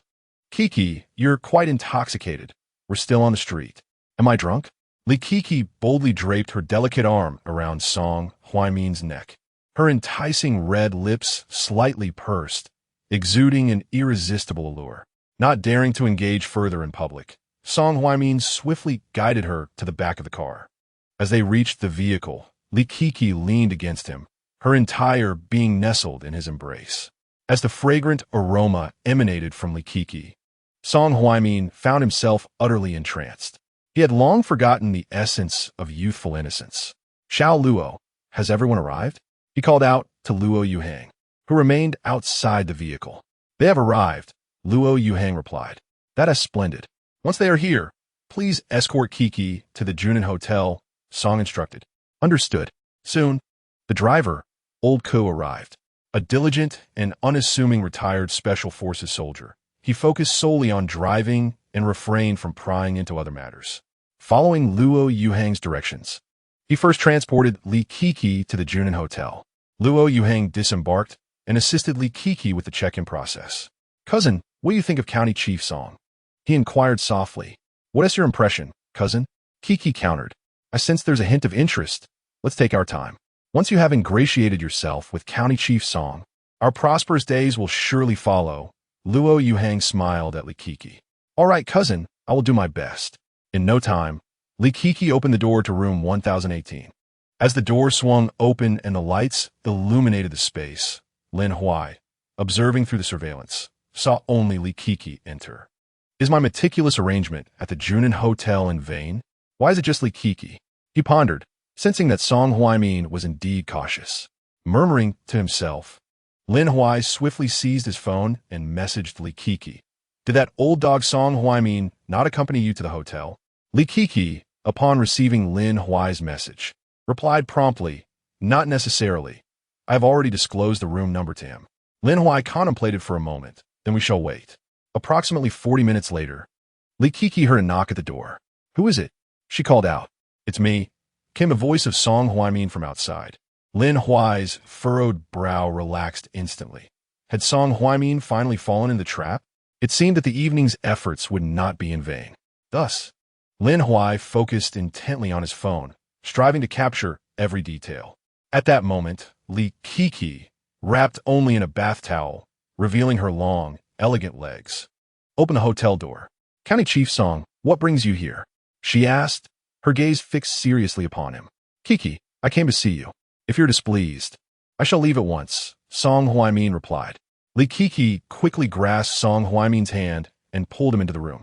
"County Chief, how could I possibly be displeased?" "I'm absolutely thrilled," she exclaimed, her lips slightly pursed in excitement, her grip on his wrist betraying her nervousness. "Do you truly feel that way?" Song Huaimin asked, his eyes narrowing as he scrutinized Li Kiki. "Of course," she affirmed with confidence. "If I didn't, why would I go to such lengths to approach County Chief Song and share my room number?" Song Huaimin chuckled softly and said, "If you genuinely like me, then in 5 minutes, you shall board a Passat with a license plate number 876, and we will head to another hotel." Li Kiki's brow furrowed in confusion. What did Song Huaimin mean? Did he suspect something amiss with this room? "Why?" Li Kiki gazed at Song Huaimin with a look of perplexity and inquired, "What is it?" "Kiki, you are unaware of my unique circumstances. I must tread with utmost caution," Song Huaimin replied, casting a glance at her. "Humph. If I were not tempted by your allure, would I engage in such lengthy discourse with you?" During the dinner, your phone emitted a sound, prompting your departure to the restroom. This has raised my suspicions. If Li Kiki were to discover that Song Huaimin was already harboring doubts about her, what would her reaction be? "I understand, Director Song," Li Kiki murmured softly. Song Huaimin said nothing further and exited the room. Observing the unfolding events, Lin Huai furrowed his brow tightly. This old fox, Song Huaimin, is indeed cautious. Once Song Huaimin left the room, Li Kiki messaged Lin Huai. "Song Huaimin wants me to accompany him to another location. What should I do?" Lin Huai deliberated extensively. "Go with him. Do everything possible to earn his trust. Even if he desires you, you must cooperate fully. Even in the worst-case scenario, being close to a county chief can only bring you advantages, not disadvantages." "All right," she responded. However, Lin Huai's brow remained deeply furrowed. It seemed his efforts were in vain. This old dog, Song Huaimin, was surprisingly cautious. It appears that experience truly prevails. To dismantle Song Huaimin so easily is certainly not feasible. Chapter 61, Caution. Where might Song Huaimin take Li Kiki? Yet, since he harbors such intentions, Lin Huai at least felt that developing this angle further could involve sending a few girls to Song Huaimin, allowing him to indulge. While it remains to be seen if he possesses the capability to remain unscathed amidst such distractions. With this thought in mind, Lin Huai sent Li Kiki another message. Stay close to Song Huaimin. Fulfill any requests he may have to the best of your ability. You could even entice him, perhaps by mentioning a night out with your girlfriends. Rest assured, I understand this realm well. The corners of Lin Huai's mouth curled slightly. Indeed, Li Kiki possessed a certain talent in this domain, were it not for his knowledge of her simultaneous relationships with several suitors. He might have found himself embroiled in some indescribable situations with her.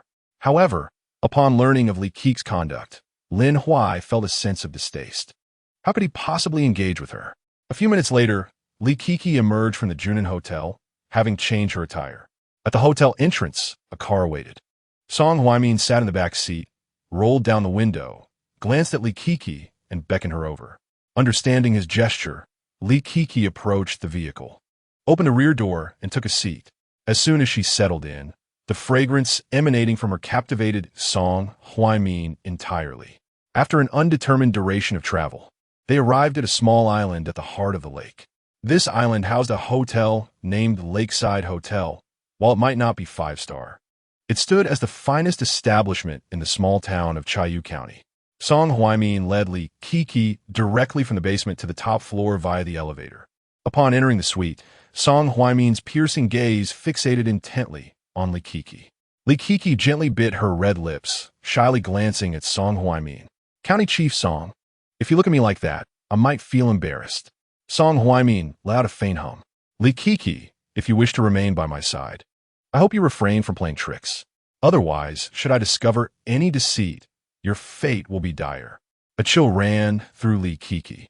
Could it be that Song Huaimin had already uncovered something? County Chief Song, I assure you I will stay close to you. Only you can grant me wealth and honor. With a smile, Li Kiki took deliberate steps closer to Song Huaimin, her delicate hands wrapping around him from behind as she spoke eagerly. The warmth radiating from Li Kiki took Song Huaimin aback, causing his breath to quicken. Umph. He huffed lightly. Earlier, when your phone rang during dinner, you excused yourself to the restroom and were gone for 5 minutes. What were you doing during that time? As a mere student, how could Li Kiki outsmart someone as seasoned as Song Huaimin? Moreover, he observed her with such keen detail. It seemed that even if she managed to keep her secrets tonight, she would have to tread carefully in his presence in the future. At that moment, Li Kiki felt she could no longer reach out to Lin Huai while with Song Huaimin. If you were to catch her in a compromise, what would the consequences be? County Chief Song, I merely want to check if my good friend had time to come over, she said, pulling out her phone to show him photos of her and her friend. It must be noted that Li Kiki's friend was also quite striking, with their differing styles of beauty. Hearing her words, Song Huaimin's eyes nearly sparked with interest as he eagerly looked at her. Are you suggesting that your friend is obedient to you? Li Kaka Nudajanli. Yes, County Chief Song, do you fancy my friend? Song Huaimin, feeling a bit bashful, given his position and the current nature of their relationship, could only respond vaguely, Kiki, what man does not appreciate beauty? Seeing his response, Li Kiki smiled playfully. County Chief Song, if you truly fancy her, I could be your matchmaker one day. Song Huaimin cast a discerning glance at Li Kiki. No rush. We must first ascertain your intentions. If your desires are merely for wealth or employment, that is one matter. However, if you harbor other ambitions, that is an entirely different scenario. Li Kiki, sensing his scrutiny, lightly tapped his chest with her delicate hands. Indeed, County Chief Song, even if you are eager, I won't easily yield. Now that you have me, you must not think of other women. With that, Li Kiki became exceedingly forward.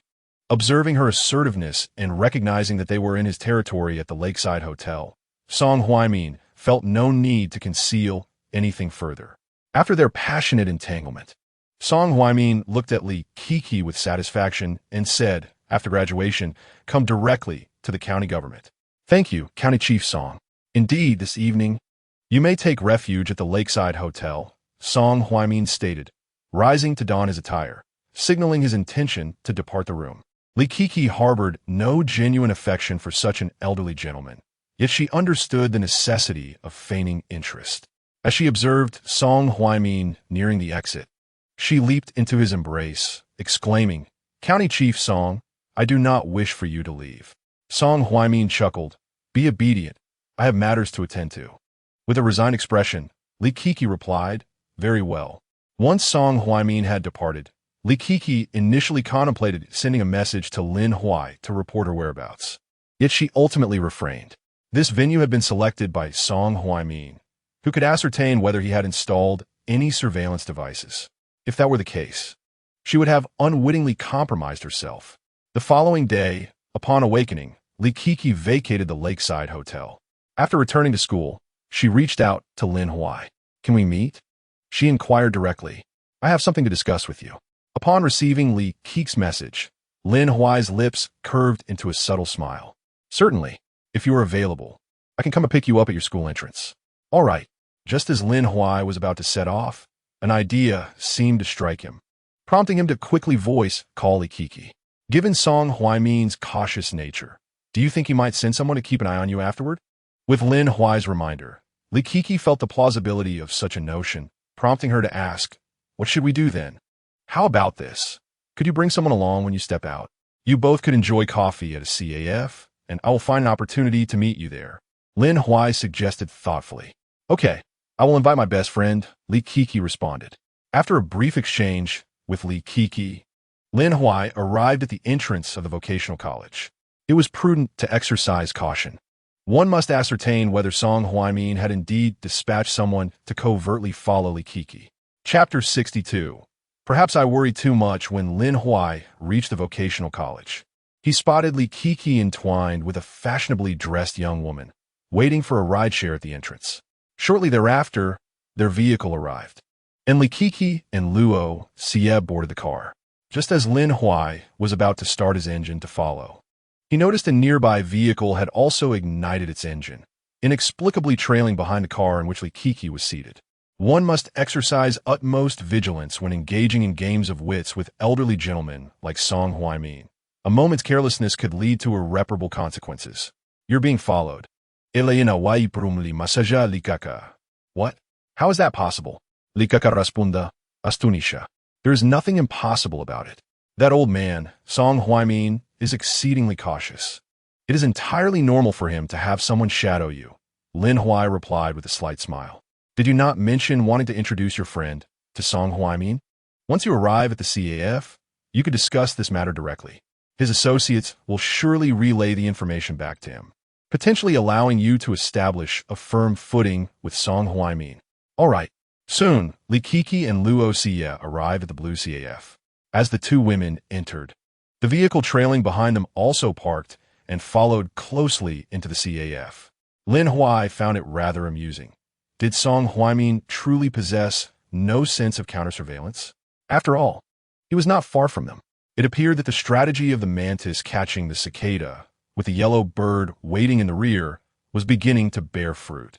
Lin Huai steadied his vehicle, donned a mask and a baseball cap, and proceeded into the CF. Li Kiki was quite obedient, genuinely introducing Song Huaimin to Luo Xie. Moreover, Luo Xie was not an innocent girl.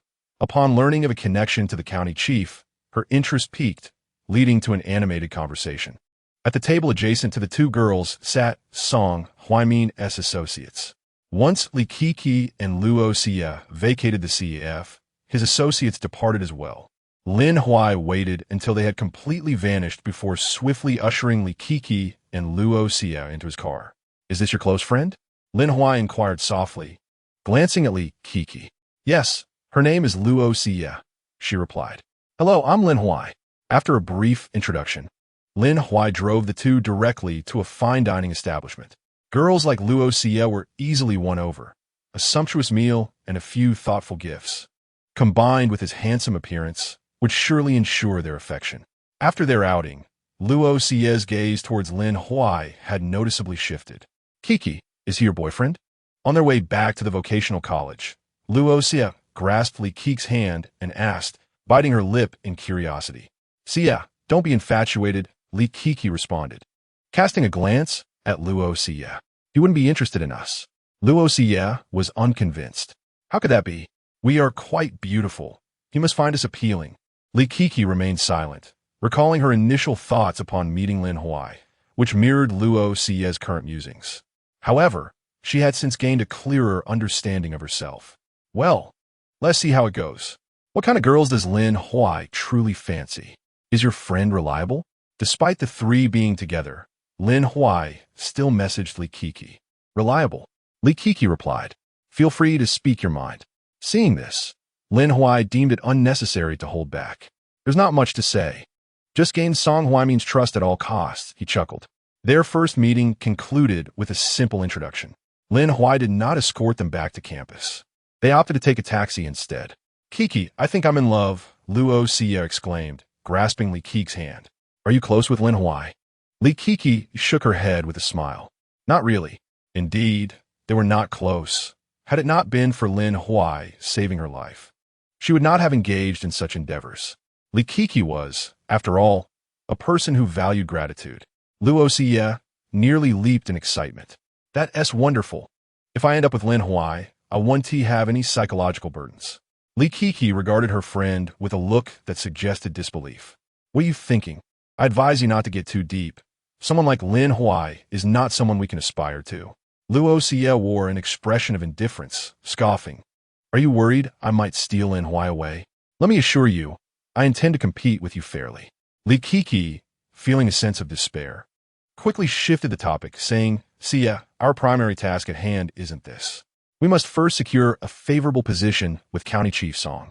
Once we graduate, we won't have to worry about finding a job, right? Just look at us. As mere college students, seeking employment is quite challenging. Luo Xie found Li Kiki's words to be quite valid. Kiki, speak your mind. After all, we are good sisters with a bond akin to life and death. Even if Lin Huai were to become my boyfriend, if you fancy him, we could share him. Luo Xie chuckled playfully. Li Kiki couldn't help but wonder how Luo Xie had become so infatuated after just one encounter with Lin Huai. Moreover, would pleasing Song Huaimin require compromising her integrity? Would Lin Huai accept, knowing she had been with Song Huaimin? Of course, these thoughts were left unspoken. At that moment, in the county government, within Song Huaimin's office, the phone concealed within his drawer vibrated. Upon retrieving it, Song Huaimin answered the call with a detached tone. Boss, we've tracked Li Kiki all day. She met a girl at a CAF and discussed how to serve you. What does the girl look like? Song Huaimin's lips curled into a smirk. Exceptional. Upon hearing this, he promptly ended the call. After hanging up, an unprecedented joy illuminated Song Huaimin's face. Although he had yet to devise a solution regarding Song Jiajiao, his spirits remained unaffected. It seemed he had indeed been overthinking. With that in mind, he pulled out his phone and dialed Li Kiki, inquiring gently, Kiki, where are you up to? Li Kiki's voice dripped with a lure guess. In that instant, Song Huaimin felt as though he were back in the throes of youthful romance. Laughing, how could I possibly guess? Li Kiki giggled. It's easy to guess because I'm thinking of you. Upon hearing her response, Song Huaimin beamed with delight. Chapter 63.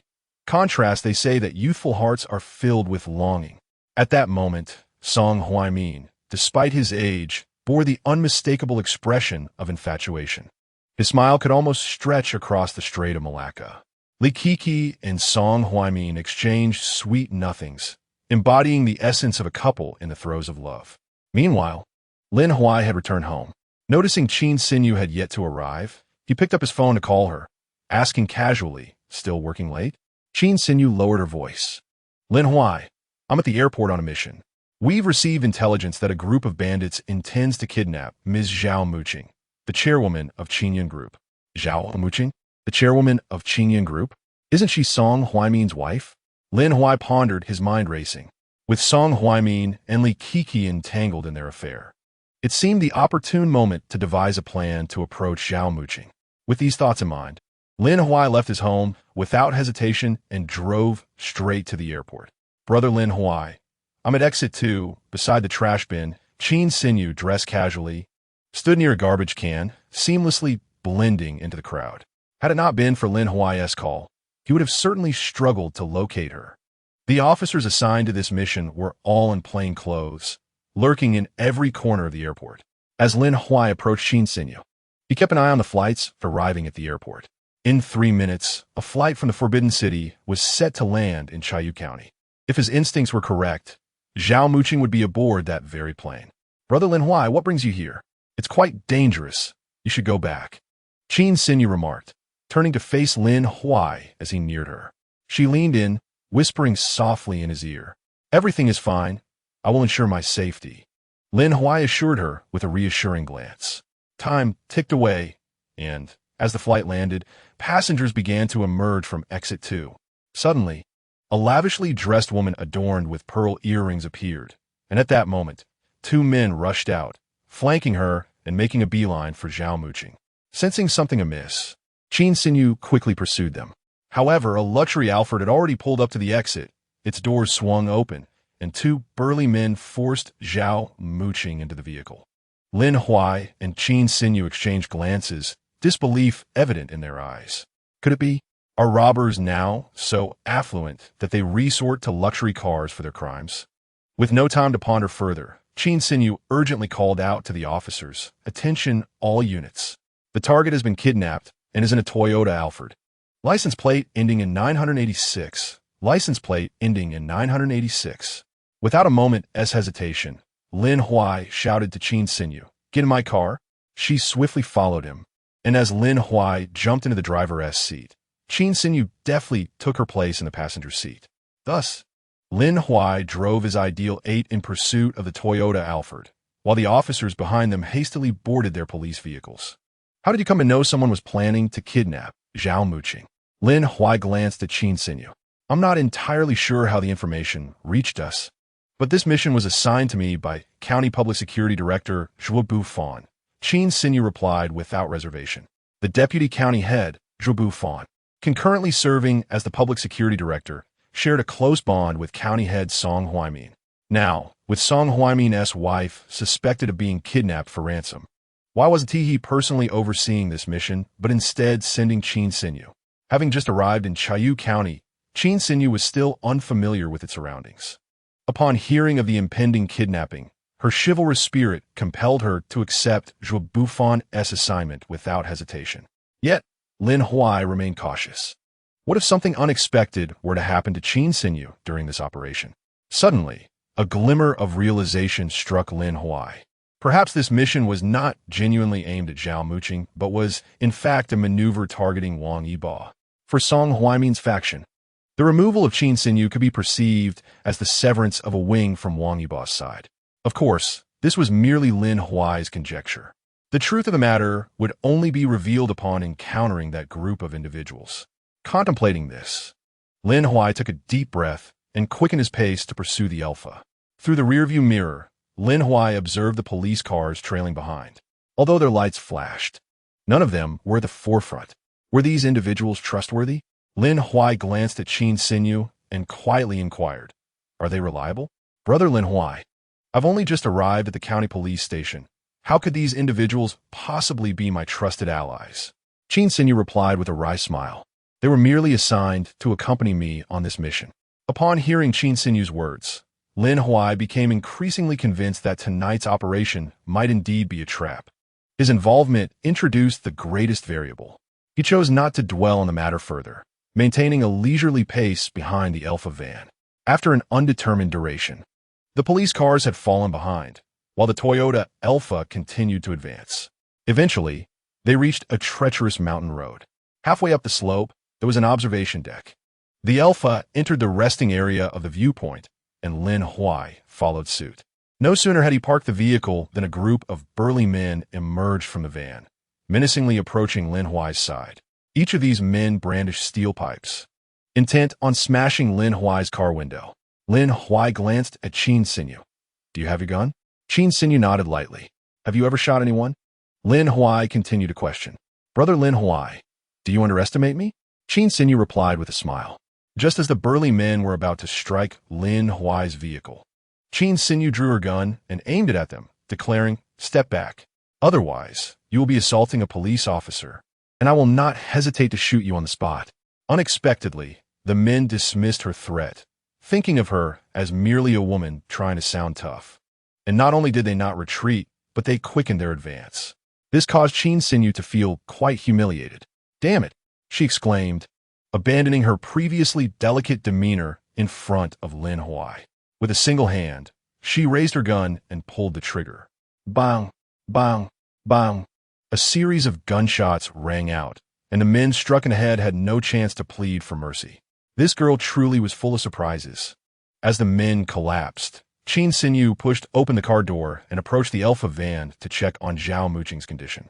Just as she reached the side of the Alpha, Lin Huai lunged toward Qin Xinyu, shouting, "Be careful." Chapter 64. It's not that you are not needed. As Qin Xinyu exited the car and walked toward the Alpha, Lin Huai also opened his door to follow her. Just as Qin Xinyu reached for the van's door, a sharp machete swung down toward her head. Lin Huai exerted all his strength, lunging toward Qin Xinyu, and the two of them tumbled to the ground in a roll. The burly man who leaped from the vehicle raised his machete, poised to strike Lin Huai and Qin Xinyu. Without hesitation, Qin Xinyu leveled her firearm at him, and, with a decisive pull of the trigger, the gun discharged with a resounding bang. The man collapsed to the ground. Qin Xinyu blew on the muzzle of her gun and turned to Lin Huai with a playful smile. "Brother Lin Huai, my marksmanship is quite impressive, isn't it?" Lin Huai nodded in acknowledgement. "Indeed, you possess considerable skill." Suddenly, Qin Xinyu leaned closer to Lin Huai's ear and whispered, "One day, may I have the chance to witness your marksmanship? I am certain it is equally formidable." Lin Huai's eyes widened in astonishment. Just moments ago, she was a fierce woman effortlessly dispatching a bandit. Yet now she radiated a gentleness that was utterly disarming. This stark contrast was clearly a source of amusement for Qin Xinyu. Cautiously, she approached the Alpha, and upon confirming there were no survivors, she opened the door. At that moment, Zhao Muqing bore no resemblance to an affluent lady. She was bound with ropes, her mouth stuffed with stockings, rendering speech a luxury she could scarcely afford. Lin Huai swiftly removed the stockings from her mouth and untied her. Having seen her share of the world, Zhao Muqing, despite witnessing the lifeless bodies on the ground, remained composed. Her curiosity piqued as she regarded Lin Huai and Qin Xinyu, asking, "Who are you?" Qin Xinyu glanced at Zhao Muqing indifferently. "I am with the County Public Security Bureau, and he represents the County Discipline Inspection Commission." Lin Huai, however, chose not to elaborate further. His piercing gaze fixed intently on Zhao Muqing as he stated, "In a certain sense, we are your adversaries." Confusion washed over Zhao Muqing, her brows furrowing tightly. "What do you mean?" Lin Huai's brow furrowed slightly. Had Song Huaimin not informed Zhao Muqing about Song Jiazhou? Given her reaction, it seemed evident that there had been no communication between them regarding such a significant matter, suggesting a strained relationship. Without reservation, Lin Huai articulated the heinous crimes attributed to Song Jiazhou. As he spoke, his unwavering gaze remained locked on Zhao Muqing. "Actually, Song Jiazhou is not my son," Zhao Muqing replied with an air of calm. "He is the offspring of Song Huaimin and his ex-wife. I have no children with him." Both Lin Huai and Qin Xinyu were taken aback by this unexpected revelation. "Ms. Zhao, since that is the case, shall we engage in a discussion?" Lin Huai proposed, casting a measured glance at her. "Discuss what?" Zhao Muqing inquired, her focus unwavering. "It appears that these individuals are targeting you," Lin Huai remarked with a smile directed at Zhao Muqing.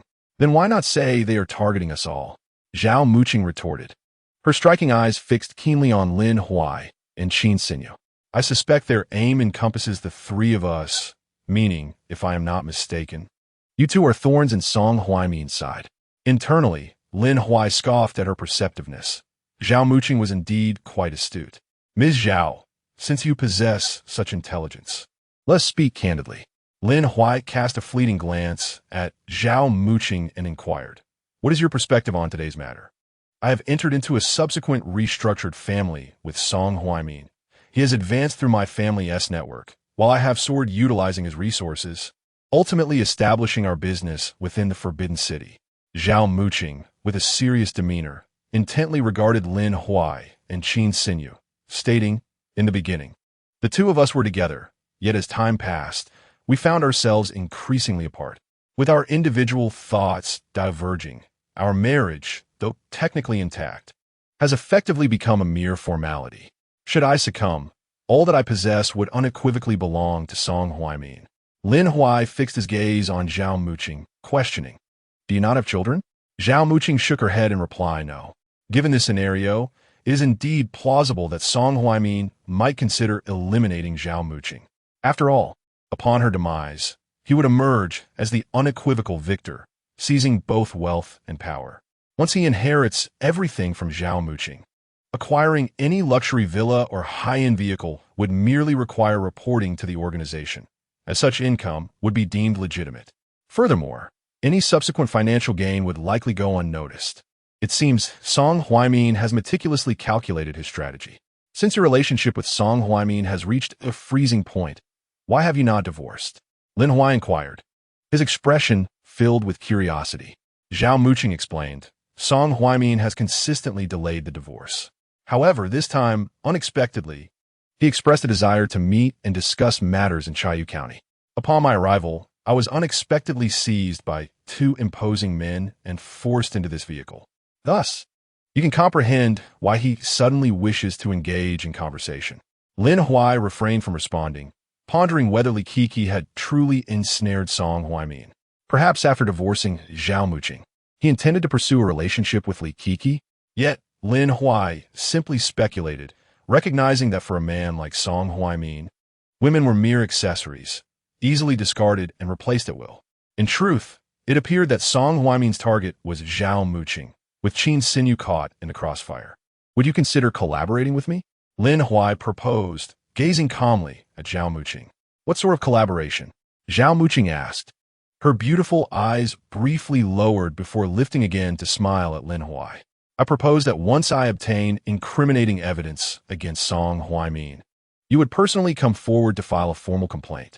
This would create quite a stir, prompting the relevant authorities to initiate an investigation into Song Huaimin. Lin Huai stated with utmost seriousness. What benefit would I derive from this? Zhao Muqing inquired, her gaze playful yet probing. Lin Huai furrowed his brow, replying, Ms. Zhao, one must not be excessively greedy. We have, after all, come to your aid. Moreover, your collaboration with us serves our mutual interests.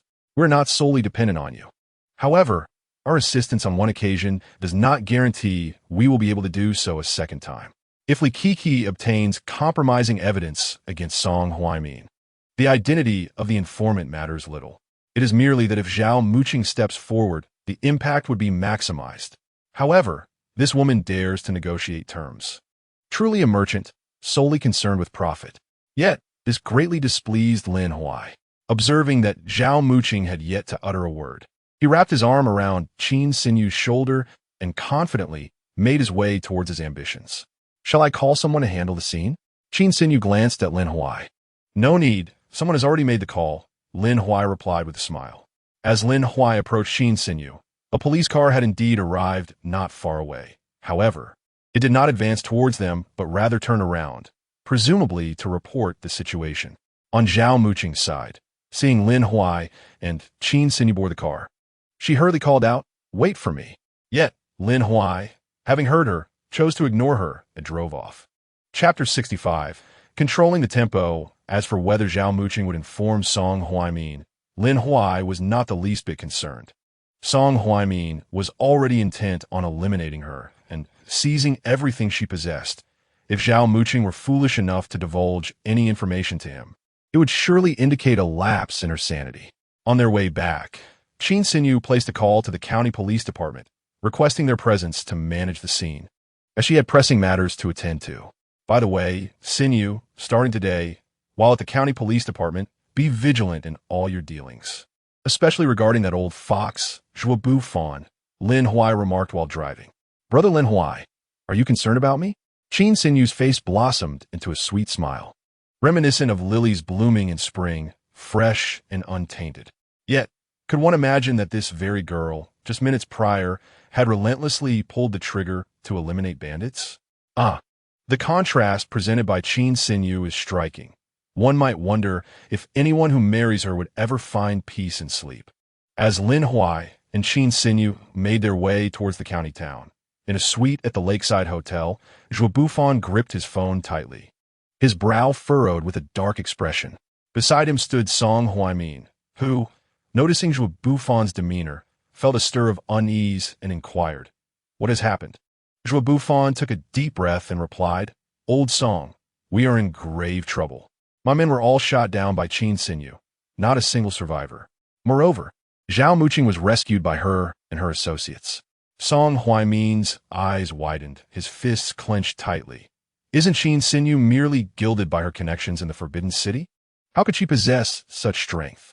It is no easy feat for a woman to take down so many strong men. Zhou Buffan, equally incredulous, responded, "Indeed, but the facts are as such.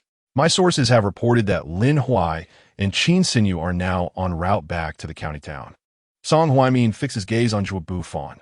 "What of Zhao Muqing?" Zhou Buffan lowered his head. "Zhao Muqing is nowhere to be found." Song Huaimin clenched his fists tightly and gritted his teeth. "Hasten the cleanup. This matter must be handled thoroughly, ensuring that no trace leads back to you." Zhou Buffan nodded heavily, reassuring, "Rest assured, old Song, I have prepared for contingencies. Should things go awry and intervention occurs from above, I shall offer someone up to take the blame." Song Huaimin cast a glance at Zhou Buffan, responding, "That is good to hear." After a brief conversation, the two elderly gentlemen returned to their respective chambers, where a flock of beautiful women awaited them. Zhou Buffan, truly vigorous for his age, was not satisfied with just one fashionable blonde. He beckoned to a tall young lady in a cheap how as well. Clearly, this lakeside hotel was a haven for such individuals. On this momentous day, Lin Huai accompanied Qin Xinyu to the county police station, ensuring the events of the day were documented and entered into the system. Meanwhile, Lin Huai lounged in Qin Xinyu's office, dozing in a chair. Suddenly, the sharp ring of a mobile phone roused him from his slumber. An unfamiliar number flashed on the screen. Lin Huai answered, his tone indifferent. "Who is this?" "Lin Huai. It is Zhao Muqing," came the gentle voice on the other end. "Ah, it is you, Zhao. What do you need?" Lin Huai replied coldly. "I believe we have matters to discuss," Zhao Muqing suggested. "Honestly, I see little to discuss." Lin Huai scoffed, abruptly ending the call. It was impressive that Zhao Muqing managed to acquire his contact information so swiftly. Yet Lin Huai felt irked by her earlier haughtiness when he proposed cooperation. It seemed she was now acutely aware of the pressure from Song Huaimin, prompting her eagerness to collaborate with him. Lin Huai pondered whether to delay her response to maximize his own advantages. Ding, ding, ding. Just as Lin Huai hung up, Zhao Muqing called again. "Director Lin, please do not hang up just yet. Allow me to finish speaking. I apologize for my previous pettiness. I wish to work with you. You may set any conditions. Shall we discuss this properly?" Upon hearing her words, a cold smirk graced Lin Huai's lips. "Find a discreet location, add my contact information, and send me your location." "Thank you, Director Lin," Zhao Muqing hurriedly replied. After hanging up, she copied Lin Huai's phone number and added him on WeChat. Once he approved her request, she quickly sent her location. Receiving Zhao Muqing's location, Lin Huai turned to Qin Xinyu. "I'm going to meet Zhao Muqing. Will you accompany me?" Qin Xinyu shook her head. "I need to finish my tasks first. Zhou Buffan dares to scheme against me. I shall not let him off easily. I intend to boil the frog in warm water, ensuring he cannot find peace from this moment on." Lin Huai nodded gently. "Be safe. I will come to pick you up after my discussion with Zhao Muqing." Qin Xinyu lightly nodded in response. "All right, brother Lin Huai." Gazing at Lin Huai's retreating figure, Qin Xinyu replayed the moment in her mind when Lin Huai had recklessly lunged towards her at the observation deck. Her heart seemed to skip a beat, and a subtle smile graced her lips, radiating sweetness. Lin Huai drove from the county police station to the south suburban Imperial View Villa, where Zhao Muqing awaited him at the entrance, donning a baseball cap and a mask. Upon spotting Lin Huai's vehicle, Zhao Muqing approached him directly, saying, "Director Lin, let me guide you. You can drive it now." Lin Huai nodded in agreement. Zhao Muqing took her place in the passenger's seat, indicating the way. As Lin Huai steered the car into the villa, "Boss Zhao, I presume the days since leaving the observation deck have not been easy for you?" Lin Huai remarked, his eyes twinkling with mirth as he gazed at Zhao Muqing. Startled, Zhao Muqing wondered how he knew. Noticing her momentary shock, Lin Huai sneered. "Since you wish to collaborate with me, there is no need for you to keep secrets. Whatever I wish to know, no matter how deeply you conceal it, I will uncover. Facing the relentless pressure from Song Huaimin, it was indeed remarkable that a fragile woman like you could endure for so long. Listening to Lin Huai's words, Zhao Muqing's pupils widened slightly. She realized that the dynamics had shifted from Lin Huai initially seeking collaboration to her now needing to heed his wishes. This young man had undeniably seized control of the situation. Zhao Muqing nodded gently, conceding, "Indeed, under the pressure from Song Huaimin, I have found it quite suffocating. Otherwise, I would not have sought your assistance. However, Director Lin, Song Huaimin is the county mayor of Chayu County. You won't let me down, will you?" Chapter 66. A nauseating turn. Lin Huai flashed a smile at Zhao Muqing before abruptly slamming on the brakes, his tone icy as he declared, "Boss Zhao, I suddenly feel that we are incompatible for collaboration. You should exit the vehicle." Zhao Muqing rolled her eyes. This young man was far too capricious. Yet, what choice did she have? If she failed to resolve matters with Song Huaimin, he would continue to haunt her every move. At any moment, a traffic accident or a medical mishap could befall her, seemingly justified as long as Song Huaimin was involved. The only person capable of breaking this deadlock was Lin Huai. "Director Lin, I shouldn't have spoken out of turn." Zhao Muqing gently bit her crimson lip, looking at Lin Huai and taking a deep breath. "From this moment on, I will follow your lead in all actions." "Boss Zhao, you are indeed a wise individual."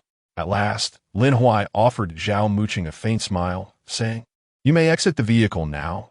Just remain attentive to the messages I relay to you." Zhao Muqing was taken aback. That is all?" Lin Huai chuckled lightly. "What? Boss Zhao, do you wish to invite me to your home for a chat? I believe that may not be prudent. A lone man and woman together might invite unwarranted gossip." As Lin Huai spoke, he waited for Zhao Muqing to open the door and step out before driving off. Following the road signs, Zhao Muqing watched Lin Huai's car until it vanished from view, and then her phone chimed with a new message notification. "If you wish to avoid an untimely demise in Chayu County, I advise you to return to the Forbidden City promptly." The message was from Lin Huai. Since Song Huaimin intends to eliminate Zhao Muqing to become the legitimate heir, he will undoubtedly employ every means at his disposal. Given Song Huaimin's cunning and influence, Zhao Muqing's attempts at resistance would likely be akin to striking a stone with an egg. Upon receiving this news, Zhao Muqing took a deep breath and replied, "All right." Lin Huai, entirely indifferent to Zhao Muqing's response, drove away from the Imperial View Villa and called Qin Sinyu, inquiring, "Have you finished your tasks?" Qin Sinyu replied softly, "Yes. I'm done." Lin Huai said, "Then I will come and pick you up." Qin Sinyu smiled gently. "Okay, brother Lin Huai." After hanging up, Lin Huai swiftly arrived at the county police station. Just as he parked, he noticed Zhuo Bufan hastily exiting his vehicle. "Lin Huai?" Zhuo Bufan furrowed his brow upon seeing Lin Huai open his car door. "What brings you here?" "Director Zhuo, must I report my purpose to you?" Lin Huai scoffed, striding directly towards Qin Sinyu's office. Due to the incident involving Song Jiazhou and former Deputy Minister of the Propaganda Department, Yao Xiaoxue, Zhuo Bufan had previously threatened Lin Huai over the phone. Their relationship was fraught with animosity, and now that they met, there was no need for pretense. Watching Lin Huai's retreating figure, Zhuo Bufan clenched his fists tightly. After all, he was the deputy county head and concurrently the police chief, holding a position of considerable authority. How dare this mere head of the county disciplinary committee, even as a standing committee member, speak to him with such audacity? Lin Huai paid no heed to Zhuo Bufan's inner thoughts. Moments later, he emerged from the office with Qin Sinyu. Qin Sinyu glanced at Zhuo Bufan and, with a forced smile, remarked, "Director Zhuo, what brings you to the county police station at such a late hour? Is there a pressing matter to attend to?" Zhuo Bufan replied curtly, Without further concern for Zhuo Bufan, Qin Sinyu climbed into the car with Lin Huai. Zhuo Bufan's expression darkened as he watched them leave. Just then, Zhuo Bufan's phone rang. It was a call from Fan Xingluan, the director of the municipal police department. "Zhuo, what on earth are you doing? How could such a significant incident occur in Chayu County? And as the chief, you failed to manage it properly. You delegated the task to a mere girl like Qin Sinyu. Where is your sense of responsibility? Send me a written reflection in 2 hours. Or do not expect me to be courteous." Without allowing Zhuo Bufan a chance to respond, Fan Xingluan hung up. Being the deputy mayor, and concurrently the director of the municipal police department, Fan held a position superior to Zhuo Bufan, firmly establishing his authority. No sooner had Zhuo Bufan ended the call with Fan Xingluan than his phone rang again. This time, it was Wang Yibo, the county party secretary. "Old Zhuo, I must speak with you. How could you allow a young girl like Qin Xinyu to lead a team against those bandits alone? If anything were to go wrong, it would tarnish the reputation of our leadership in Chayu County." The incessant ringing of phones drove Zhuo Bufan to the brink of despair. However, he could not afford to ignore them, for each call belonged to his superiors, individuals of higher rank. To displease even one of them could result in a tormenting future. Taking a deep breath, he contemplated that Qin Xinyu must either remain inactive or be eliminated from this world. Otherwise, his days of tranquility would soon come to an end. "Is it because of you that Zhuo Bufan is here at the county police station so late?" Lin Huai cast a glance at Qin Xinyu. "Oof." Qin Xinyu scoffed lightly, declaring, "That old scoundrel Zhuo Bufan harbors sinister intentions. I am merely toying with him for now. The real schemes against him are yet to unfold. Dare to provoke me, and I shall show him how to meet his demise." Lin Huai widened his eyes. This girl, Qin Xinyu, was undoubtedly a little sorceress. Anyone who dared to cross her would surely face misfortune. Soon enough, Lin Huai and Qin Xinyu indulged in some barbecue delicacies by the roadside before returning home. Upon his arrival, Lin Huai received a message from Zhao Muqing, who was already en route back to the Forbidden City from T-Language County. The last sentence of Zhao Muqing's message caused Lin Huai's eyes to widen. "You might want to keep an eye on the Lakeview Hotel. You may stumble upon unexpected discoveries." The Lakeview Hotel? Why would Zhao Muqing direct his attention there? Was it that where Song Huaimin had taken Li Kiki the other day?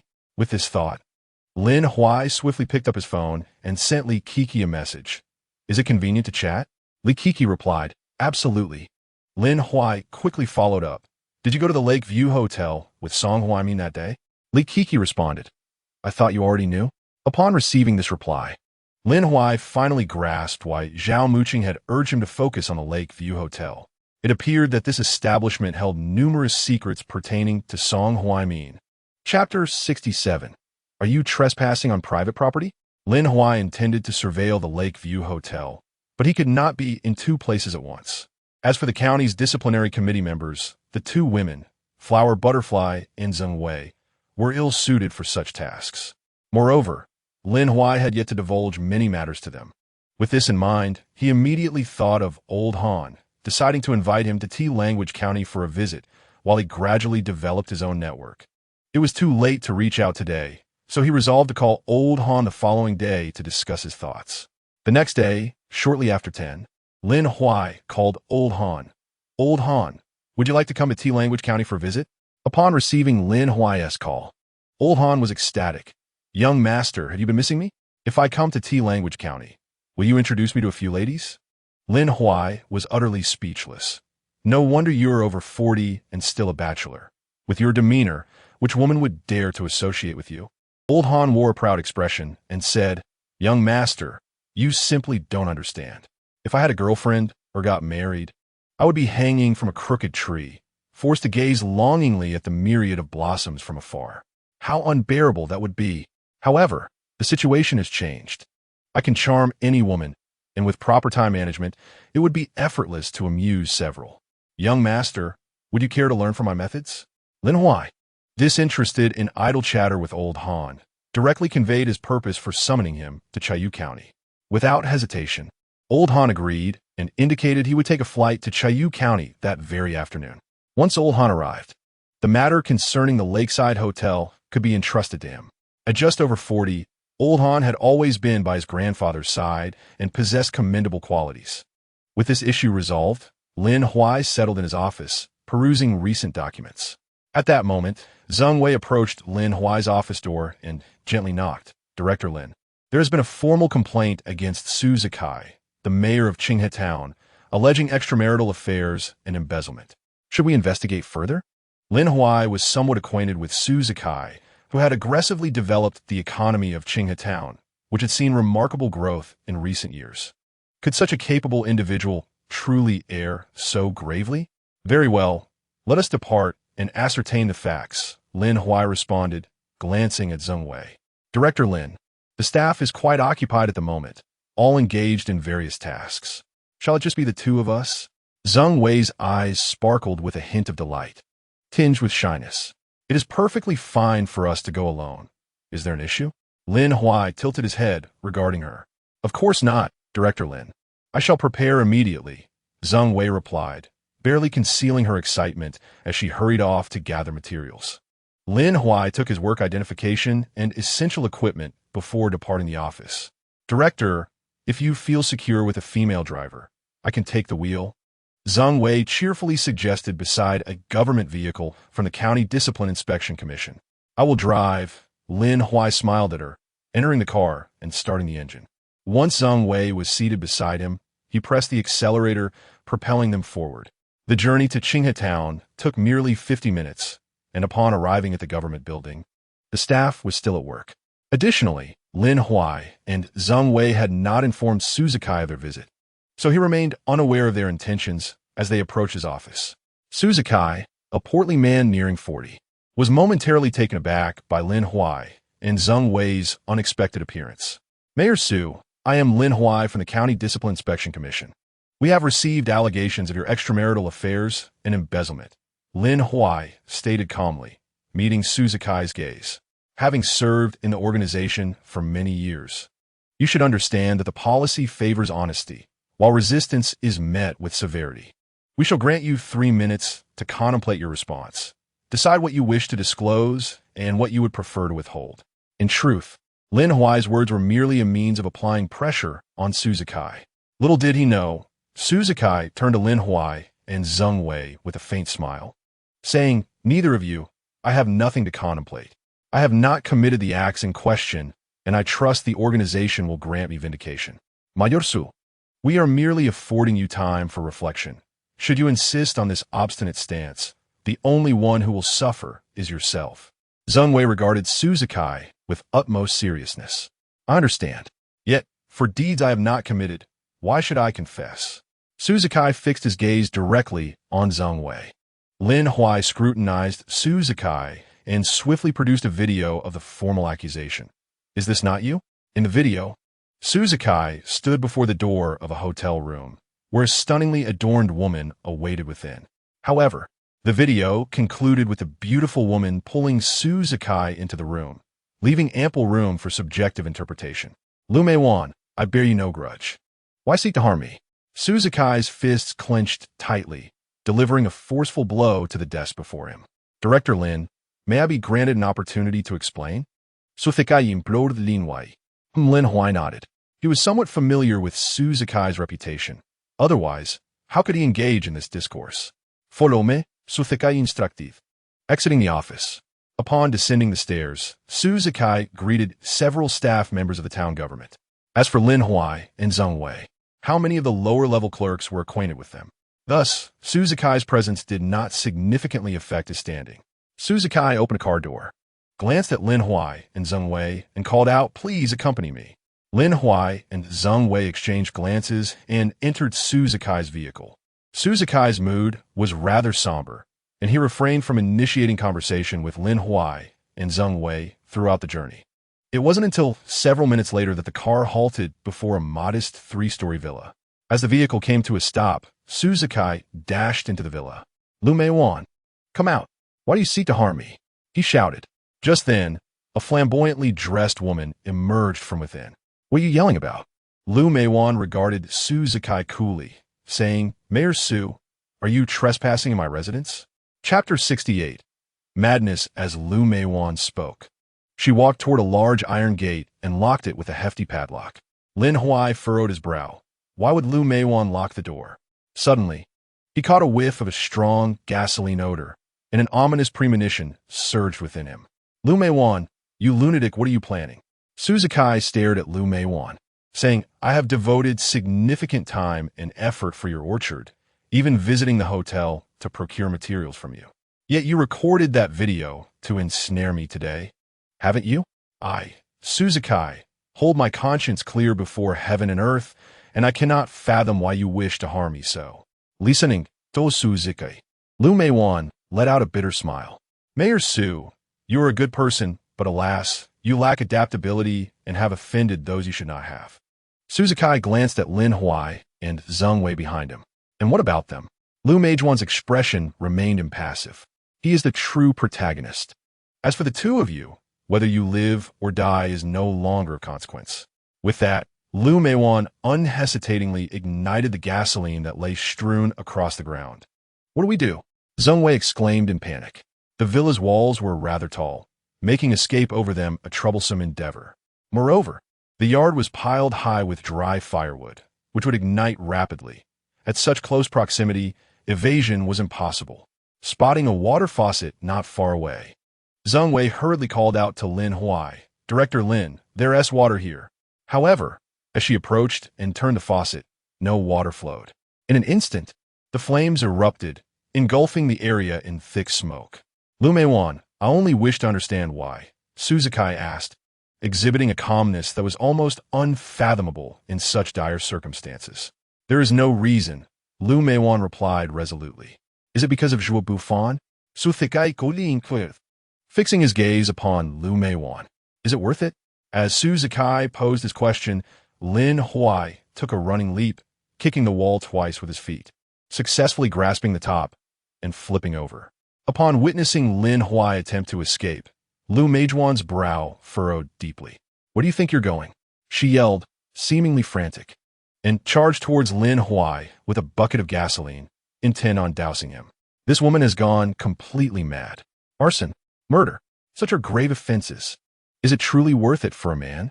As the flames began to spread closer, Lin Huai had no choice but to hasten his escape, swiftly climbing over the wall, starting the car and ramming it against the heavy iron gate.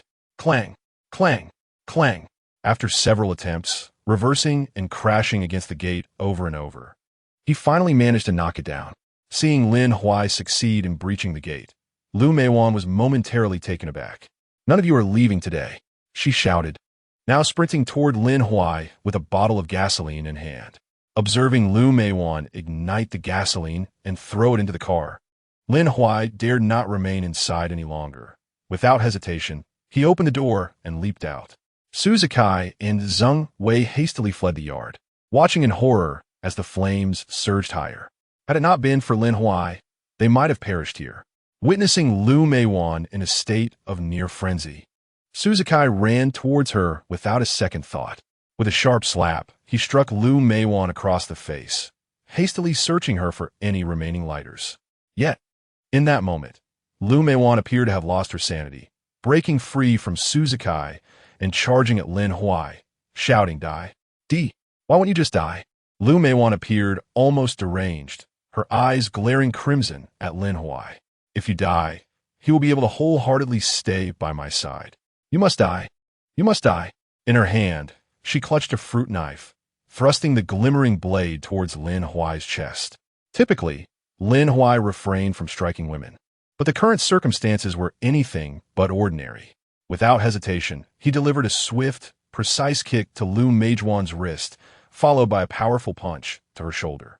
Lu Meijuan, unable to withstand the force of Lin Huai's assault, crumpled to the ground, clutching her shoulder. Yet the ordeal was not over. Lin Huai advanced and unleashed a flurry of punches and kicks upon her until she lay bruised and unconscious, at which point he ceased his onslaught. "My dear Su, are you suggesting that Lu Meijuan has a relationship with Zhuo Bufan?" Lin Huai inquired earnestly, fixing his gaze upon Suzuki. "Indeed, Director Lin. To my knowledge, Lu Meijuan is likely the mistress of County Chief Zhuo. However, to the outside world, she appears to be a solitary figure, raising a child in Qingatown, and this grand villa is portrayed as the fruit of her labor. In reality, she hardly tended to that orchard, yet I was unaware of the higher-up's intentions, insisting I facilitate her orchard subsidy. Consequently, I even visited the hotel to gather materials from her, only to find myself unwittingly exploited by her." Suzuki turned his serious gaze towards Lin Huai. Lin Huai furrowed his brow, his deep-set eyes fixed intently on Suzuki. "You claim Lu Meijuan is Zhuo Bufan's mistress. Do you possess any evidence?" Suzuki shook his head. "I lack substantial proof, but if you're interested, you might investigate this matter further. In due time, you shall discern whether I have misled you. Lin Huai nodded slightly. Mayor Su, we shall continue our inquiries regarding your situation. As for Lu Meiwan, it will be prudent to summon a few officers from the Qinghe Town police station to handle her. Additionally, our vehicle is inoperative. We will need to return in a police car. Suzuki acquiesced with a nod. Lin Huai remained silent, glancing at the incapacitated Lu Meiwan on the ground, then surveying the villa, which was rapidly engulfed in flames, and he could not help but smile wryly. If Lu Meiwan were indeed Zhuo Bufon's mistress, they initially utilized her for a formal complaint, subsequently orchestrating a portion of the county's disciplinary committee to enter into action. Ultimately, it would leave Lin Huai, or perhaps Lin Huai accompanied by one or two others, to investigate Suzuki in Qinghe Town. How could Suzuki, who had committed no misdeeds, possibly acknowledge such claims? There was a chance they might uncover Lu Meijuan's whereabouts. Once Lin Huai and his team approached Lu Meijuan, the scheme concocted by her and her accomplices would reach fruition. Casting a glance at Lu Meiwan, Lin Huai's mind began to whirl. This woman could not be entrusted to the Qinghe Town police. She must remain under his control. If Suzuki's assertions were true, then perhaps Lu Meiwan could be leveraged to deliver an astonishing surprise to Zhuo Bufan. Chapter 69. Everyone has their vulnerabilities. A lavish villa, worth a considerable sum, was engulfed in fierce flames, having been doused with gasoline beforehand by Lu Meiwan, along with a pile of flammable materials. The crowd around it grew in number, their hushed whispers mingling with the efforts of those trying to extinguish the fire. Upon noticing Lu Meiwan regaining consciousness, Lin Huai instructed Zheng Wei to drag her to a safe area. At that moment, Lu Meiwan stared vacantly at the inferno that could no longer be quelled. Her thoughts obscured. Perhaps she could never have anticipated Lin Huai's extraordinary agility, effortlessly scaling the high wall. Even the special forces seen on television could scarcely compare. Had Lin Huai not managed to leap outside and drive in, crashing through the villa's iron gate, this conflagration would have reduced everything to ashes.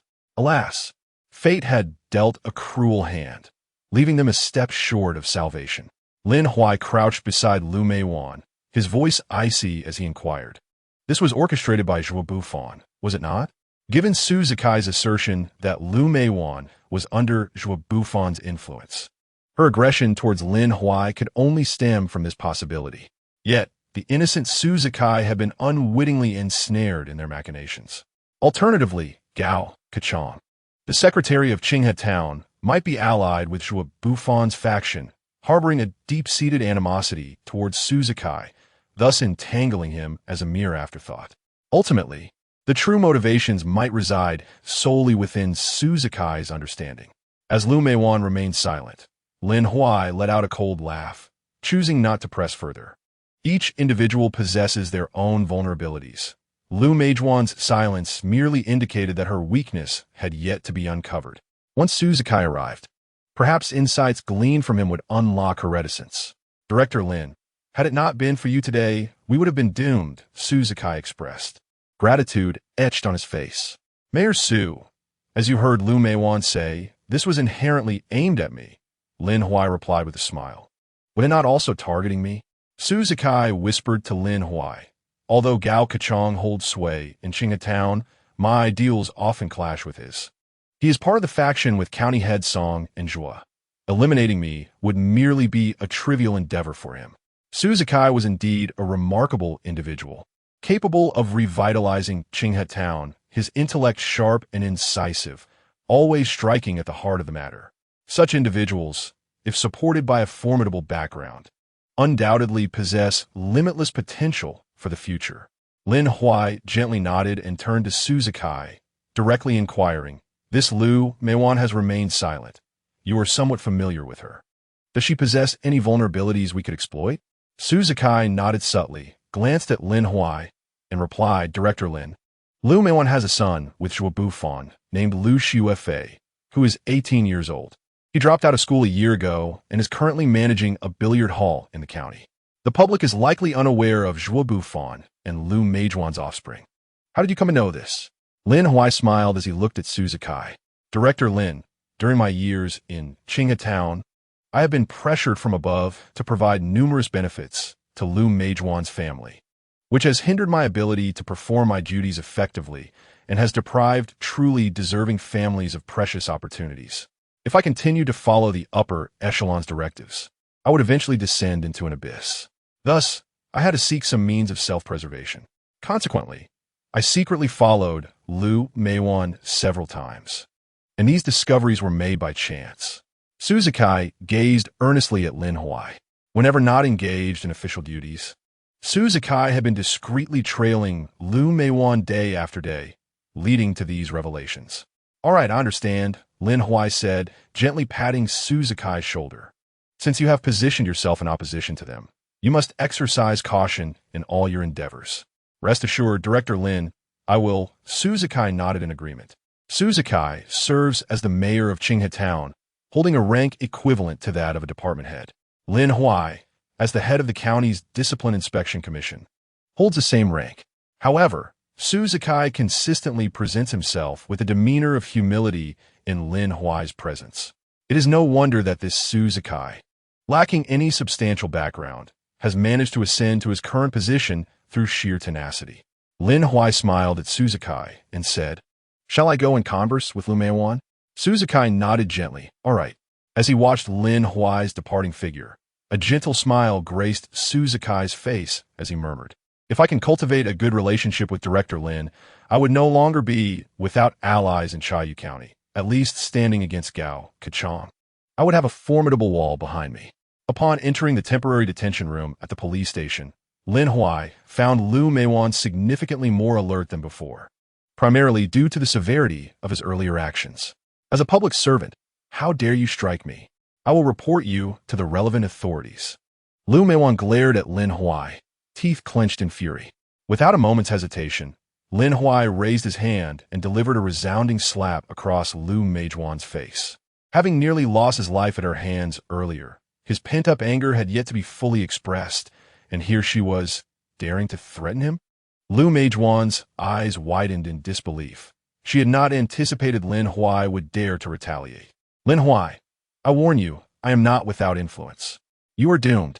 Blood trickled from the corner of her mouth, yet she continued to disregard her injuries, staring at Lin Huai with maniacal laughter. Indeed, Lu Meijuan is a person consumed by obsession. Otherwise, she would not have orchestrated such a catastrophic fire, even to the extent of preparing to perish alongside it. "I am aware of your background. You are none other than Zhuo Buffan's mistress, are you not?"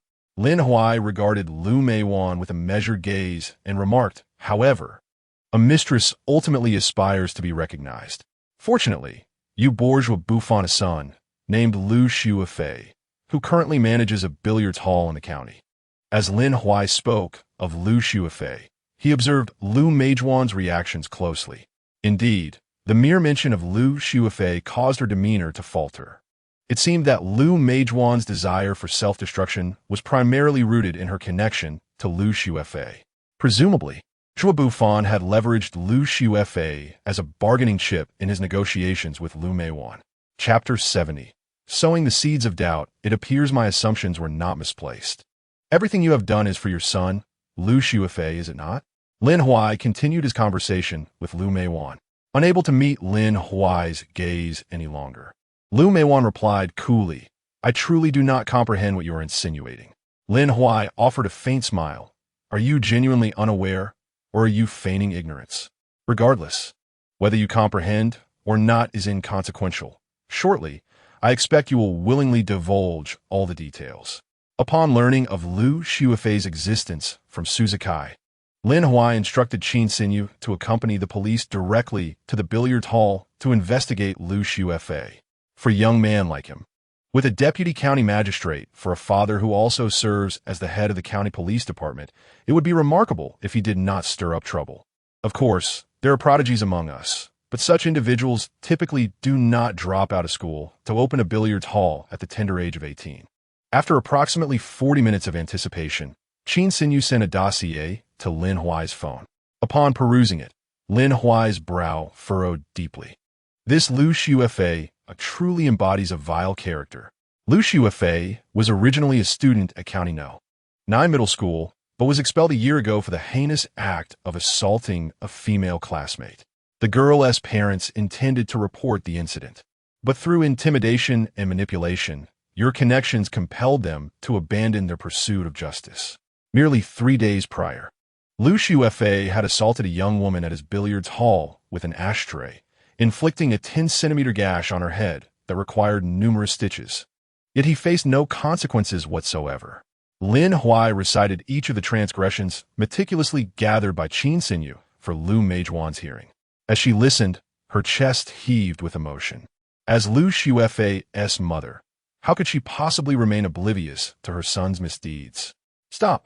Please, cease your words," Liu Meijuan exclaimed, her emotions surging as she shouted at Lin Huai. Lin Huai chuckled coldly, fixing his gaze upon Liu Meijuan. "Very well, I shall refrain from further commentary. However, since I have managed to uncover Liu Shuifei's actions, it follows that I can also instigate a re-examination of his case. At that point, whether Liu Shuifei can continue to roam freely remains uncertain." Finally, Liu Meijuan's expression softened as she locked eyes with Lin Huai and softly inquired, "What exactly do you wish to achieve?" Lin Huai chuckled coldly. "It is quite simple. I require you to divulge everything, including how Zhuo Bufan orchestrated your actions to set fire and eliminate us. Every detail must be accounted for." Liu Meijuan lowered her head, remaining silent for an extended period. Not pressing her further, Lin Huai merely stated with a hint of indifference, "My patience and time are finite. I shall return in 3 minutes. You may choose to remain silent, but I will resolve this matter in my own manner." With that, Lin Huai departed from the temporary holding room. As she gazed at Lin Huai's retreating figure, tears streamed down Liu Meijuan's face. Her hands were tightly clenched, and her expression was one of utter despair. Soon, Lin Huai returned, looking at Liu Meijuan. "Will you speak or not?" Liu Meijuan paused for a moment. "Did you not say you would give me 3 minutes to contemplate?" Lin Huai replied nonchalantly, "Oh, I have no desire to grant you those 3 minutes any longer. Is that unacceptable? You were equally tyrannical towards others, were you not?" Liu Meijuan sighed. "Indeed, the wheel of fate turns for all. Who is spared by the heavens? Yes, I did have a relationship with Zhuo Bufan. After our separation, I discovered I was pregnant and bore the child in secret. Upon giving birth, I approached him to take responsibility. However, at that time, Zhuo Bufan was ascending in his career and promised to support the child. This led to the evolution of our current relationship. I suppose I am his clandestine lover. Liu Shuifei is his illegitimate son, and over the years, he has done his utmost to cater to our needs. Naturally, given his kindness towards the child, I have assisted him with certain matters. Before confronting you, Zhuo Bufan sought me out, promising that if he could eliminate you, he would ensure a secure future for the child, making him a figure no one would dare to bully." Liu Meijuan fixed her gaze on Lin Huai, speaking with unworried composure. Lin Huai felt a twinge of amusement within. Liu Meijuan seemed oblivious to the current political landscape. The only path to entering the system was through rigorous examinations, barring public welfare positions. However, how many could ascend to leadership within such roles? Not to mention Liu Shuifei, who was barely 18. This was clearly Zhuo Bufan's fanciful fabrication. Surprisingly, Liu Meijuan appeared to genuinely believe it. It seemed she was not only obsessive, but her love for her child reached an obsessive intensity, willing to sacrifice everything, even her life, for the child's sake. Clearly, Liu Meijuan could not be measured by the standards of normalcy, just as she insisted on bearing the child after parting with Zhuo Bufan. Zhuo Bufan's encounter with Liu Meijuan could be seen as a fateful calamity. It was plausible that he intended to exploit Liu Meijuan for his own ends, possibly even to eliminate her. No wonder Zhuo Bufan and Song Huaimin shared a mutual affinity. They were kindred spirits in their ambitions. Song Huaimin would choose to murder his wife for Zhao Muqing's fortune, and Zhuo Bufan could resort to drastic measures to rid himself of Liu Meijuan, allowing her to perish in flames. It was evident that both were adept in the machinations of power, ruthless and unyielding. Truly, few could rival them. Lin Huai gazed intently at Liu Meijuan. "Is there a possibility," he queried, "that Zhuo Bufan seeks to exploit this incident to utterly rid himself of what he perceives as your burden? Furthermore, as long as you remain alive, Zhuo Bufan, in order to safeguard his own reputation, will naturally protect you and strive to accommodate your demands. But have you considered what might transpire if you were to perish? Would he still regard Lu Xuefei with the same affection as he does now? To my knowledge, Zhuo Bufan has a family. In his eyes, Lu Xuefei is ultimately an illegitimate child, unworthy of recognition. As Lin Huai's words resonated, Lu Meiwan fell into a profound silence. Previously, she had devoted herself entirely to Lu Xuefei, and with his rebellious nature, it was always Zhuo Bufan who came to the rescue. Lu Meiwan had naively believed that Zhuo Bufan harbored genuine affection for Lu Xuefei. After all, he was his own flesh and blood. However, Lin Huai's insinuations planted a seed of doubt within her heart. Observing the ambivalent expression on Lu Meiwan's face, Lin Huai conceived a new strategy. This Lu Meiwan could undoubtedly become a ticking time bomb poised to eliminate Zhuo Bufan. It was imperative to safeguard her well-being. Chapter 71. Ignored as Lin Huai spoke. Lu Meiwan's gaze shifted restlessly. He recognized that her resolve had begun to waver significantly. With just a little more provocation, she might transform into a blade capable of piercing Zhuo Bufan's facade. Contemplating this, Lin Huai let out a subtle, cold laugh, his penetrating eyes fixed upon Lu Meiwan. What if I were to divulge to Zhuo Bufan's current wife that Lu Xuefei is the offspring of you and Zhuo Bufan? Do you think she might take certain measures against him? Moreover, would Zhuo Bufan, in an effort to preserve his existing family, contemplate any actions toward Lu Xuefei? Lu Meiwan, inherently obsessive, harbored an extreme love for her son, Lu Xuefei. The mere thought of someone potentially threatening Lu Xuefei ignited a fierce redness in her eyes. No, please, do not harm my son. I will cooperate with you in any way you desire. Truly, I will comply with your every request. Lu Meiwan fervently shook her head, tears cascading down her cheeks, her gaze pleading with Lin Huai. In that case, you shall follow my lead, Lin Huai replied, his tone calm as he regarded Lu Meiwan. All right, I will heed your guidance, I promise. Lu Meiwan hurriedly nodded in agreement. Once Lu Meiwan realized that Zhuo Bufan was merely using her, Lin Huai was confident she would turn against him. At that moment, the spectacle would become all the more riveting. Having secured Lu Meiwan's allegiance, Lin Huai departed the temporary detention room at the Qinghe Town police station. When Qin Xinyu arrived with the police to escort Lu Meiwan away, he and Zheng Wei would naturally be free to leave Qinghe Town. Meanwhile, at the Qinghe Town government office, in the office of the town committee secretary, Gao Kechong firmly shut the door behind him as he engaged in a phone conversation. Director Zhuo, the operation has failed. Although Lu Meiwan set fire to the villa, there were no casualties, and she is now under the control of the police station. Gao Kechong covered his mouth with his hand and cautiously inquired, "What should we do now?" "What? We have failed." Zhuo Bufan's brows furrowed deeply, filled with dissatisfaction. How could we have failed? This was a foolproof plan. It was said that Lin Huai had scaled the wall and crashed through the iron gate. Gao Kechong, with a pained expression, remarked, "Is Lin Huai's skill truly that extraordinary?" Zhuo Bufan chuckled bitterly. He was well aware of the height of the villa's walls. How could Lin Huai possibly have overcome them? All right, I shall now contact the police station in Qinghe Town and instruct them to expedite the transfer of the individual to the County Public Security Bureau. As long as Lu Meiwan is in our custody, there will be no complications. As the deputy county head and concurrently the director of the County Public Security Bureau, Zhuo Bufan held significant authority over the police system in Chaoyu County, and getting the Qinghe Town police to act was merely a matter of command. Meanwhile, at the Qinghe Town police station, Qin Xinyu had already arrived in a police car, accompanied by several uniformed female officers. "Brother Lin Huai, are you injured?" Qin Xinyu gazed at Lin Huai with concern etched on her face. "I am fine. Please take the person away," Lin Huai replied, glancing at Qin Xinyu. She nodded gently and directed the two female officers behind her. The officers approached, conferred with the police from Qinghe Town, and proceeded to escort Lu Meiwan into the police vehicle. Just as Lu Meiwan was being placed inside, the head of the Qinghe Town police station, Yang Nong, rushed out with his phone in hand, exclaiming, "You cannot take Lu Meiwan away." Qin Sinyu's brows knitted tightly as she shot a cold glare at Yang Nung. What do you mean? Yang Nung, his face drawn, averted his gaze from Qin Sinyu and explained, Director Zhua just called and said he would come personally to retrieve her. Upon hearing Yang Nang's words, Lin Huai couldn't help but smirk inwardly. Clearly, Zhua Bufan was beginning to panic. If Lu Meiwan remained in his possession, countless uncertainties would abound.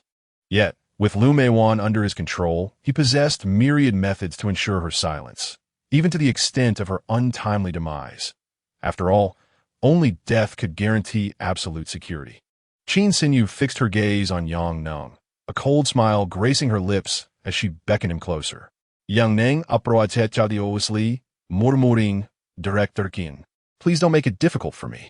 Without uttering a word, Qin Sinyu snatched the phone from his grasp and, her expression impassive, stated, Director Zhua, I have arrived at the Qinghe Town police station, so there is no need for you to make a trip. Without waiting for a response from Zhua Bufan, she hung up the call. This bold maneuver left Yang Nung and the surrounding officers in stunned silence. Wasn't Qin Sinyu a deputy director? How dared she so brazenly disregard her superior? Nevertheless, Yang Nung felt a sense of relief. At least he would not bear the blame. Qin Sinyu tossed the phone back to Yang Nung and then got into the police car, driving away from the station. Observing this, Lin Huai cast a faint glance at Yang Nung before approaching Suzukai and stating, Take us back to the town government. We must return to the county city. Suzukai nodded gently. All right, Director Lin. Upon arriving at the town government, Lin Huai and Zheng Wei drove away. As they departed, Lin Huai rolled down the window, gazing at Suzukai standing outside, and said, If you encounter any issues, feel free to call me. Hearing these words, Suzukai was filled with excitement, nodding vigorously. Okay, Director Lin. Though he was in Qinghe Town, he remained acutely aware of the happenings in the county seat. Lin Huai's rapid rise to the position of director of the County Discipline Inspection Office, along with being a member of the Discipline Inspection Commission, was not merely a result of minor connections. Moreover, Lin Huai shared a notably amicable relationship with the county party secretary, Wang Yiba. With Lin Huai's assurance, Suzukai felt emboldened to pursue various endeavors. At the moment Lin Huai spoke, he caught a glimpse of a man on the third floor of the government building, who had been watching them intently. This man was none other than Gao Kachong, the secretary of the Qinghe Town Committee. The intention behind this was merely to intensify the conflict between the two men, encouraging Suzukai to bravely strive for what he deserved.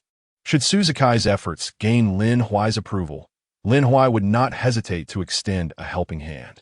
Once Lin Huai and Zheng Wei's vehicle vanished from sight, Gao Kachong clenched his fist tightly. What is a mere County Discipline Inspection Office director to me? Gao Kachong muttered darkly. It seems the struggle between Suzukai and me can be expedited.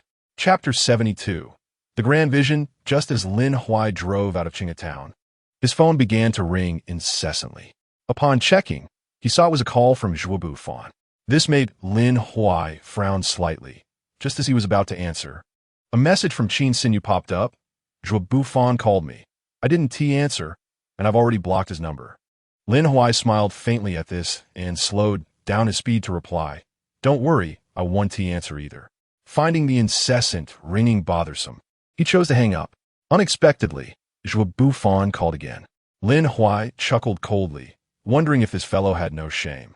Deciding enough was enough, he turned off his phone. At that very moment, Zhua Bufan was in the office of the county police chief, making calls to both Qin Sinyu and Lin Huai, only to be met with disregard from both. This infuriated Zhua Bufan, causing his chest to heave with frustration. He rose from his office and made his way to the general office, calling out to a young officer engrossed in his computer, Ban Jiong. Come with me. Ban Jiong was Zhua Bufan's trusted aide in the county police department. He always jumped at the chance to assist with any task Zhua Bufan assigned. Director Fuo, what can I do for you? Ban Jiong stood respectfully before Zhua Bufan's desk. Jiong, your capabilities and experience in the county police are beyond question. But why were you overlooked for this promotion? Do you know why? Zhua Bufan turned to Ban Jiong and inquired. I am uncertain, Ban Jiong replied earnestly, shaking his head. You must consult Director Qin. She is undoubtedly the youngest within our county's public security bureau. Yet, She holds the position of deputy director, and, at times, I find myself at a loss with her. Zhuo Bufan let out a wry smile, stating, "If you aspire to advance further, we must eliminate any obstacles." Ban Jiong gazed earnestly at Zhuo Bufan and replied, "Director Zhuo, what is your command?" "I, Ban Jiong, will face any challenge without hesitation." Upon hearing Ban Jiong's words, Zhuo Bufan rose from his seat, approached Ban Jiong with a smile, and gently patted him on the shoulder. "Jiong, all your efforts are in pursuit of a glorious path for yourself. Should Director Qin depart from the county's Public Security Bureau, the position of Deputy Director will become vacant. I assure you, you can ascend to that role and bring honor to your family in no time." After hearing this, Ban Jiong's heart raced, his resolve intensifying. "Director Zhuo, please instruct me on what I should do." Zhuo Bufan fixed his gaze on Ban Jiong and said, "Qin Sinyu may bring someone into the county's Public Security Bureau shortly. Your task is to ensure this individual fades away without a trace." Zhuo Bufan refrained from elaborating further, but made a gesture across his throat. Ban Jiong looked perplexed. Was Zhuo Bufan implying that he should commit murder? If this were to come to light, it would spell serious trouble. "Jiong, I genuinely have faith in you. Otherwise, I wouldn't have entrusted you with such a task. It is up to you to seize this opportunity," Zhuo Bufan remarked with a smile. A leader who cannot paint grand visions is not worthy of their position, and Zhuo Bufan excelled in this regard. Ban Jiong clenched his fists tightly. "Director Zhuo, rest assured, I will execute this flawlessly." Zhuo Bufan smiled at Ban Jiong, saying, "Go ahead." "Yes, Director Zhuo." Watching Ban Jiong depart the office, Zhuo Bufan took a deep breath. Currently, if Lu Meiwan were to remain alive, she would be an unpredictable variable. Who knows what incriminating evidence Lu Meiwan might reveal? Thus, as long as Lu Meiwan lives, Zhuo Bufan cannot find peace. He was well aware of Ban Jiong's capabilities. With his position, orchestrating the silent demise of a criminal within the county's Public Security Bureau would be a simple task. Contemplating this, Zhuo Bufan sat back in his chair, staring at the ceiling. As for Lu Xuefei, he would let fate take its course. Even if he were to claim he was her illegitimate child, would anyone believe him? Certainly not. He would merely be dismissed as a madman. And as for Lu Xuefei, there were countless ways to silence him. Therefore, the most pressing matter remained, addressing Lu Meiwan. Lin Huai and Qin Sinyu arrived at the county's Public Security Bureau almost simultaneously. Upon their arrival, Qin Sinyu ordered Lu Meiwan to be confined to the detention room, while she and Lin Huai entered her office. "Do you think Zhuo Bufan would dare to take action against Lu Meiwan?" Lin Huai inquired, smiling at Qin Sinyu. "Isn't Lu Meiwan his secret lover? It is likely that Zhuo Bufan harbors numerous secrets, and he must be trembling in fear at present." With a smile, Qin Sinyu turned to Lin Huai and said, "Rest assured, I will personally ensure that trustworthy individuals keep an eye on Lu Meiwan." Lin Huai nodded gently. There are two methods to elicit a response from Lu Meiwan. One involves employing some tactics, albeit this approach is prone to gossip. The second method entails allowing Lu Meiwan to fully comprehend her position in Zhuo Bufan's heart. If Zhuo Bufan intends to eliminate her, how could Lu Meiwan continue to support him? As long as she is rescued at a moment when her life is threatened, it is certain that Lu Meiwan will harbor a profound resentment towards Zhuo Bufan. And at that point, without Lin Huai needing to speak, Lu Meiwan may divulge everything. Just then, Lin Huai's phone rang. Lao Han had just landed his flight from the Forbidden City to Chayu County. The moment he touched down, he called Lin Huai. "Young master, I have arrived. Are we having a welcoming ceremony for me tonight?" "Rest assured, young master, I am not too picky. I can accept a princess for 600 yuan per head." Upon receiving Lao Han's call, Lin Huai could only manage a wry smile, thinking to himself, "You are only worthy of finding one on the street for 150. Lao Han lamented, "Young master, I could accept one at that price, but it would be a grave insult to you. You are the illustrious prince of the Forbidden City. If this were to reach them, they would surely mock you mercilessly." "Young master, I'm only considering your reputation." Lin Huai chuckled lightly. "If you continue with your nonsense, you might as well return to the Forbidden City." Lao Han quickly replied, "How about this? Tonight, I will take you to find one for 3,000. They are skilled and know how to cooperate." Qin Sinyu. overhearing Lao Han's words, fixed her beautiful gaze on Lin Huai, exclaiming, "You must not go." On the other end of the line, Lao Han seemed to catch a glimpse of Qin Sinyu's voice, his heart sinking. Had he caused trouble? He hastily spoke into the phone. "Hello, young master." "Oh dear. The signal is poor. I can't hear you." "What did you say? Why is this signal so terrible?" Lin Huai, uninterested in Lao Han's ramblings, hung up the phone and turned to Qin Sinyu. "Do not listen to his nonsense. I am not that kind of person." Qin Sinyu leaned closer to Lin Huai, her breath warm against his ear. "Brother Lin Huai, I certainly know you are not that kind of person. However, if you have needs, I can assist you.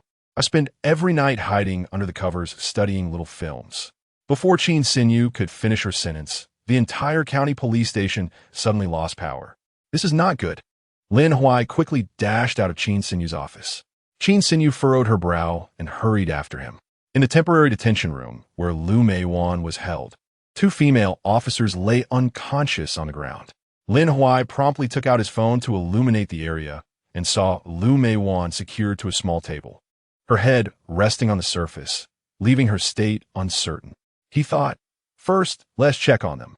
Lin Huai cast a glance at Qin Sinyu, crouching beside a female police officer, checking for any signs of breath.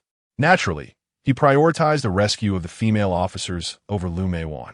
Fortunately, the officer had merely lost consciousness and was in a state of coma.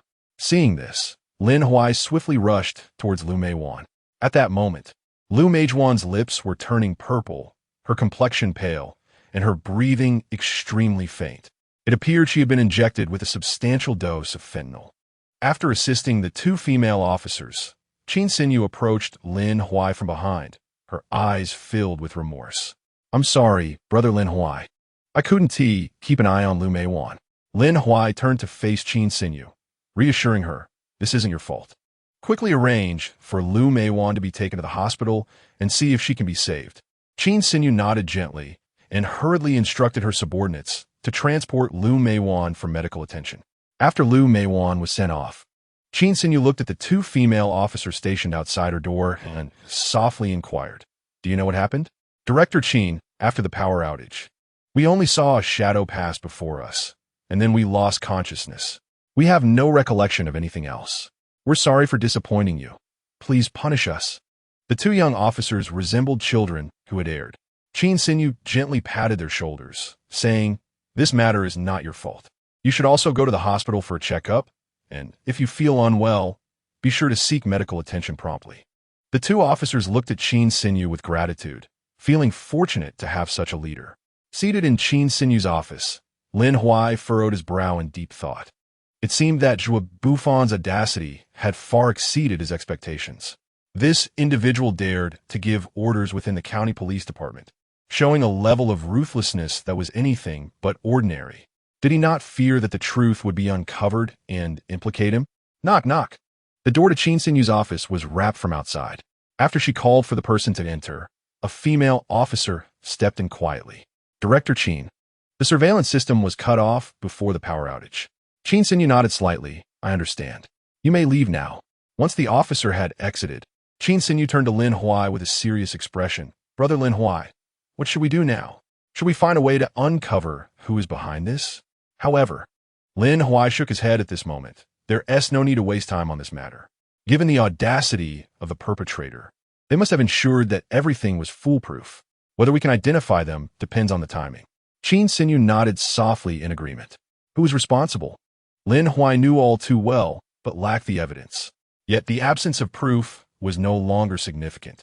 As for whether Lu Meiwan could be saved, Lin Huai did not dwell on it. Lu Meiwan had previously attempted to set him ablaze in Qinghe town, and with her involvement in countless nefarious deeds alongside Zhuo Bufan, leading to the suffering of many innocents, her demise would be of little consequence. The phone of Qin Sinyu rang, its chime breaking the silence. It was a subordinate calling. She answered directly, inquiring, "What is it?" "Director Qin, too much fentanyl has been injected." By the time the ambulance arrived, she had completely ceased to breathe. "Very well," Qin Sinyu said before hanging up, glancing at Lin Huai. "The person is gone." Observing this, Lin Huai remarked, "Then let them handle Lu Meijuan's matter. Zhuo Bufan will surely not dare to inquire into it. Should he do so, We shall thoroughly investigate Lu Meijuan's death, and we shall see who becomes more anxious. Indeed, Qin Xinyu nodded gently. The sole victim of this incident was Lu Meijuan, who had become a casualty in their struggle. Lin Huai turned to Qin Xinyu and asked, "I'm going to find old Han. Would you care to join me?" "Of course," Qin Xinyu replied with a sweet smile. The pair departed the office, making their way to the parking area. As they entered the car, a shadowy figure loomed in a distant corner of a nearby building, with deep-set eyes fixated upon them until they vanished from sight before the figure ascended the building. This figure was none other than Ban Jiong. "Director Zhua, it is accomplished." Ban Jiong arrived at Zhua Bufon's office. "Jiong, I truly did not misjudge you," Zhua Bufon said with a smile while preparing a cup of tea and offering it to him. "Here, enjoy some tea." Ban Jiong had never tasted tea brewed by a superior. Zhua Bufon's gesture clearly indicated his immense recognition of him. "Thank you, Director Zhua. Jiong, your primary task at the County Police Bureau is to keep a close watch on Qin Xinyu. Whatever movements she makes, you must inform me at the first opportunity," Zhua Bufon stated, gazing deeply at Ban Jiong. "Rest assured, Director Zhua, I will." Zhua Bufon was exceedingly satisfied with Ban Jiong's performance. Although he was the head of the County Police Bureau, how many could truly devote themselves to him? If he could cultivate more individuals like this within the Bureau, what waves could Qin Xinyu possibly stir? Meanwhile, Lin Huai was driving Qin Xinyu to find old Han, who was currently residing in a budget hotel and had sent his room number to Lin Huai. Upon arriving at the door, they overheard a woman's alluring voice from within. "Oh, be gentle. You're hurting me." "Hee. All right, I'll be gentle. Realigning bones can indeed be quite painful at times." Lin Huai glanced at Qin Xinyu beside him and chuckled softly. "Isn't it just realigning bones in there? Why are you blushing?" Qin Xinyu's beautiful eyes sparkled as she replied, "Brother Lin, since we come to the hotel, we shouldn't merely mimic them and just realign bones, should we?" Lin Huai was taken aback. "What else do you wish to do?" Qin Xinyu raised an eyebrow playfully. "Of course, to engage in activities that we both enjoy." Lin Huai looked puzzled. "What do you enjoy?" Qin Xinyu lightly stood on her toes, leaning in to whisper into Lin Huai's ear. "Guess." "Knock, knock." Noticing the silence from within the room, Lin Huai gently rapped on the door. "Who is it?" "I'm still busy." Old Han's impatient voice called out from inside. "Old Han, you have truly made a name for yourself. The moment you arrived in Chaoyu County, you sought out door-to-door service, did you not?"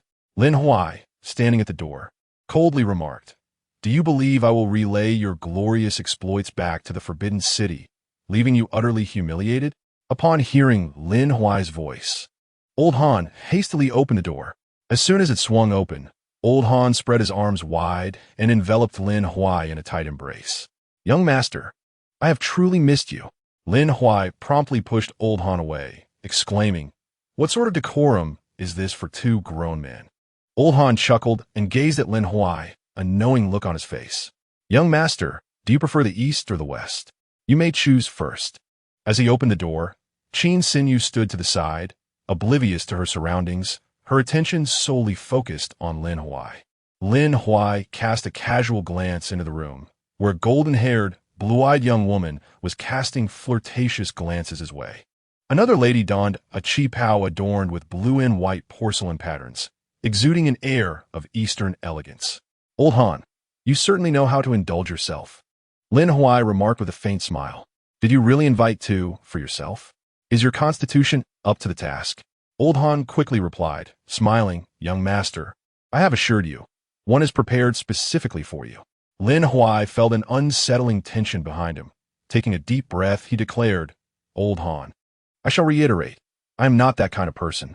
Enough of the pretense, young master. I know precisely what manner of person you are. There are no outsiders here. Who are you trying to impress?" Old Han chuckled. "We must cherish our time.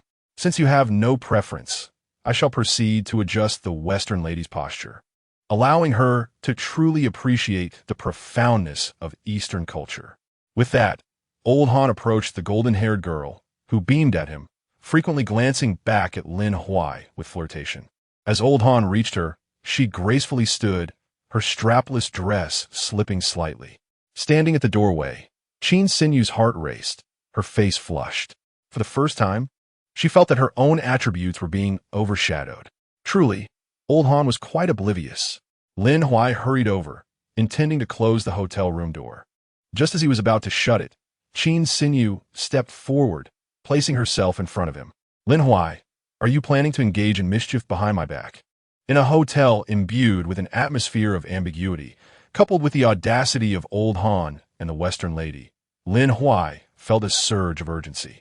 Looking at Qin Xinyu, he found it difficult to swallow. Upon hearing Qin Xinyu's voice, Old Han quickly pushed the Western lady aside and retreated to the corner of the room. Young master, I will contact the front desk immediately to prepare a room for you and Miss Qin. Old Han shouted to Lin Huai. No need, Lin Huai replied, casting a calm glance at Old Han. Since you have just arrived in Chaoyu County, I shall grant you a reprieve for tonight. We shall commence our business tomorrow. It seems the young master understands me well. Old Han expressed his gratitude with a beaming face. In truth, Lin Huai and Old Han share no master-servant distinction. Their relationship resembles that of intimate friends who confide in one another, the kind of bond that allows each to trustingly relinquish their back to the other. What are you still looking at? Noticing Qin Xinyu still gazing at Old Han and the others, Lin Huai chuckled softly. Would you like to stay and be an audience? Is that possible? Qin Xinyu replied with a serious expression. It would be a perfect opportunity for me to learn, so I can coordinate with brother Lin Huai later. Lin Huai, taken aback, responded, Qin Xinyu, you are a girl. How can your thoughts be so inappropriate? Rolling her eyes, she was pulled away by Lin Huai. Brother Lin Huai, what is inappropriate about wanting to learn a skill? I simply wish to improve our collaboration. Hearing her words nearly made Lin Huai collapse in disbelief. This girl's train of thought is truly astonishing. Dingling, Lin Huai's phone rang. Upon seeing it was a call from Wang Yibo, his brow furrowed momentarily. Could something have gone awry? Hello, Secretary Wang. Shaolin, there's been an incident on the ring road. Wang Yibo spoke urgently. What happened? Lin Huai inquired. It's a bit complex to explain over the phone. If you have time, let us meet directly at Yangshan Village. Understood. After hanging up, Lin Huai wasted no time and headed straight to Yangshan Village with Qin Xinyu. Meanwhile, Zhuo Bufan remained in the County Police Bureau in the office of the chief. Clenching a cigar in his right hand, he took a deep puff and exhaled a ring of smoke while looking at Ban Zhiyong standing before him. Zhiyong, I have already arranged for Lu Meijuan's body to be cremated promptly. Once the cremation is complete, you will have little to worry about. Ban Zhiyong looked at Zhuo Bufan with immense gratitude. Thank you, Chief Zhuo. Zhuo Bufan produced a bank card from his pocket. There is some money on this card. Take it and spend it as you please. Ban Zhiyong hesitated. Chief Zhuo, this is too much. With a penetrating gaze, Zhuo Bufan fixed his eyes on Ban Zhiyong, compelling him to accept the card. There is one more matter that requires your attention, Zhuo Bufan said, directing his focus onto Ban Zhiyong. What would you have me do? Chief Zhuo, Ban Zhiyong asked respectfully. This individual, Lu Xuefei, has committed numerous wrongdoings. Ensure his capture. Zhuo Bufan extracted a photograph from his pocket, revealing a teenager with dyed yellow hair. Understood, Chief Zhuo. Go now.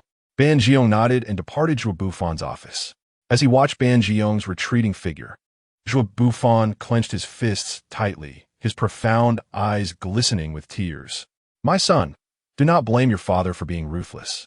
All of this is the fault of that pair, Lin Huai and Qin Xinyu. One day, I shall avenge you and your mother. Whispering to himself, Zhuo Bufan took another deep breath. After Ban Zhiyong left his office, he descended the stairs and drove away in his used Bora, leaving the County Police Bureau behind.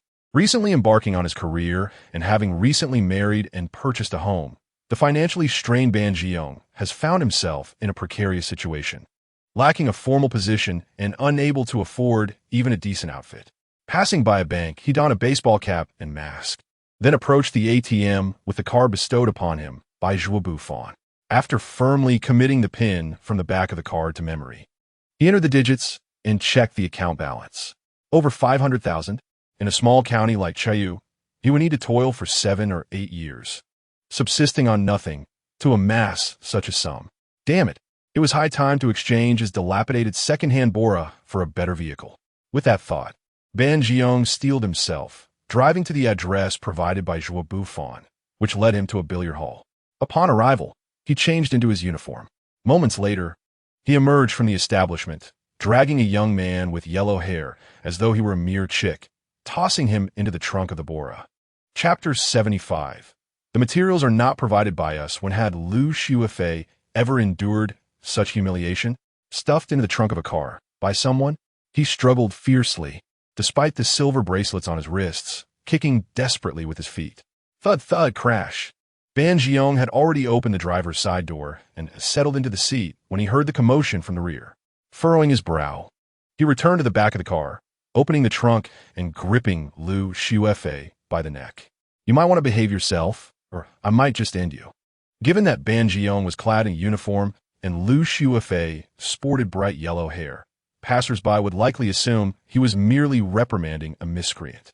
Gritting his teeth, Liu Shuifei retorted, I warn you, my father is Zhuo Bufan, the county's police chief. You're as good as dead. Ban Jiong paused momentarily. Taken aback, this young man was the chief's son? Ban Jiong was aware of Zhuo Bufan's family, having seen them at the county police station previously. What nonsense was this youth spouting? Yet at 18 or 19, he likely did not even know who the county police chief was. How could he possibly know? Ban Jiong found it perplexing, but maintained a sardonic smile. Do you know who sent me to deal with you? Liu Shuifei was taken aback. Who? I'll have my father deal with him. Ban Jiong scoffed, remaining silent. Suddenly, a thought struck him, and he grinned at Liu Shuifei. You wouldn't happen to be the police chief's illegitimate son, would you? Liu Shuifei did not feel inferior about being a love child. On the contrary, he reveled in the idea of having a police chief as his father. Clever of you. Aren't you a cop? If you let me go, I can speak well of you to my father and perhaps secure you a promotion and a raise. What do you say?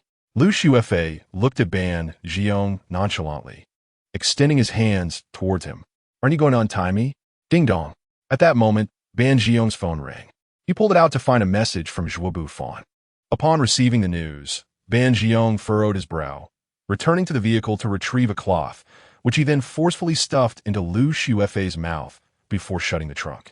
This time, regardless of Liu Shuifei's struggles, Ban Jiong paid no further heed.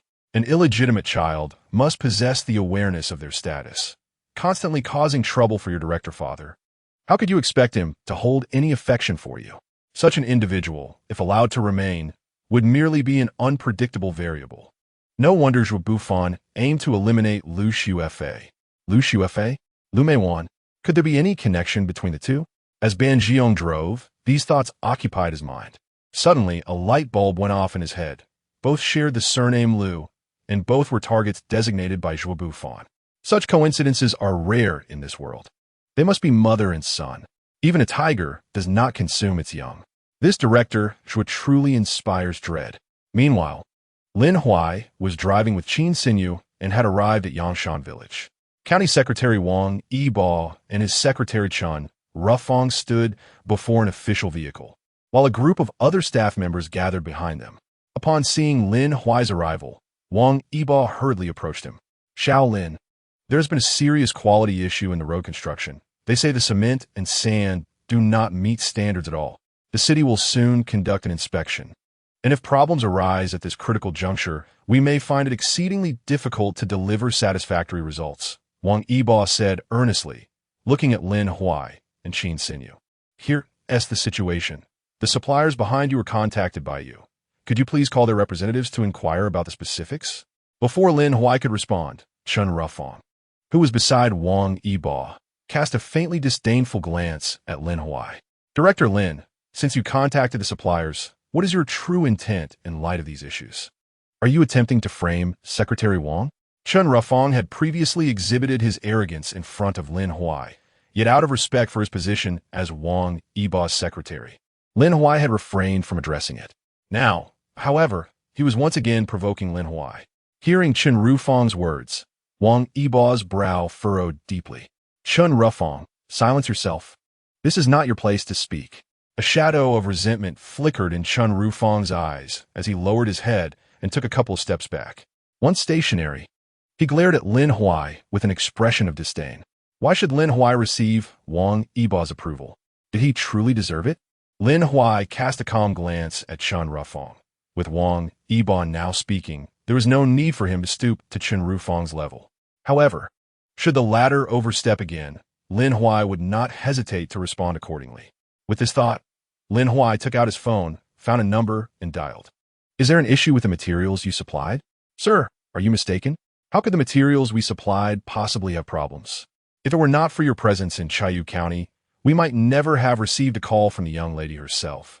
She insisted that we use only the finest materials, and stated that should you have any requests in the future, we must comply at the earliest opportunity. The sand, cement, steel bars, and materials we have provided are of the finest quality. Lin Huai furrowed his brow, clearly sensing that the other party was not lying. In that case, I will send you my location. You should come here as swiftly as possible, Lin Huai stated with a calm demeanor. Understood. After hanging up the phone, Lin Huai turned to Wang Yibo. Secretary Wang, I will address this matter immediately. Shaolin, let us go together, Wang Yibo responded, casting a glance at Lin Huai. If anyone dares to obstruct us, I will show no mercy. Upon hearing this, Chen Rufang, who stood nearby, furrowed his brow deeply but remained silent. 2 hours later, Tian Chang arrived, breathless as he hurried towards Lin Huai after parking his car. Young master, what seems to be the issue? Tian Chang inquired respectfully. Secretary Wang, which batch of materials is problematic? Lin Huai asked Wang Yibo. I have instructed them to take us to the site, Wang Yibo replied.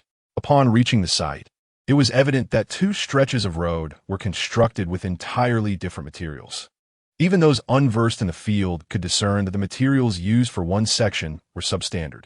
Young master, I can guarantee with my life that these materials were not supplied by us. Tian Chang exclaimed, looking at Lin Huai. Is there any material left? Lin Huai inquired of the person in charge of the circular highway. Yes, there is. The official nodded earnestly. Soon, a group of individuals gathered beside the raw materials. Strange. These materials are not what we provided at all, Tian Chang remarked, puzzled. Young master, could it be that they're trying to frame us? Upon hearing Tian Chang's words, Lin Huai replied calmly. Immediately contact the drivers who delivered this batch of materials. Not a single one should be overlooked. Chapter 76. Should we find someone to take the blame before long? All the drivers who transported this batch of materials were assembled by Tian Chang. Naturally, Tian Chang was quite resourceful, telling them that there was a batch of materials in urgent need, with high shipping costs, prompting them to come as quickly as possible. Consequently, the drivers rushed over en masse. Observing the group of material transporters, Lin Huai's brow furrowed deeply as he inquired, after you transported this batch of materials from the factory, was there any possibility of a swap along the way? Tian Chang had asserted that these materials did not originate from their factory, leaving only one possibility. The materials had been switched during transit. Upon hearing Lin Huai's question, the drivers all hung their heads. You may choose to remain silent now. But this circular highway project falls under the responsibility of County Secretary Wang Yibo. Should any issues arise, he will pursue the matter to the end. If you are found to be involved, it will certainly lead to severe consequences for you. Therefore, if you speak the truth now, Secretary Wang will surely show leniency, considering your families. Otherwise, the only path that awaits you is one of despair. Lin Huai's penetrating gaze fixed intently on the group of drivers. Initially, the drivers exchanged glances, reluctant to speak. Ultimately, however, one among them could no longer withstand the pressure. As I mentioned, when we were transporting this batch of materials, someone approached us, requesting that we exchange the materials for a sum of money. Indeed, we initially refused, but they held a knife to our throats, leaving us with no choice. Yes, I was terrified at the time, as I have both elderly parents and young children to care for. I dared not defy their demands. Listening to the words of the drivers before him, Lin Huai furrowed his brow deeply. Do you know who it was that sought you out? The drivers all shook their heads in unison. Lin Huai did not press the matter further with them, but instead approached Wang Yibo, stating coolly, Secretary Wang, the truth of the matter is now clear. Someone is attempting to frame us. Wang Yibo nodded gently, saying, let those drivers go. Lin Huai glanced at Wang Yibo. Should we not identify those who tampered with the materials? Wang Yibo smiled. Certainly, but there is no need for haste. Now that we are aware that someone intends to meddle with the Ring Road project, I will assign someone to keep a close watch. I am eager to see how they plan to proceed. Furthermore, I will immediately have the substandard sections of the materials redone. Even if city officials come to inspect, they should not have any objections, correct? Lin Huai nodded slightly. That seems unlikely. Wang Yibo then turned his gaze towards Chen Rufang, who stood a short distance away, and suggested, Secretary Chen, why not handle this matter? What do you think? Chen Rufang paused in surprise. Very well, Secretary Wang. I assure you I will not let you down. Wang Yibo nodded in acknowledgement. I hope so. After a moment, he addressed Lin Huai and Qin Xinyu. Apologies for taking up your time. Since there is nothing pressing, shall we three dine together? Certainly. Lin Huai agreed with a smile. Very well. I shall ride in your vehicle, Wang Yibo said, as he walked towards Lin Huai's car. Upon reaching, Wang Yibo voluntarily opened the rear door and took a seat. Lin Huai drove, while Qin Xinyu occupied the front passenger seat. Little Lin, little Qin, are you both curious as to why I left ahead of time, despite the ongoing situation with the ring road? Wang Yibo asked with a smile. And why I entrusted Secretary Chen to resolve this matter. Indeed, Secretary Wang, I am quite curious, Qin Xinyu replied with a smile. I suspect that Chen Rufang may also be involved, Wang Yibo remarked.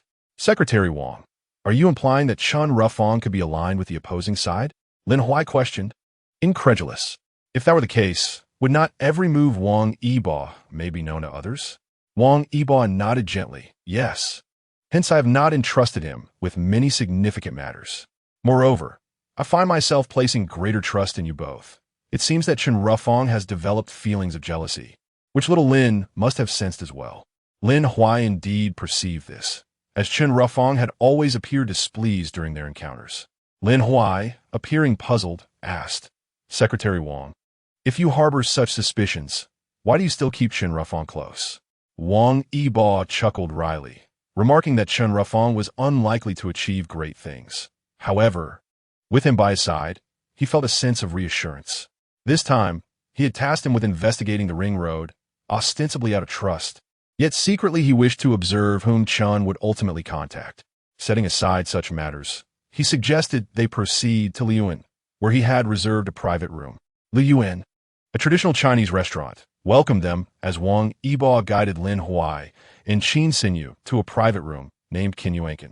Once seated, Wang Yibo turned to Lin Huai and Qin Xinyu, smiling gently. Shaolin, each time is the other party that sets obstacles for us. Should we not employ some tactics of our own? He inquired. Indeed, Wang Yibo found this existence rather disheartening. Yet, with fewer capable individuals at his disposal compared to Song Huaimin and his associates, he often had to resort to passive defenses rather than proactive measures. To abstain from employing countermeasures? Unthinkable. Previously, he had been on the defensive primarily because Lin Huai lacked dependable allies. Now that Old Han had arrived from the Forbidden City, he intended to have him keep a constant watch over the Lakeside Hotel. If he could uncover even the slightest bit of scandal, Wang would amplify it without hesitation. After all, while slander requires only a tongue, dispelling it demands considerable effort. He was eager to see how Song Huaimin and Zhou Bufan would respond. By the way, he mused, was Li Kiki perhaps not up to par? What was the current state of her relationship with Song Huaimin? After their meal, he needed to have a serious conversation with her. Surely, the 100,000 he spent to secure her loyalty must yield some results. Meanwhile, as Lin Huai, Qin Xinyu, and Wang Yibo dined at Liyuan, Chen Rufang was busy in Yangshan village. Seizing a moment of distraction, he pulled out his phone and made a call. Now, that Wang Yibo seems to be starting to trust me. He has asked me to investigate who is threatening those mobile phones. Should we hand over those individuals? Or find someone to take the fall? Chen Rufang's tone was exceedingly respectful. Chapter 77. How to Win Her Over Dingling. Wang Yibo's phone, resting on the table in the Kinyuankan room, rang. It was Secretary Chen Rufang. Wang Yibo answered the call. Hello, Secretary Chen, what is it? He inquired casually. Wang's secretary, I have identified those who tampered with the materials. How would you like me to proceed? Chen Fufang asked, his tone deferential. Xiao Chen, well done for locating them so swiftly, Wang Yibo replied, his brow furrowing slightly. With a stoic demeanor, he continued, I leave this matter entirely in your hands. I trust you will not disappoint me. Understood, Wang's secretary. I will ensure you are not let down. Chen Rufang responded, excitement evident in his voice. Wang Yibo replied coolly, promptly ending the call. After hanging up the phone, Wang Yibo turned to Lin Huai and Qin Xinyu with a smile. Chen Ruofang has swiftly identified the person who tampered with the materials. What are your thoughts? Lin Huai chuckled, a hint of exasperation in his expression. Haste makes waste. If they are to perform, they ought to do so convincingly. Wang Yibo grinned at Lin Huai. Indeed, Shaolin, these fellows are too absorbed in their own play. Just imagine, who would meticulously swap the materials for the ring road and allow themselves to be easily discovered.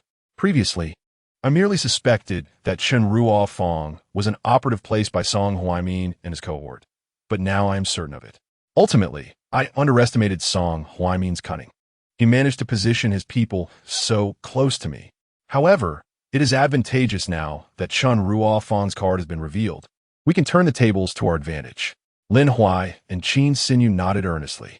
Secretary Wang, do you have any plans? Wang Yibo smiled at Lin Huai. I intend to grant Chen Ruofang unconditional trust and delegate authority over the Ring Road project to him. Lin Huai remarked, are you suggesting that if you empower Chen Ruofang, they might tamper with the Ring Road? Wang Yibo nodded. It is not beyond the realm of possibility. The opponent will certainly seize any opportunity. However, at that point, I fear they might not take action, and if they do, they will fall into our trap. Lin Huai and Qin Xinyu exchanged glances. Indeed, how could someone devoid of cunning attain such a high position? Wang Yibo's thoughts were equally meticulous. If Old Han were to glean any insights at the Lakeside Hotel, I could fan the flames, making them ever more fervent. Shortly after, the three concluded their meal. Lin Huai and Qin Xinyu escorted Wang Yibo home before returning to their own residence. Upon arriving home, Qin Xinyu initially wished to engage Lin Huai in a discussion about their relationship, but he rebuffed her. For Lin Huai, Qin Xinyu was a tantalizing presence, visible yet unattainable, a source of torment. Thus, after a brief exchange, he retreated to his room. Noticing Lin Huai's urgency to enter his room, Qin Xinyu furrowed her brow. Could there be something amiss? Perhaps he was secretly dating someone? With this thought, she returned to her room, and a few minutes later, emerged clad in an alluring silk nightgown. Knock, knock, knock. Qin Xinyu raised her hand and tapped on Lin Huai's door. Soon he opened it.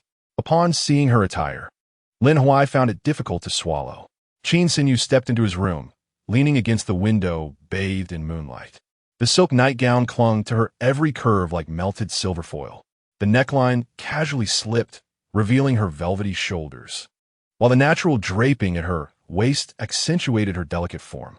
The slits at the hem fluttered with her breath, hinting at her long, graceful legs enveloped in a soft glow. The strands of hair cascaded down before her chest, and her eyelashes cast butterfly-like shadows upon her cheeks. With each graceful movement, an elusive fragrance seemed to linger in the air, her languorous yet alluring demeanor weaving together a silent poem of sensuality and innocence. Qin Xinyu, do you not realize how easily you tempt a man into wrongdoing? Lin Huai's deep-set eyes were fixed intently upon Qin Xinyu as he spoke. Brother Lin Huai, I wish for you to indulge in such transgressions. Qin Xinyu replied, her enchanting eyes fluttering. She then elegantly extended her long, fair legs, stepping closer to Lin Huai, who sat upon the bed, and gently lifted his chin with her delicate fingers. Lin Huai furrowed his brow. This was a predicament of her own making. Without further ado, he grasped Qin Xinyu's soft neck with his right hand, applying a gentle pressure that caused her to topple into his embrace, her crimson lips brushing against his. Until that moment, he had refrained from taking action, feeling that their familiarity could lead to an awkwardness should their paths diverge in the future. Yet now, all such concerns faded. After all, it was Qin Xinyu who had initiated this seductive dance. Qin Xinyu's eyes widened, her heart racing, her exquisite face flushed with a rosy hue, as if time itself had come to a standstill. She was utterly at a loss as to what to do next. Just as Lin Huai's hand began to traverse from her neck to her chest, her heart nearly leapt from her chest. Was brother Lin Huai about to act lewdly? With a sudden burst of resolve, Qin Xinyu pushed Lin Huai away and fled from his room. Watching her retreating figure, Lin Huai's lips curled into a slight smirk.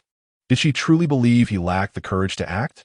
He would relish the opportunity to see if she dared to behave so brazenly in his presence again.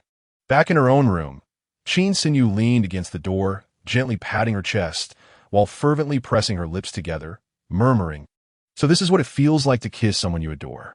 It's utterly dizzying. Oh no, why does it linger so tantalizingly? Alas, Qin Xinyu, weren't you always so bold? Why did you flee this time? If you run away, when will you ever be able to gift your virtue, which you have preserved for over 20 years, to brother Lin Huai? Oh dear, how vexing!" Covering her flushed face with her hands, Qin Xinyu paced restlessly before ultimately leaping on her bed, burying her face beneath the covers. Meanwhile, Lin Huai had retreated to the bathroom for a cold shower. Before returning to his bed and messaging Li Kiki, "How are things progressing on your end? Brother Lin, if you can win over my best friend, we can surely handle Song Huaimin together." Li Kiki replied promptly. "Your best friend? Luo Xia? How do I go about that?" Lin Huai inquired, perplexed. "Why not seduce her? You are young and vigorous. It should be a piece of cake," came Li Kiki's audacious suggestion. Chapter 78. Dumplings? Lin Huai's eyes widened in disbelief at Li Kiki's message. This girl was utterly shameless. "Absolutely not. Am I that kind of person?" "Li Kiki, your line of thinking is quite perilous. Am I truly that kind of person?" Lin Huai replied with unwavering conviction. "Regardless of the methods you employ, it is imperative that you arrange another meeting with Song Huaimin at the Lakeside Hotel soon. Do you understand?" "Understood." Concluding the conversation with Li Kiki, Lin Huai cast his phone aside and promptly retired for the night. The following day, Lin Huai arrived at work punctually. During the lunch hour, Wang Yibo called him. "Shaolin, this evening there will be an investment banquet at the Panlong Hotel, catering to entrepreneurs coming to invest in Chayu County. If you have the time, you might consider attending." Lin Huai pondered for a moment and replied, "Secretary Wang, I am uncertain if anything particularly significant will arise this evening. If there are no pressing matters, I will certainly seek you out." Wang Yibo chuckled heartily. "Very well. Shaolin, should you decide to come, please give me a call, all right?" "Certainly, Secretary Wang."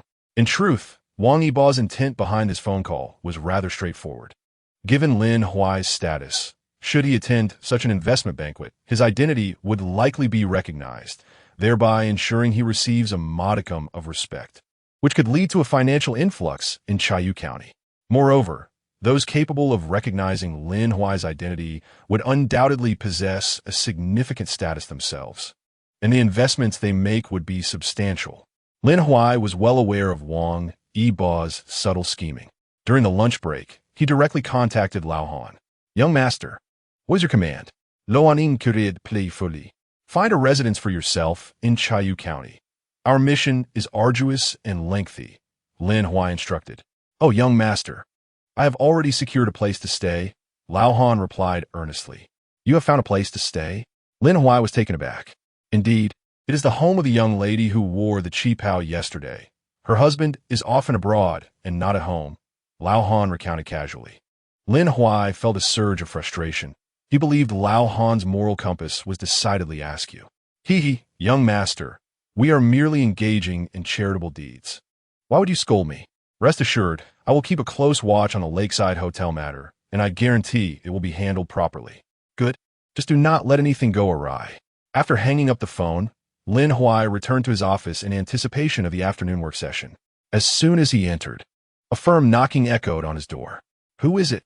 Lin Huai inquired coolly. "Director Lin, it is I," came the soft, melodious voice of Hua Dai. "Come in." Hua Dai turned the doorknob and gracefully approached Lin Huai. Today, she was clad in a fitted gray skirt, paired with a crisp white blouse that strained against her ample figure, almost bursting forth like a caged bird. Her long legs were adorned with black stockings emblazoned with letters, rendering her appearance utterly captivating. "Director Lin, are you busy?" Hua Dai gazed at Lin Huai, her smile radiant. "Not particularly busy," Lin Huai replied nonchalantly. "That's splendid. I have a document here that requires your signature," Hua Dai said, retrieving a file from behind her back and placing it before Lin Huai. She leaned slightly forward, her hands resting on Lin Huai's desk, revealing her snow-white collarbone. while the secret of her chest was exposed, showcasing a generous expanse of creamy skin. Lin Huai's gaze was fixed upon the enchanting butterfly before him, intrigued, as it cost him nothing to indulge in such a sight. "Director Lin, do you think I am beautiful?" The butterfly whispered softly, leaning closer to his ear, her warm breath brushing against him. "Not bad," Lin Huai replied nonchalantly. "Then, shall we go to my place tonight? I can make dumplings for you," she suggested, her beautiful eyes unwaveringly locked onto him. "Butterfly sister, I too desire dumplings. May I come over to your house tonight?" Unbeknownst to them, Zheng Wei had appeared at the office door, smiling as she rushed in. The butterfly was visibly startled, quickly straightening her posture as her eyes darted around. "Sure. What filling would you like? I can buy it after work," she responded. Zheng Wei tilted her head in contemplation. "Butterfly sister, can we have corn and pork filling?" The butterfly nodded affirmatively. "Absolutely, no problem." Casting a glance at Lin Huai, the butterfly mused that it might be challenging to create an opportunity for them to be alone together. Moreover, Zheng Wei seemed to consistently disrupt her plans. Could it be that she harbored feelings for Lin Huai? It was entirely plausible, with Lin Huai's youthful charm and respectable standing. It was no surprise that he captivated the hearts of young women. "Do you need something from Director Lin?" The butterfly inquired softly, noticing Zheng Wei's reluctance to leave. "Oh, no, I'm just passing by. I overheard you discussing dumplings, so I thought I would join," Zheng Wei replied with a smile. The butterfly felt a wave of exasperation. Zheng Wei seemed to be perpetually attentive to Lin Huai, as if she were always coincidentally present. The young girl was quite observant. As Zheng Wei chatted with the butterfly, Lin Huai enjoyed the tranquility. As the workday neared its end, Wang Yibo sent Lin Huai a message. "Xiaolin, how about tonight? If you're free, I can kind of pick you up." Lin Huai felt a bit overwhelmed by Wang's enthusiasm, making it awkward for him to refuse. "Secretary Wang, if I can come, I'll make my own way. Which banquet hall is it?" Wang Yibo replied, "The Great Ambition Banquet Hall." "I understand," Lin Huai responded. Noticing Lin Huai was replying, both women quietly exited his office. When the workday concluded, Lin Huai first called Qin Xinyu. Soon, Qin Xinyu answered the phone, sounding somewhat anxious. Was she still preoccupied with their kisses from the previous night? "Do you want me to pick you up after work?" Lin Huai asked gently. "I might have some matters to attend to. You can head back first. I'll take a taxi when I finish," Qin Xinyu replied. "All right." After hanging up, Lin Huai pondered over his phone. Was his treatment of Qin Xinyu perhaps too indulgent? As Qin Xinyu had some matters to attend to, Lin Huai decided to visit the Panlong Hotel to ascertain the nature of the investment banquet that Wang Yibo had mentioned, perhaps to uncover a pleasant surprise. Consequently, Lin Huai departed from his office, descended the stairs, and drove towards the Panlong Hotel. Chapter 79. No quarrels. Lin Huai arrived at the Panlong Hotel, where the parking lot was filled exclusively with sleek Mercedes-Benz vans.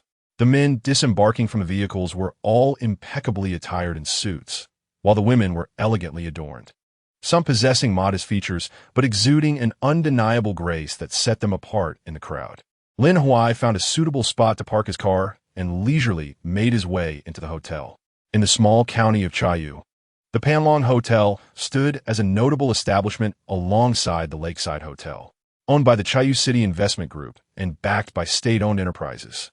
Its capacity and operational prowess were beyond reproach. Upon reaching the elevator, Lin Huai pressed the button for the upper floors. At that moment, a message from Wang Yibo arrived. "Xiaolin, have you arrived at the Panlong Hotel? If so, please head to the adjacent Chaoyu County Specialty Food Street to address a minor issue. Apparently, a merchant from the Forbidden City has had a dispute with a vendor. I was supposed to handle it personally, but I'm currently tied up. I'm sending you to manage this matter as a demonstration of our commitment to valuing the investors who come to Chaoyu County." Lin Huai felt somewhat exasperated. After all, he was the director of the county's disciplinary inspection office, not merely a pawn to be moved at will. "Understood, Secretary Wang. I am currently at the Panlong Hotel and will head over shortly," he replied while making his way outside. He was aware of the Specialty Food Street, which was merely a 3-minute walk from the Panlong Hotel, situated in one of the more bustling areas of Chaoyu County. Upon reaching the entrance of the street, he noticed a crowd gathered not far away. "Such a pretty face, yet wanting to eat and drink for free. Women like you must be seeking to be a mistress, always yearning for easy gains. I can't afford your prices. Why do you insult me so harshly? I'll insult you. Do you believe I one-T hit you? As Lin Huai pushed through the throng, he spotted a portly woman raising her hand menacingly, poised to strike a girl.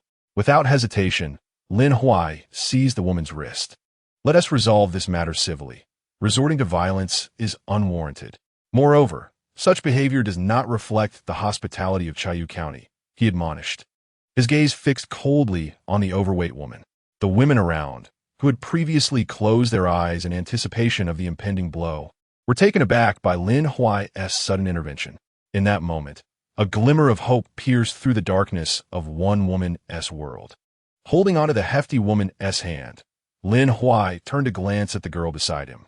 The inky silk dress swayed gracefully with each step, the delicate rhinestones at the waist reflecting a cold light from the overhead lamp, accentuating her slender waist even further. Her waist-length black hair was loosely gathered, with a few stray strands cascading down her swan-like neck, elegantly outlining her smooth jawline. Beneath her willow-shaped brows were amber-hued peach blossom eyes, their outer corners slightly lifted, exuding a natural allure. Yet the depths of her gaze held a chilling intensity akin to ice. Her nose was high and refined, and her lips, naturally crimson, were now pressed into a sharp line. Her porcelain-like skin bore a subtle blush, glimmering with a pearlescent sheen under the cold lighting, creating a striking visual contrast with her black suit dress, like a poppy blooming in the dark of night or a solitary moon hanging in the sky. Breathtakingly beautiful, yet dauntingly distant. Lin Huai smiled softly. Such an ensemble exuded the aura of a formidable woman. Yet this very woman, confronted by the overweight woman before her, remained passive even as the latter prepared to strike. Truly, she was a woman unaccustomed to quarrels. Who are you? The overweight woman glared at Lin Huai. Your curiosity about my identity is unwarranted, Lin Huai retorted coldly, releasing the woman's hand. However, as a business owner, do you not think your behavior is excessively domineering? When a customer questions your prices, do you resort to insults? When confronted, you threaten violence. This not only tarnishes your own reputation, but also casts a shadow over the entire culinary street and brings disgrace to the whole of Chayu County. The onlookers agreed with Lin Huai, echoing her sentiments. The overweight woman, realizing the implications, fixed her gaze on Lin Huai and sneered. Ah, I see now. You must be this woman's lover, right? A man like you, so fair and delicate, must cater to wealthy women. Perhaps your relationship is one of patron and protege. Chiu Wantong, standing behind Lin Huai, clenched her small fists in fury. It was their first meeting. How could they possibly have the relationship the woman implied? This was infuriating.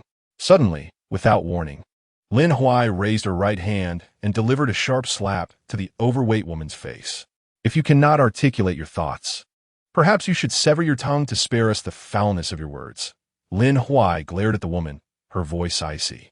The overweight woman, accustomed to her domineering ways, was taken aback by Lin Huai's sudden aggression. She quickly called to the man inside. Darling, this vile man has struck me. Come quickly. Upon hearing her cries, a man emerged from within, wielding a kitchen knife. Lin Huai furrowed her brow. Such a business owner could not be allowed to operate in this food street. This barbaric method of earning a living would surely spell doom for the entire area. You intend to use that knife? Lin Huai asked, her gaze fixed coldly on the man. And what if I do? He retorted, raising the knife threateningly. Bring your face closer. If my wife is satisfied, perhaps I will set down my knife. Lin Huai had initially chosen to endure the provocations, yet unexpectedly, the adversary continued to push their luck. Although the man refrained from physical aggression, Lin Huai, caught off guard, retaliated swiftly and decisively, delivering a powerful punch to the man's arm. The sound echoed as the man felt a numbing pain, as if his arm were about to snap, causing the kitchen knife he wielded to clatter to the ground. Lin Huai followed up with another punch, this time striking the man squarely in the chest, leading him to cough violently and slump back into his chair. This establishment has no place on this street, Lin Huai remarked coolly.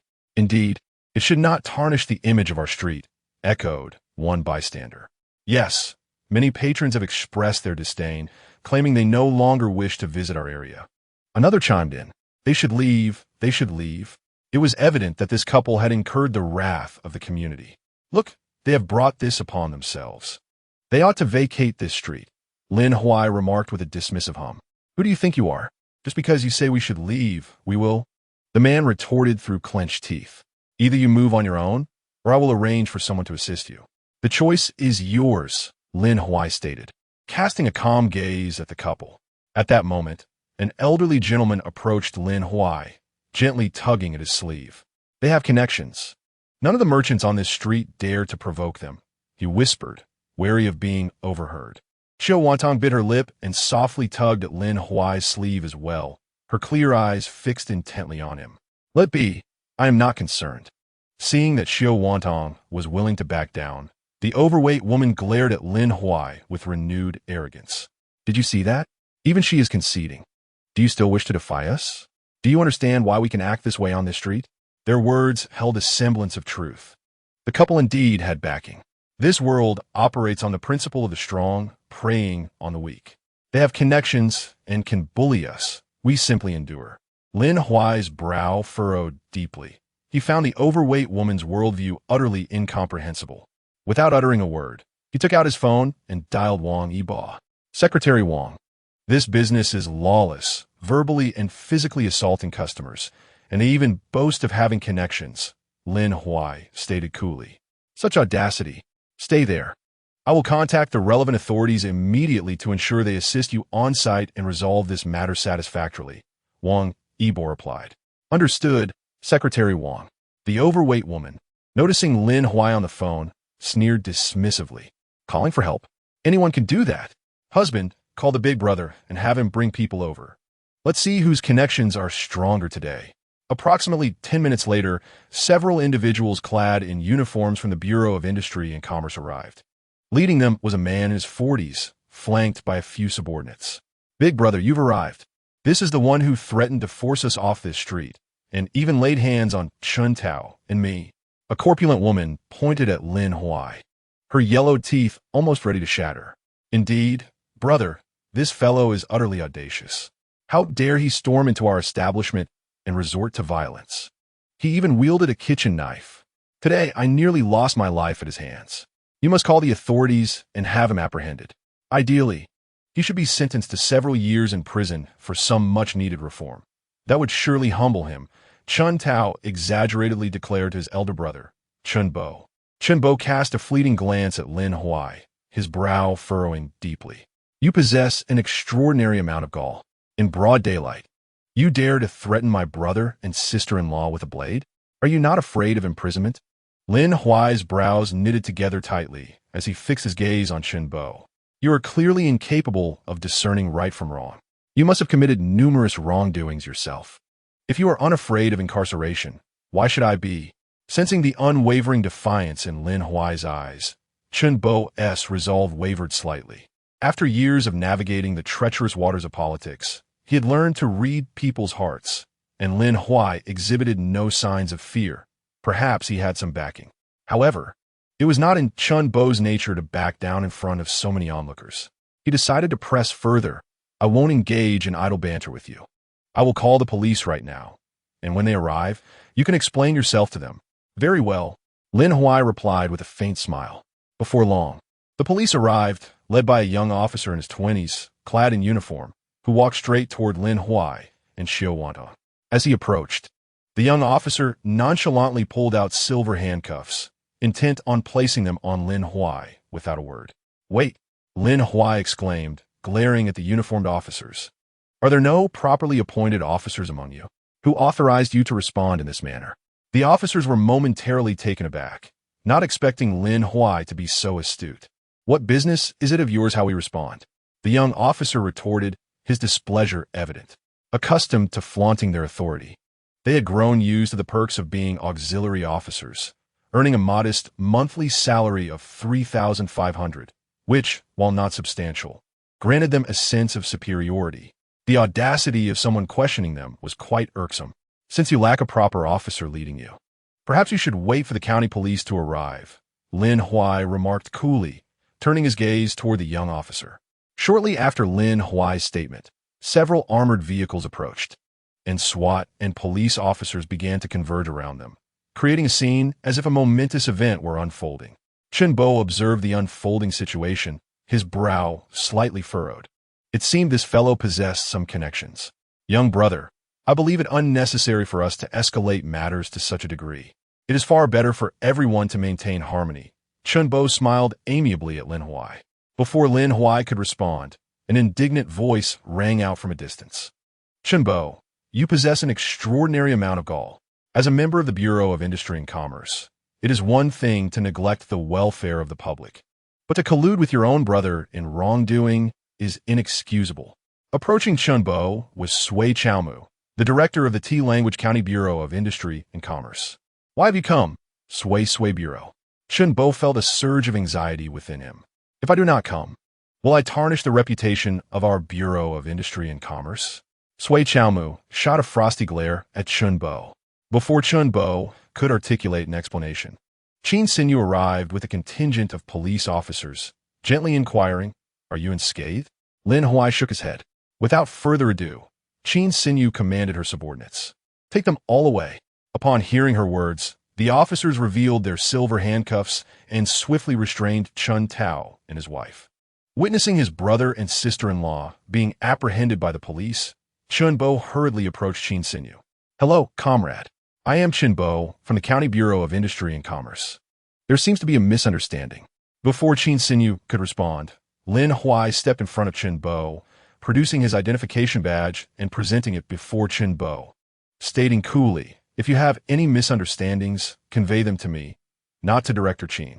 Chen Bo, overwhelmed, felt his vision darken and his legs weaken, causing him to collapse onto the ground. It was over. This time, it was truly over. Lin Huai, preoccupied, made a call to Hua Dai, instructing, "Bring a few people to the Longyan Hotel and the Gourmet Street. You all need to work overtime tonight.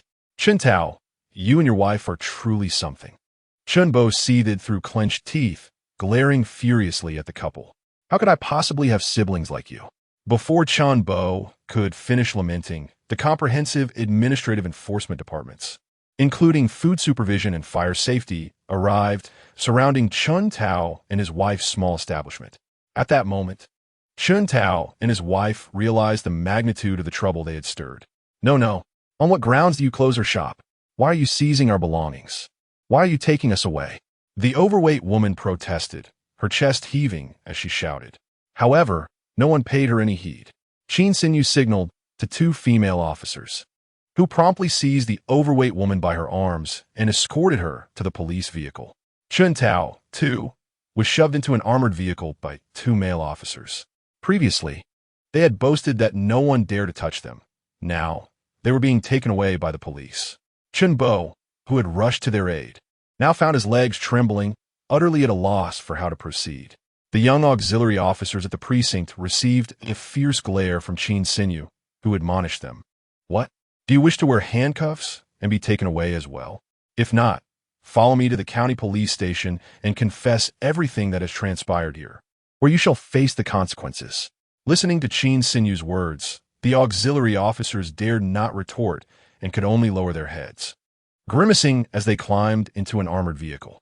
As Qin Xinyu boarded the police car, she exchanged a smile with Lin Huai and waved goodbye, while Lin Huai reciprocated her gesture, watching her lead the team back to the county police station. Regarding Chen Bo, the county disciplinary committee had yet to arrive. He painstakingly approached Lin Huai, whispering, "Director Lin, I must take my leave."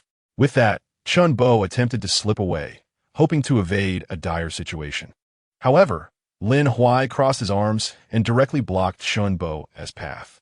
"Do you intend to personally report your misdeeds to the county disciplinary committee?" Feigning ignorance, Chen Bo looked at Lin Huai and asked, "Director Lin, what do you wish for me to report?" Lin Huai let out a cold snort. "Chen Bo, I caught you red-handed in your abuse of power. What do you have to explain?" With his head lowered, Chen Bo forced a smile and replied, "Director Lin, it's merely a misunderstanding. What Chen Tao and the others have done is utterly detestable. Even as his brother, I cannot support him." "Lin Huai, uninterested in further trivial conversation with Chun Bo, retorted, "You claim you want to help him? Yet you previously called the police to take you away. How swiftly you forget." Disregarding Chun Bo, Lin Huai turned to the young lady beside him, Xiao Wantong. "I sincerely apologize for the unpleasant experience on your first visit to Chiayu County." Xiao Wantong smiled gently at Lin Huai. "It's quite all right. In fact, I'm grateful to you. Without your assistance, I would have been at a loss today." Lin Huai replied with a smile. It was but a small effort. After exchanging a few brief words, Lin Huai assumed Xiao Wantong would depart. To his surprise, she remained by his side until Hu Dai and Zheng Wei arrived with several young men from the County Disciplinary Committee. "Director," from afar, Hu Dai called out to Lin Huai, "What is the matter?" Lin Huai gestured to Chun Bo. "This is Chun Bo from the Industrial and Commercial Bureau. Please take him back and attend to him properly." "Understood, Director." The group nodded in agreement. Two young men approached Chun Bo, one on each side. "Get in the car." Chun Bo grit his teeth, begrudgingly complying and stepping into the vehicle sent by the County Disciplinary Committee. How did it come to this? Why has it turned out like this? It's all my wretched brother's fault. He has brought me to ruin. Once Chun Bo was taken away by the Disciplinary Committee, the various departments concluded their business, exchanging pleasantries with acquaintances before returning to their respective homes. The onlookers murmured amongst themselves, praising Lin Huai's actions. Turning around, Lin Huai noticed that Xiao Wantong had not yet left and offered her a gentle smile. She returned the gesture and asked, "I still don't know your name." "Lin Huai," he replied. Xiao Wantong gazed at him, seemingly surprised. "Your name is Lin Huai?" Lin Huai paused momentarily. "Is there something wrong with my name?" She quickly waved her hands. No. With Lin Huai falling silent, Xiao Wantong also found herself at a loss for words, creating a rather awkward atmosphere. After contemplating for a moment, she clenched her delicate fists and gazed deeply into Lin Huai's eyes, suggesting, "You've helped me immensely. Perhaps I could treat you to a meal as a token of my gratitude?" Lin Huai smiled and waved his hand, saying, "I'm afraid today won't work. There is at the Panlong Hotel organized by Language County, and I must attend." Upon hearing Lin Huai's words, Xiao Wantong seemed somewhat excited. "Are you also going to the Panlong Hotel?" Lin Huai nodded, glancing at Xiao Wantong, feigning surprise. "You aren't going to the Panlong Hotel too, are you?" In truth, Lin Huai was already aware that Xiao Wantong had come from the Forbidden City to participate in the banquet organized by Language County. He was merely aiming to appear more natural. Indeed, Xiao Wantong's face lit up with joy. Earlier, before the banquet commenced, "I arrived a bit early and thought to explore this area alone. I never anticipated such an event would unfold. Thankfully, I ran into you. I hardly know how to thank you. By the way, was that policewoman I just waved at your girlfriend?" As a girl, I can't help but feel a twinge of jealousy at her stunning beauty. And why do I feel as if I've seen her somewhere before? Lin Huai found it somewhat puzzling that Xiao Wantong, who previously spoke little, had suddenly become quite loquacious. Could this be what they referred to as a slow-to-warm personality? How could that be? Lin Huai smiled at Xiao Wantong and replied, "We grew up together." Upon hearing Lin Huai's response, Xiao Wantong felt an inexplicable joy. "By the way, it seems the banquet has already started. Should we head to the Panlong Hotel?" Xiao Wantong tilted her head, looking at Lin Huai. He gently nodded. The two walked side by side towards the Panlong Hotel. Just as they were about to enter the banquet hall, Lin Huai and Xiao Wantong overheard Song Huaimin and Zhua Bufan whispering.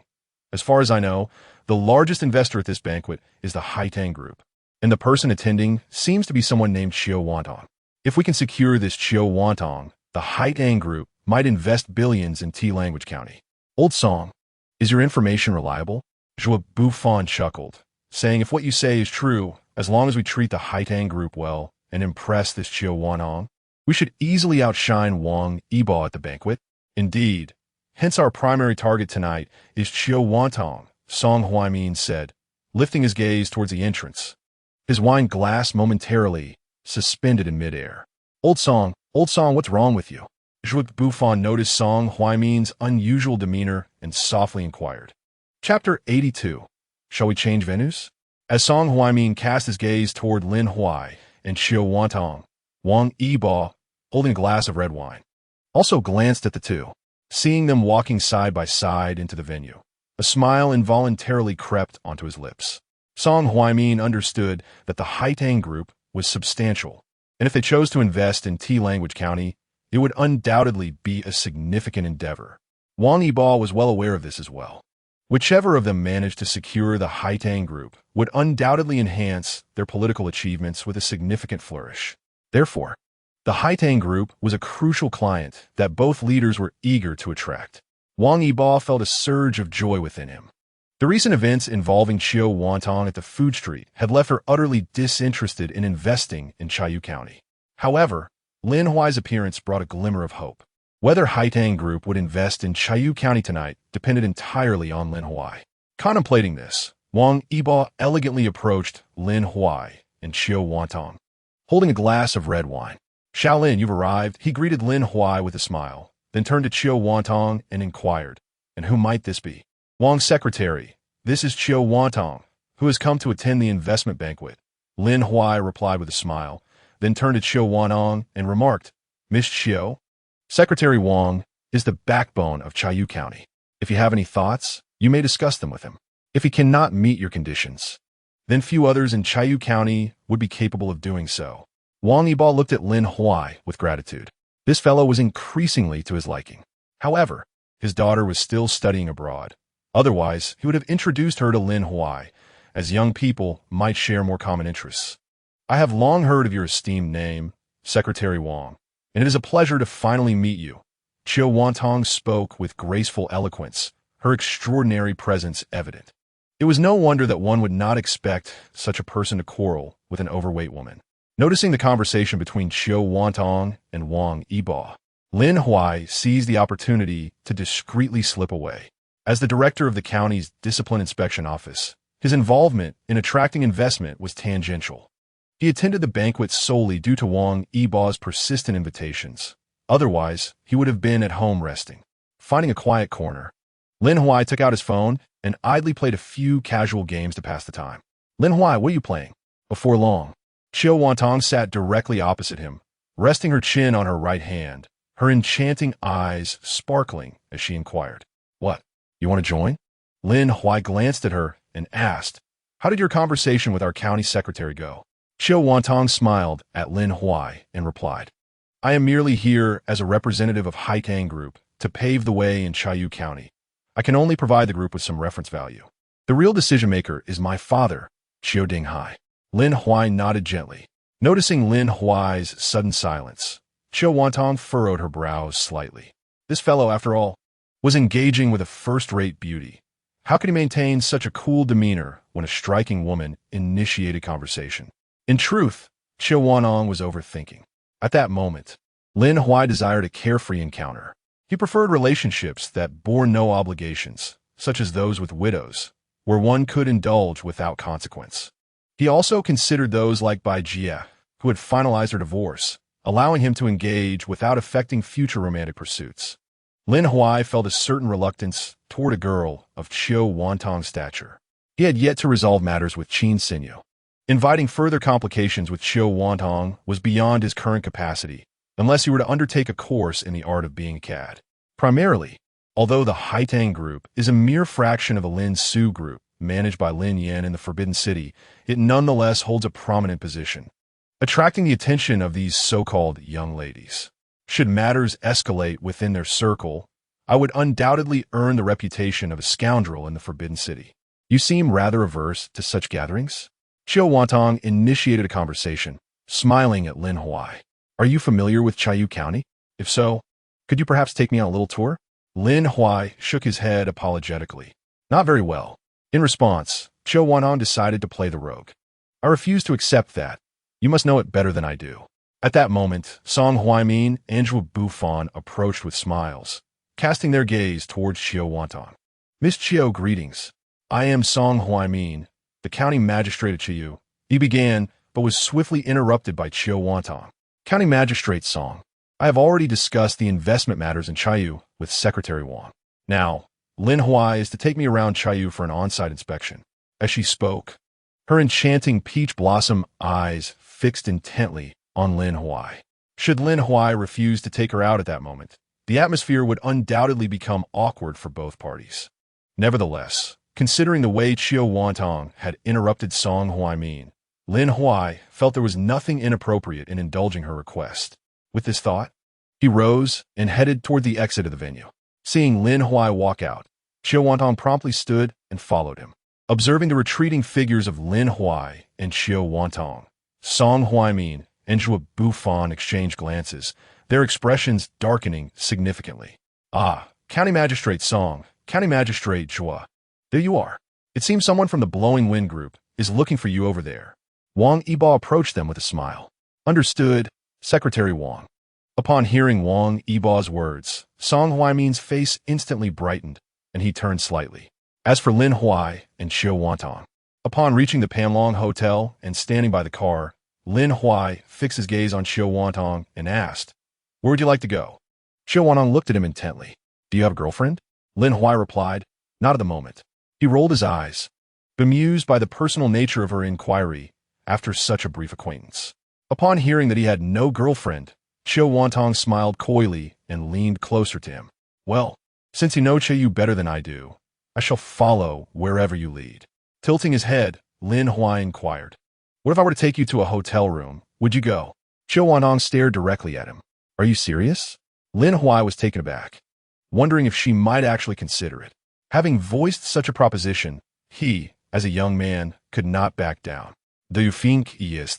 He replied with a gentle smile, gazing at Chiu Wantong.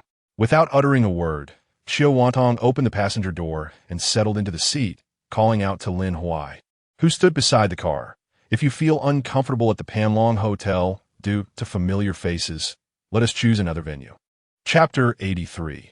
The terrifying nature of girls. Lin Huai was momentarily taken aback, his deep-set eyes fixed intently on Chiu Wantong. "Are you serious?" Chiu Wantong's complexion flushed. "What's the matter? Are you afraid?" "Many of my classmates tried it while I was studying abroad, but I never encountered anyone who made my heart flutter." Lin Huai chuckled lightly. "What I have to fear? I merely worry that you might regret it." In terms of both figure and beauty, Chiu Wantong was undeniably striking. Even in a small county like Chaoyu, with her curves and graceful form, she was indeed a remarkable presence. Though a bit shy, Chiu Wantong maintained her gaze on Lin Huai. Only by missing out will one feel regret. At that moment, if Lin Huai were to utter any further words, it would seem somewhat ungrateful. Moreover, after spending such a long time apart from Luo Xiaoxiao, Lin Huai had accumulated a significant amount of pent-up energy that deserved a reasonable release. With this thought in mind, Lin Huai smiled at Chiu Wantong, entered the car, started the engine, and remarked playfully, "Does one necessarily need to go to a hotel for such things?" An hour later, Lin Huai brought Chiu Wantong to a secluded lakeside, finding an extremely hidden spot to stop. He tilted his head, smiling as he looked at Chiu Wantong.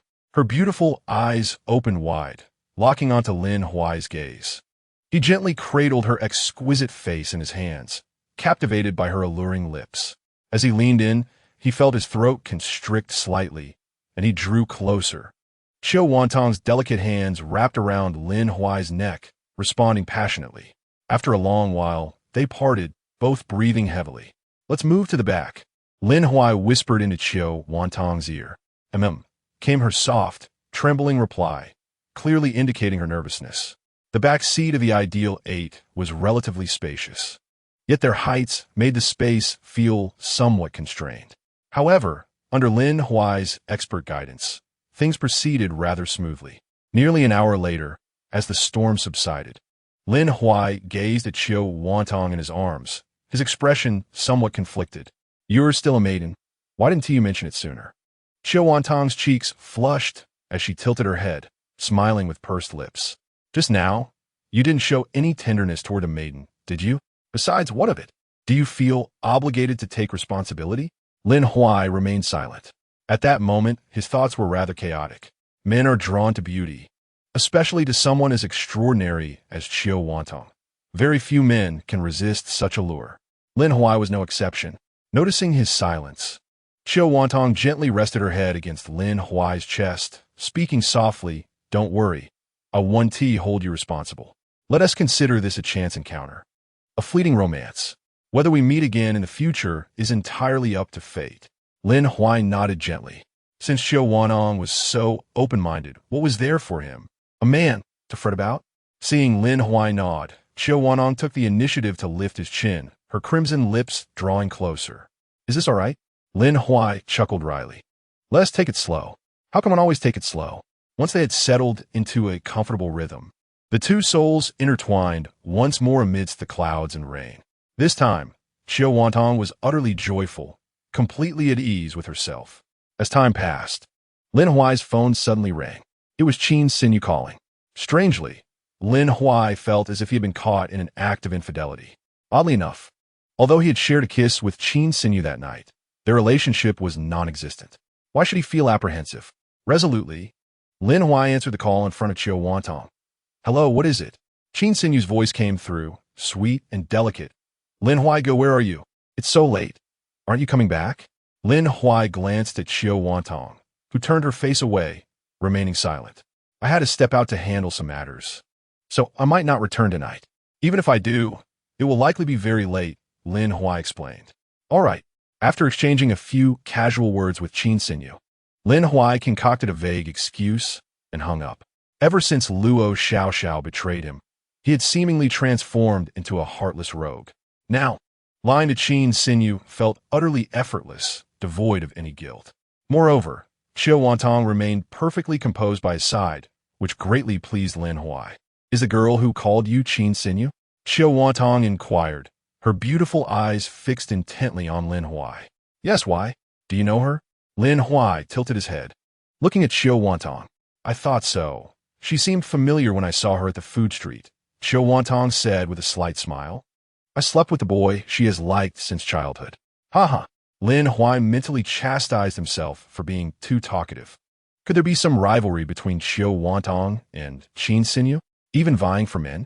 The atmosphere fell silent for a few seconds, and then Xiao Wanong's gaze locked onto Lin Huai as she said, Since you've already told Qin Xinyu that you're not coming back tonight, why not come to my place instead?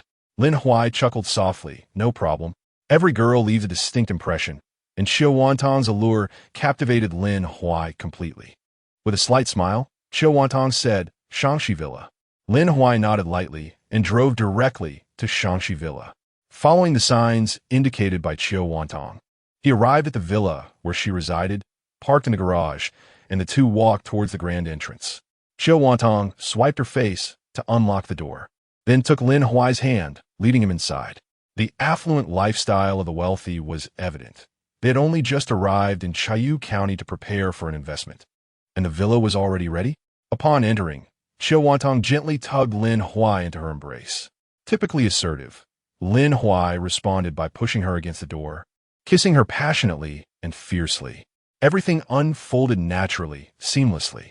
The next morning, Lin Huai awoke, preparing for work.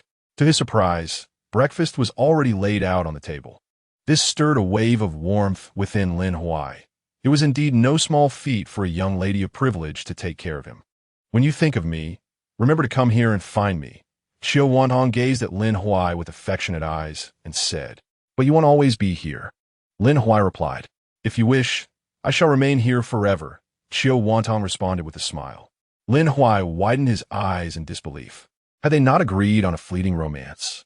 This girl seemed to be getting a bit carried away. Noticing Lin Huai's expression, Xiao Wanong chuckled. Do not harbor any other thoughts. I simply find you quite remarkable and would like to explore further. Indeed, girls can be quite formidable. A young man must take care to protect himself when out in the world. Chapter 84. Lifelong rivals after Lin Huai's departure. Xiao Wanong took out her phone, opened WeChat, and quickly located the contact she had saved under the name Lifelong Rival. She promptly sent the location of the Shanshui Villa. If Lin Huai were present and saw the avatar of this lifelong rival, he would surely be astonished to discover that she shared the same profile picture as Qin Xinyu. Upon receiving Xiao Wanong's message, Qin Xinyu furrowed her brows. Years ago, when Xiao Wanong went abroad, she had joined the military, and their communication had dwindled. Now, receiving a sudden message from Xiao Wanong, a faint smile graced her lips, yet her fists were tightly clenched. What is this? That wretched woman has resurfaced? After all these years abroad, does our rivalry continue? Qin Sinyu typed in response. Whatever. However, I wish to inform you that in certain aspects, I have already triumphed. Xiao Wantong replied with a cheerful tone. Pray tell, in what regard have you emerged victorious? Qin Sinyu, known for her tenacity, was not one to concede easily. I have shared a bed with the man you adore. This line was not fully typed before Xiao Wantong deleted it, a slight smirk on her lips as she murmured. Never mind, I shall keep this to myself for now. When I bear Lin Huai's child, it will be an opportune moment to reveal it. At that time, I shall undoubtedly secure my position. With this thought, Xiao Wantong's spirits soared once more as she replied, I am weary, but rest assured, you will learn in due time. After sending her message, she disregarded any further communications from Qin Sinyu. Upon noticing that Xiao Wantong had ceased to respond, Qin Sinyu's brow furrowed deeply. Her anger boiling over as she gritted her teeth. This foul woman, why on earth has she returned from abroad? Into T-Language County, no less. Suddenly, a realization struck her, and she slapped her forehead, eyes widening in alarm. Could it be? The woman I glimpsed at the food street, though I only saw her back, bore an uncanny resemblance to Xiao Wantong. Could she truly be Xiao Wantong? And she was standing beside Lin Huai. With this thought, a sense of inexplicable panic washed over Qin Sinyu. Taking a deep breath, she sought to reassure herself. After all, Lin Huai was currently residing with her. Surely, that wretched woman would have no opportunity to interfere. At this very moment, Lin Huai, who had just recently arrived at the county disciplinary committee, sneezed unexpectedly. What is going on? Is someone talking about me? Why do I keep sneezing? Director Lin, how did you know I was speaking of you? Zheng Wei teased, standing at the doorway of Lin Huai's office, her face beaming with delight as the door was ajar. You were talking about me? Lin Huai chuckled softly. Is it because I made you work overtime last night, and you're holding a grudge against me? Zheng Wei quickly waved her hands, exclaiming, Director Lin, how could that be? Even if you made me work overtime every day, I would harbor no complaints. In fact, if it meant spending that time with you, I would feel quite exhilarated. Lin Huai looked at her as if she were a curious enigma. Are you a bit peculiar? What kind of hobby is it to enjoy working overtime? Zheng Wei felt that Lin Huai lacked romantic sensibility. The essence of her words was not merely about the overtime, but rather the desire to be in his company. What a straightforward man. Can't you grasp that? However, Lin Huai was not incapable of understanding. He had spent the previous night with Xiao Wantong and was now quite fatigued. The lingering issues were unresolved, and he felt somewhat guilty at the prospect of engaging with a young woman like Zheng Wei. Director Lin, regarding Chun Bo, whom you asked us to interrogate last night, he has confessed everything after a night of questioning. Would you like to conduct the interrogation personally? Zheng Wei's expression turned serious as she addressed Lin Huai. Lin Huai shook his head. No need for that. Just proceed with the necessary protocols. Zheng Wei nodded gently. All right. Noticing Lin Huai's disinterest in further conversation, she pouted slightly, stomped her foot in mild frustration, and then exited the office. Lin Huai was not oblivious to Zheng Wei's sentiments. If he were to reciprocate the affections of a woman who admired him, would he be able to respond accordingly? In the afternoon, as the workday neared its end, Lin Huai's phone rang. It was an unfamiliar number. Hello, Lin Huai answered the call. Hey there, do you still remember who I am? Came the alluring voice of Luo Xie from the other end. Of course, I have a vivid memory of beautiful women, Lin Huai replied with a smile. Li Kiki had already informed him that if he wished to win Luo Xie's unwavering loyalty in assisting him, he must first win her over with flattering words. You really know how to charm, Luo Xie giggled. Are you off work yet? Almost. After work, let us gather the three of us, Lin Huai suggested. Sound great. I've been eager to meet you, Luo Xie responded with palpable excitement. After a brief conversation with Luo Xie, Lin Huai drove to the vocational college's entrance after work, and under the cover of night, picked up Li Kiki and Luo Xie. Despite Li Kiki having dated several boyfriends, her youth and beauty still shone brightly. Two blossoming young women entered the car, both possessing remarkable figures and looks. Who wouldn't envy such a sight? What would you like to eat? Lin Huai inquired with a smile. Whatever you treat us to, we'll gladly have. Luo Xie chimed in with a playful laugh. How about a buffet? I sense that you students must enjoy buffet dining. How about a seafood buffet? Lin Huai inquired. Absolutely. It has been quite some time since we last indulged in a seafood buffet. Luo Xie replied, her beautiful eyes fixed intently on Lin Huai. After the buffet, could we perhaps go for a drink in the evening? Drinking might not be feasible due to our profession. From Monday to Friday, we are prohibited from consuming alcohol. We can only partake during weekends when we are not on duty. How about we plan for dinner today and arrange for drinks on the weekend instead? Lin Huai suggested. Sounds great. It's a deal. Handsome, Luo Xie responded, exhibiting a more carefree disposition than Li Kiki. Once confirmed, Lin Huai drove to the shopping center, parked in the underground lot, and the three of them took the elevator to the 4th floor, where a seafood buffet awaited.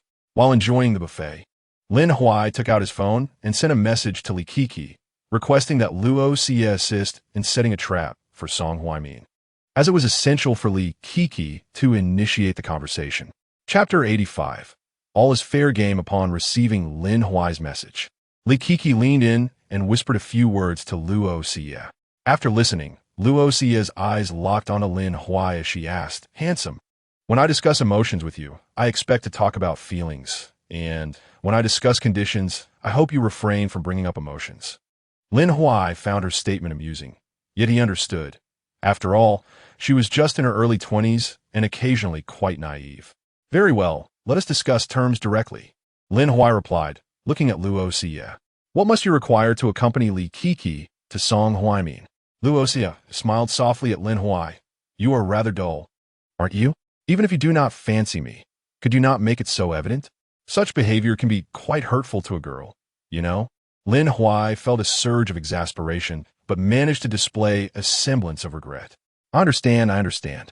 Rest assured, once this is accomplished, I shall compensate both of you. At that time, you may express a wish, and I will do my utmost to fulfill it. Luo Xie looked at Lin Huai with a mischievous glint in her eye. Really? Lin Huai was uncertain of the wish she might propose, yet at that moment, he could only muster the courage to agree. Of course, you can ask Kiki.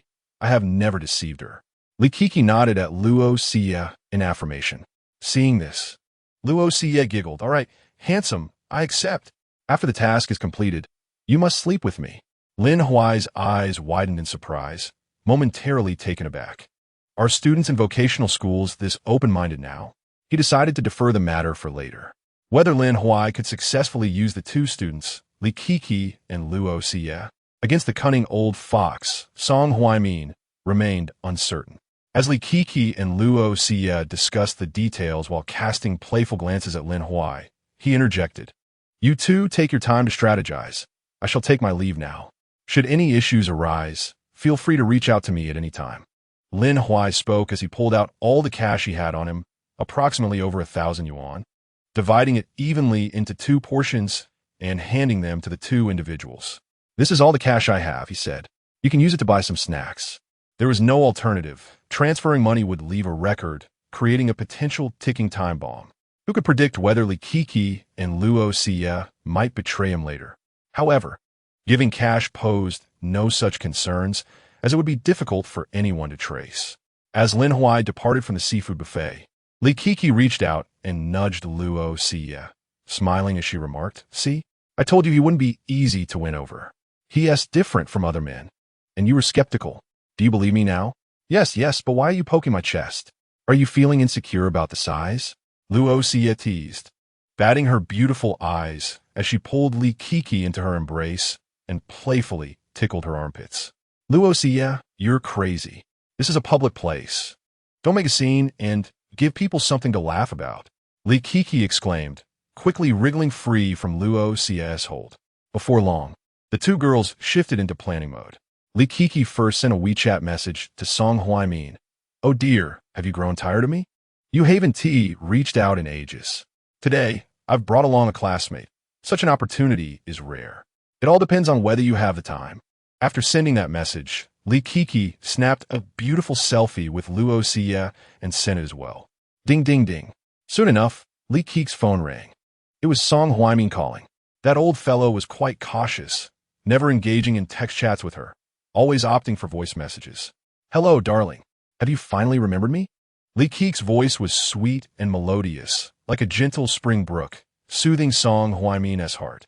How could an older man like Song Huaimin resist the charm of a youthful and radiant girl like Li Kiki? Sweetheart, who are you calling darling? Aren't you afraid someone might get jealous?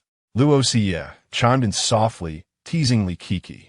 Upon hearing Luo Xie's voice, Song Huaimin perked up, greedily swallowing hard before saying, "How about this? Where are you two? I'll send someone to pick you up. I'll send you my location. Love you, darling." Li Kaka blowing a loud kiss into the phone, making the gesture quite audible. This left Song Huaimin somewhat bashful on the other end. Could this be what it felt like to be in love? In no time, Li Kiki sent Song Huaimin her location. Afterward, she promptly informed Lin Huai about everything that transpired. Seeing this, Lin Huai immediately notified Old Han. Whether they would achieve their goal today now depended on Old Han. After completing all of this, Lin Huai intended to return to his residence, but received a message from Chiu Wantong. "What is going on? Are you dissatisfied with my performance last night? Yu Haven T contacted me all day." Lin Huai replied, "How could that be? The experience was absolutely delightful. I've just been too busy at work today to reach out. You and T believe how sore I am. It's as if I'm falling apart." As Chiu Wantong noticed Lin Huai's immediate response to her message, a smile involuntarily graced her lips. "Is that so? Would you care to come over? Allowing my golden hands to offer you a massage?" Lin Huai chuckled lightly. "Are you certain you intend to use only your hands?" Chiu Wantong, somewhat puzzled, inquired, "What else would be used?" Lin Huai snorted dismissively. "You shall come to your own understanding. Contact me when you have." Consequently, Chiu Wantong hastened to consult several seasoned predecessors, pondering what means a woman might employ to massage a man beyond merely using her hands. She soon received enlightening revelations. The mouth, the chest, the feet, everything could serve a purpose. Armed with this newfound knowledge, Chiu Wantong even explored specialized websites for tutorials. Upon completion, her cheeks flushed, igniting a fiery sensation within her, and she replied to Lin Huai with but 2 words, "Rogue." Lin Huai, upon reading her message, feigned innocence. "What have I done to be labeled a rogue?" Chiu Wantong retorted with a scoff, "I care not. You are indeed a rogue." Lin Huai chuckled mockingly. "If you were here with me now, I would show you what true roguishness entails." "Oh dear, how frightful." Observing their banter, Lin Huai was taken aback by how quickly they had grown so familiar. Could it be true, as Ms. Zhang Ailing once articulated, that the path to a woman's heart is through playful exchanges? Just as he was engrossed in this lively conversation with Chiu Wantong, Old Han sent Lin Huai several photographs and short videos. In the images, Li Kiki and Luo Xie trail behind Song Huaimin, entering the elevator of the lakeside hotel. In every photograph, the three maintained a deliberate distance from one another. The videos conveyed the same sentiment, revealing no signs of intimacy between them. This was utterly unacceptable, even if one wished to fabricate rumors. There appeared to be no fodder for scandal. "Young master, it is simply unattainable. That Song Huaimin is exceptionally cautious, always keeping a distance from those 2 girls in public. If I attempt to follow them to their room, it might prove quite challenging," Old Han conveyed directly to Lin Huai over the phone. "Previously, I spoke with the staff at the Lakeside Hotel. Their security is comprised of retired special forces. It is impossible for an ordinary person to cause a disturbance here. In that case, do not pursue them. Safety comes first," Lin Huai instructed. "Rest assured, young master, I am fully aware," Old Han replied with a smile before hanging up.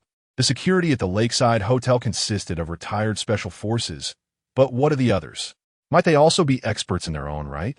If Old Han were to continue his covert operations alone in such a place, it was only a matter of time before he was exposed.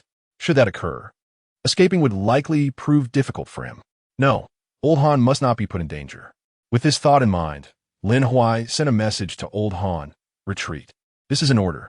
Upon receiving Lin Huai's directive, Old Han, having already set foot inside the Lakeside Hotel, hesitated before ultimately deciding to leave. After departing, Lao Han sent a message to Lin Huai. "Young master, if I can acquire the internal blueprints of the hotel, I am confident I can install a listening device in the room frequently occupied by Song Huaimin, as I have already familiarized myself with the basic layout of the hotel today." Lin Huai replied, "All right, I will find a way." Lao Han responded, "Okay, young master, I will await your news." Once the conversation with Lao Han concluded, Lin Huai's brow furrowed tightly. It was becoming increasingly burdensome to craft garments for Song Huaimin without reaping any rewards. The old rascal seemed to be enjoying himself while he, on the other hand, gained nothing. How could this continue? Just as Lin Huai contemplated messaging Likiki, he received a message from her. For some reason, Song Huaimin is extraordinarily cautious this time. When we entered his room, he insisted on confiscating our phones, and there were individuals waiting at the door to search us. Upon reading this message, a bitter smile crossed Lin Huai's face. What was wrong with that old dog, Song Huaimin? Had they inadvertently revealed any flaws? Lin Huai pondered deeply but could not identify any weaknesses. He simply replied to Likiki, "Act according to the situation." After sending the message, Likiki did not respond further and deleted all their conversation history. Once he had dealt with this matter, Lin Huai noticed that Xiao Wantong had sent him several messages. Initially, she wrote, "Using my mouth won't do. It makes me feel nauseous. I can use my feet instead." Seeing that Lin Huai did not reply, Xiao Wantong followed up, "Don't push your luck. I learned to use my feet online." Still, Lin Huai remained silent, prompting her to declare in exasperation, "Fine. I will use my mouth. If you dare come, I will dare to use it." Xiao Wantong's final line of defense had been laid bare. Yet Lin Huai still did not respond. Ultimately, she sent him several blood-dripping knife emojis. "Is there anything I would shy away from? Be ready." Lin Huai smirked slightly, driving directly to the Shanshui villa. After parking, he confidently approached Xiao Wantong's villa and knocked on the door. "Who is it?" came Xiao Wantong's voice from within. "Guess." Lin Huai replied with a faint smile. Upon recognizing Lin Huai's voice, Xiao Wantong quickened her pace and soon opened the door. The moment she laid eyes on him, she shot him an exasperated glare. "You rogue. I warn you, don't get carried away." Lin Huai grasped her wrist firmly and said with interest, "It seems that what someone said about using her mouth is no longer valid." Xiao Wantong freed her hands from his grip and began to pound on his chest. "Say that again. You shameless rogue. You truly have no sense of shame." Lin Huai gazed at Xiao Wantong with intensity in his deep-set eyes. "We are all adults here. What is there to be shy about?" As he spoke, Lin Huai effortlessly lifted Xiao Wantong and cast her onto the sofa. The air crackled with tension, igniting a spark of passion. Women are indeed not to be trusted. Their words are mere fabrications. What happened to the promises of using feet, chest, and mouth? Now it seems she intends to abandon all those notions, does she? Lin Huai fixed his gaze intently upon Xiao Wantong. If it must be done, then so be it, Xiao Wantong thought, gritting her teeth. However, upon witnessing the fierce look in her eyes, Lin Huai was taken aback and dared not make any demands. Just as they were engaged in their moment, Lin Huai's phone incessantly chimed, prompting him to reach for the device carelessly tossed on the sofa. Glancing at the screen, he noted that it was a message from Likiki. Had Song Huaimin concluded his business so swiftly? "I fear acquiring leverage over Song Huaimin may prove challenging. What shall we do now, left with nothing?" Likiki directly inquired. "Just now, Luo Xia mentioned that she forced herself to conceal her revulsion for your sake. You ought to compensate her adequately. Have you devised a suitable form of recompense? I presume you have also garnered substantial benefits from Song Huaimin?" With a smile, Lin Huai replied, "Indeed, Song Huaimin has bestowed upon us certain advantages, yet the hearts of my sister and I reside with you." A slight smirk graced Likiki's lips. "I am indifferent. For my very life is a gift from you. However, Luo Xia is not so easily appeased. Let's toast this weekend. Share any thoughts you may have. But I am rather occupied at present." After dispatching his message, Lin Huai silenced his phone, unwilling to allow anyone to intrude upon his enjoyment of life and pleasure. While Lin Huai was still perspiring with exertion, Song Huaimin sat in a discreet conference room at the Lakeside Hotel, fixated on a tablet before him, which displayed a familiar figure, Old Han. Glaring at the screen, Song Huaimin furrowed his brow, narrowing his eyes into slits. As he checked into the Lakeside Hotel, he demanded, "Retrieve his information for me." After scrutinizing the tablet for a considerable time, he realized Old Han had seemingly explored the entirety of the hotel, What sort of patron would traverse every inch, leaving no corner unexamined? Sun Ming, wearing a troubled expression, reported to Song Huaimin, "Boss, he did not check in." Frustrated, Song Huaimin tossed the tablet onto the table, tilted his head back to gaze at the ceiling, and sighed. "No check-in? Regardless of the means, bring him before me, understood?" Sun Ming promptly nodded, understood, before departing. Song Huaimin continued to stare at the ornate crystal chandelier above, his brow knitted in concern. The events that transpired with Li Kiki and Luo Xie at the Lakeside Hotel, if made public, would spell the end of his tenure as county magistrate. Thus, it was imperative to ascertain the truth for his own peace of mind. Moreover, he pondered whether Li Kiki and Luo Xie had any involvement in this matter. With this in mind, he retrieved his phone and placed a call. "Please keep an eye on Li Kiki and Luo Xie to see whom they typically associate with at the vocational college." "Understood, boss." After hanging up the phone, Song Huaimin tightly gripped his mobile device, his expression dark and brooding. Suddenly, the phone that Lin Huai had placed on the sofa began to ring incessantly. Upon checking, he saw it was a call from Qin Xinyu. Glancing down at the girl nestled against him, Chiu Wantong, Lin Huai decided to answer the call. "Hello, Xinyu. What is the matter?" Lin Huai inquired softly. "Brother Lin Huai, why aren't you at home?" Qin Xinyu replied gently. "I was hoping you could accompany me to the Shangxi Villa." Lin Huai's eyes widened. "Shangxi Villa? Am I not already at Shangxi Villa?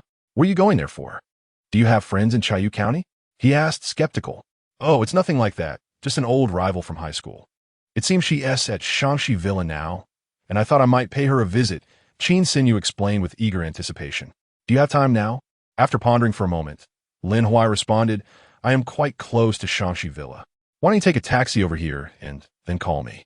Upon hearing Lin Huai's agreement, Qin Xinyu exclaimed excitedly, "Brother Lin Huai, I knew you would say yes." After exchanging a few more words with Qin Xinyu, Lin Huai ended the call. Chiu Wantong, having overheard their conversation, couldn't he help but smile slightly, though she remained silent. Rising from the sofa, Lin Huai dressed quickly, freshened up in the bathroom, and then departed from Chiu Wantong's villa. Watching Lin Huai's retreating figure, Chiu Wantong smirked mischievously. "My dear Lin Huai, when we meet again shortly, try not to look too surprised." Lin Huai drove and parked at the entrance of Shangxi Villa. While in the car, he received a call from Old Han. "Master, something is amiss. I believe I'm being followed," Old Han whispered urgently. "How could you be followed just after arriving in Chayu County?" Lin Huai furrowed his brow. "Has everything I did at the Lakeview Hotel been exposed?"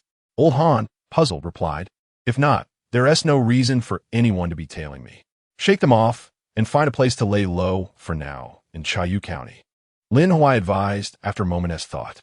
"Understood, master. I'll procure the internal blueprints of the Lakeview Hotel as soon as possible." "Good." After hanging up, Lin Huai's expression darkened considerably. Someone was tracking Old Han? This indicated that Old Han's activities might have been compromised. It seemed the Lakeview Hotel was indeed a den of intrigue. Lin Huai was aware of Old Han's abilities. He was exceptional in both reconnaissance and counter-reconnaissance. How could he have been targeted by someone from the Lakeview Hotel? This was troubling. If they were able to follow Old Han, they could likely be watching Li Kiki and Luo Xie as well. With this thought in mind, Lin Huai immediately sent a message to Li Kiki. "You may have drawn Song Huaimin's suspicion. Let us avoid meeting in the near future. Please communicate via phone whenever necessary, and it would be best to change your phone and contact details." Receiving a message from Lin Huai, Li Kiki promptly replied, "All right, let us remain at the school for the time being. If Song Huaimin does not reach out to us, we shall observe the situation." One cannot help but remark how remarkably valuable it is to have secured Li Kiki's loyalty for a mere 100,000 yuan. Her allegiance is undoubtedly steadfast. The crucial factor is that after experiencing life and death, Li Kiki's psychological fortitude has significantly improved. Even when faced with a formidable figure like Song Huaimin, she now seems to handle the situation with an air of ease. However, one must be wary of any slip-ups from Luo Xie. Contemplating this, Lin Huai sent another message to Li Kiki. "Please advise Luo Xie to exercise caution. If Song Huaimin detects any anomalies, both of you may find yourselves in peril." Lin Huai had no doubt that Luo Xie would not jest with her own life. Rest assured, I will ensure Luo Xie remains vigilant, Li Kiki replied. Upon reading her response, a slight smile graced Lin Huai's lips. If Li Kiki had not previously been a woman of dubious repute, she could have been cultivated further. Perhaps she could prove invaluable in the future. For now, one can only take it step by step. Soon, a ride-hailing vehicle pulled up beside Lin Huai's parked car. Qin Sinew alighted, approaching the driver's side to knock on the window. At this moment, Qin Sinew appeared to have made a special effort with her appearance. Her exquisite makeup made her shine brilliantly before anyone, resembling a snow lotus blooming on Tian Shan, or perhaps a seductive flower blossoming in the night. For a moment, Lin Huai was rendered speechless. Noticing Lin Huai's reaction, Qin Sinew, satisfied, called out, "Brother Lin Huai, I'll navigate, you drive. Let South just drive right in." Lin Huai nodded slightly, all right. As they followed the navigation, Lin Huai soon sensed something amiss. Why had the navigation directed him to Qiu Wantong's doorstep? Furthermore, once the car was parked, Qin Sinew had already exited. Could it be that she was heading towards Qiu Wantong's villa? How infuriating! That wretched woman, Qiu Wantong. Upon hearing his phone call with Qin Sinew, did not even give him a heads up that Qin was coming. It appeared he would need to find a time to administer some well-deserved retribution. Brother Lin Huai, why are you still dawdling? Hurry up. Qin Sinew, poised to knock on the door, noticed Lin Huai still seated in the car and called out to him. Reluctantly, Lin Huai exited the vehicle and approached her. Qin Sinew naturally linked her arm with his before pressing the doorbell of the villa. Chapter 88. Rivalry. Qiu Wantong opened the door. At that moment, Qiu Wantong was also dressed quite formally. Even if 1,000 stars gathered in one place, she would undoubtedly be the most radiant among them. What brings you here after years apart? Have you come back from abroad only to seek torment in Ziyuan County? Qin Sinew embraced herself with her arms. And before even stepping into the room, she cast a disdainful glance at Qiu Wantong and remarked, "Are you seeking torment?" Qiu Wantong, unwilling to concede, fixed her gaze on Qin Sinew as she clung to Lin Huai's arm and replied with a smile. "Qin Sinew, we have been arch-enemies for so many years. In the past, anything you desired, I would seize. Likewise, whatever I coveted, you would snatch away. Now, if you desire something, I shall claim it as well, including men." With that, Qiu Wantong stole a lingering look at Lin Huai. Claim? Qin Sinew tightened her grip on Lin Huai's arm. "I'm already Lin Huai's girlfriend. What do you have to claim?" Qiu Wantong let out a cold laugh. "Girlfriend? Is it a title you bestowed upon yourself?" In an instant, Qin Sinew's confidence wavered. After all, she and Lin Huai had never officially confirmed their relationship. Even now, their intimacy was limited to a single fleeting moment of contact, merely lips brushing against lips. Thus, Qin Sinew fixed her beautiful eyes on Qiu Wantong and challenged, "Why don't you take a guess?" However, Qiu Wantong wore a confident expression as she asked, "Let me pose you a question. When you massage your Lin Huai, do you use your hands, your lips, your chest, or your feet?" Qin Sinew furrowed her brow. "What kind of nonsense are you asking? Of course, I use my hand for massages." Qiu Wantong's eyes widened in disbelief. "Are you certain that when you massage Lin Huai, you only use your hands?" Qin Sinew's gaze flickered. She was unsure of Qiu Wantong's intentions and could only respond coolly. What else would it be? Upon hearing Qin Sinew's answer and observing her expression, Qiu Wantong was convinced that nothing significant had transpired between Qin Sinew and Lin Huai. Fortunately, when Lin Huai had once requested that she use her mouth for a massage, she had consulted several experienced predecessors. Otherwise, she would not have so easily discerned the extent of Qin Sinew and Lin Huai's relationship. Lin Huai furrowed his brows slightly. "No, even if you two wish to quarrel, can we not enter and sit down to argue leisurely?" With that, Lin Huai led Qin Sinew to the sofa and slowly sat down.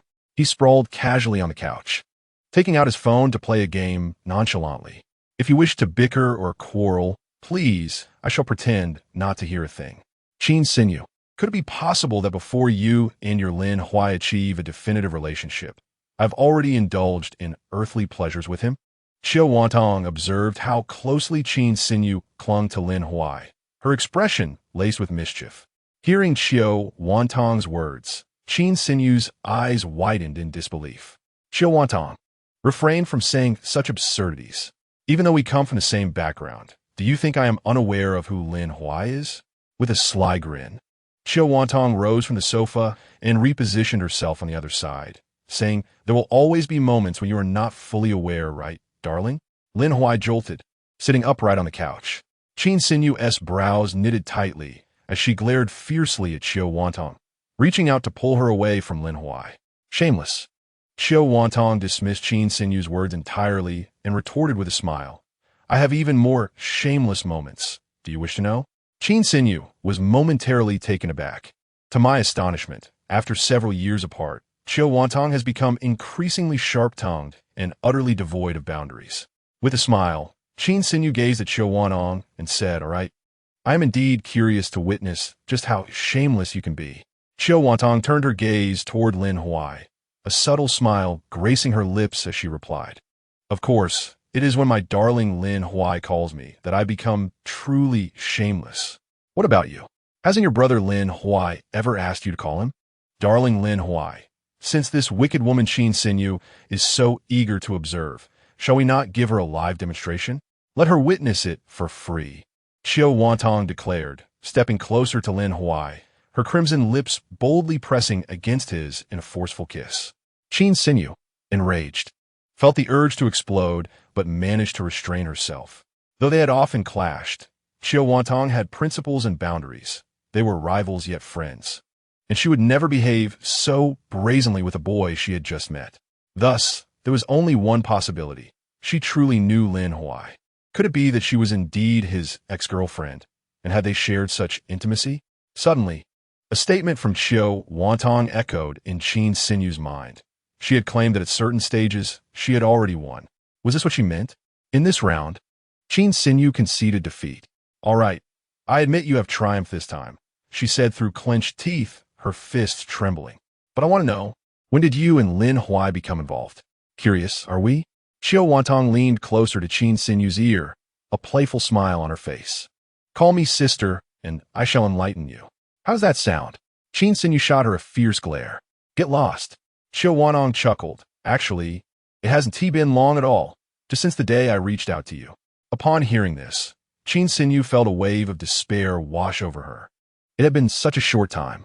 If only she had not fled when Lin Huai had kissed her that day. Perhaps she would now share a perfect bond with him. And how could she possibly lose to this woman before her? "Qin Sinyu, you coward. Why did you hesitate? Why did you think you weren't prepared? A true warrior is always ready to charge forth." She chastised herself. So what if she is ahead of me? We shall see who ultimately becomes Lin Huai's wife. That will determine the true victor. Is that so? How about we see who conceives Lin Huai's child first? Xiao Wantong challenged, her gaze fixed provocatively on Qin Sinyu. Qin Sinyu's eyes darted around, contemplating her advantageous living situation with Lin Huai. After all, proximity brings opportunity. At worst, she could ensure that Lin Huai took time off work except for those few days each month and make him work overtime on the others. She refused to believe that she could not outmatch Xiao Wantong. With newfound determination, Qin Sinyu boldly declared, "Very well, it's a deal." Meanwhile, Lin Huai sat beside them, appearing more like a bystander than a participant in this unfolding drama. "Ding dong. Shaolin, come to Yangshan village at once. There is something important I need to discuss with you." This message was sent by Wang Yibo, the county party secretary. Is something happening over there with him? Did he not delegate the oversight of the ring road to his secretary, Chen Rafong? Chapter 89. Lin Huai, holding his phone, looked at Qin Sinyu and Xiao Wantong before smiling and saying, "You two continue your conversation. Secretary Wang has asked me to come over, so I must take my leave." With that, Lin Huai hastily departed from the Shanzi villa. One must admit, Wang Yibo's message was indeed timely. Otherwise, remaining there while Xiao Wantong and Qin Sinyu might end up in a scuffle would have left him in a difficult position when attempting to mediate. Who would he pull first to avoid accusations of bias from either side? After exiting, Lin Huai swiftly drove towards Yangshan village. Upon arriving, he took out his phone and called Wang Yibo. "Secretary Wang, I have reached Yangshan village." "Where are you?" Lin Huai inquired. "Please share your location. I will come to find you," Wang Yibo replied. "All right," Lin Huai responded, ending the call and enabling location sharing. In Chayu County, who else could compel the top leader to seek them out, if not Lin Huai himself? Before long, Wang Yibo found Lin Huai and directly opened the passenger door to sit down. As he settled in, Lin Huai glanced at him and asked, "What has happened that necessitated my urgent presence?" Wang Yibo pointed out the window toward the nearby construction crew working late into the night, illuminated by bright lights. After I delegated authority to Chen Rufang, he replaced the entire construction team. Many indicators for the ring road are now subpar. An inspection team will soon arrive to assess the project, and when the entire county knows the ring road is under my supervision, how will I be perceived? A smile crept onto Wang Yibo's face. Chen Rufang is quite audacious. ISNT? Lin Huai responded with a chuckle, avoiding a direct answer. Secretary Wang, you must have a backup plan, right? Ah, Lin, nothing escapes your attention. You leave me with little sense of accomplishment. Wang Yibo laughed heartily. I have recorded every move Chen Rufang makes. The reason I delegated authority to him was to hasten his exposure. I never expected him to reveal so much in such a short time. Having such a person placed beside me is nothing short of an insult. Indeed, one ought to consider who Secretary Wang is. Lin Huai smiled gently. Enough of that. Wang Yibo chided lightly. As the two engaged in casual banter within the car, Wang Yibo's phone rang shortly thereafter. Secretary Wang, we are a city inspection team. I am the team leader, Yang Yi. The primary reason for my call is to request your presence at the ring road site. We need to conduct a random inspection of this project. Listening to the voice on the phone, Wang Yibo chuckled. These fellows are quite prompt. He recognized Yang Yi as the deputy mayor responsible for road engineering and construction, aside from his concurrent role as the director of the city as Public Security Bureau, Fan Xingluan. Very well, Mayor Yang. I shall head over at once. Wang Yibo replied with a smile. Very well, then we shall meet in Yangshan village, Yang Yi chuckled. Alrig, Mayor Yang. After hanging up the phone, Wang Yibo glanced at Lin Huai and said, let us get out and properly welcome the inspection team from the city. Lin Huai nodded gently. It was evident that Yang Yi had come specifically for Wang Yibo. However, Wang Yibo remained unperturbed. If he was so composed, why then did he summon me? The head of the county disciplinary inspection office? Lin Huai found himself somewhat perplexed by Wang Yibo's intentions. Following closely behind Wang Yibo, the two approached an official vehicle. Upon seeing them, the driver quickly opened the door, stepped out, and greeted them with a smile. Please take the cigarettes from the car. Wang Yibo instructed the driver with a glance. The driver nodded and retrieved a pack of cigarettes of modest value from the trunk. Wang Yibo unwrapped it and tossed a pack into Lin Huai's hands, saying, keep this and distribute some cigarettes shortly. Lin Huai nodded in response. Before long, a convoy approached, grand and imposing in its formation. The first to alight was Vice Mayor Yang Yi, followed by the inspection team he led. Next came the principal leadership of Chayu County, including Song Huaimin and Zhuo Bufan. Observing the scene, Wang Yibo silently cursed under his breath. This bunch of scoundrels. Yang Yi's close association with Song Huaimin and his group, to the extent of sidelining even the county party secretary, made their intentions glaringly obvious. They were clearly targeting Wang Yibo. After a brief pause, Wang Yibo led Lin Huai forward to greet them. Lin Huai opened the cigarette pack and began to distribute them, saying, here, leaders, please have a cigarette. However, the others offered little respect to Lin Huai. Yang Yi approached Wang Yibo directly and stated coolly, Secretary Wang, you are responsible for the Ring Road project, correct? Wang Yibo smiled and nodded. Yes, Mayor Yang, I am overseeing this project. Upon hearing Wang Yibo's admission, Song Huaimin and Zhuo Bufan exchanged glances, their eyes betraying a conspiratorial glee.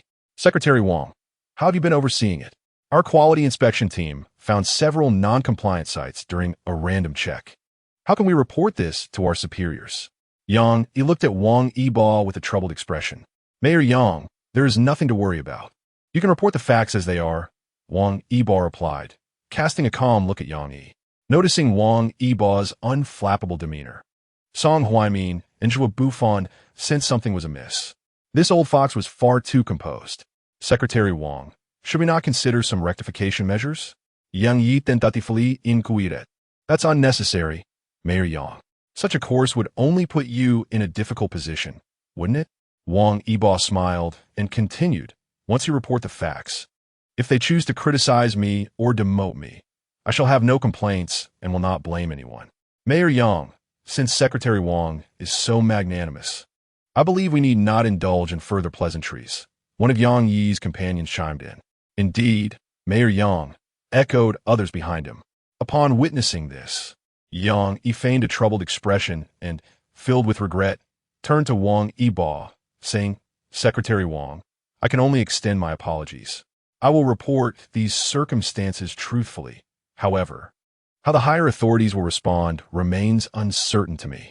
Wang Yibo smiled lightly. It is of no consequence.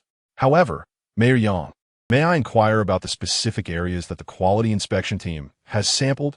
Would it be possible for me to learn of them? Yang Yi returned the smile. Certainly. He then gestured toward the ground beneath them and the nearby construction sites, indicating their locations. I understand now, Mayor Yang. These areas are being monitored by my secretary, Chen Ruofang.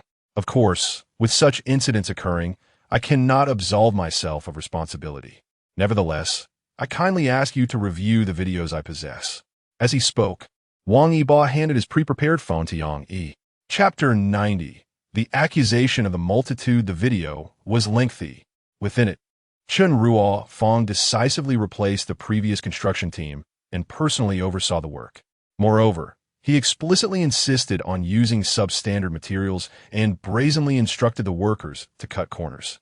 Shaolin, please give Secretary Chen a call and urge him to come to Yanshan village at once. Wang Yibo quietly directed Lin Huai. Understood, Lin Huai responded, promptly locating Chen Ruofang's number and dialing it. Secretary Chen, Director Song requests that you come to Yanshan village as swiftly as possible. The reason Lin Huai referred to Song Huaimin was merely to gauge whether Chen Ruofang was aligned with him. If Chen Ruofang were indeed Song Huaimin's man, he would surely rush over upon hearing such a request. True to expectation, it was not long before Chen Ruofang appeared before them. Upon his arrival, Chen Ruofang noticed Wang Yibo and Lin Huai together, while Song Huaimin and Zhuo Bufan were with the city officials, prompting him to gravitate toward their side. Wang Yibo discerned Chen Ruofang's intentions, his deep-set eyes following Chen Ruofang's movements. This fellow intends to confront me directly? How short-sighted. Does he truly believe such a trivial matter could displace me from my position as county secretary? How naive. Secretary Chen, where do you think you're going? Lin Huai coldly addressed him, casting an indifferent glance. Chen Ruofang, bewildered, scanned the faces around him, realizing no one spoke, and reluctantly approached Lin Huai. Secretary Chen, please take a good look at the videos on this phone and provide everyone with an explanation, Lin Huai said, handing another tablet prepared by Wang Yibo to Chen Ruofang. Confused, Chen Ruofang accepted the tablet from Lin Huai's hand.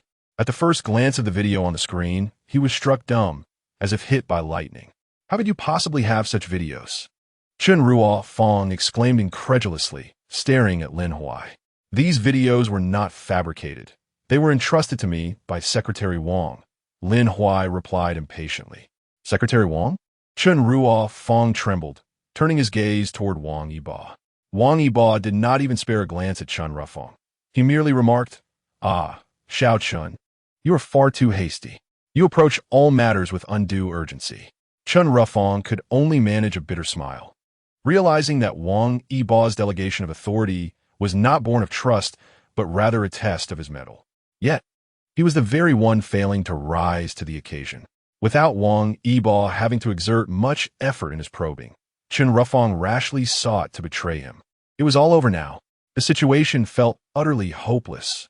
He cast a glance at Song Huaimin and Zhuo Bufan, standing opposite him. Their steely gazes bore down on him with palpable intensity. Chen Ruofang felt compelled to look away. Just then his phone chimed. It was an anonymous message, processed through sophisticated technology. The content read, Bear the burden alone, or your family is in grave danger. Upon reading this, Chen Ruofang's complexion drained of color, and even drawing breath seemed to require immense effort. Chen Ruofang, you know the stakes. Confess and you may receive leniency. Resist and face severe consequences. Moreover, Today, Secretary Wang, Mayor Song, Mayor Zhua, and various municipal leaders are present. Do not attempt any subterfuge. Speak truthfully. Why have you chosen this path? Lin Huai's icy stare fixed upon Chun Rufang, his voice sharp as a blade. As Chun Rufang opened his mouth to respond, he found himself ensnared by the piercing gazes of Song Huaimin and Zhuo Bufan. Their eyes like daggers. Each word he might utter weighed heavily upon him. Before he could articulate a response, Wang Yibo turned to Yang Yi with a smile, saying, Mayor Yang, see the commotion? How about we entrust our County Discipline Inspection Office Director, Lin Huai, with this matter? We shall return to the county while you, having come from afar, deserve a proper welcome from me as the host of Chayu County.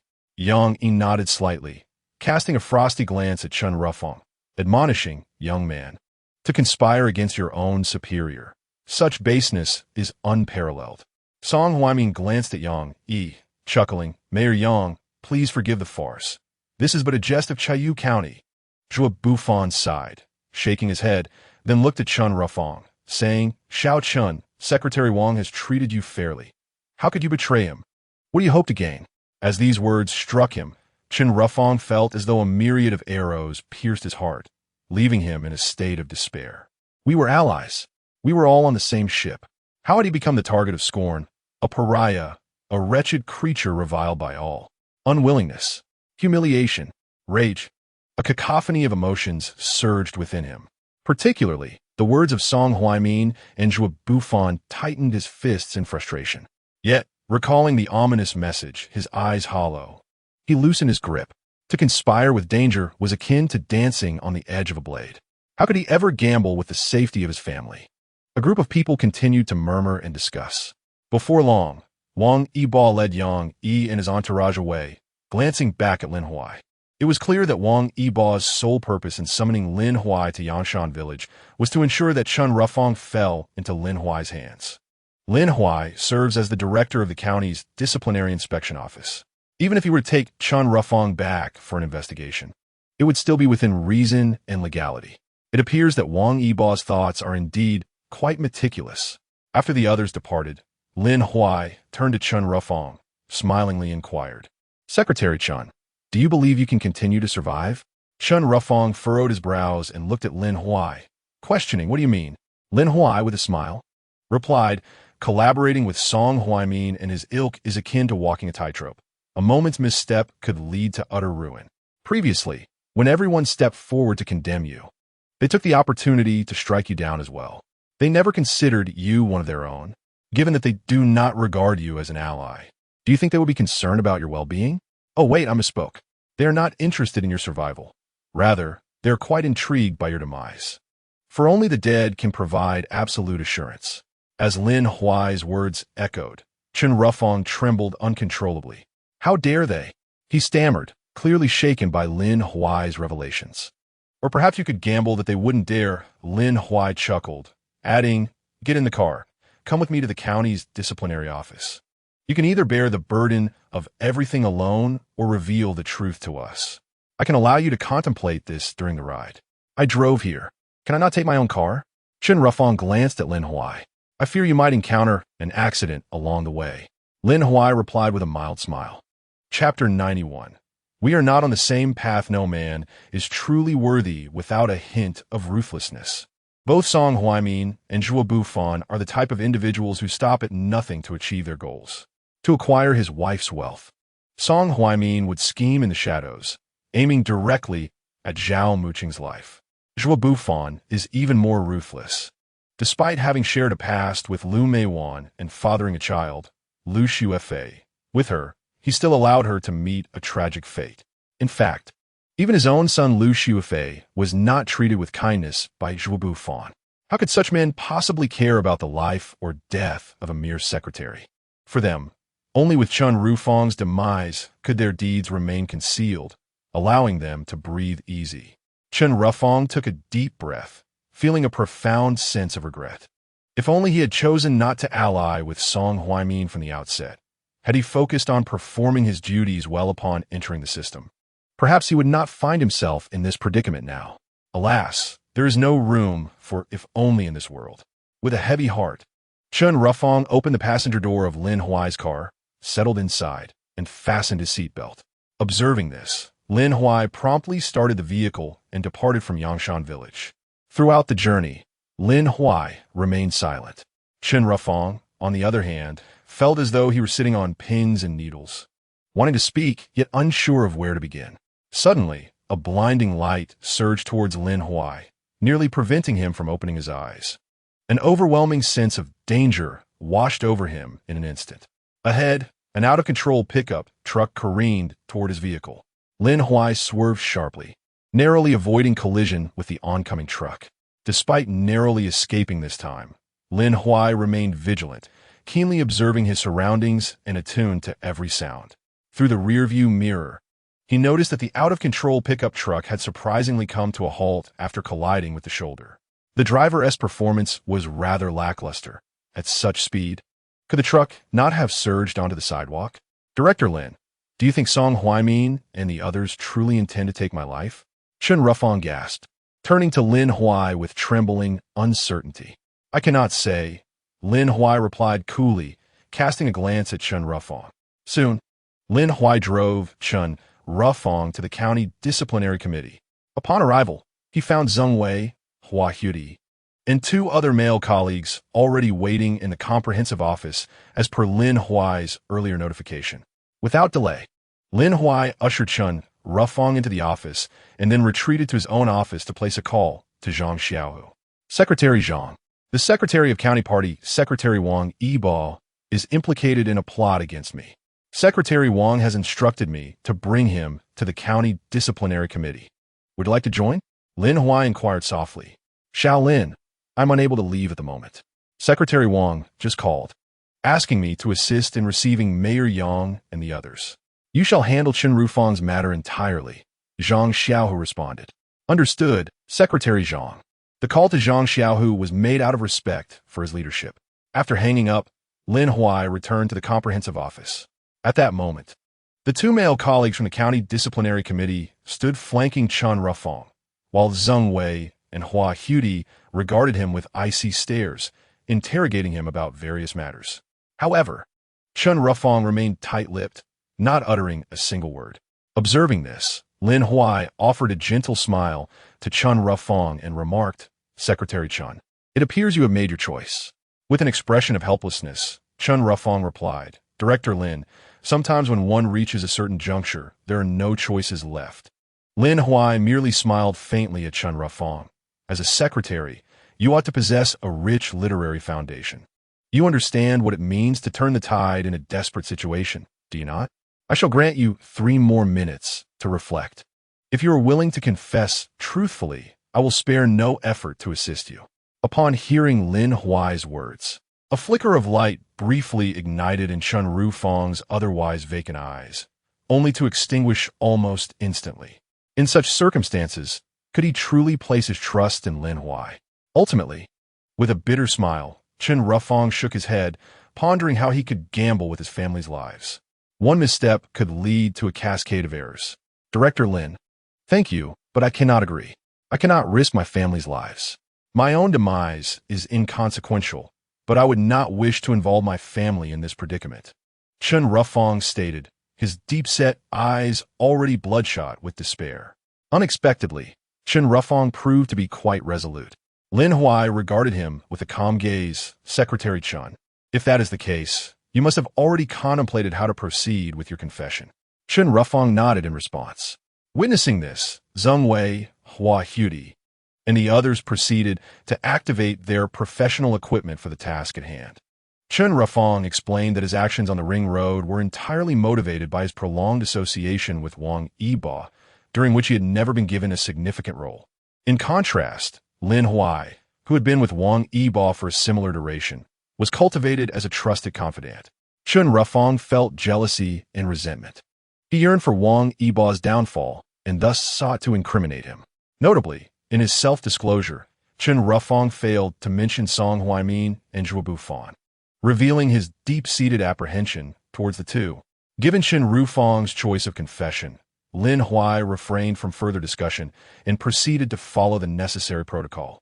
instructing 2 male colleagues to handle the registration and transfer. By the time all was resolved, it was already past 1 in the morning. Observing that Zheng Wei and Hua Huidi were returning to the office for overtime without a vehicle, Lin Huai felt compelled to offer them a ride home. Without hesitation, the 2 women opened the car door and took their seats. Hua Huidi was to be dropped off first. Initially, she intended for Lin Huai to take Zheng Wei home first, but given her own residence was closer, she found no suitable excuse to delay.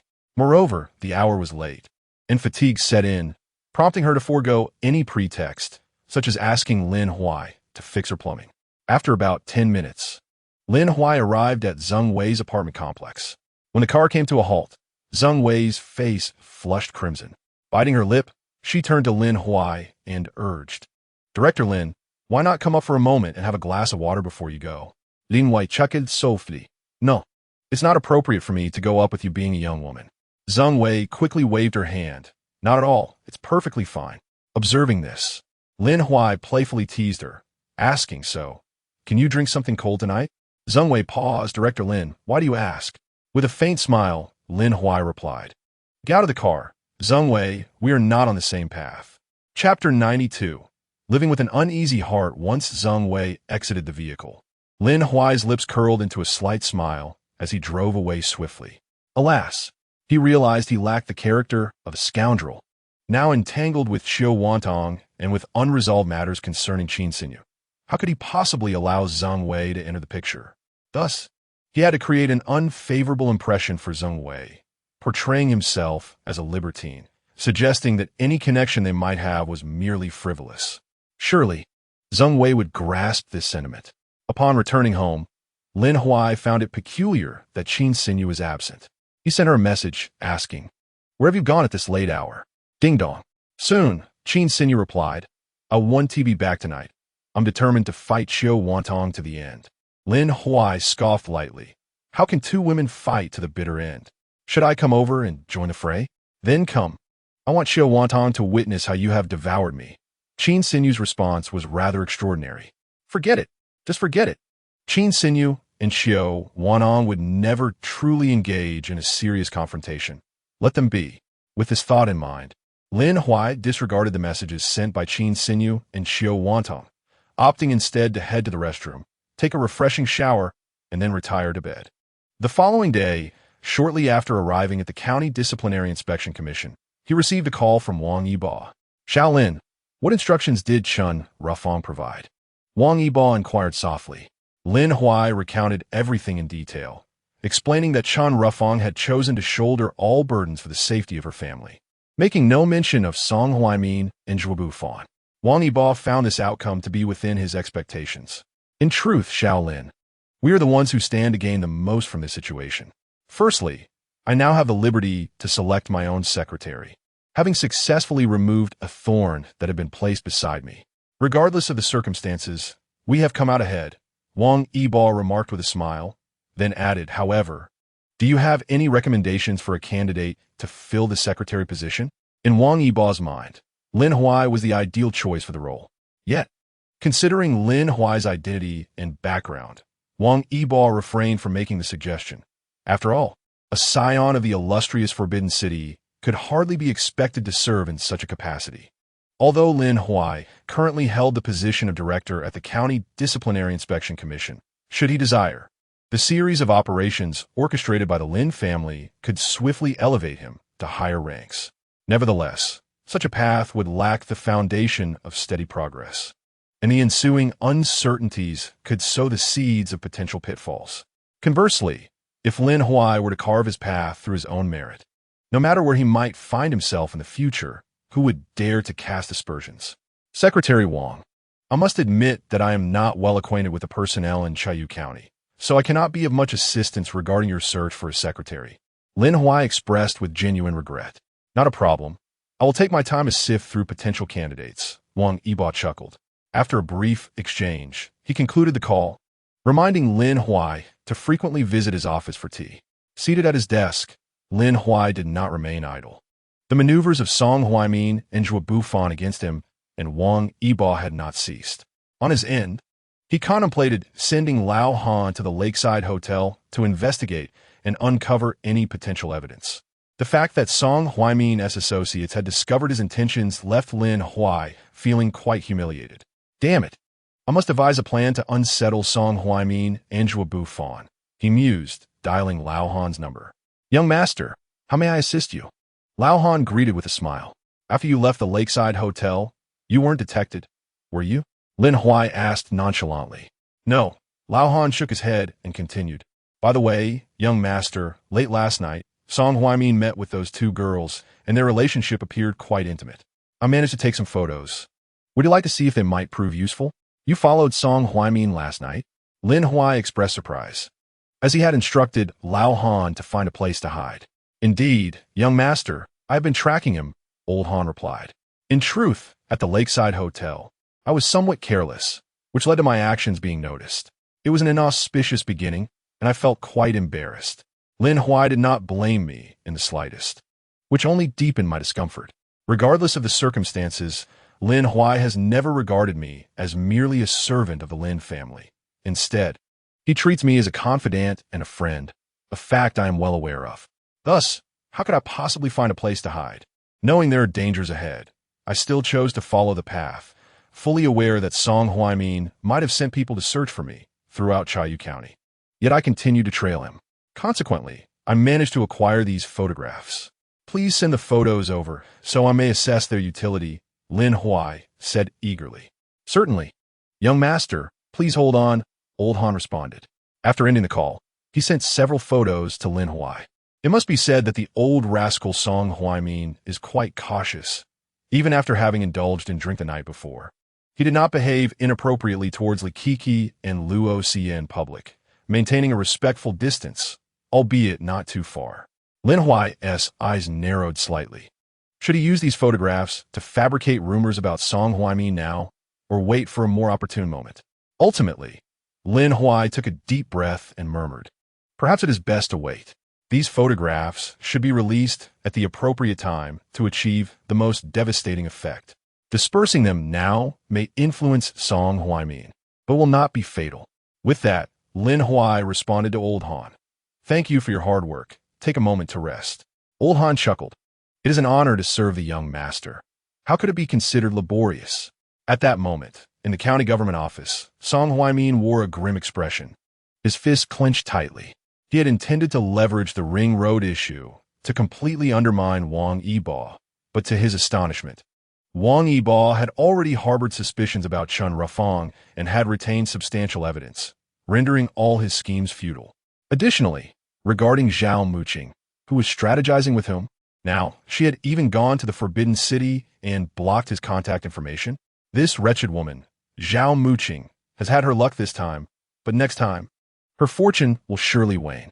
By the way, I must call Zhuo Bufan. I cannot rest easy while Chen Rufang is still alive. Chapter 93. I haven't washed either immediately. Song Huaimin dialed Zhuo Bufan's number. Old Zhuo, what do you make of the events orchestrated by Secretary Wang's secretary, Chen Rufang, tonight? Zhuo Bufan took a deep breath and replied, Old Song, it is difficult for me to offer any judgment on someone who betrays even their superior. Listening to Zhuo Bufan's response, an unspoken understanding lingered between them in silence for a considerable time. Then, without uttering another word, Song Huaimin abruptly ended the call. After hanging up the phone, Song Huaimin did not hastily leave his office. Instead, he reclined in his chair, extracted a cigarette, ignited it, and took a deep drag, exhaling a ring of smoke towards the ceiling, as if this act could provide him with immense relaxation. After approximately 30 minutes, a knock echoed from the office door. Song Huaimin knew it was Zhuo Bufan arriving. This was an unspoken understanding between the two. All matters of darkness would never be communicated over the phone. The moment the call ended, Zhuo Bufan would seek him out in the office. Kumin, Song Huaimin called, his tone nonchalant. However, Zhuo Bufan twisted the office doorknob and approached Song Huaimin directly, inquiring, Old Song, should we proceed directly? The latter part of his sentence remained unuttered, replaced instead by a gesture of slashing his throat. Song Huaimin regarded Zhuo Bufan and asked, Is it possible that we merely need to ensure he cannot speak? Zhuo Bufan considered this approach to be rather precarious. If he cannot speak, he can still write. Song Huaimin conceded that Zhuo Bufan had a point. However, if they were to take Chen Rufang's life for such a matter, what would happen if similar situations arose later? Could they continue to resort to murder?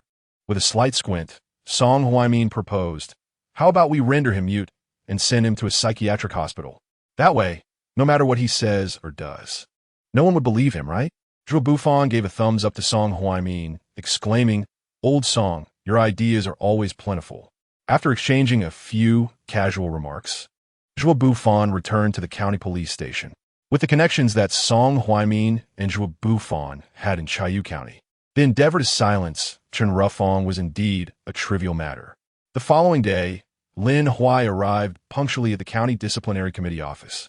During work hours, he received a call from Wang Yibo. "I've received reports that Chen Rufang could not withstand the pressure, could not adapt to his current environment, and has become mute. Moreover, his mental state is somewhat unstable, and he has been sent to the hospital. The test results from the hospital are expected shortly, indicating that Chen Rufang has indeed become a lunatic." Lin Huai smiled faintly and remarked, "Oh, so they have shown Chen Rufang some mercy?" However, Wang Yiba's tone was grave as he responded, "They're truly becoming lawless." Lin Huai fell silent, pondering. Lawless? If only they knew that Zhuo Bufan would go to any lengths to protect his reputation, even resorting to eliminating his former lover, Lu Meiwan. That would be the true definition of lawlessness. By the way, Secretary Wang, how did your conversation with Chiu Wantong go at the investment banquet? Lin Huai thought, considering that now he had developed a certain relationship with Chiu Wantong, he should indeed pay some attention to her affairs. Miss Chiu has yet to confirm whether Haitang Group will invest in Chayu County. Wang Yibo expressed this with a hint of despondency, adding, "However, the Haitang Group is quite renowned in the bustling metropolis of the Forbidden City, so it is only natural that they would overlook a small place like Chayu County." Secretary Wang, is this investment particularly significant for you? Lin Huai inquired. "Certainly, I have spent some time in Chayu County, yet I have not achieved any notable accomplishments. If the Haidang Group were to invest in Chayu County, I would be able to hold my head high while conversing with those fellows," Wang Yibo said with a wry smile. His ability to engage with the likes of Song Huaimin and Zhuo Bufan was entirely due to Lin Huai standing by his side. Without Lin Huai, Wang Yibo would be under even greater pressure. "In light of this, I will attempt to converse with Miss Chiu," Lin Huai remarked. "Xiao Lin, if that is the case, I am immensely grateful to you," Wang Yibo exclaimed, his face lighting up with joy. After a brief conversation, Wang Yibo had to attend to matters on his end and ended the call. Lin Huai sat in his office chair, lost in thought. The ruthless nature of Song Huaimin and Zhuo Bufan was alarming. The accumulated grievances over the years had left them unchallenged, resulting in their current lawlessness. If this situation persisted, it would be the common folk of Chayu County who would suffer the consequences. With that thought, Lin Huai's brow furrowed deeply. Given his current capabilities, confronting Song Huaimin and Zhuo Bufan without relying on family connections would indeed be quite challenging. Therefore, he needed to ensure that Wang Yibo quickly gained the strength to contend with Song Huaimin's faction in Chayu County. With this in mind, Lin Huai took out his phone and sent a message to Chiu Wantong. "Where are you this evening?" Upon receiving Lin Huai's message, Chiu Wantong couldn't help but smile. "What's this? Do you miss my presence?" Lin Huai replied with a faint smile. "Could it not be you who misses me?" Chiu Wantong, "All right, I admit it, I do indeed miss you. Will you be coming to see me tonight?" Lin Huai, "Yes. And I would also like to discuss some matters with you." Chiu Wantong, "Are we talking about a project worth several billion?" Lin Huai widened his eyes in surprise. How did she know he intended to discuss such a major project? He quickly responded, "Indeed." Chiu Wantong, "You rogue." Upon seeing her message, Lin Huai understood what Chiu Wantong meant by the project and chuckled softly. "Your thoughts are rather impure. You will discover tonight who the real rogue is." After an extended conversation with Chiu Wantong, Lin Huai lost track of time, and before he knew it, it was lunchtime. He stepped out for a meal and attended to some affairs, eventually reaching the end of the workday. Upon finishing work, Lin Huai mentioned he had matters to handle and instructed Qin Sinyu to take a taxi home while he drove to the Shanshur Villa. Arriving at Chiu Wantong's residence, Lin Huai had previously been informed of the entry code, allowing him to enter without issue. Is Chiu Wanton not home? Lin Huai observed the spacious villa, feeling puzzled by the emptiness. Ding dong, a message arrived on his phone from Chiu Wanton. Lin Huai, you're here. I'm upstairs taking a shower. Could you fetch some clothes for me from my room? They're on the bed. Chiu Wanton was certainly not shy at all. All right, Lin Huai replied, a subtle smile gracing his lips. Chapter 94. The contest. The spacious bed was neatly made, adorned with a set of pajamas resting on top. As Lin Huai held the folded garment in his hands, he could only perceive its delicate texture, as light as a cicada's wing. Arriving at the bathroom, he could faintly discern the enchanting silhouette of Chiu Wanton through the glass door. Knock, knock, knock. Lin Huai rapped gently on the door. Chiu Wanton reached out, opened the door, and swiftly accepted the clothing from Lin Huai's hands before promptly shutting the bathroom door with a resounding thud. What's this? Aren't we washing together? Lin Huai inquired with a playful smile. Chiu Wanton, gazing at the pajamas, felt her exquisite visage flush with embarrassment. Lin dog, don't overstep your bounds. If it weren't for the experiences shared by a few predecessors, do you think you would have the privilege to see me in this sleepwear? And as for washing together, I still possess a modicum of modesty, you know? Soon after, Chiu Wanton emerged from the bathroom, fully dressed. The sight that met Lin Huai's eyes was utterly captivating. The black lace nightgown accentuated her graceful curves, with a plunging neckline that fell to her waist, the translucent skin glimmering like pearls under the soft light. The straps adorned with shimmering diamond tassels swayed gently with each breath, while the intricate lace patterns meandered from her collarbone down to the tops of her thighs. A satin ribbon, matching the gown, encircled her waist, with a languid bow resting at her lower back, the crisscross design accentuating her slender figure. The hem consisted of layers of delicate tulle, revealing her elongated, beautiful legs, complemented by the black ribbons entwined around her ankles, exuding both elegance and an alluring charm. Moreover, Chiu Wanton's damp hair and bare, dainty feet added to the temptation that radiated from every inch of her being. What's the matter? Do you not recognize me? Chiu Wanton approached Lin Huai, extending her delicate finger to gently lift his chin, her expression teasing. Lin Huai could hardly withstand her playful provocation. He cupped her stunning face in his hands and passionately kissed her.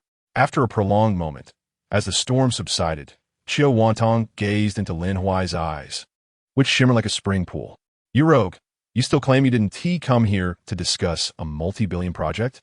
With a playful grin, Lin Huai replied, to be honest, I initially intended to ask you how your conversation with Secretary Wang went.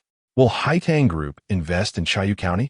If they do, given our relationship, I will certainly strive to maximize benefits for Haitang Group in front of Secretary Wang. Chiu Wanton was taken aback, realizing that Lin Huai genuinely cared for her, stirring a ripple of warmth within her heart. At the very least, his affections for her were not solely based on her physical allure. Resting her head against Lin Huai's chest, she spoke softly. Haitang Group operates across various sectors, but my visit to Chiu County this time is not for investment purposes. Lin Huai paused, intrigued. Then what does Haitang Group seek in Chiu County? With a serious demeanor, Chiu Wanton replied, tourism. Chiu County boasts unparalleled tourism resources. If the relevant departments are willing to grant us the authority, I am confident that we can promote the beauty of Chiu County nationwide. Lin Huai pondered for a moment and remarked, as you are aware, in a county like this, the development of tourism in scenic areas is predominantly controlled by state-owned enterprises. Chiu Wanton tilted her head, gazing at Lin Huai with a smile as she replied, I understand, but our Haitang Group can collaborate with state-owned enterprises. It ultimately depends on the will of the leaders in Chiu County. Lin Huai nodded gently. All right, I will convey your thoughts to Secretary Wang. Chiu Wanton smiled at him and added, however, I believe the chances of reaching an agreement are quite slim, as state-owned enterprises typically desire to maintain control over decision-making. Yet, I am somewhat aware of the nepotism within those enterprises. If they were to assume authority, our Haitang Group would refrain from investing. To be precise, it is I who would be unwilling. Lin Huai had not anticipated that such a simple exchange would reveal Chiu Wanton's astuteness and capability. How about this? Whenever you have the time, I will mention your ideas to Secretary Wang and see what he has to say. Xiao Wantong's enchanting eyes sparkled as she asked, "Are you doing this for me or for your secretary Wang?" Lin Huai met her gaze directly. "I am doing this to revitalize Chayu County." Xiao Wantong shot him a playful glare. "What would happen if you lied and said it was for me?" Lin Huai chuckled. "There is no need for deceit. I genuinely believe that once cooperation is achieved, you will undoubtedly breathe new life into Chayu County." So smooth tongue, Xiao Wantong said, leaning in closer to Lin Huai's ear, her voice softening as she inquired, "Are you ready?" "Ready for what?" Lin Huai was taken aback. "You know that?" "Which one?" "Oh, I still want more. Is that all right?" Xiao Wantong seemed to have stumbled upon a newfound freedom, becoming quite insatiable. After several more minutes, Lin Huai felt somewhat overwhelmed and glanced down at Xiao Wantong, who was languidly resting in his embrace. Such indulgences may feel delightful, but one should not overindulge. "I want to indulge. I want to drain you dry. And when you return, even if you have feelings for Qin Xinyu, the two of you will not accomplish anything," Xiao Wantong said with a mischievous grin. Lin Huai was taken aback. "So devious?" Xiao Wantong replied with a smile. "If one is not a little devious, how can they compete with Qin Xinyu? She has grown up alongside you. After all, they're practically childhood sweethearts." Lin Huai grew curious. "You are well aware that Qin Xinyu has feelings for me. Why do you not feel jealous? Is it true that the more beautiful and capable a woman is, the more magnanimous she becomes?" Xiao Wantong beckoned Lin Huai closer with her finger, and as he leaned in, she softly laughed. "Lin Gongzi, the illustrious prince of the Forbidden City, how many women yearn to draw near to you? Surely the tickets are insufficient. How could I, a mere heiress of the Haitang group, dare to feel jealous?" Lin Huai was surprised to discover that Xiao Wantong had long known his true identity. "Oh no, does this mean I have fallen into Xiao Wantong's trap?" Noticing his expression, Xiao Wantong smiled reassuringly. "Do not worry. Before encountering Qin Xinyu in Chayu County, I was completely unaware of these matters. In other words, our initial interaction was quite innocent, merely a fleeting romance. However, circumstances have changed. I have discerned your true identity. I, Xiao Wantong, shall contend for what is rightfully mine and seize what I desire." Lin Huai, it must be said, holds a certain fondness for Xiao Wantong's tenacious spirit. "You need not compete or wrestle. Am I not yours at this very moment?" Lin Huai smiled as he gazed at Xiao Wantong. Suddenly, Xiao Wantong's phone rang. A call from Qin Xinyu. Lin Huai was taken aback. Could it be that Qin Xinyu intended to come here? If so, it would be rather awkward, considering he had previously told her he had something important to attend to and advised her to take a taxi home. Chapter 95. The more you say, the more mistakes you make. Open the door. I'm at your doorstep. Xiao Wantong had yet to dress when she answered Qin Xinyu's call. Lin Huai's eyes widened as he looked at her. Strangely, Xiao Wantong's heart began to race inexplicably. Was this the sensation of being caught in a compromising position? Rather thrilling indeed. "Do not rush. We are currently engaged in a task. Could you kindly wait at the door?" Xiao Wantong spoke with a hint of provocation in her tone. "Task? What sort of task?" Qin Xinyu inquired, her voice tinged with skepticism. "Why, the kind of matters that transpire between men and women," Xiao Wantong replied, her exquisite face flushing with color. "Lin Huai is here, isn't he?" One must admit, Qin Xinyu possessed an astute sense of intuition. "Indeed," Xiao Wantong acknowledged boldly, adding thus, "I would appreciate it if you could wait a moment at the door." "Absolutely not." "Xiao Wantong, open the door immediately. Could you refrain from shouting? You sound like a shrew, and I am certain my beloved Lin Huai would disapprove." Were these two truly squabbling over the phone? Lin Huai furrowed his brow, contemplating whether he should find a place to hide or perhaps escape through the window. No, he and Qin Xinyu shared no romantic ties, so why feel guilty? In that instant, countless thoughts flashed through Lin Huai's mind. Meanwhile, Xiao Wantong had already dressed and touched up her makeup before exiting the room. "Could you hurry up? Otherwise, Qin Xinyu might genuinely suspect something between us." She glanced back at Lin Huai, a slight smile gracing her lips. Lin Huai was astonished by Xiao Wantong's willingness to cooperate. Could it be that this woman relished the thrill of secrecy? Women dress quickly. How could men lag behind? After all, the process for men is less elaborate. Before long, Xiao Wantong appeared at the door, opening it to reveal Qin Xinyu, who did not utter a word but surveyed the interior of the villa with her beautiful eyes. Then Lin Huai descended from the second floor. Xinyu, what brings you here? Lin Huai smiled at Qin Xinyu, gently inquiring. Lin Huai, I never expected that the wicked Xiao Wantong spoke the truth. You two have truly been intimate. Qin Xinyu appeared quite distressed. What are you saying? Lin Huai approached Qin Xinyu, smiling as he explained, I came to discuss matters regarding the Haitang Group's investment in Chayu County with Wantong. Upon hearing Lin Huai's words, Qin Xinyu's face immediately lit up with a smile as she entwined her arms around Lin Huai's, asking, Is that true, brother Lin Huai? Lin Huai felt a twinge of guilt. Of course it's true. When have I ever deceived you? Observing Qin Xinyu's delight, Xiao Wantong couldn't help but smirk internally, her lips curving into a sly smile. It appeared that nothing had transpired between Qin Xinyu and Lin Huai. The blush on her face was merely a byproduct of a woman after some exertion. Clearly, Qin Xinyu was still naive and unaware of this.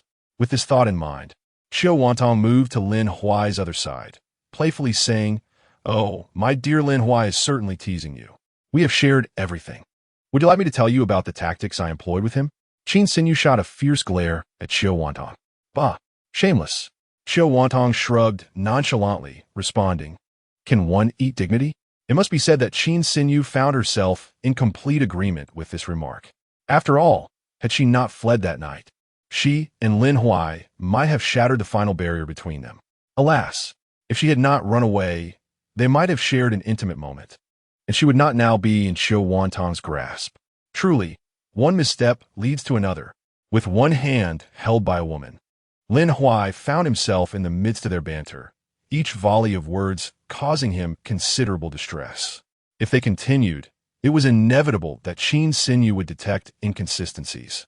After all, she was no amateur in her role as a police officer. Fortunately, Lin Huai glanced at the time. It wasn't too late, and he promptly pulled out his phone to call Wang Yiba. Secretary Wang, I apologize for disturbing you at this hour, Lin Huai said with a smile. I just had a discussion with Miss Qiu from Haitang Group, and I believe it would be beneficial for you to arrange a time to have a proper conversation. Sure, Shaolin. Could you inquire when Miss Qiu is available? Wang Yibo responded, clearly pleased with Lin Huai's initiative. Miss Qiu is available at any time. She can meet now, Lin Huai replied, glancing at Xiao Wantong with a smile. Great. In that case, let us gather at Panlong Hotel in half an hour. We can discuss any ideas you have in detail, Wang Yibo suggested. After all, securing an investment in Chayu County from Haitang Group would represent a multi-billion yuan project. Such an achievement would bolster his standing as a county secretary, allowing him to hold his head high in front of others. Thus, Wang Yibo decided to seize the opportunity. All right, Secretary Wang. We shall see each other in half an hour, Qiu Wantong said with a bright smile into the phone. Understood, Miss Qiu. After hanging up, Qiu Wantong released Lin Huai's arm and turned to Qin Xinyu with a cheerful expression. Don't blame me for not giving you a chance. I will return to my room now, and in the 10 minutes that I am away, you must seize the moment. However, for my dear Lin Huai, 10 minutes may hardly suffice, as he is quite enduring. As she spoke, Xiao Wantong winked at Qin Xinyu before retreating to her room. Watching Xiao Wantong's silhouette, Qin Xinyu clenched her delicate fist, gesturing playfully behind her back. Tilting her head, she turned to Lin Huai and said, Brother Lin Huai, why don't we make the most of our time? I believe we can accomplish a great deal in just 10 minutes. Lin Huai smiled wryly. Qin Xinyu, what exactly do you wish to do? Qin Xinyu reached out, her fingers wandering across Lin Huai's chest, her cheeks flushed with embarrassment. Of course, to engage in the activities we love. Lin Huai gently grasped her wrists, murmuring, 10 minutes? It would take us a while just to undress. What can we possibly do in such a brief span? Upon hearing his words, Qin Xinyu's eyes widened in disbelief as she fixed her gaze on him. Brother Lin Huai, you must have had some encounter with that wicked woman, Xiao Wantong, haven't you? Lin Huai appeared bewildered. Why do you ask me that all of a sudden? Isn't it obvious? Xiao Wantong mentioned that you are quite enduring, and now you claim that 10 minutes is insufficient. How does she know? Qin Xinyu earnestly analyzed. Lin Huai nearly stumbled to the ground. Qin Xinyu's reasoning was truly extraordinary. It seemed wise for him to speak less, as the more he said, the more flaws she would uncover. Chapter 96. Two immature souls. Once Chiu Wantong descended, Lin Huai was the first to push open the door and head to the car. Soon, he arrived at the Panlong Hotel with Chiu Wantong and Qin Xinyu. Wang Yibo had arranged everything in advance, securing a private room amidst the scenic beauty of the hotel. Shaolin, Miss Chiu, Miss Qin, let us enter. Wang Yibo approached as Lin Huai's vehicle came to a halt. Lin Huai promptly handed the car keys to the valet. Chiu Wantong greeted Wang Yibo with warmth. Lin Huai and Qin Xinyu followed closely behind them. Before long, they entered the private room, where Wang Yibo smiled at Lin Huai and proposed, "Shall we have a drink?" After contemplating briefly, Lin Huai thought it was the weekend and he had no pressing obligations. "Sure, Secretary Wang, I'll fetch some liquor." Wang Yibo, concerned about Lin Huai breaching regulations, reminded him, "Shaolin, you are aware of the reception standards in our T-language county, right?" Lin Huai chuckled, "Rest assured, Secretary Wang." After a brief excursion, Lin Huai cleverly concealed 2 bottles of Maodai within 2 bottles of Erguo too. How could he neglect his own enjoyment when sharing drinks with familiar company? Lin Huai poured a little of the liquor for everyone. The aroma of the alcohol made Wang Yibo's eyes light up as he glanced at Lin Huai, impressed by his cunning trickery. Observing Lin Huai's actions, Wang Yibo reflected on his own secretary situation. Since Chen Rufang was dismissed, a replacement had yet to be appointed. If only his new secretary possessed half of Lin Huai's capability and acumen. Unfortunately, individuals of such talent were hard to come by. As they dined and drank, Lin Huai and Qin Xinyu played supporting roles, with the spotlight firmly on Chiu Wantong and Wang Yibo. After all, it is a collaboration between the two of them, and whether it comes to fruition depends on their intentions. As dinner concluded, the hour was late. Wang Yibo expressed his need to return for a meeting to deliberate further. However, from Wang Yibo's tone, it was evident that as long as the Haitang Group was willing to invest, he would go to great lengths to eliminate any obstacles and facilitate this partnership. Establishing the tourism industry in Chiayu County would indeed be an achievement. Entrusting this endeavor to the Haitang Group significantly increases the likelihood of success. When the higher-ups witness this accomplishment, they will undoubtedly recognize his role in fostering this collaboration, thus benefiting the people of Chiayu County while securing political merit and forging connections with the powerful Haitang Group. With these thoughts in mind, as the group prepared to leave, Wang Yibo leaned closer to Lin Huai and whispered, "Shaolin, what are your thoughts on the Haitang Group developing tourism in Chiayu County?" Lin Huai smiled at Wang Yibo and replied, "Secretary Wang, the strength of the Haitang Group is universally acknowledged, and this represents a splendid opportunity." Yet, Lin Huai had an unvoiced thought. Should the Haitang Group encounter challenges in the subsequent development, he would summon his elder sister, Lin Ran. With the Lin family's strong alliance with the Haitang Group, Chiayu County's tourism industry would undoubtedly soar to new heights.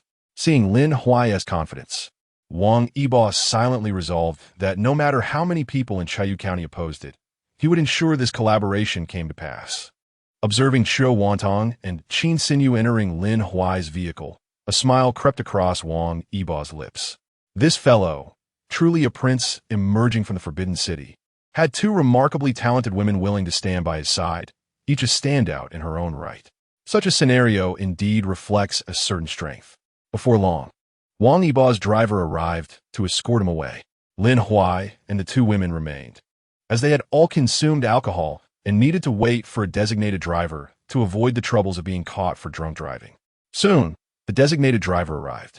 "Is this vehicle ending in 8666? He inquired, approaching Lin Huai and the others on his scooter. "Yes, that's the one," Lin Huai confirmed, handing over the car keys. Upon noticing the beautiful women accompanying Lin Huai, the designated driver swallowed hard and quickly averted his gaze, thinking to himself how fortunate this man must be to be surrounded by such stunning companions. Eventually, the 3 arrived at Chiu Wantong's villa. After parking the car at Shanzi Villa, the driver cast an envious glance at the exquisite residence, murmuring, "It certainly pays to be wealthy." These 2 beautiful women must be among the finest in Chiayu County. Lin Huai paid no heed to the driver's comments as they entered the house. "Brother Lin Huai, where will you sleep?" Qin Xinyu inquired earnestly as they stepped inside. "I can manage the sofa," Lin Huai replied thoughtfully. "Then I shall sleep on the sofa as well." Qin Xinyu cast a glance at Xiao Wantong. Without uttering a word, Xiao Wantong leaned to the side and collapsed onto the sofa. Lin Huai's eyes widened in disbelief. These two women were truly childish. Very well, let them sleep on the sofa while he sought out a room for himself.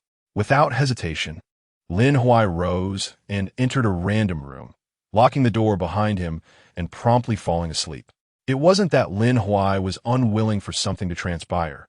However, with Qin Xinyu present, any possibility of an encounter with Xiao Wantong seemed far-fetched. Although Qin Xinyu displayed a bold demeanor, she often faltered at critical moments, rendering any real occurrence between them highly unlikely.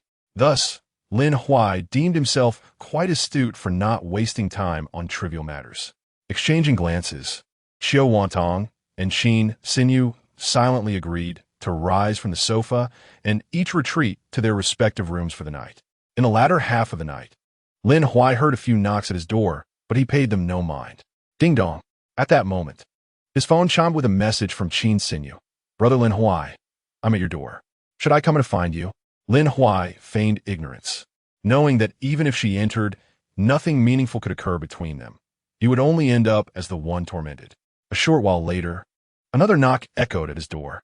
This time, it was a message from Xiao Wantong. "Qin Xinyu must be asleep now. Do you want me to come in and keep you company?" Accompanying her words was a teasing emoji.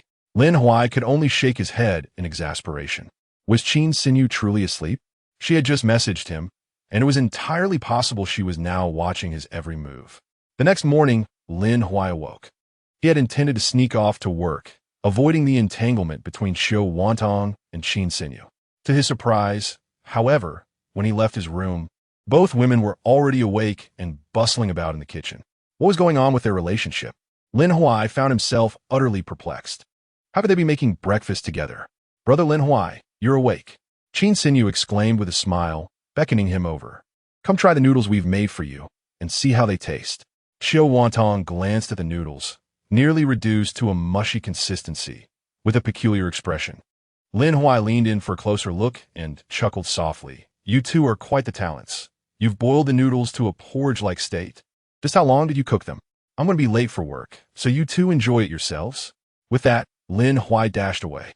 As he watched Lin Huai's retreating figure, Xiao Wantong turned to Qin Xinyu and inquired, "What time do you start work?" Qin Xinyu replied, "We start at 8:30.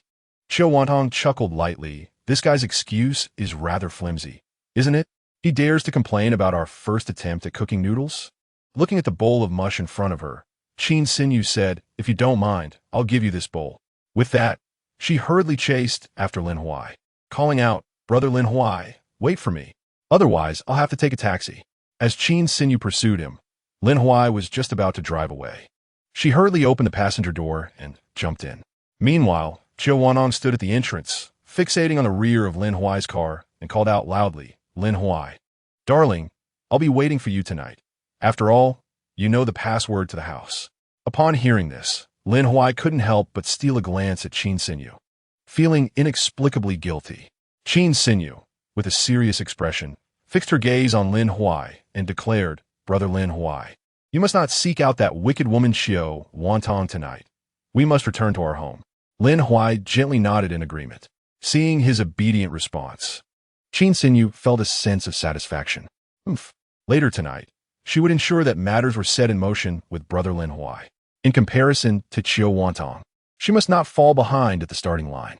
Unbeknownst to Lin Huai, Qin Xinyu's thoughts were racing as he increased the speed of the vehicle, soon arriving at the entrance of the county police station. Just then, Zhu Bufan parked his car and observed Qin Xinyu disembarking from Lin Huai's vehicle, his expression darkening as he strode into his office. Upon entering, Zhu Bufan took out his phone and messaged Song Huaimin. "It seems Lin Huai and Qin Xinyu share a close relationship. Is Qin Xinyu Lin Huai's girlfriend?" Song Huaimin replied promptly, "I don't know." A sly smile crept across Zhu Bufan's face as he mused, "Since we are both in the dark, let us send someone to ascertain the truth. If another woman appears by Lin Huai's side, We could certainly create some intriguing topic for discussion. Song Huaimin concurred. Indeed, if others stumble in the mud, why should Lin Huai be any exception? On that note, Song Huaimin inquired, by the way, old Wang Yibo is calling for a meeting with the entire county leadership. I wonder what it could be about. Zhuo Bufan chuckled. Whatever it is, if Wang Yibo proposes it, we shall not entertain it. If he asks for our support, we shall politely decline. The two old gentlemen had barely conversed for long when they received news that Wang Yibo wanted them to attend the meeting. At the meeting, Wang Yibo introduced the idea of collaborating with Haitang Group to transform the entire Chayu County into an ecological resort city, suggesting that Haitang Group lead the initiative with state-owned capital providing support. As soon as Wang Yibo proposed this, a profound silence enveloped the room. Zhuo Bufan, in particular, raised a challenge. Secretary Wang, wouldn't this be rather inappropriate? Among so many cities nationwide, how many would entrust the entire tourism development of the city to a private enterprise? Which city does not keep control firmly within the hands of state-owned enterprises? Wang Yibo anticipated that this group would oppose him, especially the deputy county chief and police chief Zhuo Bufan, who was essentially Song Huaimin's spokesperson. He coolly fixed his gaze on Zhuo Bufan and responded with a smile. Excellent. Now, that county chief Zhuo has voiced his opposition. I invite anyone else with thoughts to express them as well, so we may deliberate thoroughly, all for the development of Chayu County. Listening to Wang Yibo, several others also stepped forward to voice their dissent. As the number of opponents grew, Wang Yibo's frown deepened. Unbeknownst to me, a considerable amount of time has elapsed. Yet the influence of Song Huaimin remains deeply entrenched. Although I have managed to eliminate a few of his supporters, those who stand by his side are still far too numerous. How long must I continue this arduous task of uprooting them one by one? Fortunately, I had prepared for this eventuality. When you orchestrated that scheme against me, successfully enlisting Vice Mayor Yang Yi to your cause, did you think I, Wang Yibo, could not persuade another vice mayor, Fan Xingluan, to align with me as well? By the way, you have all expressed your opinions, and it seems that dissenters are in the majority. Wang Yibo smiled as he glanced around the room, stating, however, this decision is not solely mine. It is under the directive of Vice Mayor Fan Xingluan, and the documentation originates from the municipal office. If you have any objections, feel free to address them directly with the city. Additionally, Vice Mayor Fan mentioned that he could not attend our meeting in person. Hence, he opted for a video conference to join us. With that, Wang Yibo initiated a video call with Fan Xingluan. On the large screen, Fan Xingluan sat upright in his office, greeting everyone with a smile. Wang Yibo looked at Fan Xingluan and remarked, Vice Mayor Fan, many within our county have dismissed my previous proposal, arguing that the initiative should be in the hands of state-owned enterprises. What achievements can a private enterprise truly accomplish? Upon hearing Wang Yibo's words, Song Huaimin exchanged glances with Zhuo Bufan. He was astonished that Wang Yibo had managed to bring Fan Xingluan to his side. Even more surprising was the audacity of Wang Yibo, a mere county committee secretary, to confront them openly. This man certainly has no shame. Indeed, as Wang Yibo continued, Fan Xingluan's expression hardened, and he replied coldly, I endorse this perspective, and the documentation is sanctioned by our city. Should you have any inquiries, you are welcome to visit me at the city office for a thorough explanation. Did they possess the audacity to confront Fan Xingluan for clarification? Wang Yibo, observing Fan Xingluan's stance, addressed the assembly, saying, You have all heard Vice Mayor Fan's words. If you have any thoughts, do voice them now. Otherwise, we may conclude this meeting. Silence enveloped the room. Seeing this, Wang Yibo let out a faint scoff and declared, Meeting adjourned.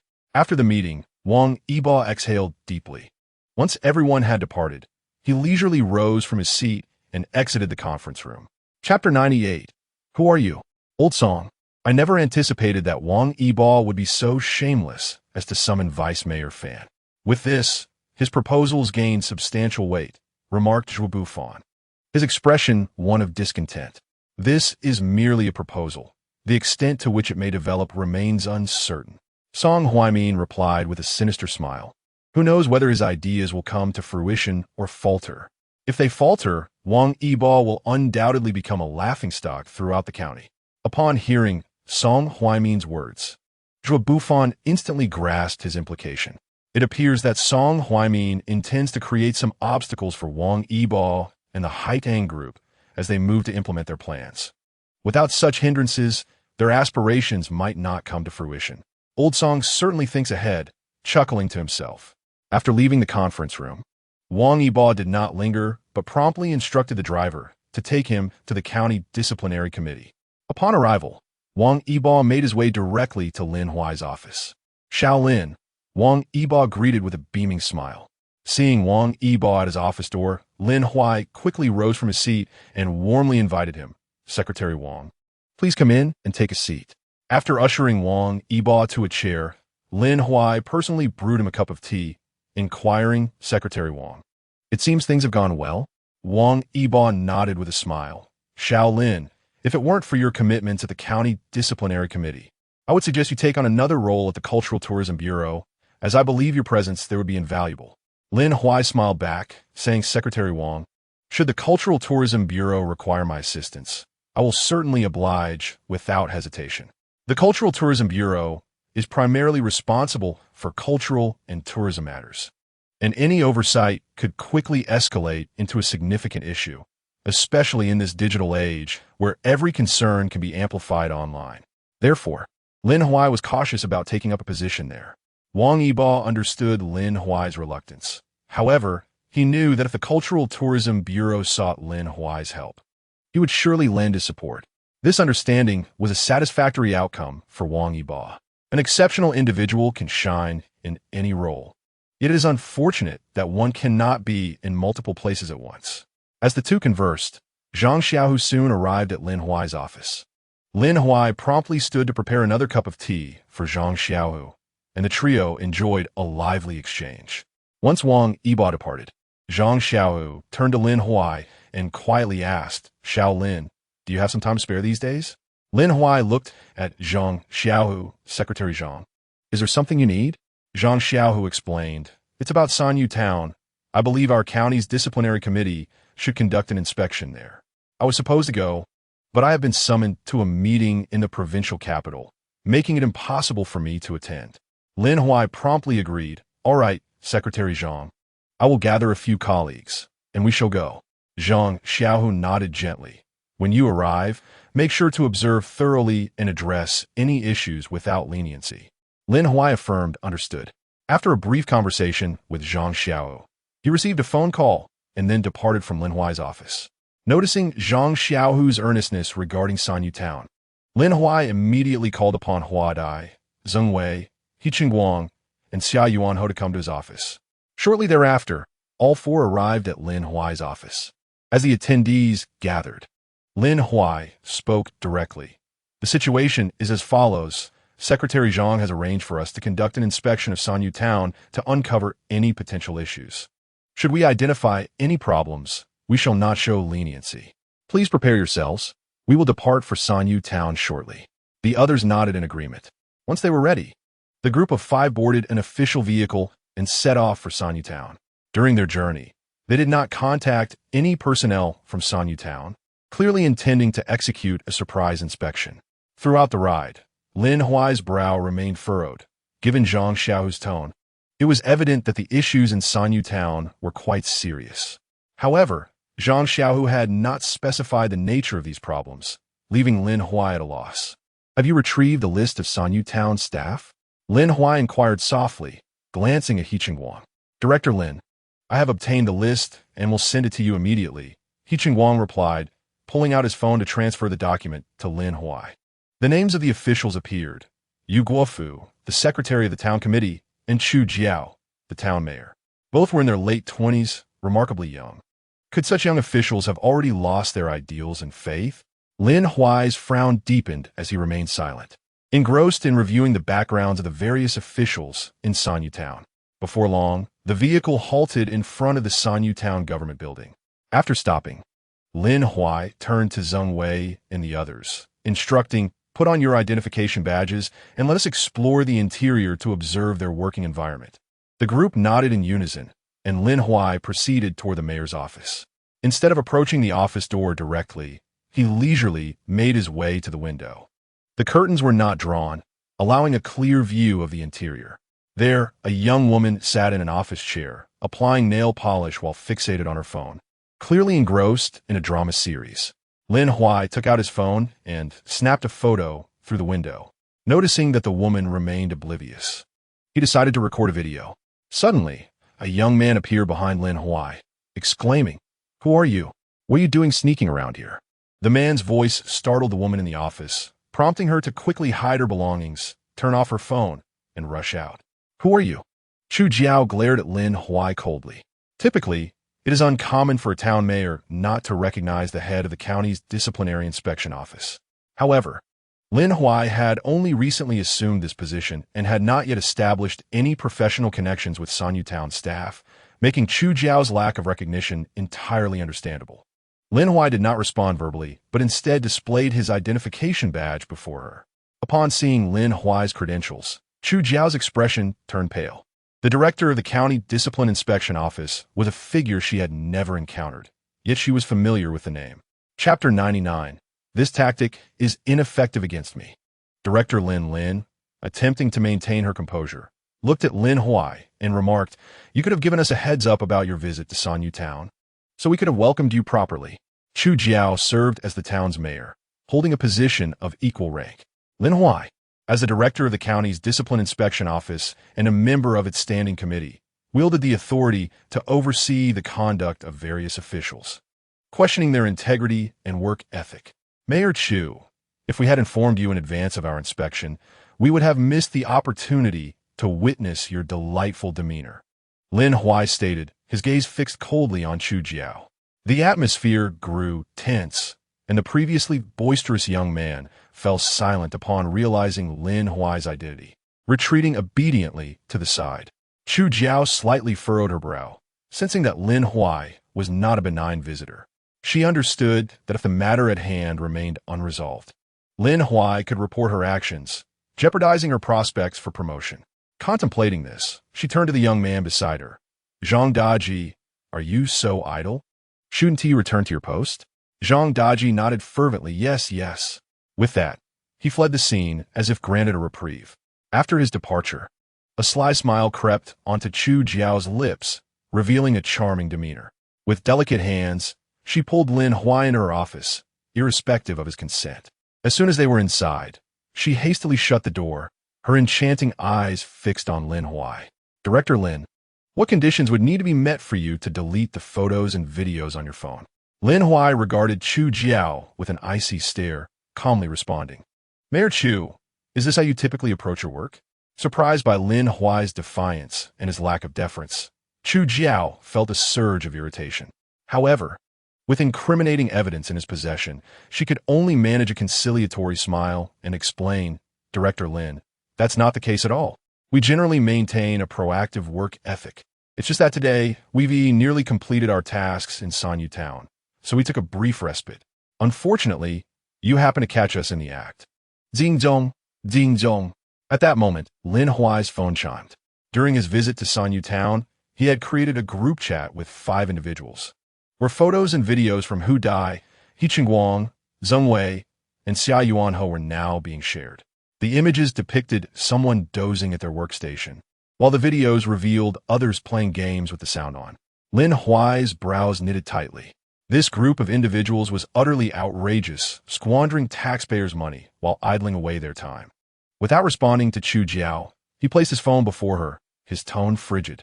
"Mayor Chu, I expect a reasonable explanation for this." As the task was completed, I could understand the early departure, but the attitude of the staff from Sanyu Town was utterly unacceptable. Chu Jiao felt a profound resentment towards Lin Huai.